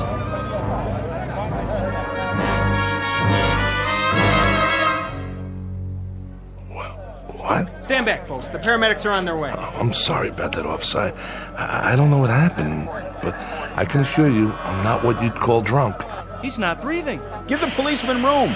No rush on that ambulance. He's gone. What are you talking about? I'm not going anywhere. I'm right here. There was this big truck that went by, and man, let me tell you, it gave me a kiss. I don't see it now, but I'm not drunk. You can ask Officer Flaherty. This is his beat, and he'll vouch for me. I'm not the kind of guy who goes around walking on red lights. Okay, folks. Party's over. What is going on? I'm okay, I tell you.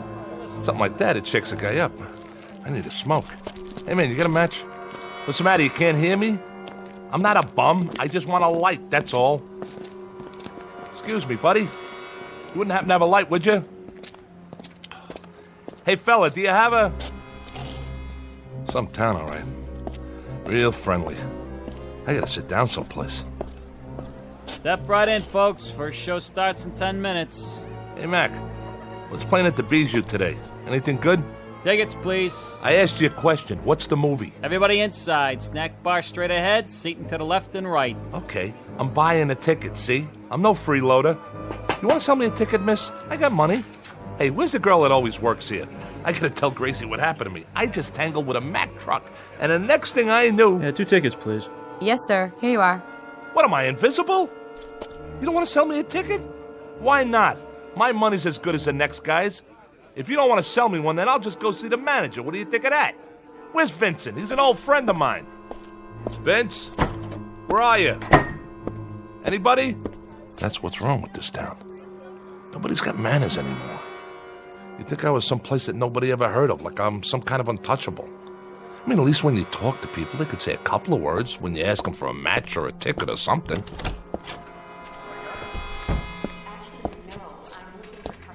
What's the name of this flick, anyway? Really Scary Stories. Looks like a winner. What is this, a horror movie? No thanks, I gotta get out of here. Excuse me, if you could move your feet a little. Sorry, I didn't mean to step right through your leg.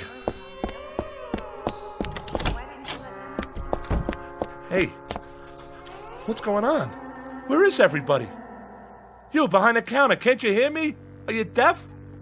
Those people in there, they couldn't see me, feel me. I stepped right on one guy's toe. Pinch me, I'm real, ain't I? Wait a minute, is somebody pulling a gag? Vince trying to shake me up? Well, now look, miss, is somebody trying to... Look at me! Right behind you in the mirror. It's my reflection. I can't even see myself.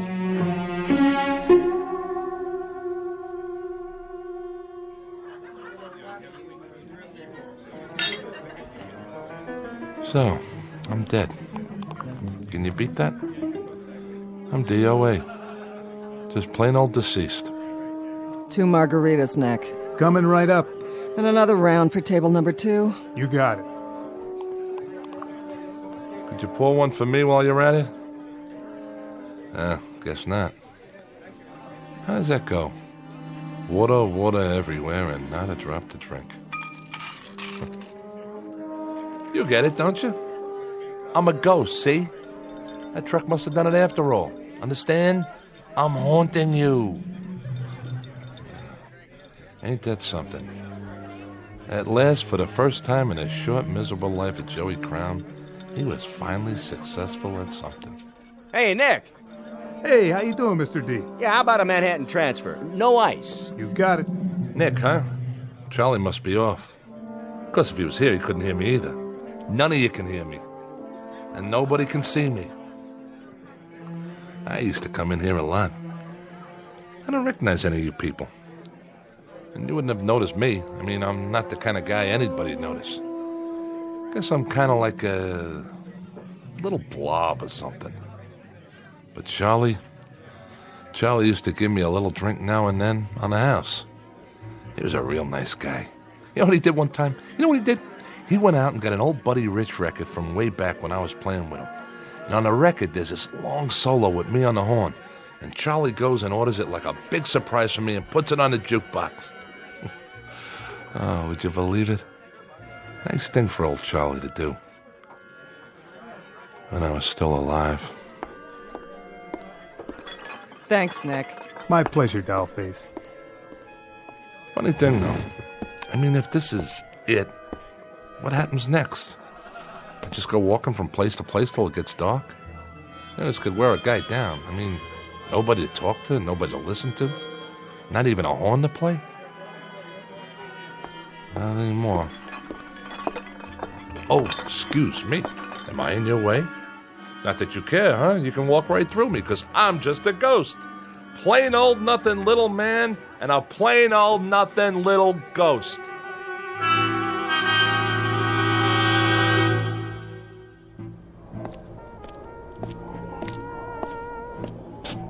Hey, it's that trumpet player I heard. The same one.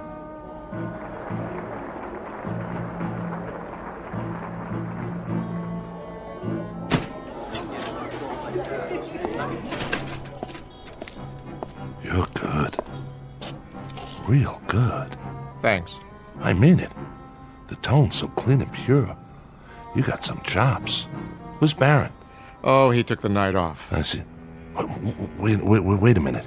Yeah? You said thanks. That's right. Then, I can't believe this. You can hear me? Sure I can, Joey. I hear you just fine.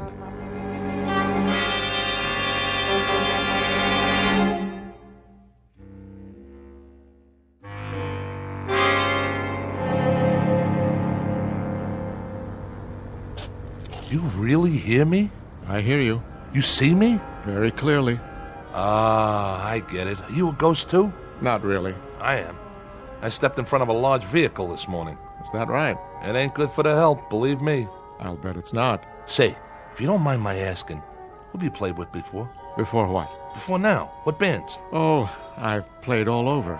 Yeah, but with who? Dizzy? Miles? Those were great hornmen. They sure were. Did you study at Juilliard, Berkeley? I guess you might say I picked it up on the fly. Here and there. You sure got a great trumpet. The way it shines. Custom made, huh? You want to try it out, Joey? Yeah. Yeah, I'd like to. You mind? Whatever you like. Joey. You call me Joey. Joey Crown. That's the name, isn't it? Yeah. But we ain't never been introduced. Not formally. But I know who you are. You play a nice trumpet. I know. I'm an expert on trumpets. You ain't no slouch on it, that's for sure. Go ahead.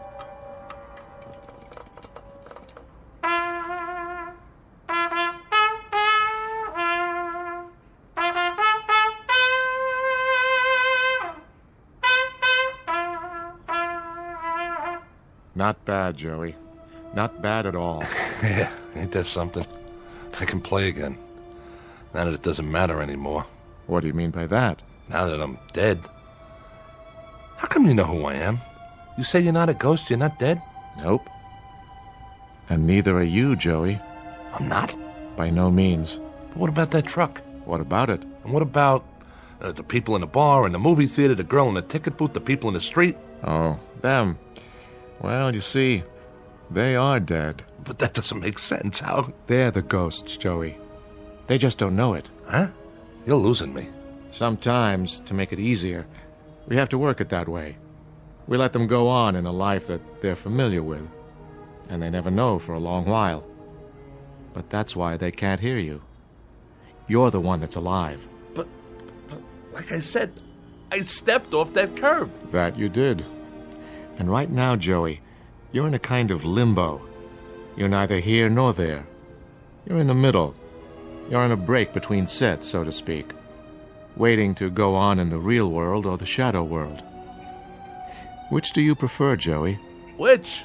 Well, just what do you think? I want another chance. Think it over, now. I have thought it over. I used to think I was getting dealt from the bottom of the deck, but you know something? I just forgot how much I had already. I forgot about the music I could make on the horn and how nice it sounded. I'd have to agree with you there. And going to Charlie's and talking to people, real people, and maybe going to the movies now and then. Cutting a record once in a while, walking in the park, hitting the clubs late at night, even when it was rainy or snowing and I had to bundle up like an Eskimo. I miss that. I really do. I never won a beauty contest, but I had friends. I had good friends.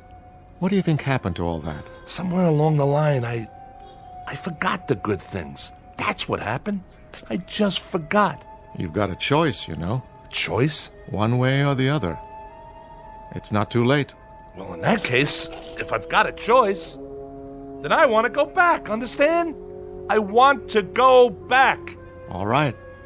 You go back. Just like that? But, Joey, no more stepping off curbs. That was some stunt back there. From now on, you take what you get and you live with it. Sometimes it'll be sweet frosting and nice gravy, and sometimes it'll be sour and go down hard. But you live with it, Joey. I think I got it.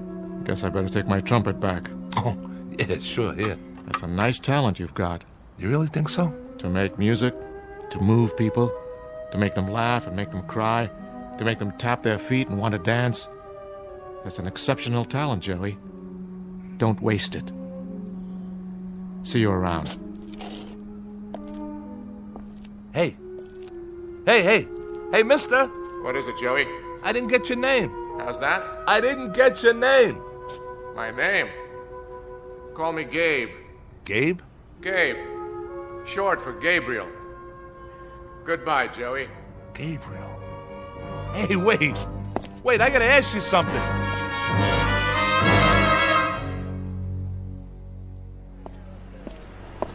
Hey, mister, watch where you're going. Get out of my way. Hey, don't cross the street like that. Hey, buddy, get out of the way! Watch out! You're gonna get killed! Oh my god! He just walked right out in traffic. Like he could care less. Somebody call an ambulance. Wait, he's breathing. I'm all right. Just let me get up. You okay, pal? I think so. Let me help you up there. Oh, you know you shouldn't ought to do that. Stepping off the curb like that. It's lucky I just grazed you. Don't worry about it. No harm done. He's all right. Oh, thank God. He could have been killed. Well, look. I am 14 years without an accident. That right? I'd be obliged if, well, you know, no insurance companies, no doctors, nothing like that. So, how much do you want? For what? To keep this just between us. Name your price. My price? Oh, let's see now. You got, let me see, $75? That all? Sure, I got that much. I got more if you want. 75 will do. Okay, 50, 60, 75. Here you go, pal. Good luck to you. I gotta go now. Well, what do you know about that?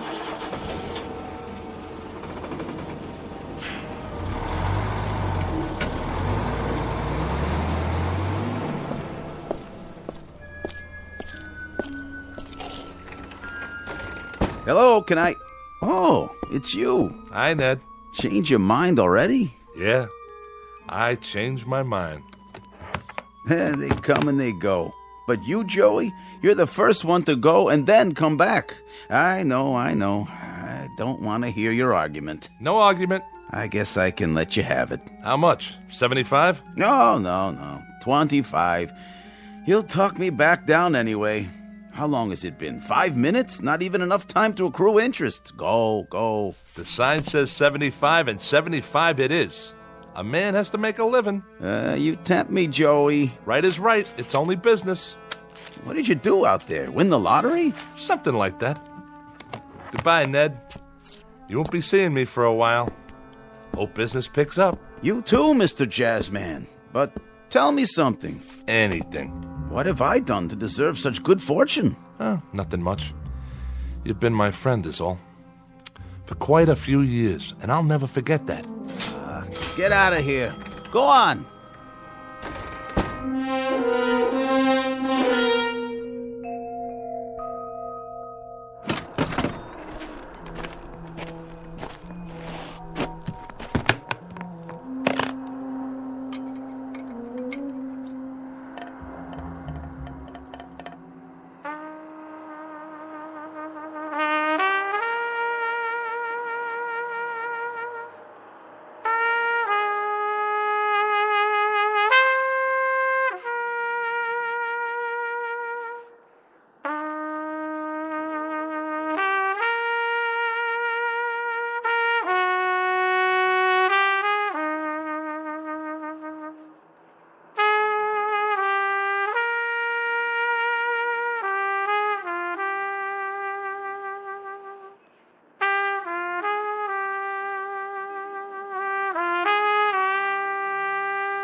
play beautifully. What? Oh, hi. Hi there. I mean it, you know. Thank you. I gave it up this morning. And I'm taking it back. Me and the bugle, till death do us part. I'm glad you changed your mind. So am I, you don't know. Still can't sleep, huh? I'm not used to the city. All the noise. I know. Like a regular symphony, isn't it? I guess so. I've never been to New York before. I just moved in. Yeah? You'll get used to it. It's an okay building. Better than the other ones I've lived in. Sometimes you have to bang on a radiator to get the heat going. Why do you do that? Why? Because the super hears you and then he fixes it. If he doesn't, just let me know. I'll talk to him for you. Name's Joey, by the way. Joey Crown. I know. How? You told me before. Oh, yeah. Listen, I'm sorry for that stuff I said. Don't be. My name's Nan. Pleased to meet you, Nan. I was hoping you'd come back. You are? You're the most interesting person I've met in New York. Yeah, sure. There's a lot of guys around here. Most of them ain't little apes like me. I mean it. The most interesting. And the nicest. I love your music. Honest? Honest.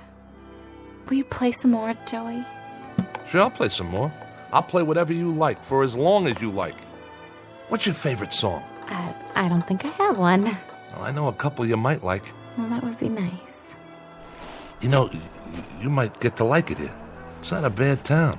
I'm sure it isn't. Maybe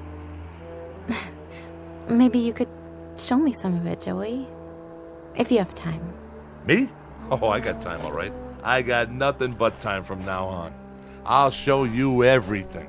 The Battery, Central Park, the Village. I'll show you 52nd Street, and we'll hear some good jazz. I mean good. I'll take you to Charlie's. You'll like Charlie's. It's a great place. And you know what? You're not going to believe this, but he's got a record of mine when I was playing with one of the big bands. At least I think he still has it.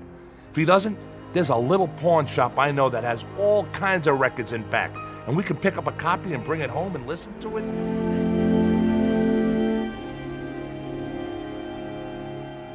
Joey Crown, who makes music in the present tense, who knows a thing or two about tunes and chord changes and how to play his axe, and who just discovered something about life, that it can be rich and rewarding and full of beauty, like the music he plays, if he only takes the time to look and listen. Joey Crown, who finally got a cue and a clue in the Twilight Zone.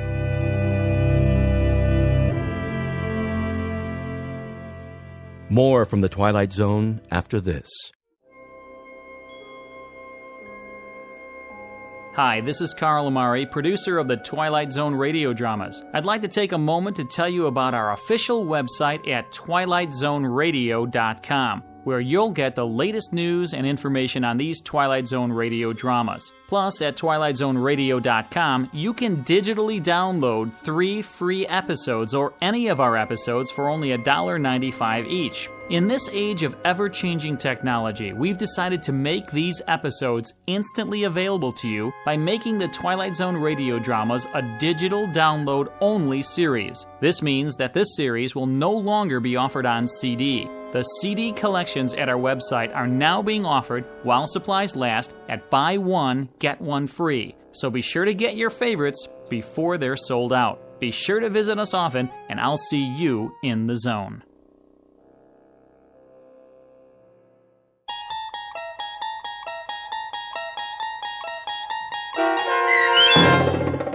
A Passage for Trumpet starring Mike Starr with Stacy Keach as your narrator was adapted for radio by Dennis Etchison and based on a script by Rod Serling.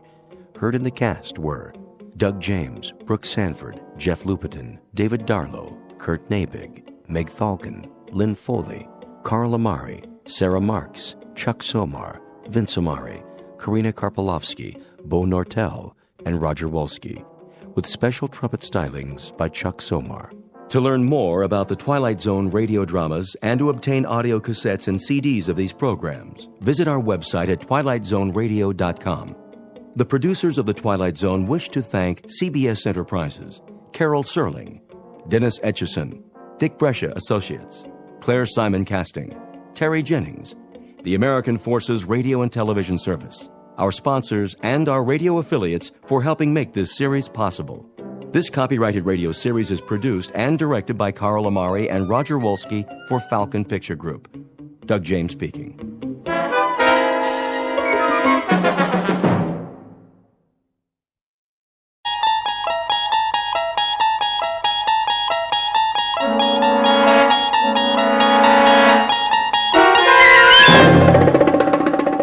There is a fifth dimension beyond that which is known to man.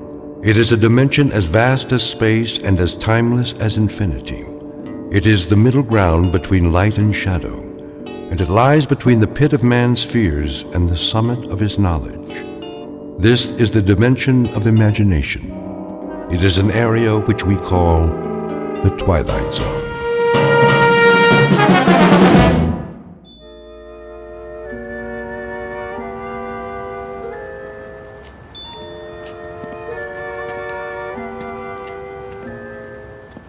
This must be the place. Okay, Rocky, quit stalling and do it. Yes. Hiya. Sorry, we're closed. Is this the Southside Loan Company? I said we're closed. Well, it don't look like it. Well, I was about to turn the sign around. This'll just take a minute. Come back tomorrow. Well, see, that's just it. I can't come back tomorrow. 9 to 6, Monday through Saturday. Say, you got a nice shop here. A little bit of everything, huh? Bring in the merchandise. No radios, typewriters, or fishing poles. I pay top dollar. You do, huh? I have to lock up now. Bet you got a lot of rings, jewelry, watches, stuff like that.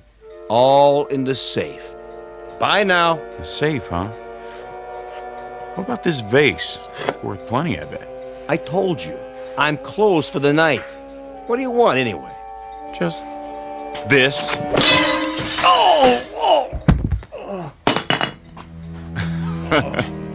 Don't worry about it. I'll close up for you. Now just point me at the safe and I'm out of here. Probably in the back room. Didn't even lock it yet. What a loser. Now you're talking. Diamonds, gold, this is worth a fortune. 911. Police, I'm being robbed. What? What are you doing? Calling the cops? That ain't very nice now, is it? Should have finished you off when I had the chance. Now I gotta use the back door.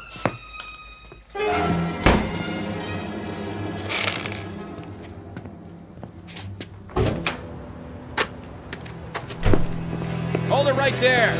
Put your gun down and throw your hands over your head. Not this time, Screw. I ain't going back in the joint. Stop! Stop or I'll shoot! Missed me! Eat lead, copper! The alley's a dead end. You ain't going anywhere. We'll see about that. Oh!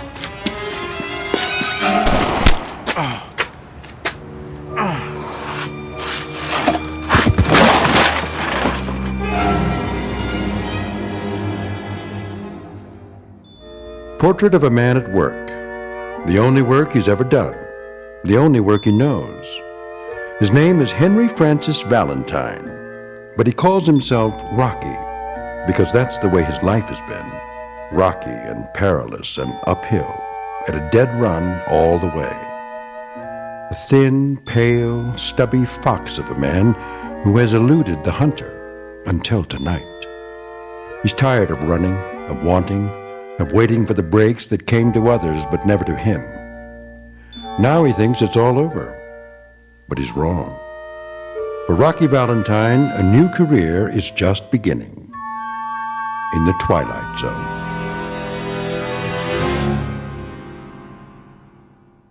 And now, The Twilight Zone and our story, A Nice Place to Visit, starring Hal Sparks with Stacy Keach as your narrator. Mr. Valentine? What? Mr. Valentine. Who are you? I'm known as Mr. Pip. Can I help you? Get your hands off me. Didn't do it. How do you know my name? It's my job to know everything about you, Mr. Valentine. I hope you don't consider me presumptuous, but I see that you're in need of... You a cop? Oh, no. I guess not. White shoes, white suit, white hair, some outfit. Never saw a cop dressed like that. I'm your guide, as it were. Guide? What? Whatever you may desire. I'm at your service. That I need like a hole in my head. I'm dizzy. What happened? You had an accident. Lost your step, so to speak. Some accident? Must have fell flat on my face. Don't worry. Soon you'll be as fit as a fiddle. Come along now. I'm sure you'll want to get out of those rumpled clothes. Clean up a bit. I told you, keep your hands off the merchandise. If I've said anything to offend you... Answer the question. Question? I want to know how come you know my name. I believe I already told you. You told me nothing. Let me clue you, fatso. I don't like games. Oh, but that isn't true. You calling me a liar? Not at all, sir. But according to my notes, you like games very much. Roulette, blackjack, poker, craps. Let me see that. Between the ages of 7 and 10, you were quite fond of Mumbledy-Peg. Say, what do you want anyway? One thing and one thing only, Mr. Valentine. Your comfort. My job is to see to it that you get what you want, whatever it may be. Ha! Your heart's desire, as it were. It's a pretty big assignment, pal. I know, and I must say I'm rather looking forward to it. I'm sure it will entail a good deal of activity. Now, shall we go? What if I don't want to? What if I got other plans? Then of course you don't have to. It's entirely your decision. From now on, what you ask, you shall receive. Yeah? In exchange for what? How do you mean? What do you get out of it? Oh, nothing at all, Mr. Valentine. I assure you, the service is free. Don't put me on, fat boy. Nothing's free. Nothing. Anything I ever got in this lousy world I had to take. You know why? Because there wasn't nobody going around passing out favors. I'm sure there wasn't. So what's the pitch? You want me to pull a job for you? Is that it? I'm afraid you don't understand. No? We'll see about that. Guess what I got in my pocket? I'm sure I wouldn't know. A 38, that's what. Take my word for it. If you like. Oh, wise guy, huh? Well, here's a good look. Okay, Santa Claus, hand over your wallet. But I don't have a wallet. Sure. Tell me another one. Honestly. Wait, Mr. Valentine. It isn't really a wallet you want, is it? I do carry petty cash. Take it out. Real slow. Certainly. Here you are. Give me that.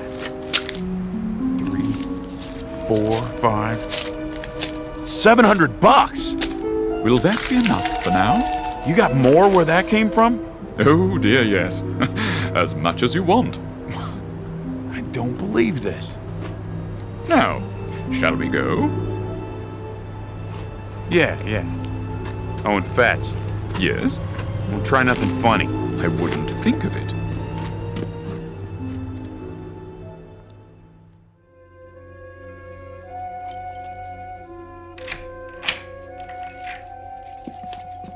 Here we are.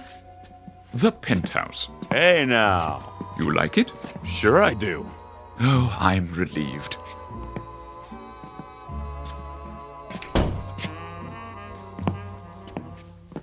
Some pad, all right. Lots of mirrors, a bar. Look at that stereo. This is class, man. Real class. Chinese modern, I believe they call it. I was afraid you might find the red velvet walls a bit much. Not on your life. Who's it belong to? Some crooked politician? Why, it belongs to you, Mr. Valentine. That is, if you approve. You kidding? This is to die for.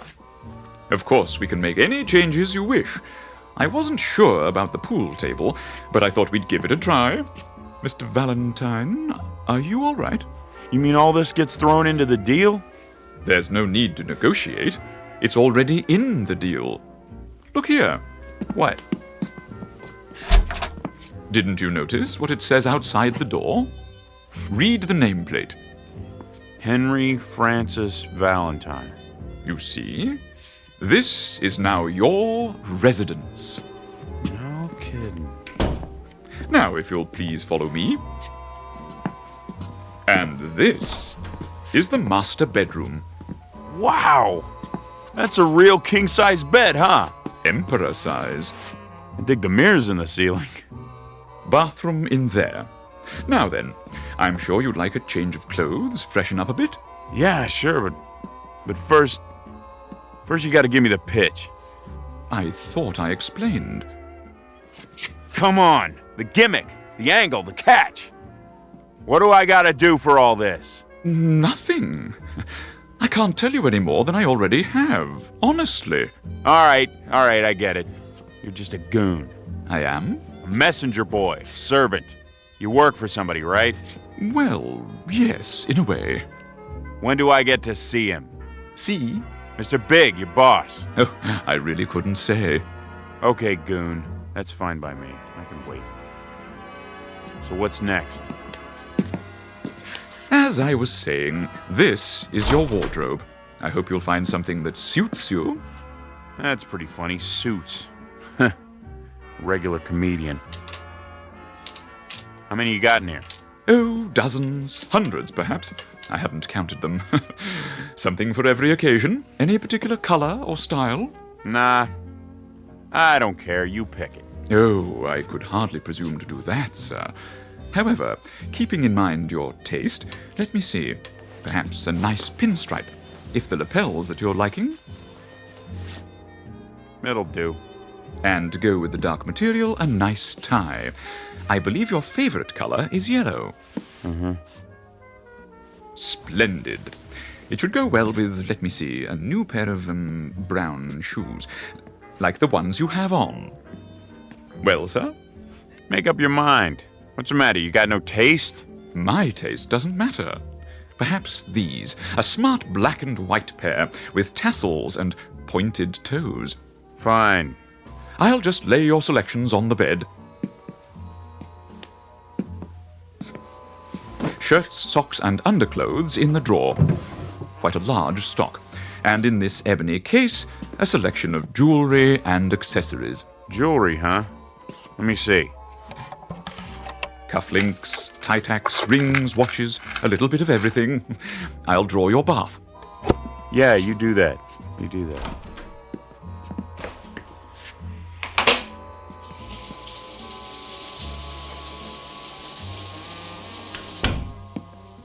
All ready, Mr. Valentine.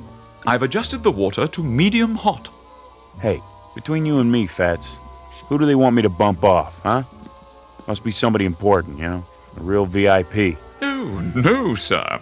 As I've already explained. I know it's free because I'm such a good guy. I'll leave the room while you bathe. Sit right there and wait. Yes, sir. I'll be out in a couple of minutes. Take your time. Please. Hey, Fats? Yes, sir? Don't try anything while I'm in here. I got my gun with me. One wrong move and you're Swiss cheese, you understand? Perfectly.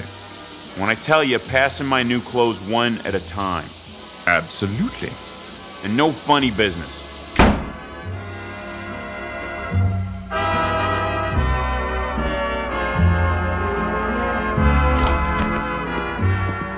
Hey, check out the new duds. Very impressive, sir. Everything fits. Of course. I'll say this, your guy sure knows his threads. Now, Mr. Valentine, if you'll follow me to the living room. What's all this? I took the liberty of calling room service. I thought you must be getting hungry. So? What'd you order, the whole menu? A little bit of everything. All your favorites. Steak, potatoes, spaghetti with meatballs, a hero sandwich, French fries, ketchup, chicken noodle soup, peanut butter and jelly, fried chicken strips, donuts, and a banana split. Won't you have a seat?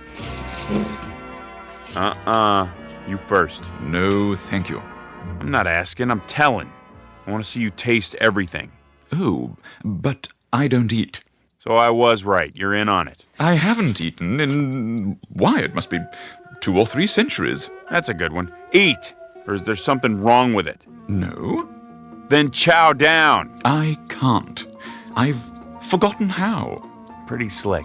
You give me a bath, some clothes, then poison me. I'll tell you something. You gotta get up pretty early to put one over on Rocky Valentine. You think you're smart, don't you, Fats? Yeah, you're smart, all right, but you're not smart enough. What are you doing? Just this. If you won't eat the food, you're gonna eat lead, big boy, because this here is the final course. Oh!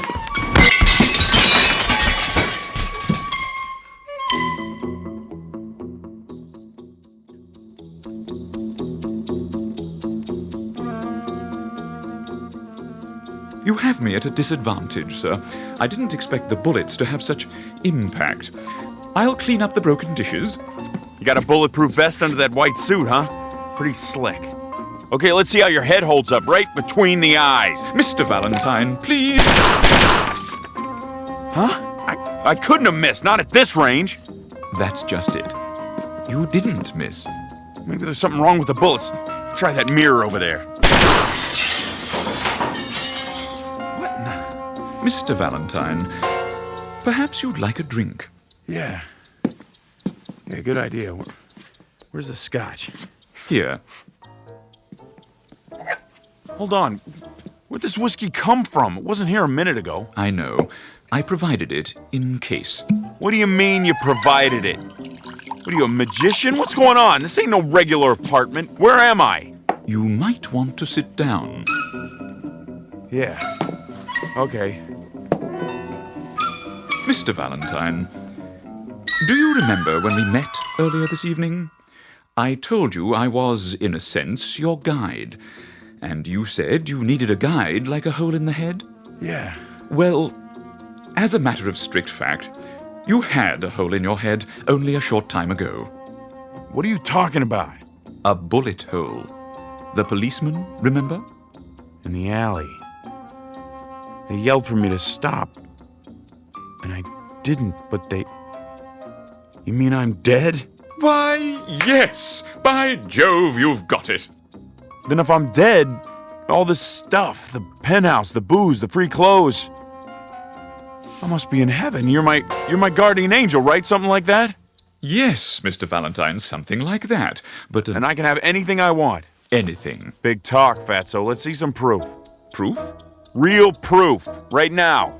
I want money, moolah, simoleons, cold hard cash. I gave you what I had in my pocket. Chump change. I'm talking about real money. Make it $1 million. $1 million? And 5G bills. As you wish. Okay, where is it? Look in that drawer, under the desk.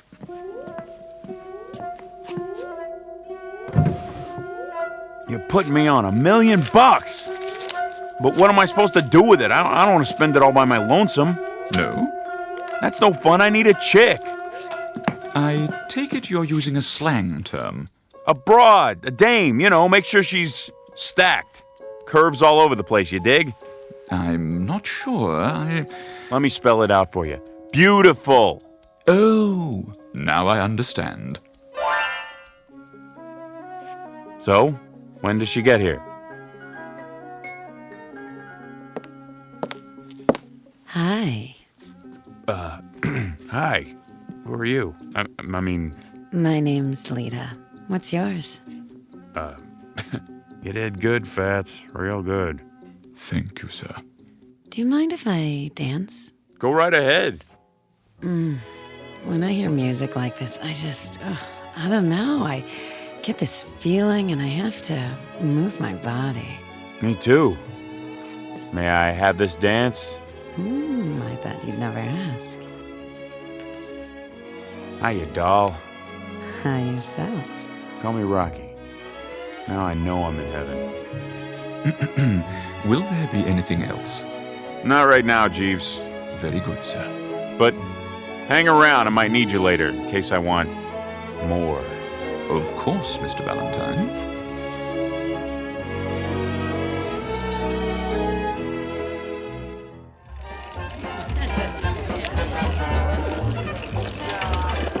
No more bets, please. No more bets. Hurry up, Rocky. Yeah, what are you gonna do? Are you all finished? Not on your life, sweetheart. How about 33 red? 33 red! Hey, the gentleman in the pinstripe suit.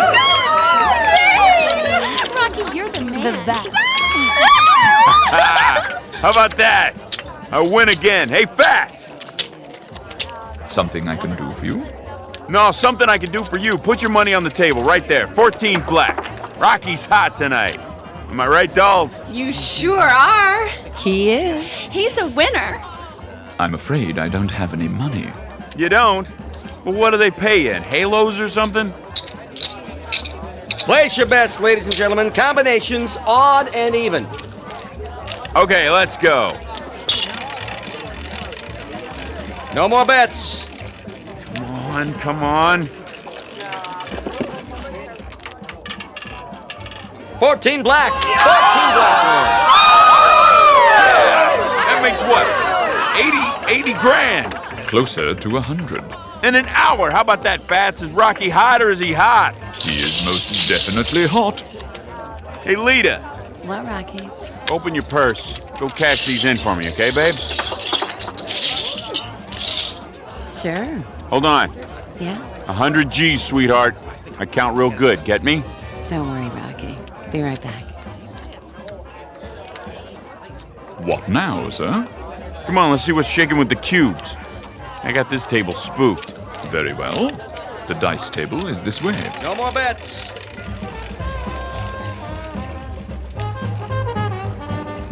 Oh, there's a slot machine. You want to play, doll? Can I? Sure. Here's a silver dollar. Wait a minute. I'll put it in for you. I got the magic.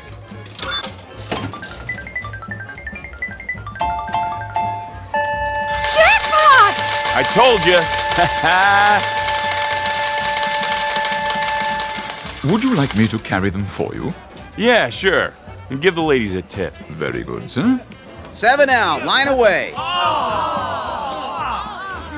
Step aside. Let me show you how it's done. That, sir?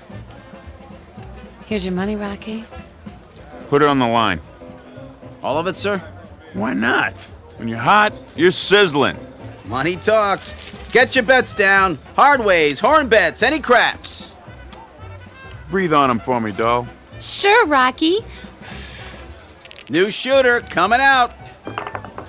Yo, 11. Frontline winner. Here you go, doll. Go get yourself a new dress or something. Something skimpy. Gee, thanks, Rocky. How much loot we got? Approximately 200,000. Bet, sir? Let me see. Give me a proposition. How much for another 11? 16 to 1. Put everything on 11. Maybe you should hold some back, Rocky. Don't make me laugh. I'm gonna buy and sell this joint. Same dice. Yes, sir. Guess them for me. If you say so. Same good shooter coming out, looking for a point. Yo, 11. Winner, frontline winner. I'll have to get you a briefcase for your winnings, sir. You do that, Fats. Get 2. Get a whole bunch of them. I ain't stopping now, not the way my luck is running. Never had a night like this. Place your bets. Okay, buddy, let's do it again. Same bit, same bet. Hey, I'm dry as a bone. Anybody get me a drink or what? I'll get it for you, Rocky. Me! Pressing 11, all bets down. Come on now. Like the song says, luck be a lady.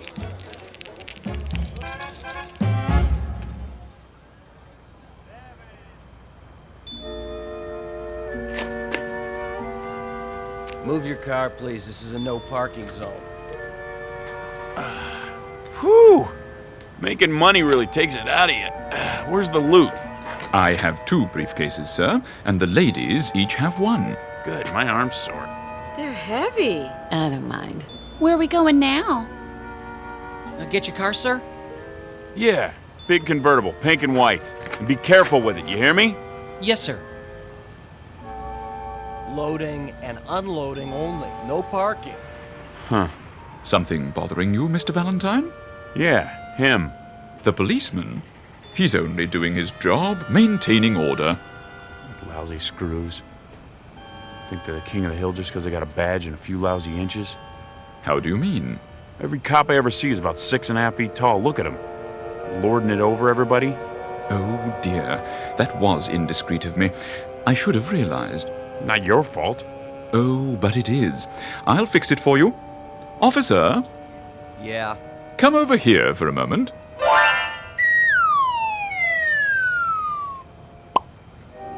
Yeah, what do you want, mister? Better? Sure is. Hey, Screw! May I help you? Your hat's on, crooked trooper. Now get out of my sight. Your mother's calling you. Here's a kick in the pants to get you moving. I'm going. I'm going. Look at him running on those little legs. I sure showed him, didn't I?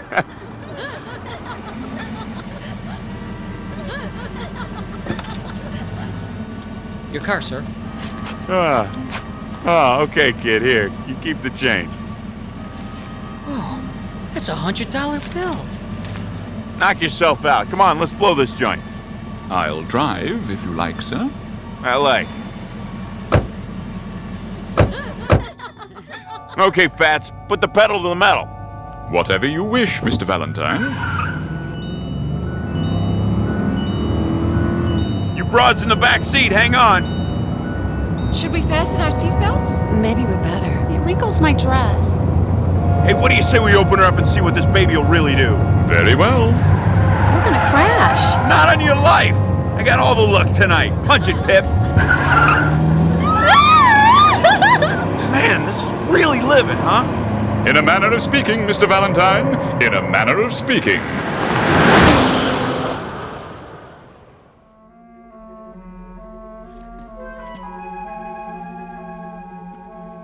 Where's my pad? Just at the end of the hall. Fats, do me a favor. Yes? I want to get rid of that heap we've been driving. Is anything wrong? It seems to go fast enough. Yeah, but the ashtrays are full. I'll make a note. Change car. Wait a minute. Wait a minute. What is it, Mr. Valentine?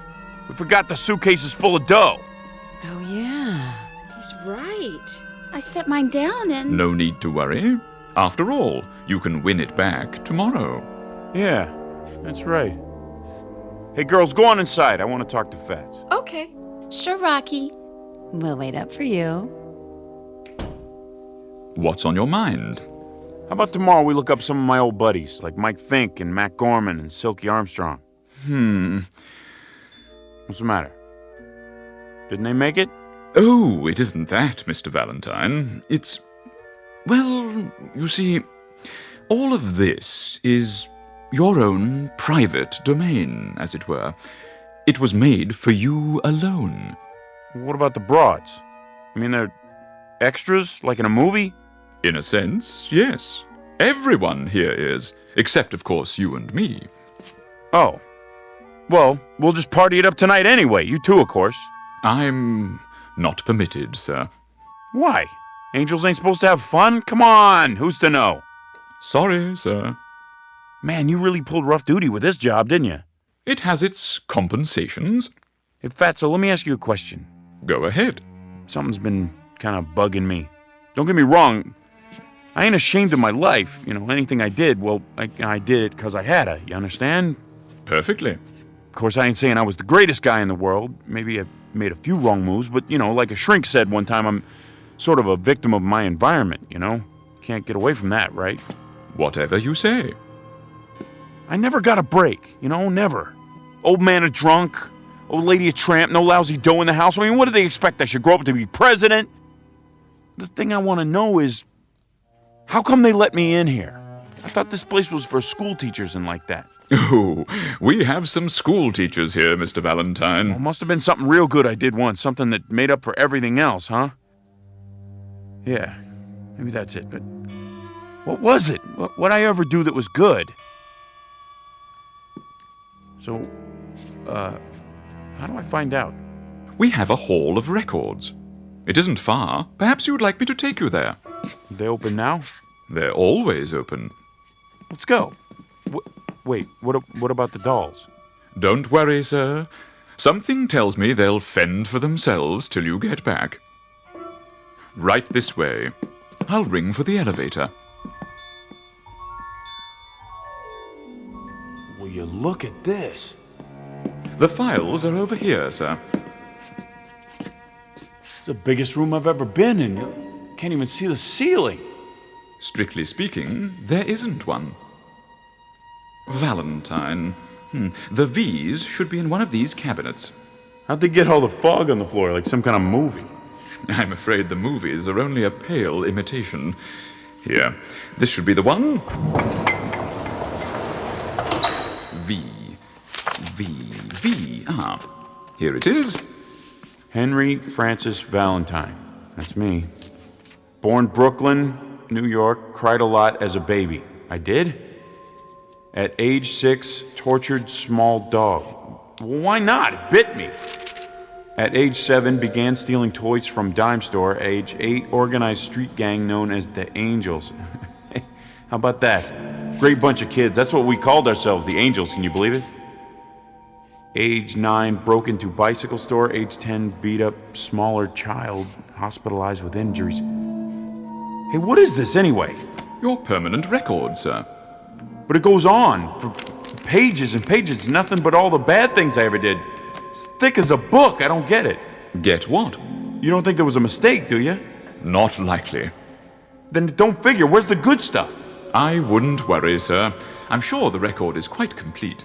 Well, hey, if it don't bother him, then I guess I ain't gonna let it bother me, you know what I mean? I believe I do. Seen enough? Yeah, plenty.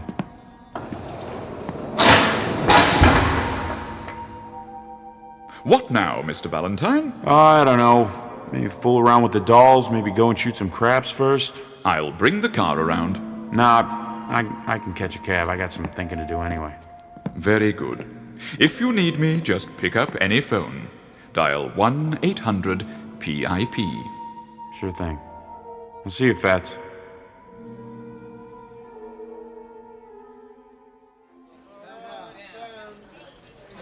Place your bets, hard ways, any craps. Put it all on double sixes. All of it? You heard me. Yes, sir. All bets down. Same good shooter coming out.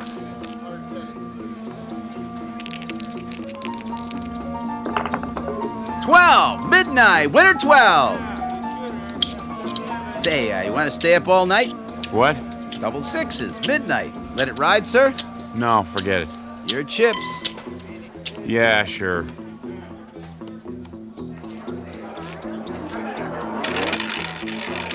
Lucky 13. 13 it is. No more bets. 13 red. Pay the gentleman with the yellow tie.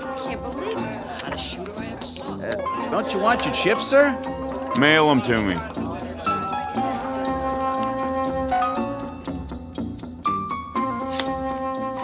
Okay, pick up your hand. That's it. How many cards you want? I'm okay. How about you? I don't need any either. Lita, how many? I think I'll play these. Dealer stance, Pat. What do you got? Huh? Now's the time when you lay them down. Oh. Let me see. I got a full house. Great. What do you got, doll? I'm not sure. I'll tell you. Looks like a straight flush queen high. Oh, is that good? It's great. It's just great. Lita, show me your cards. But everybody will know what I have. It's okay. Yep, you got her beat. Straight flush king high. I win. Not so fast. Any other game you could bet the farm. But here, read 'em and weep. I got a royal flush. You win again, Mr. Valentine. Yeah, I know already. That's all I ever do in this nutty place. Win, win, win. Is there anything else you'd like us to do? There must be something. Nah, get out of here, all of yous. Sick of looking at you. Can we come back later? Don't call us, we'll call you. Go on, scram. Now what am I supposed to do? Play tiddlywinks? Maybe a game of 8-ball. Nah, straight pool.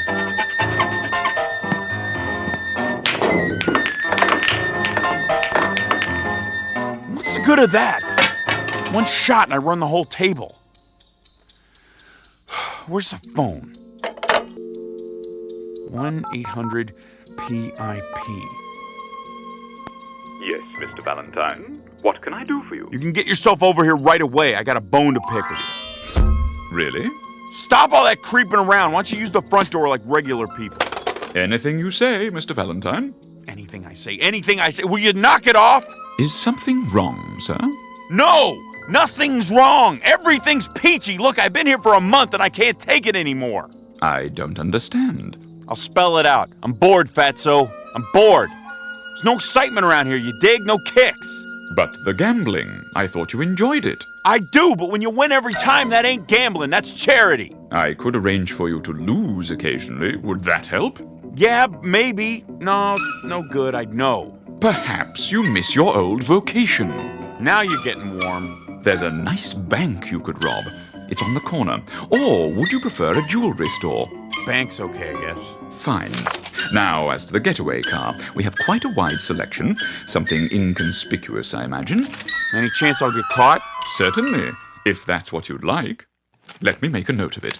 Look, don't bother. Look, Fatso, I don't know how to say this, but it just ain't the same thing. What's the kick in knocking off a bank if everybody's in on it, huh? Even the dames. I never thought I'd get bored with beautiful dames, but... See, I wouldn't expect an angel to understand this. Scoring with a chick doesn't mean anything if she's set up in advance. I mean, everything's great, really great. It's just the way I always imagined it. But, see, I tell you, Fats, I don't think I fit in here. Oh, nonsense. Of course you do. No, I'm serious. Somebody must have goofed. Look, I'm gonna go nuts if I have to stay here another day. I just don't belong in heaven. I want to go to the other place. Heaven? Whatever gave you the idea you were in heaven? Mr. Valentine, this is the other place.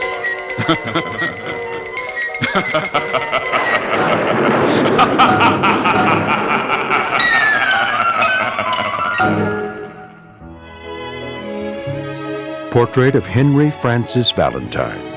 Small-time crook, grifter, thief, and worse.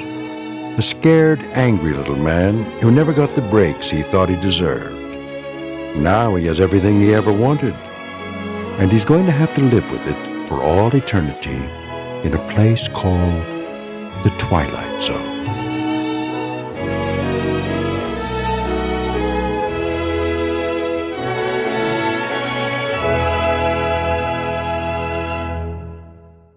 More from the Twilight Zone after this. Hi, this is Carl Amari, producer of the Twilight Zone radio dramas, and I'd like to take a moment to thank you for tuning into our show. We've been producing these radio versions of the classic Twilight Zone TV series since 2002, and if you're a regular listener, you know that our radio versions are based on the original TV shows we've all come to know and love. But I'm excited to announce that very soon you'll start to hear brand new stories that are not based on the original TV shows. We're commissioning writers to produce fresh, new story ideas that will star many of your favorite Hollywood stars, so be sure to stay tuned for them. Also, I want to stay in closer contact with you, so I've started a producer's blog on our website at www.twilightzoneradio.com. On my blog, you'll get weekly updates and the latest news and information on our Twilight Zone radio dramas, the stars we've recently signed, the new story ideas you can look forward to hearing, when your favorite episode will be aired, and much, much more. Plus, at twilightzoneradio.com, you can download 3 free shows or any of our past shows for only $1.95 each. Plus, you can purchase CDs of all of our shows in our Twilight Zone store. Find a radio station in your area playing our broadcasts, ways to contact me, and much, much more. So be sure to log on to www.twilightzoneradio.com, and I'll see you in the zone. A Nice Place to Visit, starring Hal Sparks with Stacy Keach as your narrator, was adapted for radio by Dennis Etchison and written for the Twilight Zone by Charles Beaumont. Heard in the cast were Nick Sandys, Doug James, Laura Russell, Fernette Lebo, Amber Lake, Jeff Lupetin, Vince Amari, Kurt Nabig, Rosalind Alexander, and Carl Amari. To learn more about the Twilight Zone radio dramas and to obtain audio cassettes and CDs of these programs, visit our website at twilightzoneradio.com. The producers of The Twilight Zone wish to thank CBS Enterprises, Carol Serling, Dennis Etchison, Dick Brescia Associates, Claire Simon Casting, Terry Jennings, XM Satellite Radio, Sirius Satellite Radio, our sponsors, and our radio affiliates for helping make this series possible. This copyrighted radio series is produced and directed by Carl Amari and Jason Mallow for Falcon Picture Group. Doug James speaking.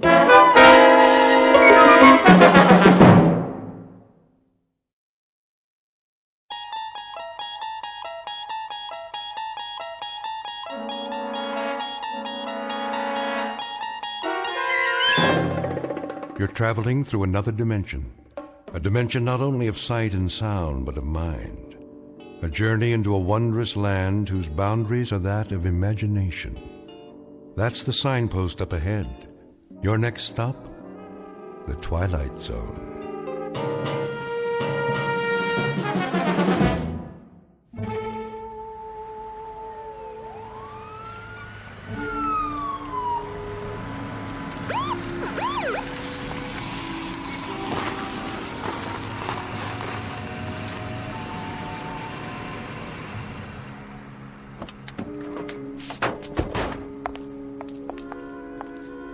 The address? Yep, 2719 Ye Old Curiosity Shop. This is it. Oh, officers, I'm so glad you're here. You the one who called, ma'am? That would be my husband. Jensen, the detectives are here. How do you do? Mr. Brown, what seems to be the problem? Appalling. Absolutely appalling. They broke in through the storeroom. That was the first thing we saw this morning. The back door off its hinges. My husband almost had a heart attack. All right, take it easy. Was anything missing? A number of items, I should say. The sense of violation. Our entire stock will have to be re-inventoried. For the insurance, you know. Quite a number of items, a large number. Well, then I guess we'll have to take some pictures. Dust for prints. I consider it a personal invasion. The complete and utter disregard for boundaries for one's private space. You folks have a list of what was taken? Oh, we wouldn't know where to begin. So many things. A Queen Anne chest. What was in it?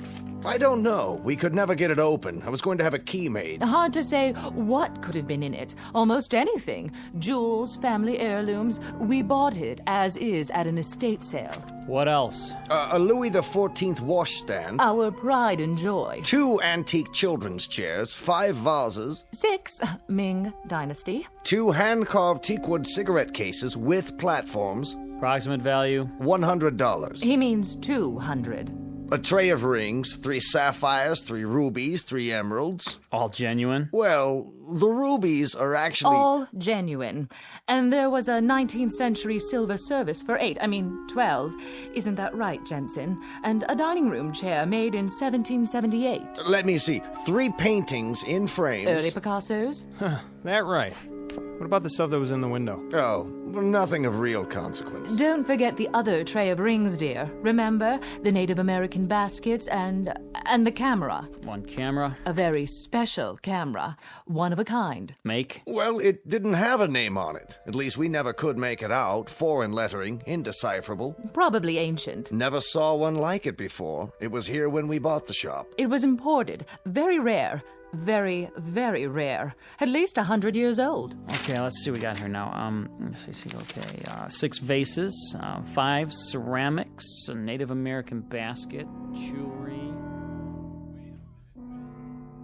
A tray of rings. All paste. 6 vases of the Ming Dynasty. I don't know what dynasty they're from, but it ain't Ming's. They're from a rummage sale and they're worth a couple of shucks apiece. Chester, will you pipe down and let me read the article? Larceny. Plain no good larceny is what it is. That's nothing but a list for their insurance company. Why, those crooks. Police theorize that the thieves broke in sometime during the night. Mr. and Mrs. Jensen T. Brown, the proprietors of the antique shop, listed the following additional items as among the goods stolen. A Louis XIV candelabra. A phony candlestick holder. For Liberace. 2 antique children's chairs. 2 thrift shop chairs for midgets. And a set of U.S. Navy surplus tableware. plus a chest worth maybe $25 tops. Hey, listen to this. The paper says there's 3 oil paintings by Picasso. Yeah, 3 posters in dime store frames. The guy who painted them thinks a Picasso is a foreign sports car. 2 teakwood hand-carved cigarette cases. All right, knock it off, knock it off. Here's something they forgot to put in the paper. A camera? Big deal. Well, it looks like an antique. When I was a kid, you could have bought this in a 5 and dime. But now, I get it as part of a heist. Perfect. The whole haul is worth maybe $50. A fence will give us 10 if we're lucky. I could have shot pool for half an hour and made more. Oh, come on, Chester. You want to take my picture? You think that thing works? Well, let's give it a try. Even if there's film in it, it'd be so old by now that... What do you gotta lose? Huh, Chester? Please. Please.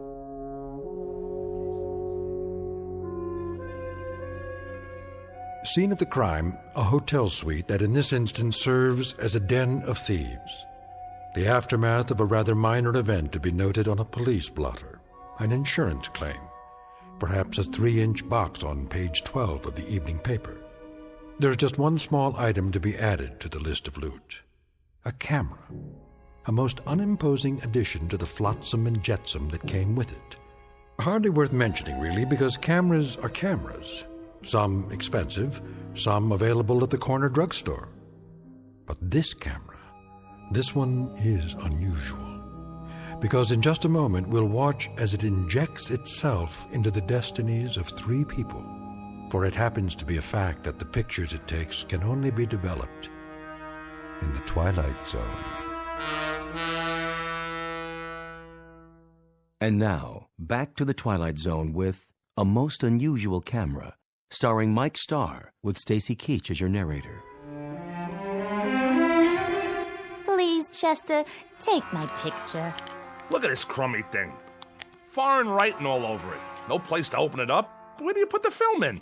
Maybe it's already got film in it. Yeah, sure. From the Ming Dynasty. And you think it's still good? Come on. See? You look through the thing on the top here. Now, this must be the button here. Wait, let me pose nice. Hold it, baby. Say cheese. Ta-da! Perfect. Fits right in. Everything else for nothing, so we get a camera that's for nothing. You and your curio shops. My curio shops?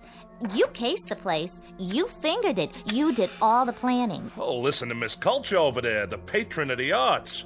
Never mind hock shops, she says. No, let's go up in life. Let's knock off a curio shop, because curio shops have nothing but objects of art worth a fortune. And who touted me? The art lover over there. 2 weeks of planning, a whole night on the job, and what do we have, Paula? 400 pounds of junk. Yeah? Room service. Wait a minute. Room service, huh? I didn't order no room service. It's the law. What are we gonna do? Quick, dump all the stuff out the window. Hold on, Chester. I called for room service, okay? You did? To celebrate our newfound wealth. What'd you order? A breakfast for 2 with all the trimmings. How are we gonna pay for it, Paula? This room is costing me a fortune. Coming! Just leave it outside the door. Oui, monsieur. Very well. I'm not even hungry. How can I eat at a time like this? Maybe a little coffee is all in. Look, Chester. What's that sticking up out of the camera? It's the picture. I told you it'd work. Hey, let me see that. Well, how do I look? I don't know. Picture came out fine, just fine, but... Isn't that nice? You take good pictures, Chester. Well, there I am standing by the window. Did you get a good look at this? And so clear. No flash or anything. And look how clear it is. Oh, wait a minute. Let me think. What's the matter with you? What's the matter with me? Paula, go over to the mirror. What? Go ahead. Now look in the mirror. You're missing a couple of buttons on your shirt? Go on. Now look. We look nice together, don't you think? We ought to get some pictures of the 2 of us. Will you look? So? What's to see? What you wearing? You like my nightgown, Chet? I got it special for you. I like the way it sort of clings to my body. What do you think? Right. Now, look at the picture. So, there I am, standing by the window wearing a... A what? A fur coat! Oh! Yeah, a fur coat, which you don't have. Huh. Looks like mink. One of those Ember Autumn Haze models. Real pricey. Could be sable. I don't think so. It's a mink, all right. Chester, what am I doing wearing a fur coat? I wasn't wearing a fur coat when you took the picture, was I? Of course you weren't. I don't have that kind of money. I don't even own a fur coat.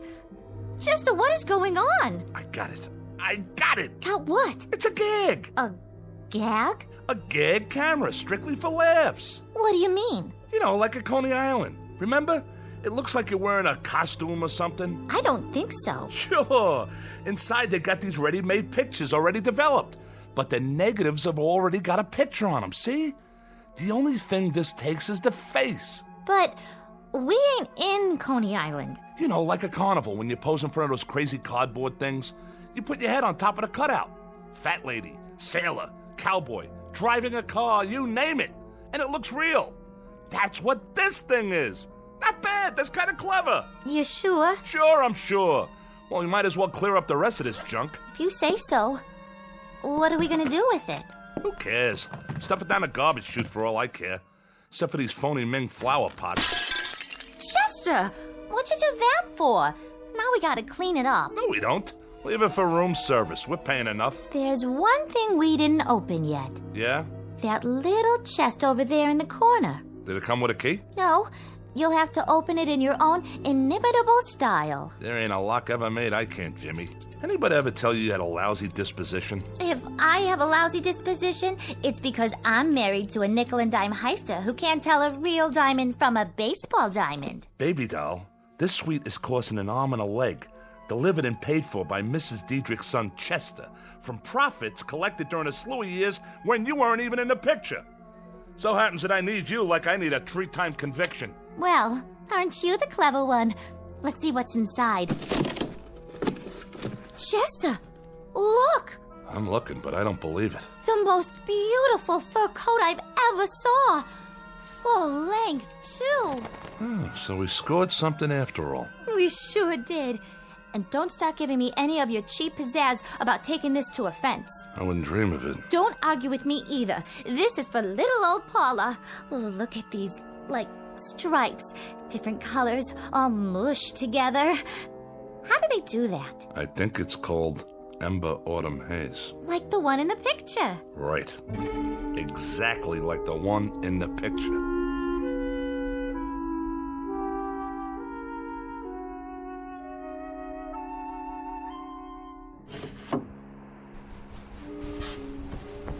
Come back to bed. In a minute. It's the middle of the night. Sure is, and I can't sleep. What are you doing by the window? Getting some fresh air. Are you still worried about the camera? Shut up. Yeah, you are. You're playing with it, aren't you? What do you care? Leave the light off. It's hot in here. It's not hot. We got air conditioning. What's it to you? You can't just let it go by, can you? You want me to forget about it? Is that it? So it's a crazy camera. So it takes dopey pictures of things that aren't really there. That's not the point. Oh, yeah? What is the point? Sure, it takes dopey pictures. Pictures like things that haven't happened yet, but do happen. That's the point. So what do we do, Chet? One lousy picture and you get insomnia? It's a camera, that's all. Here, I'll show you. Did you just take a picture? There. See any lightning? What did you take a picture of? It doesn't matter. The wall, the door. All right, now drop it, why don't you? Let it alone. Forget about it. How can I forget about it? This thing comes from witches, maybe, or sorcerers. Look at the writing on it. It could be loaded with black magic or something. And what are you loaded with? Do you see anything? Where is the man with the horns who comes in with a bargain for your soul? He's supposed to show up any time now, right? But he's not here, is he? Listen to me. It's a screwy camera. Period. Let's see how this one came out. Well? Here. You tell me. It's my brother Woodward, standing by the door. That's who it is. It's that cheap, no-good brother of yours. But that's crazy. He's in jail. 7 years for breaking and entering, and that was only a year ago. So it's impossible. So was the fur coat, right, Paula? Oh, no. No, Chester. It's throwing us a curve. Maybe it's somebody who looks like Woodward. Chester, I'm scared. Feel my heart. I'm palpitating. A little palpitating never hurt nobody, and what's to be scared about? The thing has obviously gone tilt or something. Are you sure? Sure, I'm sure. Woodward's not here. Woodward can't possibly be here. Woodward won't be here. Woodward is serving time. He's 900 miles away in a cell block, and I don't care what that crazy camera shows us. Who's ever in that picture ain't Woodward. What's that? Shh! Somebody's trying to jimmy the door. Go see. Please, Chester. But be careful.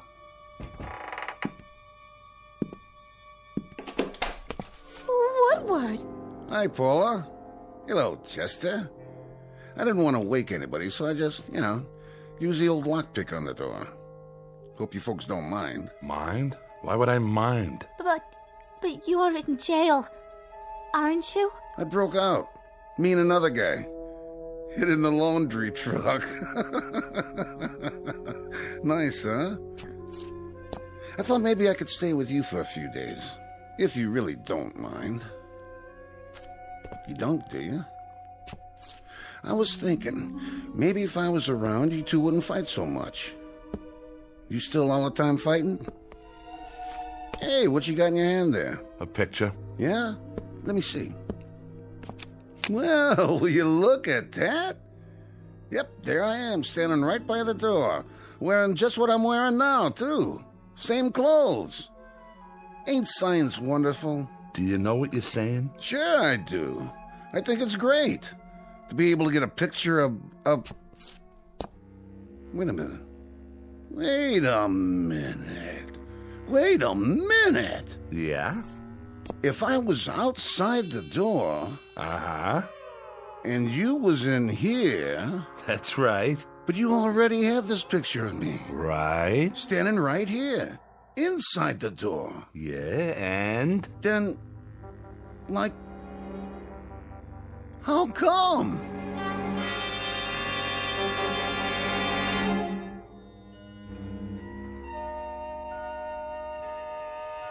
Sleep well, Woodward? Yeah.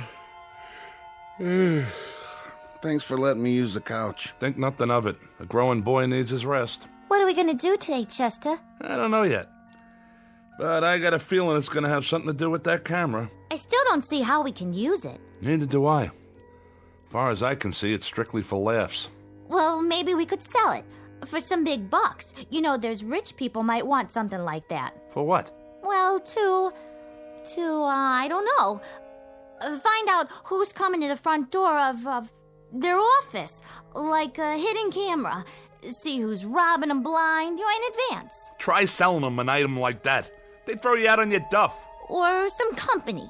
They could take it apart and see how it works and make new ones. No way, you'd never get in the door. They'd say you were off your rocker or burn you at the stake, one or the other. What do you think, Woodward? Oh, good call, Paula. Ask the intellectual in the crowd. We could sell, tickets. Yeah, that's it. Set up a place, a stand somewhere, to take pictures. Like at a carny, right? Or maybe we could, like that. Thank you, Einstein. Now look, I'm gonna lay it on the line. What are we? What do you mean? I asked a question. What are we? What are we, Chet? You mean us? Well, we're people, I guess. Sure. But what kind of people? We're 3 minor league heisters, grifters, con artists. Am I right or am I wrong? Yeah, that's it. Well, now we finally got something here that maybe might do good for somebody else. Like who? Science. Science could use something like this. For what? For people, you lughead. We got something here for humanity. Who? Human beings. The world. I'm not so sure we shouldn't just give this to humanity and do something good for the first time in our rotten lives. You got a leak in your attic? What's humanity ever done for us? Sure, Paula, sure. That's what I mean. Just what you said. What'd I say? That's the way we are. Everything for us, not for anybody else. Yeah, we're family. Little, petty, selfish, mean. That's us. Well, I've risen above all that now. I say let's give this to the world. Here, world, a gift from Chester Diedrich. And his wife. And me too, Chet. Don't forget me. Yeah, and Woodward. So here's a gift for humanity. A gesture's all, maybe.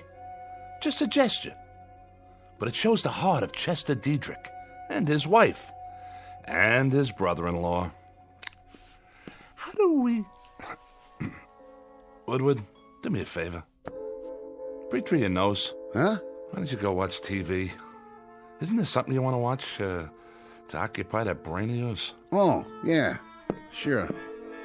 How do we know the things medical science could do with this? How do we know how valuable this'll be as a scientific discovery? They'll name a building after us. Throw big society balls and charity stuff for us.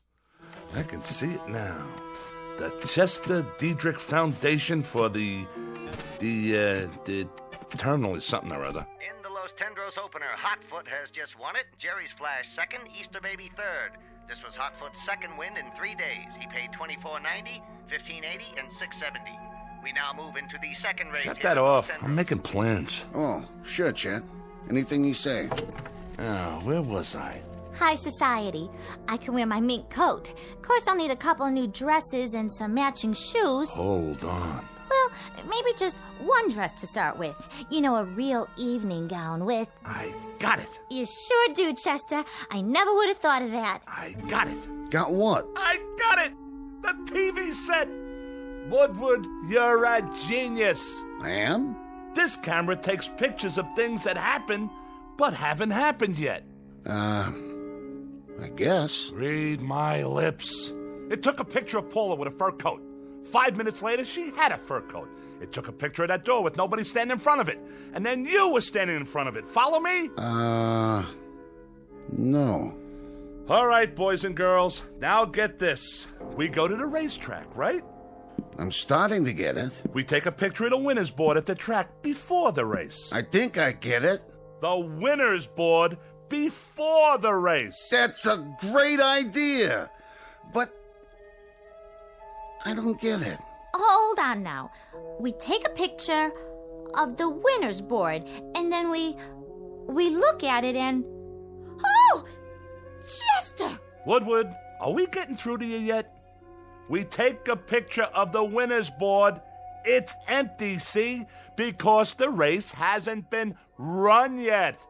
But that camera, that little old bugger over there, it takes pictures of things that happen 5 minutes later. So the picture we get will have the winning numbers on the board.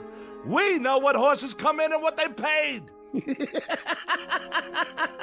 Now I get it. Come on, everybody, get your coats. Woody, my boy, grab one of mine. And put on a tie so you can be in disguise. No, Chester, this is so exciting. That was the first race. We can get there in time for the last 4. How much dough has everybody got?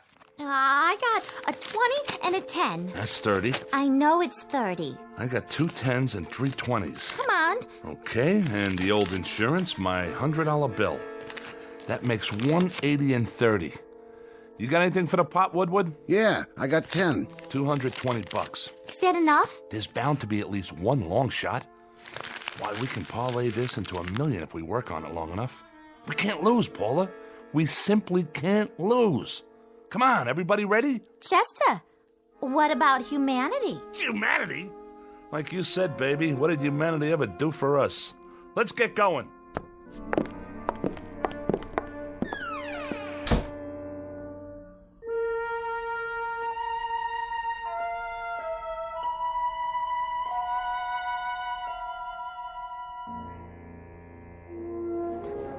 Give me the camera.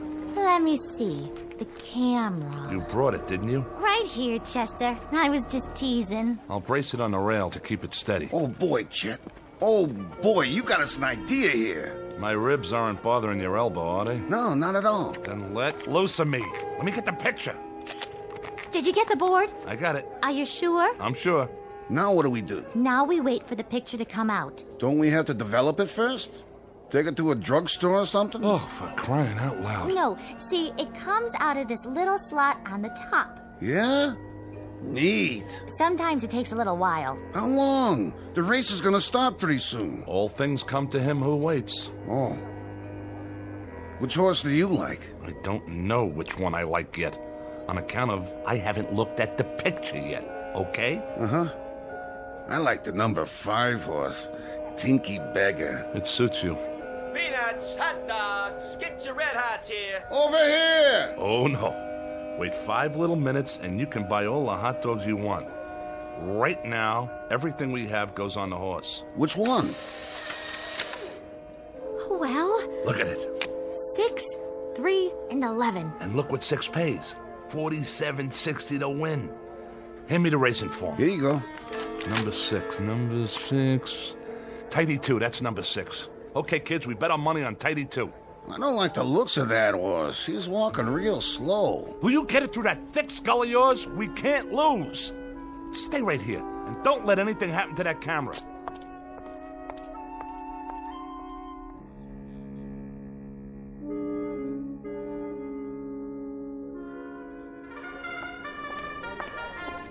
What's your bet, sir? Put it all on number 6. The works. Number 6 it is. Here's your ticket. Thanks. Psst. Hey, Jack. Get out of my way. Not number 6. That's Tidy 2. The last jockey that horse had was Paul Revere. But I mean the original Paul Revere. Now, if you really want to make some dough, I got some information in my pocket here. The goods on the last 2 races, and all I need from you is cash. You and me could go partners and really make ourselves a bundle on this. I got a tip for you. Bet anything but number 6 so you don't lower my odds. See you later, Jack.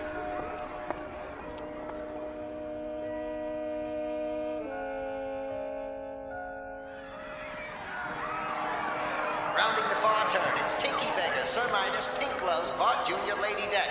Coming in the stretch, Tidy 2 coming up very fast on the outside. Now in the stretch, Tinky Beggar, Sir Midas, and Tidy 2 is third. Tidy 2 moving up. Tinky Beggar and Tidy 2 neck and neck. It's Tidy 2. It's Tidy 2 all the way.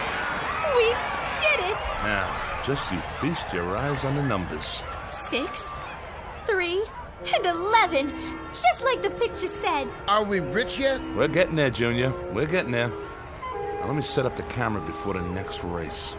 Paula, you 2 go cash in. Here's the ticket. And don't drop it. Okay, Chester. I sure hope you got enough film for that camera of yours. Why, you know, Woodward? That's a very intelligent comment. Film. I wonder where you go to get film for a camera like this.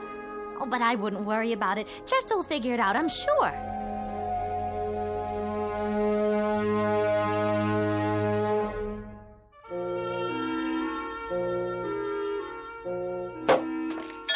Want another glass, Chester? Not now. I'm on the phone. Yeah? Yeah, but when can I get a delivery on something like that? No. I don't want the black one. It's gotta be yellow with black upholstery. Spoked wheels, Continental kit on the back, dual exhaust, power everything, the works. You got that? Now when can I get a delivery?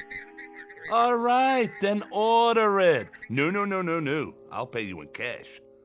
Come over with the papers tomorrow morning, we'll settle it then. How much did you say it was? No, I'm not backing out. I was just thinking. Maybe I ought to get 2. Huh? Well, you bring the papers. Fine. So long. It's the room service waiter. Are you done with your snack, Woodward? I ate the steak, but I can't finish all the chicken. I guess that'll hold me till dinner, though. Yes? I came for the dishes, madame. Right over there on the coffee table. Can you bring a couple of more bottles of champagne on the way back? Yes, madame. I can easily do that.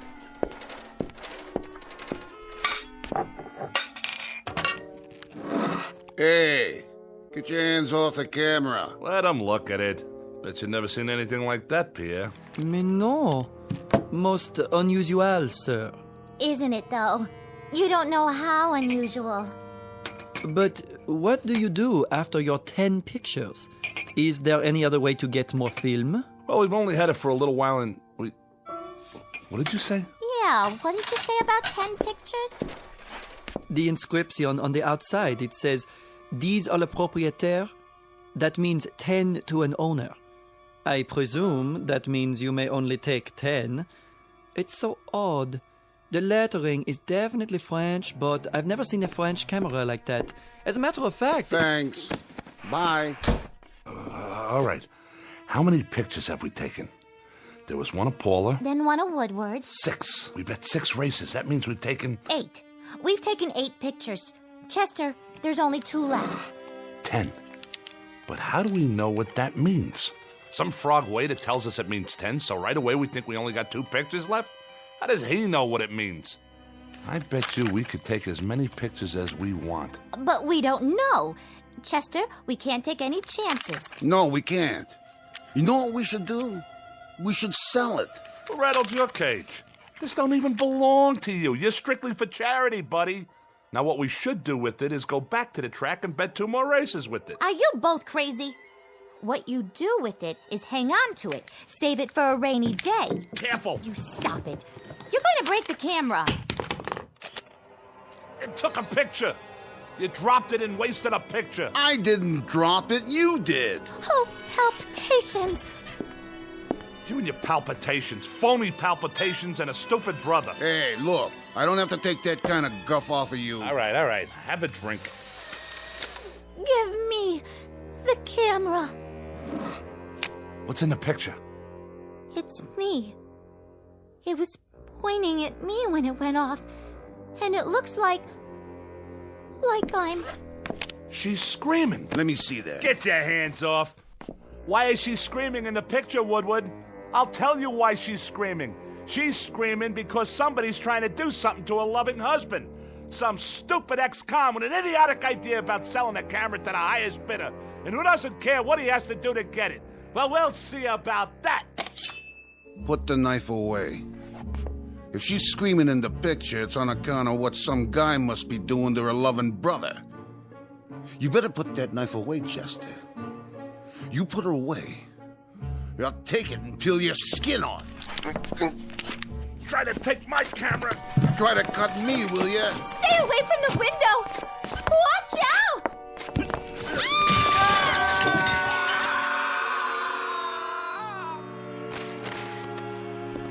Oh, Chester! Chester, my poor darling husband! And Woodward!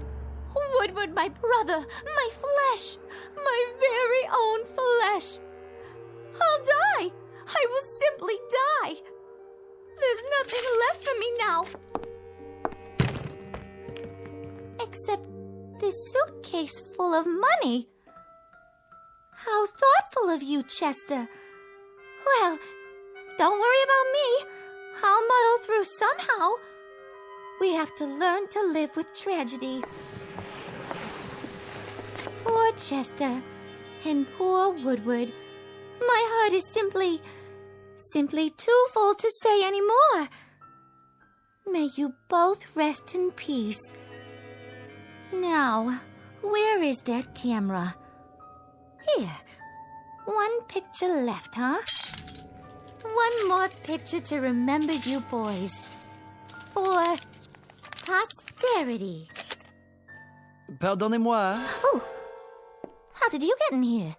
I have, how you say, the key. There is something in the way of laundry that I should take, no? You got the wrong room, Jack. There's no laundry up here. I'm checking out. There is the matter of dirty laundry. And your 2 friends, they have checked out already? Ah, yes, I see them. Such a pity. Lying down there in the courtyard. So young. One moment full of life, vim, vigor, and the next moment, poof. What do you think you're doing with that suitcase? Doing? But, madame, I told you, I'm here for the laundry. I'm, how do you say, cleaning you out. You're cleaning me out? And while you're doing that, Jack, what do you think I'll be doing? Well, I'll cue you, buddy. I'm gonna be calling the cops. Cops? You mean the gendarmes? You will forgive me, but if you call the police, Madame will get herself into, how do you say, one fantastic bind. Dear lady, I know all about you. I did some checking. You, your husband, your brother, you're wanted. So the money is up for grabs. Why, you little rat. And as for the police, I advise you to get out while you can. When they see what's in the courtyard down below, they shall be up here sans invitation. Translation, uninvited, if you catch my meaning. So you walk out of here with the loot, and I get nothing but a big fat goose egg? At your service. Now, as to the laundry, it may be back on Thursday, or maybe Friday, or maybe never. And the camera. But I am not a hog. I leave the picture with you. Sacre no, this is a picture of the courtyard below. Well, sure it is. I just took it. And if you don't mind, I think I'll just keep it as a souvenir. But how can this be? In the picture, there are more than 2 bodies. More than 2? Then who else is down there? Watch your step, Madame de Broken Glass. You will trip and hurt yourself.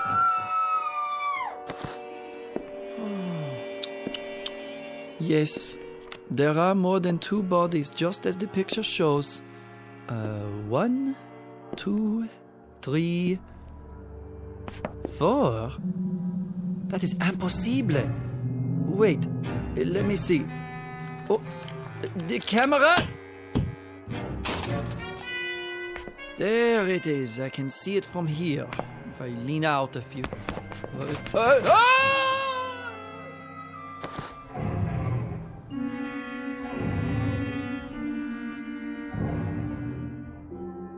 Object known as a camera.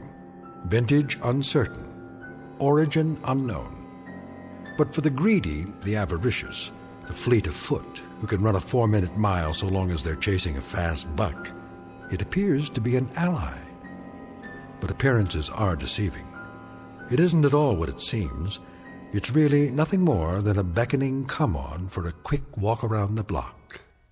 In the Twilight Zone.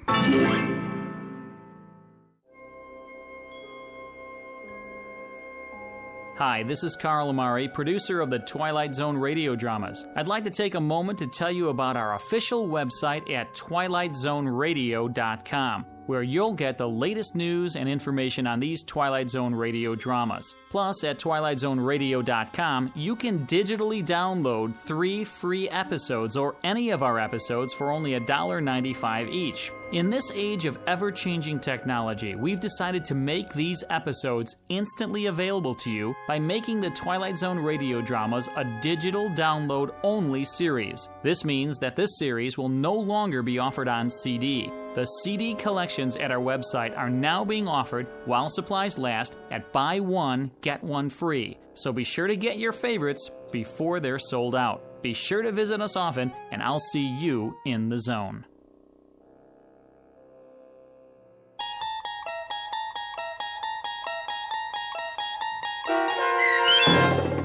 A Most Unusual Camera, starring Mike Starr with Stacy Keach as your narrator, was adapted for radio by Dennis Etchison and based on a script by Rod Serling.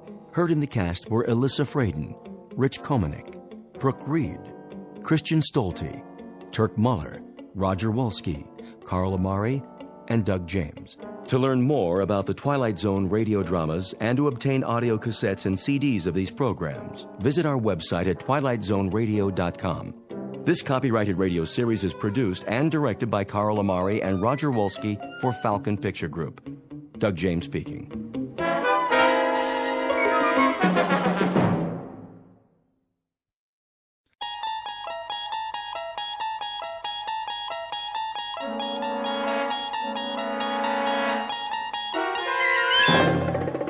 You unlock this door with the key of imagination.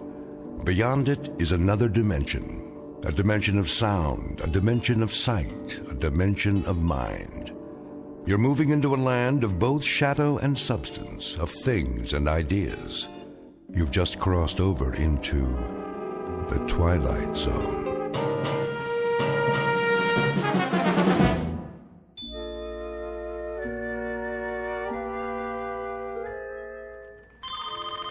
Cooper Corporation, how may I direct your call? Just a moment. Cooper Corporation.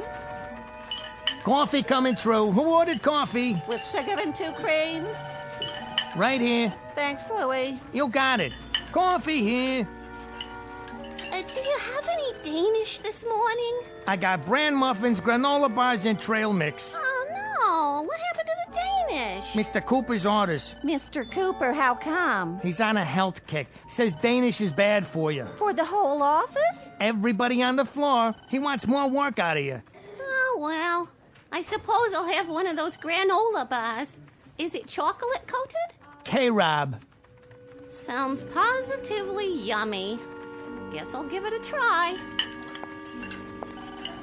Hey, that's wrong, you know. What is, McNulty? Well, the pastries are bad for the brain. True, they're mostly sugar and starch, but so are muffins, huh? Granola bars? Granola bars have as much fat as 13 strips of bacon. Did you know that? And trail mix? Forget it! Forget it! There's so many calories in saturated fat, you might as well eat a tub of popcorn, huh? With butter! Well, if Mr. Cooper wants to improve productivity. All I know is I got coffee with cream, cream and sugar, cream by itself, sugar by itself, or artificial sweetener. And that old favorite, all black. Take your pick. Ah, diversification. Now you're on the right track. As I always say, you can't run a business standing still. A business has got to move. A business has got to progress. You think about that now. Excuse me, I gotta progress through the office. Yeah, so do I. We all do. A business has got to keep pushing, keep punching, keep prodding, keep moving forward. That's what a business has got to do. Now, you think about that. Personally, I gotta get a drink of water. You coming, Gertrude? Oh, yeah. I think I better go with you. Ah, sounds good. Think I'll come along, too. Oh, that's all right. Hey, did you know that water is the most important part of a healthy diet? We're almost all water. I mean, our cells feed off of it, right? Hey, you see that suggestion box on the wall? I personally told Mr. Cooper to get better quality bottled water. Huh? But the chemicals they put in it these days, think about it now. It's a disgrace. Not to mention.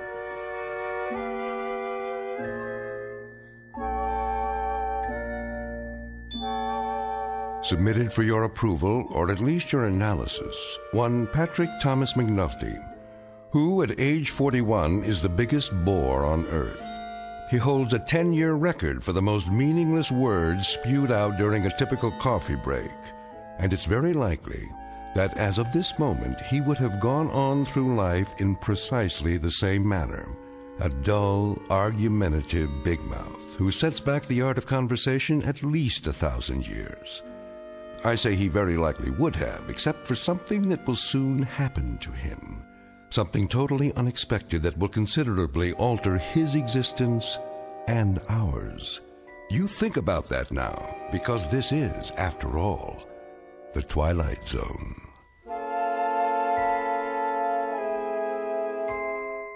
And now we continue with our story from The Twilight Zone, A Kind of Stopwatch, starring Lou Diamond Phillips, with Stacy Keach as your narrator.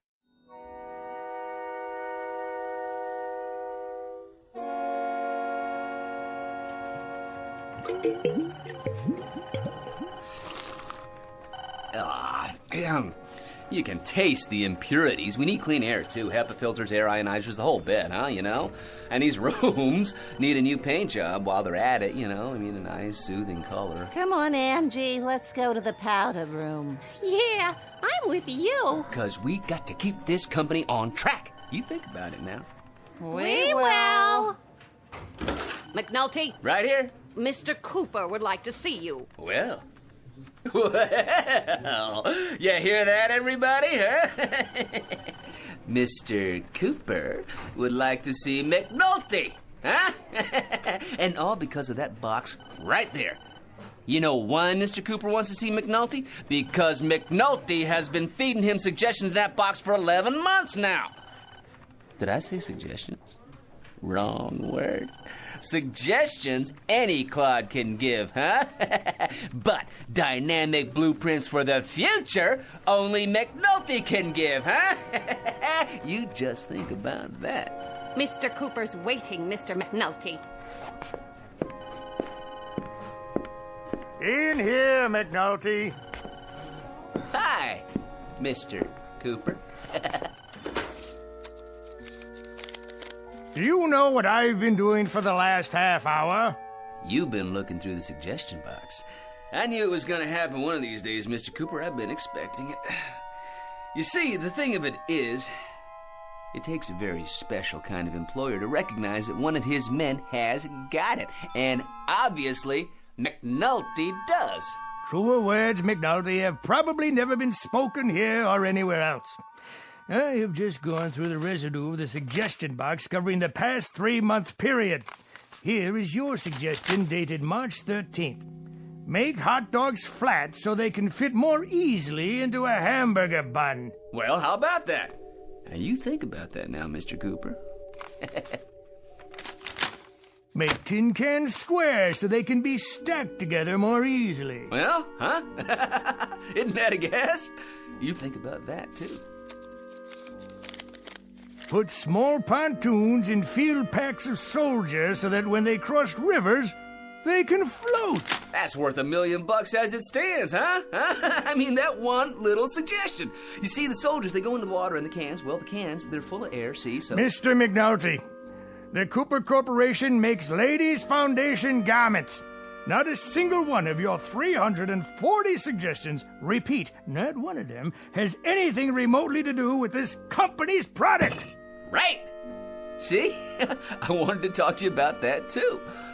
What you ought to do is focus on new inventions for our customers. Our customers? Well, I've been doing some reading about pressure and leverage, the principles of engineering, and one of the greatest engineers of the 20th century was Howard Hughes. Why, did you know that he invented the cantilevered brassiere? Huh? He invented an undergarment that actually defied the laws of gravity, huh? Like a suspension bridge. And if it weren't for his little invention, nobody would have ever heard of Jane Russell. Huh? Did you know that? I believe this company is well aware of the history of our product lines, and they don't have anything to do with 1940s movie stars or eccentric old recluses with mental delusions. Exactly! The key to a successful business is diversification. More products for more kinds of customers. Now you think about that. I have thought about it, McNulty. Now you think about this. Yes, sir. You're fired!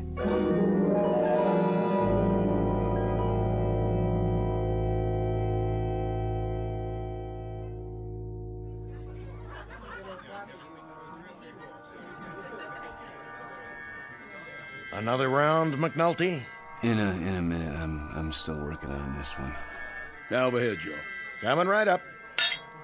You know something? Oh, here we go again. With the long ball hitter, as opposed to the consistent clutch hitter with a big average, I will take the latter. Well, that's very nice of you to tell us, McNulty. Well, it's a fact that at no time has the home run leader in either league led the league in batting at no time, which should tell you. Ted Williams won the batting championship and led the league in home runs in 1941, 42, and 47. The exception to the rule? Think about that now. The exception to the rule. Let me ask you something, McNulty.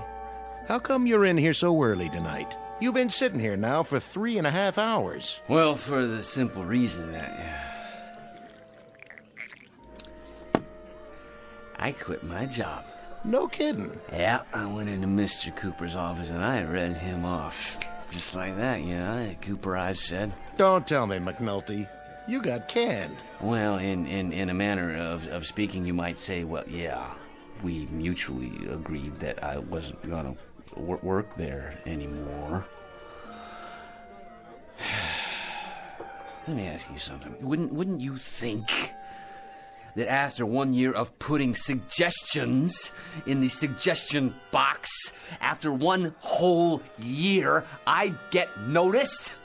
McNulty, you want to know something?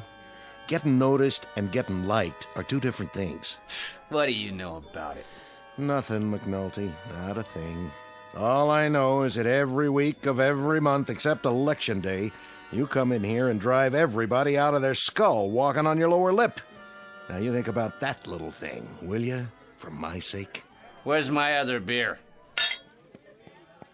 Right here. Thank you, barkeep.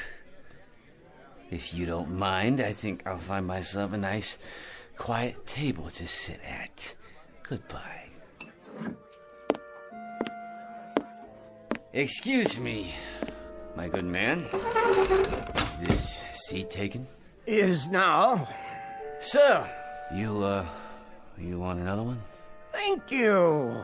I would consider it a kindness on your part. One more over here, please. So, what's your name? What's my name? Potts. Potts? Potts. Well, that's not such a bad name. It is the one I was born with. Seems to me there was a third baseman played for the Phillies one year. Seems to me his name was Potts. Let's see, it was Lou Potts, Frank Potts. Could it have been Bots? No. Potts.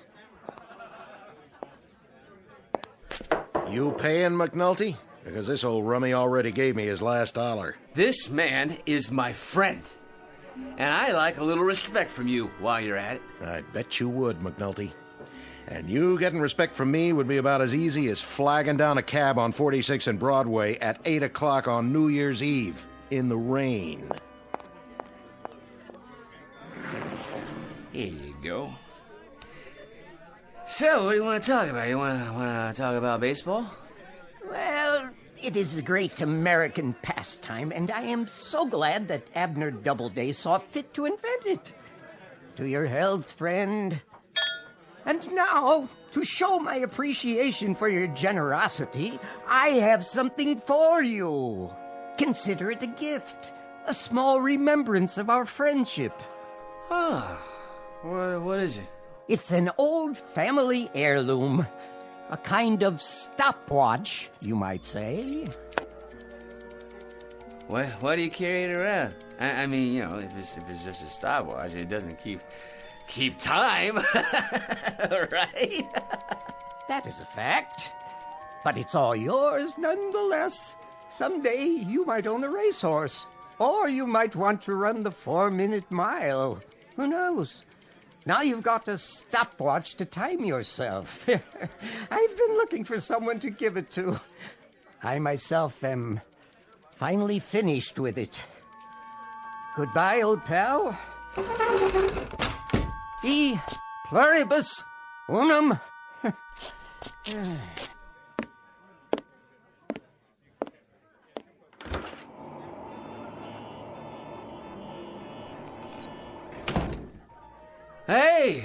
Hey, you didn't finish your beer. You done for the night, McNulty? There ain't no more ears in here you can bend. You bored 10 people to death and you emptied this place faster than a smallpox sign. Funny looking watch. Anyway. I hate to go home, Joe. I mean, geez, I already saw the picture on the Late Show. I mean, I even saw the one on the Late Show. Hey, McNulty, do me a favor, would you? Whenever you get the thirst, go to some other bar.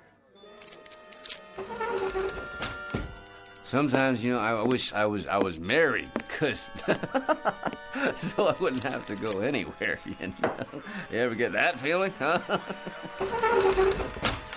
How do you work this thing? Pushing the button on the top. And another thing about you, McNulty, you make me nervous. First you come in here, and then... What? What's going on, Joe? Hey, Joe. Why ain't you moving, Joe? Joe, why don't you say something? I mean, it's like he was frozen.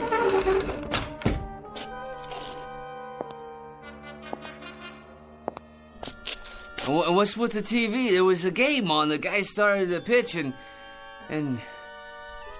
well, you look at that. The ball's just Hang in there. Did the TV freeze up or something? Say, what is this?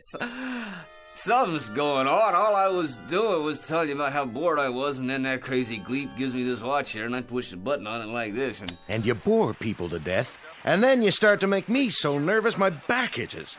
And hey, I kind of like this. Furthermore, it's getting so people don't stay very long in my establishment when you're around. You catch my drift? They stick their heads in, see you sitting here, and move on. In other words, you're costing me business, McNulty. Do I have to make it any plainer? So like I say, take it somewhere else, okay, pal? It's nothing personal. I make you nervous? You don't suppose this watch here... You know something, McNulty? You're the one guy who makes me wish they never repealed Prohibition. And you know what I think, Joe? I think this watch is a very unusual one. That's what I think. A very, very unusual watch. Huh?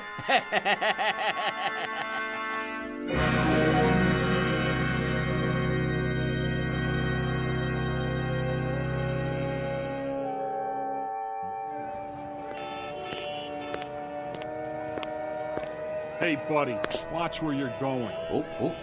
Sorry. Sorry, my good man. Yeah, you should be. Excuse me. Begging your pardon, lady. Officer, oh, officer. Yes, ma'am? That man over there, I think he's drunk. Oh, he is he? He bumped right into me. You can see the way he's staggering. He can hardly stand up. Oh, it's a disgrace. Well, no, we'll just see about that. Hold on there, fella. Yes, officer? Had a little too much to drink, did we? Well, I wouldn't say that. Not enough is more like it. Why don't you just go home and sleep it off? You'll feel better in the morning. Yes, yeah, of course. I'm on my way home now, as a matter of fact. Walking, are you?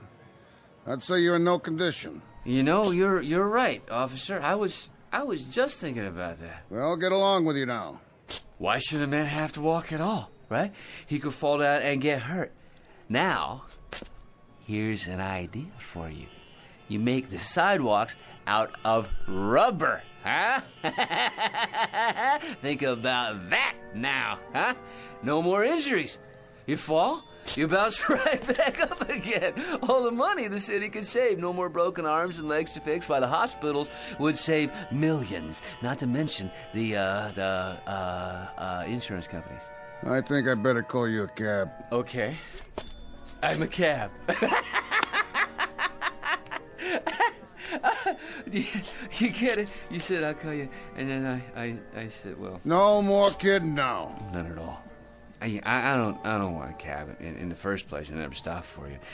And in the second place, it takes too long on account of there's too much traffic in this city in the first place.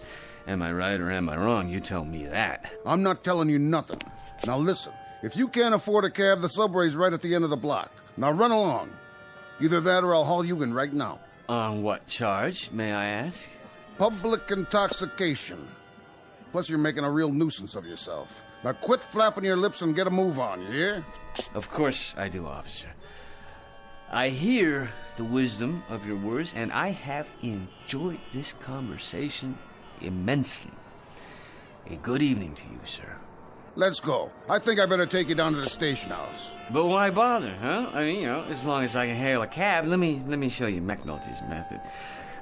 You watch, and you think about it now, okay? Taxi!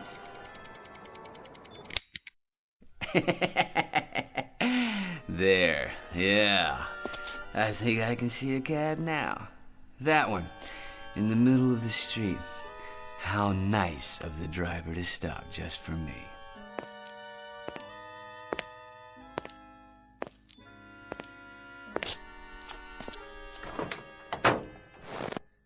Hello there, driver. What, not speaking, huh? Well, let me see what I can do to fix that. What? Hey, who are you? How'd you get in my car? Never mind, I'm here now, aren't I? Okay, where to? Home, driver. Take me downtown by the shortest possible route, and you think about it now. Sure thing.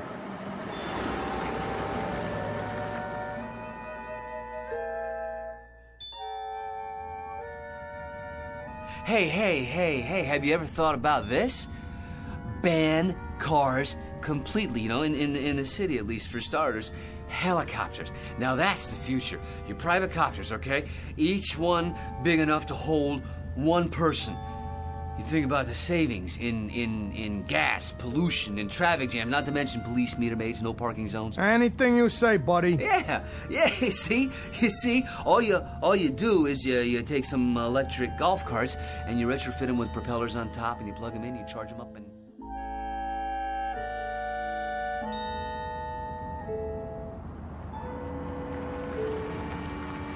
Here you go.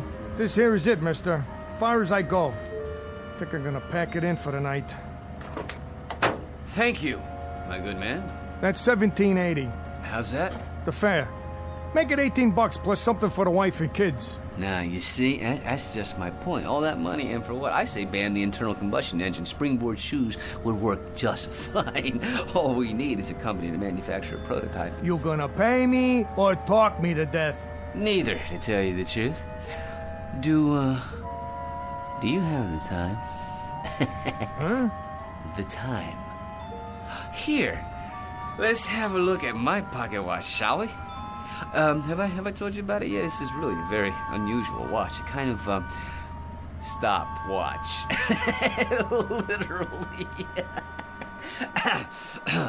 Allow me to demonstrate. Don't try to con me. All I want is for you to pay up. If you don't, I'm calling this in. It's a violation of the city code to defraud... There. Isn't that better? So much more restful. I think I'll go inside now and lie down. No, don't you worry about it. As soon as I get to my apartment, I'll open the window and hit the button on this stopwatch again, and you'll be on your way. And tomorrow morning, so will I. In fact, from the way things are going so far, I say that your friend and mine, the one and only Patrick T. McNulty, is going to be the life of the party. Yeah? You be sure to think about that now, won't you? Stand back, world. McNulty is walking through the universe. Yes,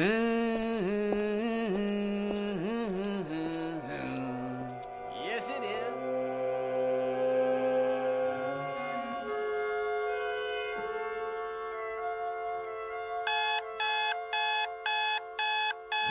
And a good morning to you, listeners. We'll be bringing you the Eyeball News at 7:27. Oh, forgot to turn the blasted alarm off. But for now, here's an update from Weather Central. Some overcast this morning with scattered clouds this afternoon. And now, back to this morning's casual concert for the swinging set.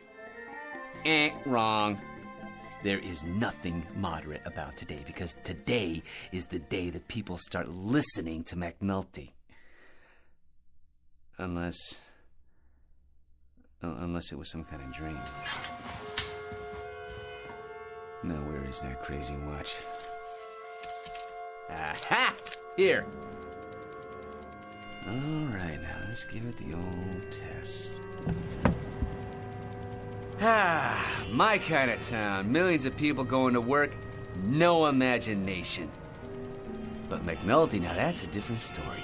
A man who's just full of ideas, so original, they don't have a word for him yet.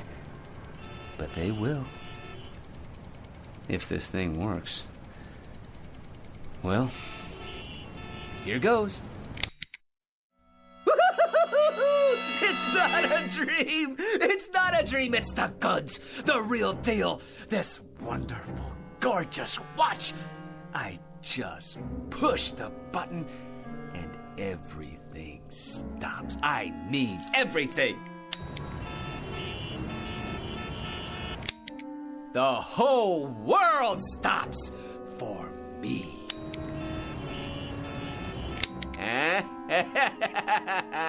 Get ready out there. McNulty steps up to the plate, he swings, and he swats it clean out of the park.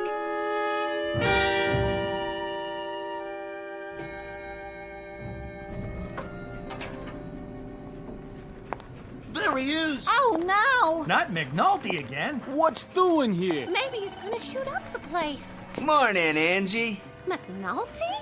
You look lovely this morning, as always. What's the suggestion this time? Because if you haven't got one handy, I've got one for you. Yes? Why don't you jump off a bridge? Honey, baby, you don't mean that. Wait till you see what I got in my pocket. It'll put a dent in your eyeballs. Try the Brooklyn Bridge at midnight. You think about this now. You think about a stopwatch that, if somebody pushes it, everything stops in midair. Everything, huh? Huh? Think about that. Without a life jacket. McNulty, why don't you get lost? What's the point? You see this little gimmick? It's a watch, so... So, last night, I'm sitting in Joe Pellucci's bar. Figures. We're talking about this and that, and this funny little gleep comes in and gives me this watch. Without thinking about it, I give it a push. This little button right here. And everything stops dead. Pellucci stops, the ball game stops, you know what else? Everything. That's what stops. You think about that. No kidding. Joe Pellucci and the TV, too. Well, thanks for the entertainment. Now get out of here. After I see Cooper, it's time to diversify. Now you wait just a minute, McNulty. Mr. Cooper's in conference. You bet he is. He's in conference with me. I thought I fired you, McNulty. What are you doing back here? Mr. Cooper, he barged right in. I couldn't do anything about it. Well, if he barged right in, he'll barge right out again. Hey, listen, Coop. Coop? You can't afford to fire me. This time, I got more than a suggestion. I got the goods. You figure out how this little doohickey works, and you got yourself all the money in the world. McNulty, once more I remind you, we make ladies' foundations, nothing else. Did you hear me? Nothing else. Now I'll give you 15 seconds to leave this room, 25 seconds to reach the elevator, 45 seconds to vacate the building, and you may use that watch to time yourself. Is that a fact? All right, then. I'll go. Just remember, you lost a fortune today.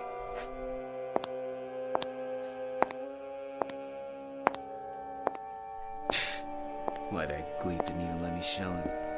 McNulty, if you're not out of here in 1 minute, I'll call the police. So, what am I waiting for? I'll show him anyway. I'll show you all! Hello, operator. Get me... Now, you put that phone down and come with me. That's right. In here. Right on Cooper's lap. How about that, huh? Nice coffee. Right in the middle of pouring it, huh? And you, hey, sweetheart. I like your typing. Don't your hands get tired up in the air like that, huh? All right, so it's good for a laugh, maybe. There must be something else I can do with this thing. Miss Hinckley, what do you think you're doing?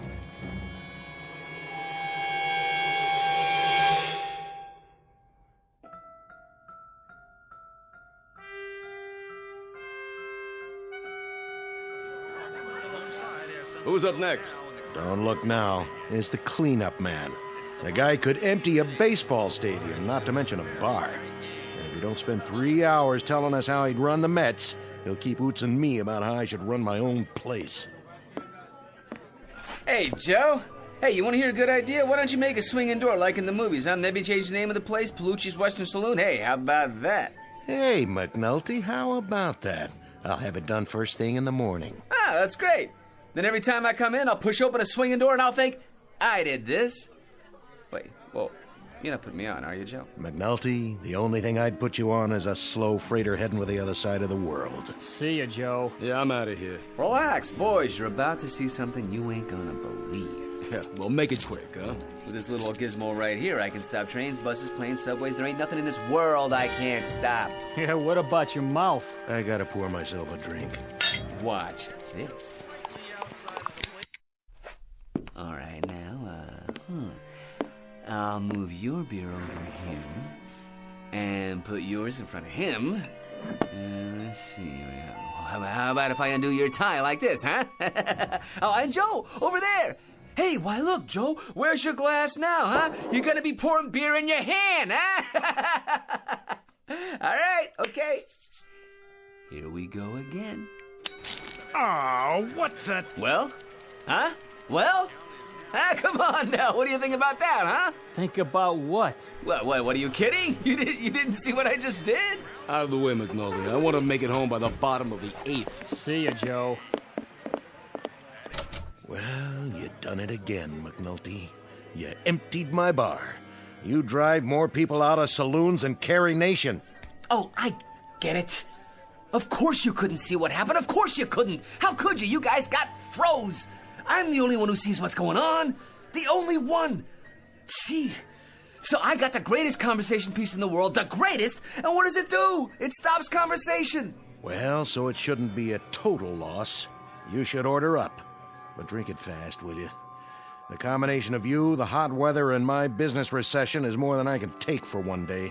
Hey, Palucci, look at me. What are you, some kind of sadist? Do you know what you're looking at? A jerk. A jerk, I'm telling you. A jerk, a nutsy. That's what you're looking at. You want to stop there or go for double or nothing? It's a fact. What do I want this thing for? I want to get a little notice, that's what. Well, let me tell you something, Palucci. When John D. Rockefeller got out of a car, why did people go up to shake his hand? I'll bite. Why? Because he had dough. That's why. Lettuce, the old Mizzou. J.P. Morgan walks into a bar. The head waiter almost breaks his neck trying to get a table ready. Why? I'll tell you why. Because J.P. Morgan was loaded. You think about that now. And you think about this. As of today, McNulty's gonna be loaded too. I'm gonna have a limousine drive me up here. I'm gonna have a chauffeur open the door. I'm gonna walk into this crummy joint of yours and buy about 18 rounds for everyone. Huh? And then, just for a laugh, I'll buy you a mortgage. You don't mind if I don't hold my breath, do you, McNulty? Palucci, old pal, take a good long look. The next time you see me, I'll be the new McNulty. Why didn't you go the whole route and move to Honolulu? Palucci, tonight I'll be able to buy Honolulu.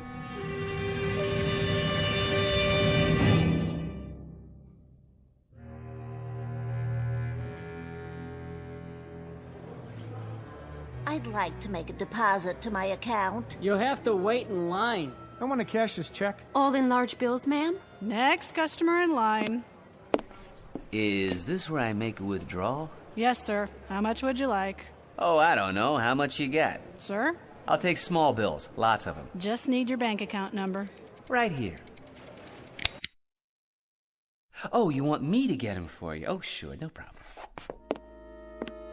Well, let's see. Oh, a bag of 5s. And some 10s. And, some 20s while I'm at it. Yeah, let's see, that ought to do it. Oh, don't worry, folks, it's only money. It grows on trees. That's what it does, right? It grows on trees. For me. Okay, here we go. 1, 2, 3. My watch.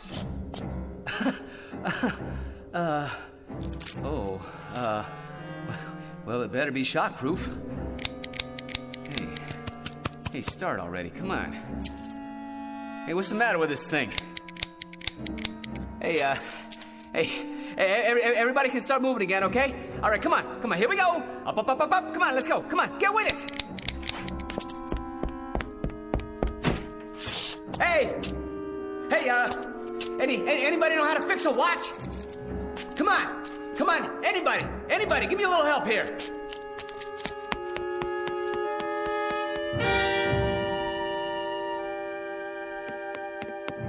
Joe, please do something. Say something. Go ahead, insult me. Please, won't somebody do something? Or say something, hey, please! Don't anybody know where I can get a watch fixed? I'm begging you, please. Hey! Anybody! Please do something! Say something! Anything!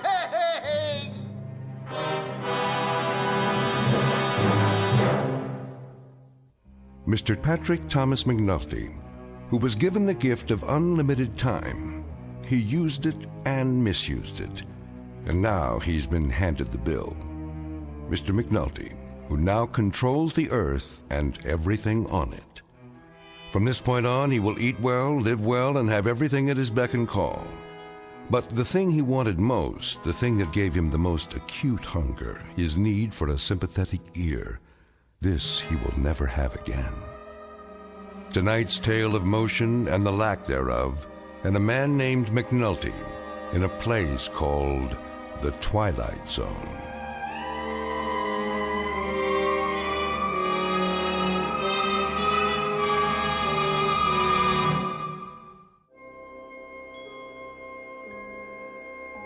Hi, this is Carl Amari, producer of the Twilight Zone radio dramas. I'd like to take a moment to tell you about our official website at twilightzoneradio.com, where you'll get the latest news and information on these Twilight Zone radio dramas. Plus, at twilightzoneradio.com, you can digitally download 3 free episodes or any of our episodes for only $1.95 each. In this age of ever-changing technology, we've decided to make these episodes instantly available to you by making the Twilight Zone radio dramas a digital download-only series. This means that this series will no longer be offered on CD. The CD collections at our website are now being offered while supplies last at buy one, get one free. So be sure to get your favorites before they're sold out. Be sure to visit us often, and I'll see you in the zone.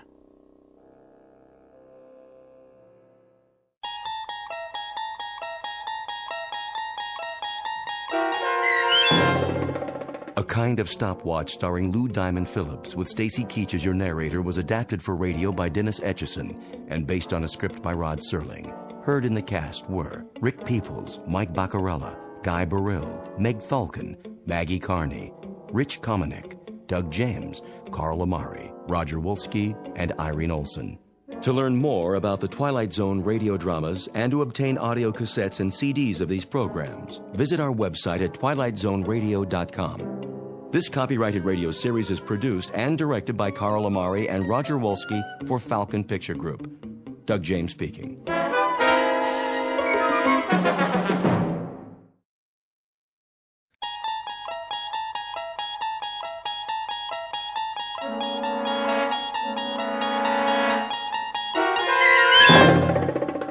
You're traveling through another dimension, a dimension not only of sight and sound, but of mind, a journey into a wondrous land whose boundaries are that of imagination. Your next stop, the Twilight Zone.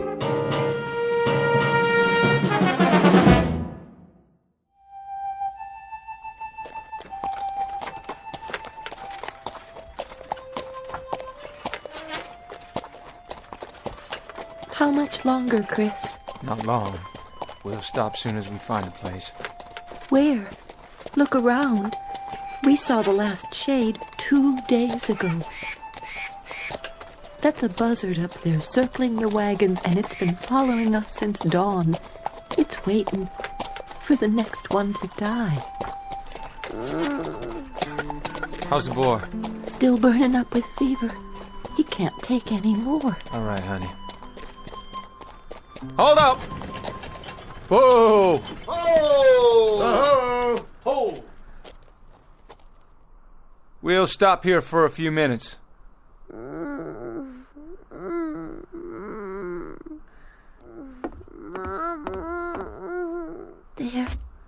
There. Still the fever? Poor little thing is burning up. If If I could just use a damp cloth. Try my handkerchief. Can we spare it? If he needs it, we can. Here, put this on your forehead. It'll make you feel better. How's that, son? This is the 11th day, Christian. 11 days of fever. He can't go on much longer. Hey, you said that on the 3rd day, and then on the 4th. He'll take more, just as we all will. This is Arizona country. We've got 400 more miles, and we've already traveled almost 2,000. We'll do what we have to do. All of us. How's the boy, Mrs. Horn? About the same. Thank you, Charlie. Figure that Apache country is just due south. That's what you said we were looking out for, ain't it? That's what we've been looking out for. We travel due west, close together and button up tight at night. No fires if we can help it. Bad Indians down there, Chris. That's what we heard. And they travel in big parties, don't they? And we got 5 rifles. 5 rifles, Chris, and a sick child, and 4 wagons, and 7 dead, tired men and women. We was dead tired a week ago, and a month ago, and a month before that. And there were war parties back in Kansas, and we near froze to death in Colorado.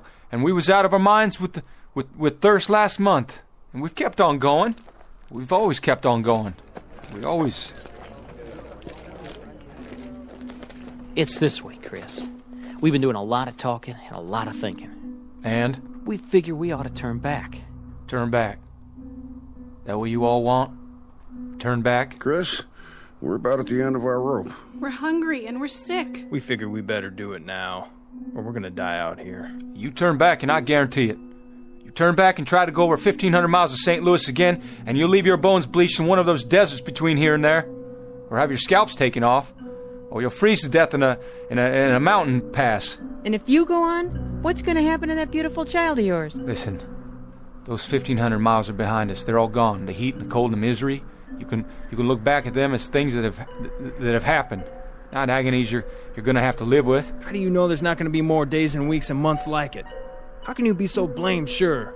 I'll figure there's only about 400 to 600 miles more to go. 400 to 600 more miles, friends. And then we made it. We can't stop now. Listen, if we stop, we're dead. That's gospel. We're dead. Could be we're dead anyway. Okay, just give me one more week. 1 week. I'll get us through. I promise you. I'll get us through. What about water? We're almost out of water. I'll get water. I'll find some. How, Chris? With a divining rod? I don't know how, but I will. I swear. The year is 1847. The place is the territory of New Mexico. The people are a tiny handful of men and women with a dream. 11 months ago, they started out from Ohio and headed west. Someone told them about a place called California, about a warm sun and a blue sky, about rich land and fresh air. And at this moment, almost a year later, they have seen nothing but cold, heat exhaustion, hunger, and sickness. The men and their families are now one with the animals and the wagons and the landscape, and they stare straight ahead, numb and glassy-eyed. They are dust blobs whose lives have been reduced to a single function, forward motion. The man in the lead wagon is named Christian Horn. He has a dying 8-year-old son and a heartsick wife, once beautiful but now gaunt and drawn in the merciless desert air. Her husband is the only one who has even a fragment of the dream left, Mr. Chris Horn, who's about to go over the rim of a sand dune in search of water, sustenance, and survival, and who, in just a moment, will find himself heading into an uncharted territory known as the Twilight Zone.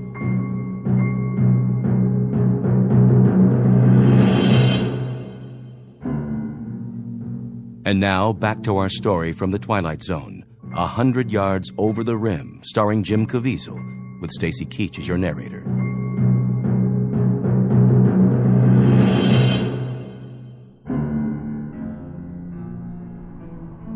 A man had best not make promises he can't keep. I give you my word. And food and medicine for your child? We'll have those things. We'll have food and medicine and everything else. If you can just keep going. Just keep going and don't look back. Look out there instead. Look west. We don't even know where that is anymore. Don't make any decisions yet. We can't stay here anyway. Once we're past the trail, we'll be able to rest a couple of days. I'm almost out of water, Chris, and food. I'll go up ahead, over that sand hill. I'll do some checking around. Stay here now, all of you. Martha, give me my rifle. Chris, you might look for a shady spot, a pretty spot where we can. I won't talk about burying our son. Not now. Not while there's life in him. How far you plan on going? Just over the rim there, 100 yards or so. Might find a stream or something, maybe some game, a rabbit or two. Never can tell. I guess that's true enough, friend. You never can tell. Stay close to wagons and keep them bunched up. Hold on, Charlie, all of you. Just hold on. I'll be right back.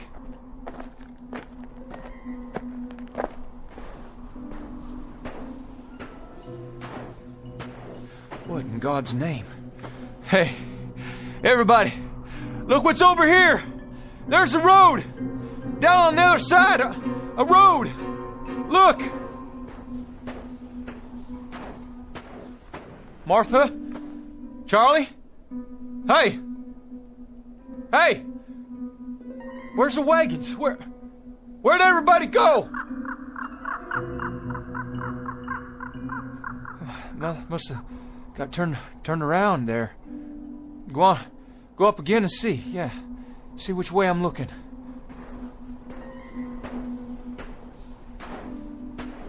What's going on? What in devil's name is going on here? Road's hard. And black. What the... What these poles doing here? All these wires?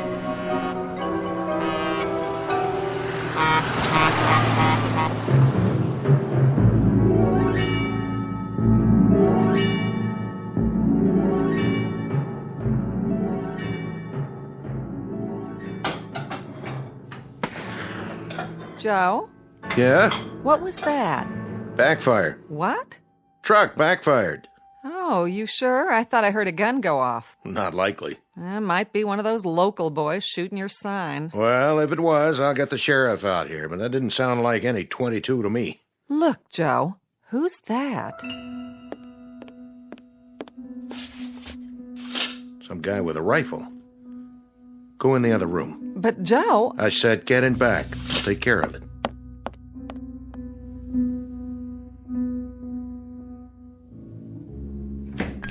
Howdy.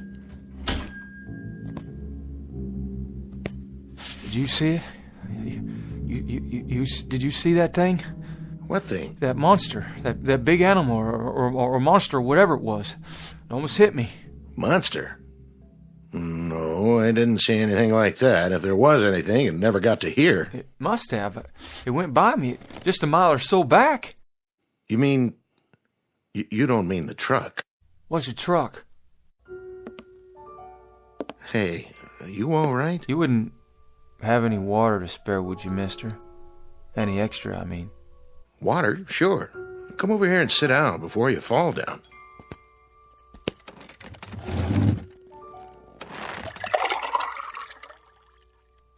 There you go. Is all this for me? Sure. On the house. Well, thank you kindly.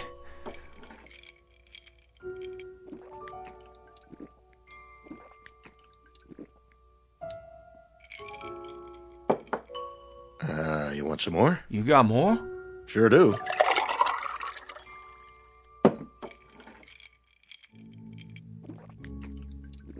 Whoa, now. You don't want to drink it too fast. Just how long you been out on the desert, anyway?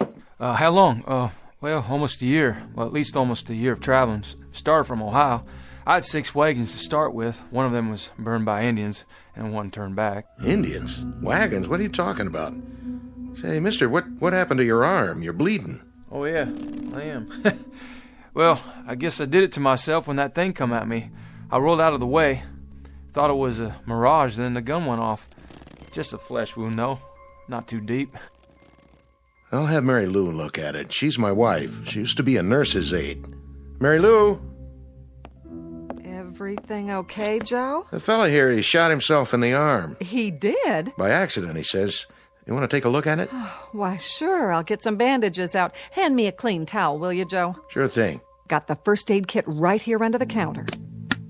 I'll just set your gun over here. Oh, well, thank you kindly. Well, careful with it now. That's a real old-timer. Antique piece, isn't it? No, bought it new before we started out, but she's been used a lot, I guess. We're running low on bullets. I don't suppose you've got any ammunition around here? Oh, no. We don't carry anything like that. This isn't a hunting area. What about Indians? South of here's Apache country, isn't it? Why, sure. Well, sure, but there aren't any Indians nowadays. Well, I mean, not hostile Indians. No? Well, not as long as we've been here. Well, how long you been out here? How long? Oh, a couple of years now. Where do you hail from? Well, we used to live in Phoenix. Phoenix? Yeah, Phoenix. Mary Lou's folks are from there. I worked for her old man when we were first married, and then I bought this place here.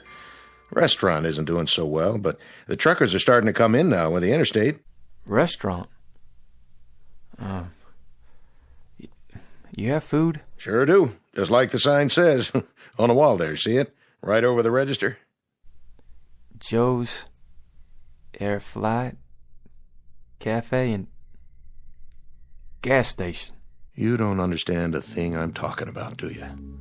You've never heard of Phoenix, or registers, or nurses' aides, or trucks, or gas. Hey, mister, where are you from, really? Where'd you come from? Tell me straight out, why don't you? From Ohio. I left the wagons back there, and I walked up the rim to the hill, and I thought I might find some water or something, or some game, and then I saw that stretch of road out there, that black road, and those things, running on it. What things? He means trucks. Hold on. You hear that? You hear that? There's another one. It's all right. It won't stop. Take my word for it. Well, we heard tell it was a dangerous route, but the most direct one. To where? California. They say... No, take it easy, friend. We can talk about all this later. No, I don't have much time.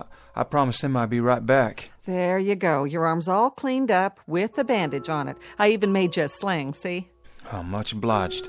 Just try to keep it clean now. I'll give you a roll of gauze and some tape. You're a nurse? Are you the doctor? Me? I just sling hash and pump gas. Take 2 of these. Drink a little water to get them down. What are they? They're antibiotic tablets. They ought to keep away any infection. Where do you get this? Well, at the drugstore. Of course, you're supposed to have a prescription, but these won't do you any harm. How do you feel? Could I? Do you think I could buy some more of those pills off you? Oh, I don't sell them. But you see, I got a real sick boy back there. Back where? In the wagon, if I can ever find the wagons again, but you say that this will help a sickness. Sometimes, depending on what it is. How about a fever and a bad cough? It's worth a try. You've got a family? There was 3 wagons of us, but when I turned around to look back down, they'd gone. Well, maybe you better rest a while, friend. Lie down. Get washed up. There's a bed in back. Look at this place. The tables like wood, but they're not. They can't be. And the legs are all silver and bright. That's not silver. It's steel. It's chrome-plated. What's that thing in the corner? Jukebox. A what? Plays music. You put a coin in it and pick a tune. Here, I'll show you.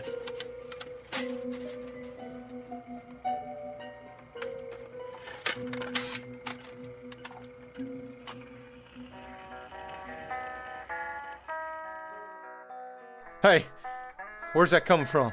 From inside. Didn't you ever see one of these before? You got a man inside? Playing his guitar on my account? You let him out of there right now. Turn it off, Joe. There, that's better. It was a bad idea. All these things. Where am I? What is this place? Come with me. I'll show you where to wash up. Wait a minute. That picture. Where'd you get it? The calendar? Pioneer West Insurance Company. That's a picture of my covered wagon. Look just like my wagon. Oh, well, that's just an old lithograph. The date. That can't be right. It says April. But the year's all wrong. This is the year of our Lord, 1847. But this calendar says it's not even the same century. Oh, my dear God. How could that be? Easy now. What's going on here? Who are you people? Where am I?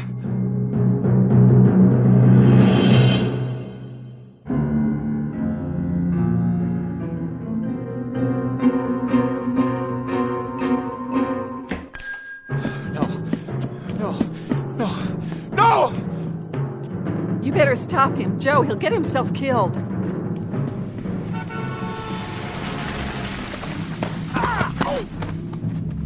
Come on now, fella. Come inside. Please. Somebody tell me where I am.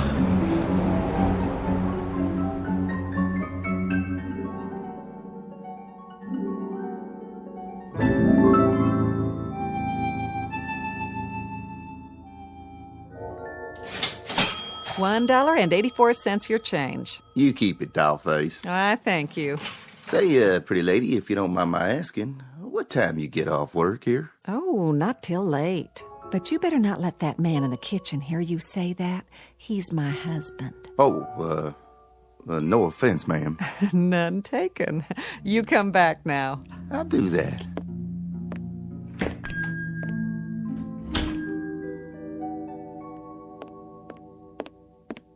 Doctor still in back? He is.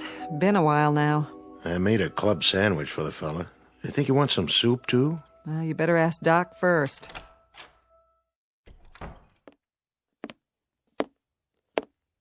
How's he doing back there? You have a fresh pot of coffee? Sure do. Shall I bring it to him? Not for your visitor. For me. I believe I'd like a nice, strong cup. Sit down, Doc. You look like you just seen a ghost. You look him over? I did indeed. And? Malnutrition, that's his major problem, along with dehydration. Though he's a strong specimen of a man, I'll say that. Tough stock. What else did you find out? You were right. He's an interesting customer, all right. Quite the character. The heat did it, or something, didn't it? I mean, he's not in his right mind. I figure that has to be it. I'm not a psychiatrist, Joe. I'm an ancient GP, not much past the school of castor oil and sassafras tea. But, I think old Freud himself would have something to gnaw on here. How do you mean? He happens to seem very rational. Extremely rational. He can trace his imaginary life a whole lot clearer than some of us can our own. His recall of details is amazing. Or it would be if they were true. Maybe they are true. I mean, maybe he read it in a book somewhere. There's lots of books about the pioneer days. I even know a lot about my people, how they came out here. One other thing. A little parenthetical aside, let's call it. The fillings in his mouth. There are two. Well, let's just say no modern dentist drilled them. Yeah, his clothes, too. They didn't come out of an Army-Navy store. No, they didn't. They're the real goods.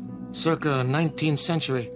And you saw that squirrel shooter of his, Joe? Sure, but it's an antique. An antique that isn't more than a year old? 150-something-year-old gun, Joe, but it was manufactured less than a year ago. You said that yourself this morning. What's it add up to? Look, Doc, if you're trying to tell me... I'm not trying to tell you anything, Joe. That is to say, I'm not trying to make any point of my own. All I'm giving you is the benefit of some observations from an old hand. He says he's a pioneer, and when he climbed up to the top of that hill out there, he was living in 1847. That's what he said, all right. He seemed so sure. Well, we're three normal, rational human beings here, and we know that sort of thing doesn't happen. So he's suffering from some kind of delusion. But it's a delusion of the purest form. Frankly, I've never heard anything like it. Not with this degree of detail. The way he describes his wife, his son, the wagons, the other people, it's with genuine emotion. He's lying in there right now with tears rolling down his cheeks, worried about them. He said his boy was sick. He told me his boy was dying. And from the way he described the symptoms, I'd call it pneumonia. That's why he wanted the pills. Which pills? I gave him some antibiotics for the wound in his arm, and he wanted the whole bottle so he could give some to the boy. I don't get it. How someone could be so sincere. I just don't understand it. I don't either. Which leads me to the next question. Yes? What do we do with him, Doc? Precisely what I'm going to deal with right now. Where's your phone? Behind the counter. But wait, who are you calling? The authorities, so they can get him help. Oh, that won't do him any good, will it? They'll lock him up in a rubber room and throw away the key. Once he's turned over to the state, he'll get a thorough examination. They'll know what kind of help he really needs. Yeah, the funny farm. Oh, Doc, I've heard about those places. They're bad news. Nobody even knows you're in there. They can do anything they want. What are you suggesting? That we pack him a box lunch and send him on his way? You think he'll survive out there? He doesn't know where he is. And even if he figures that out, he'll die of heat exposure before the day's over.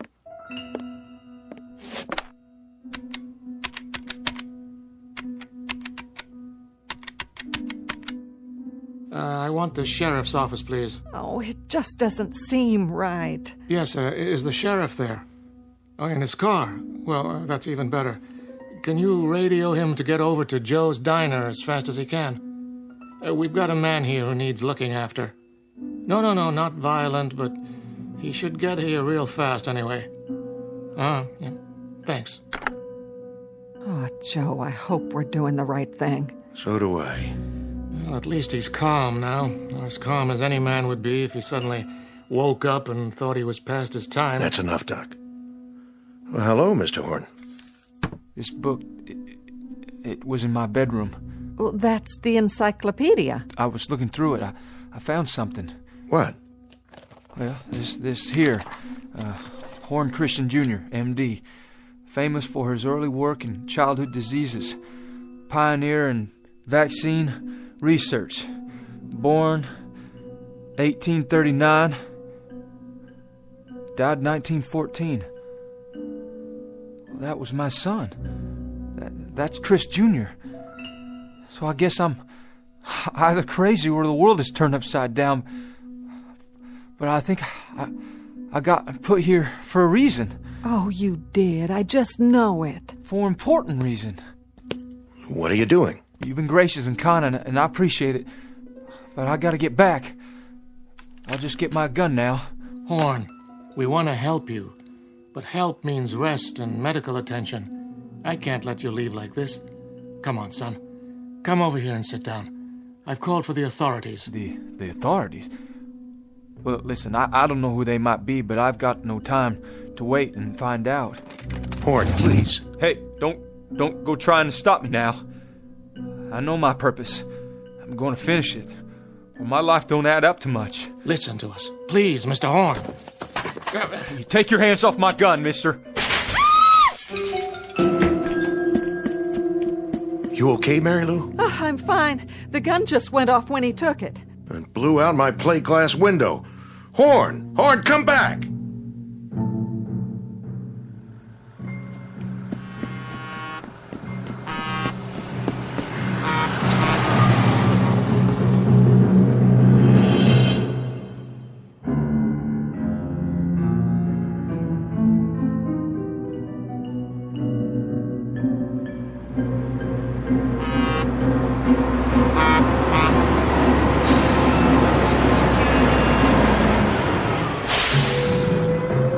Hey, get out of the road! Oh, I'm sorry, mister. What's the matter with you? Horn, wait up! Are you all right? Those people, they're trying to stop me. Yeah? Where are you going? I have to get back to the Arizona territory. You do? Well, that's an easy one. Don't just stand there.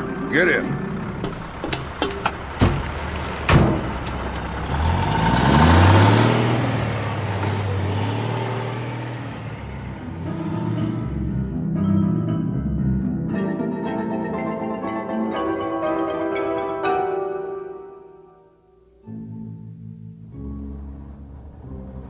belly of the beast. How's that?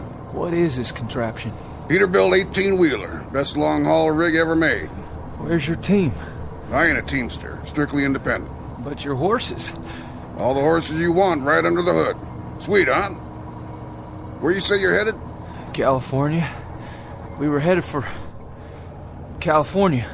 That's where I'm going. Good country out there, is it? Easy living, if you ask me. Everything a man could want.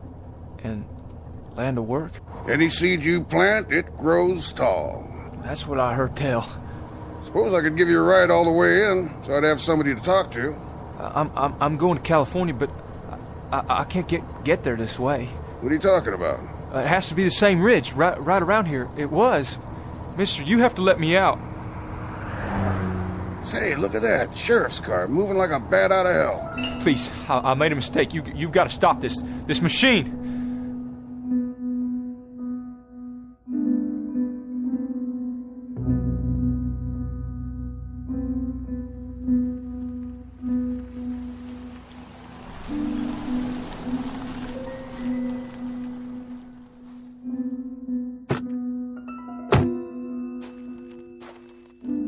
Hello, Doc. What's this emergency you got? Not exactly an emergency, Sheriff, but since I called, it might have turned into one. Sheriff, you gotta stop him. That's right. He won't make it out there. Hold on now. What you trying to tell me? Mr. Horn, Sheriff. Horn, is it? He's the man I examined. It's a long story, a pretty strange one. The point is, now he's run off. Well, where? He headed for the ridge, where he came from. So, he came in out of the desert? And now he's going back, about a mile up the road. Well, don't worry. I'll find him.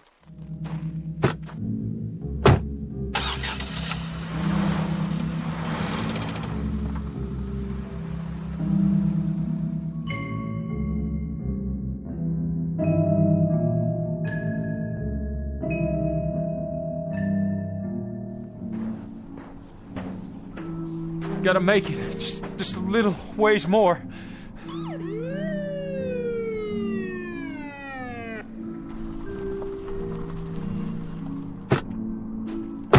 You there! Hold it! No, you don't. Not now. Drop the gun, son. I said, drop the gun. All right, now come on down real slow. The pills. I dropped the pills. That's it. Now put your hands in the air. Got it! I said halt! Halt, son, or I'll shoot.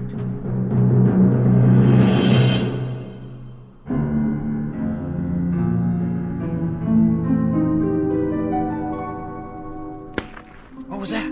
Sounded like a shot. Maybe Chris got himself a rabbit. But he ain't even had time to get up the ridge yet. Martha! Forget something, Christian? Martha, what happened? Where'd you go? Where did we go? What do you mean, Chris? Where could we have gone? When I looked down, I couldn't see you. Or the wagons. When? You haven't had time to go anywhere. Martha, I don't understand what you're saying, but I'm truly glad to see you. All this time. All what time? So much happened. First I fell and, well, somehow I shot myself and... It doesn't matter. I have so much to tell you. But how could you? Chris, honey, you just left a second ago. What did you forget? Forget? And what's that in your hand? Oh, that's a medicine. Medicine? Where did you get it? Never mind. Oh, Lord. Give him some water. Give him 2 of these. I think it may save his life, Martha. I see. As you say, then. Chris? Charlie. Short trip. Was it? Nothing much on the other side, I guess. You'd be surprised, Charlie. You'd be mighty surprised. There was a whole lot to be seen at that ram. A whole new land. And you know something else, Charlie? Us.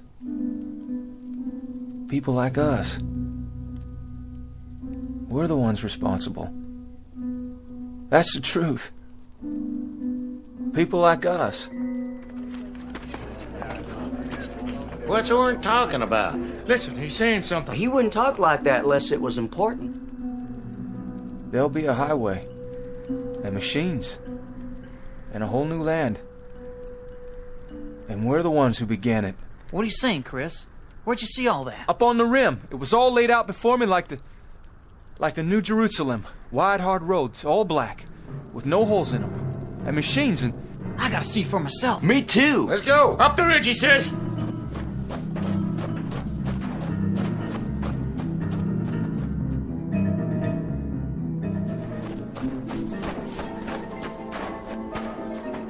Chris, there's nothing down there. It's just like this side.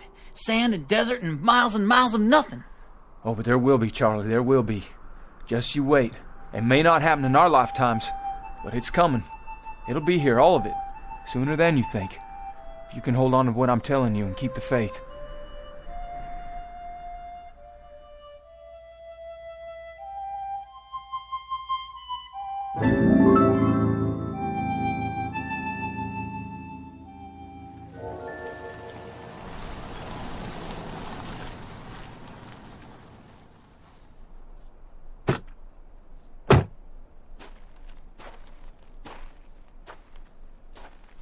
You didn't get him, Sheriff. I saw him all right, but I couldn't get him to stop.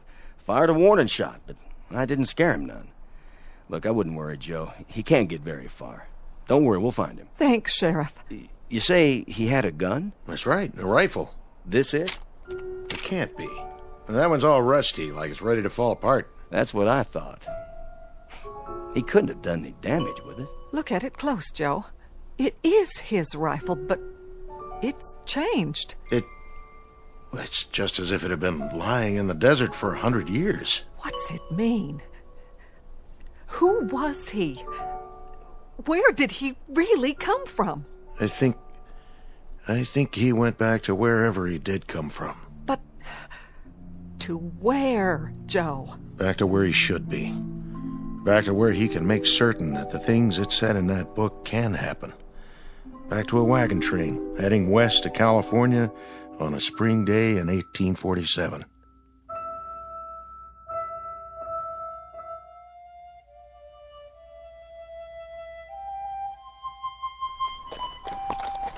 Giddy up, boys. We're going to California. And my son, too. He's got a whole lot to accomplish out there. A whole lot.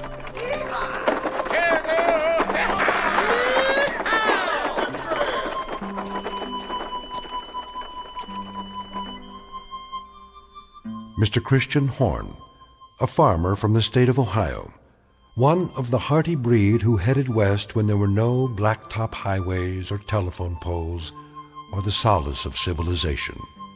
Mr. Christian Horn and family and their traveling companions, heading west after a brief detour through the Twilight Zone.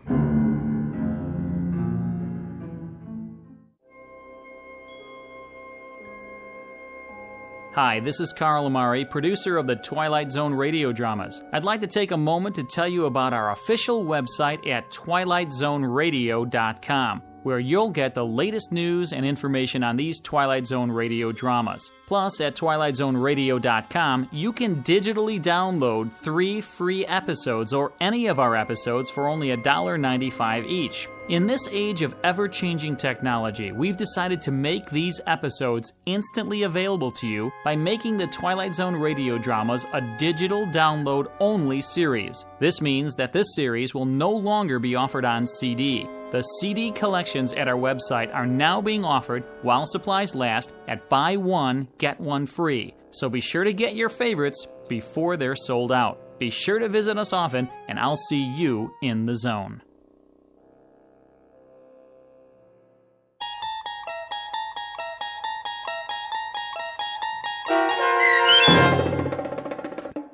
A 100 Yards Over the Rim, starring Jim Caviezel, with Stacy Keach as your narrator, was adapted for radio by Dennis Etchison and based on a script by Rod Serling. Heard in the cast were Peggy Roeder, Rick Peoples, David Darlow, Doug James, Peter DeFaria, Rich Komenick, Meg Thalken, Zach Gray, Carl Amari, Roger Wolski, Diane Trice, and Irene Olson. To learn more about the Twilight Zone radio dramas and to obtain audio cassettes and CDs of these programs, visit our website at twilightzoneradio.com. This copyrighted radio series is produced and directed by Carl Amari and Roger Wolski for Falcon Picture Group. Doug James speaking.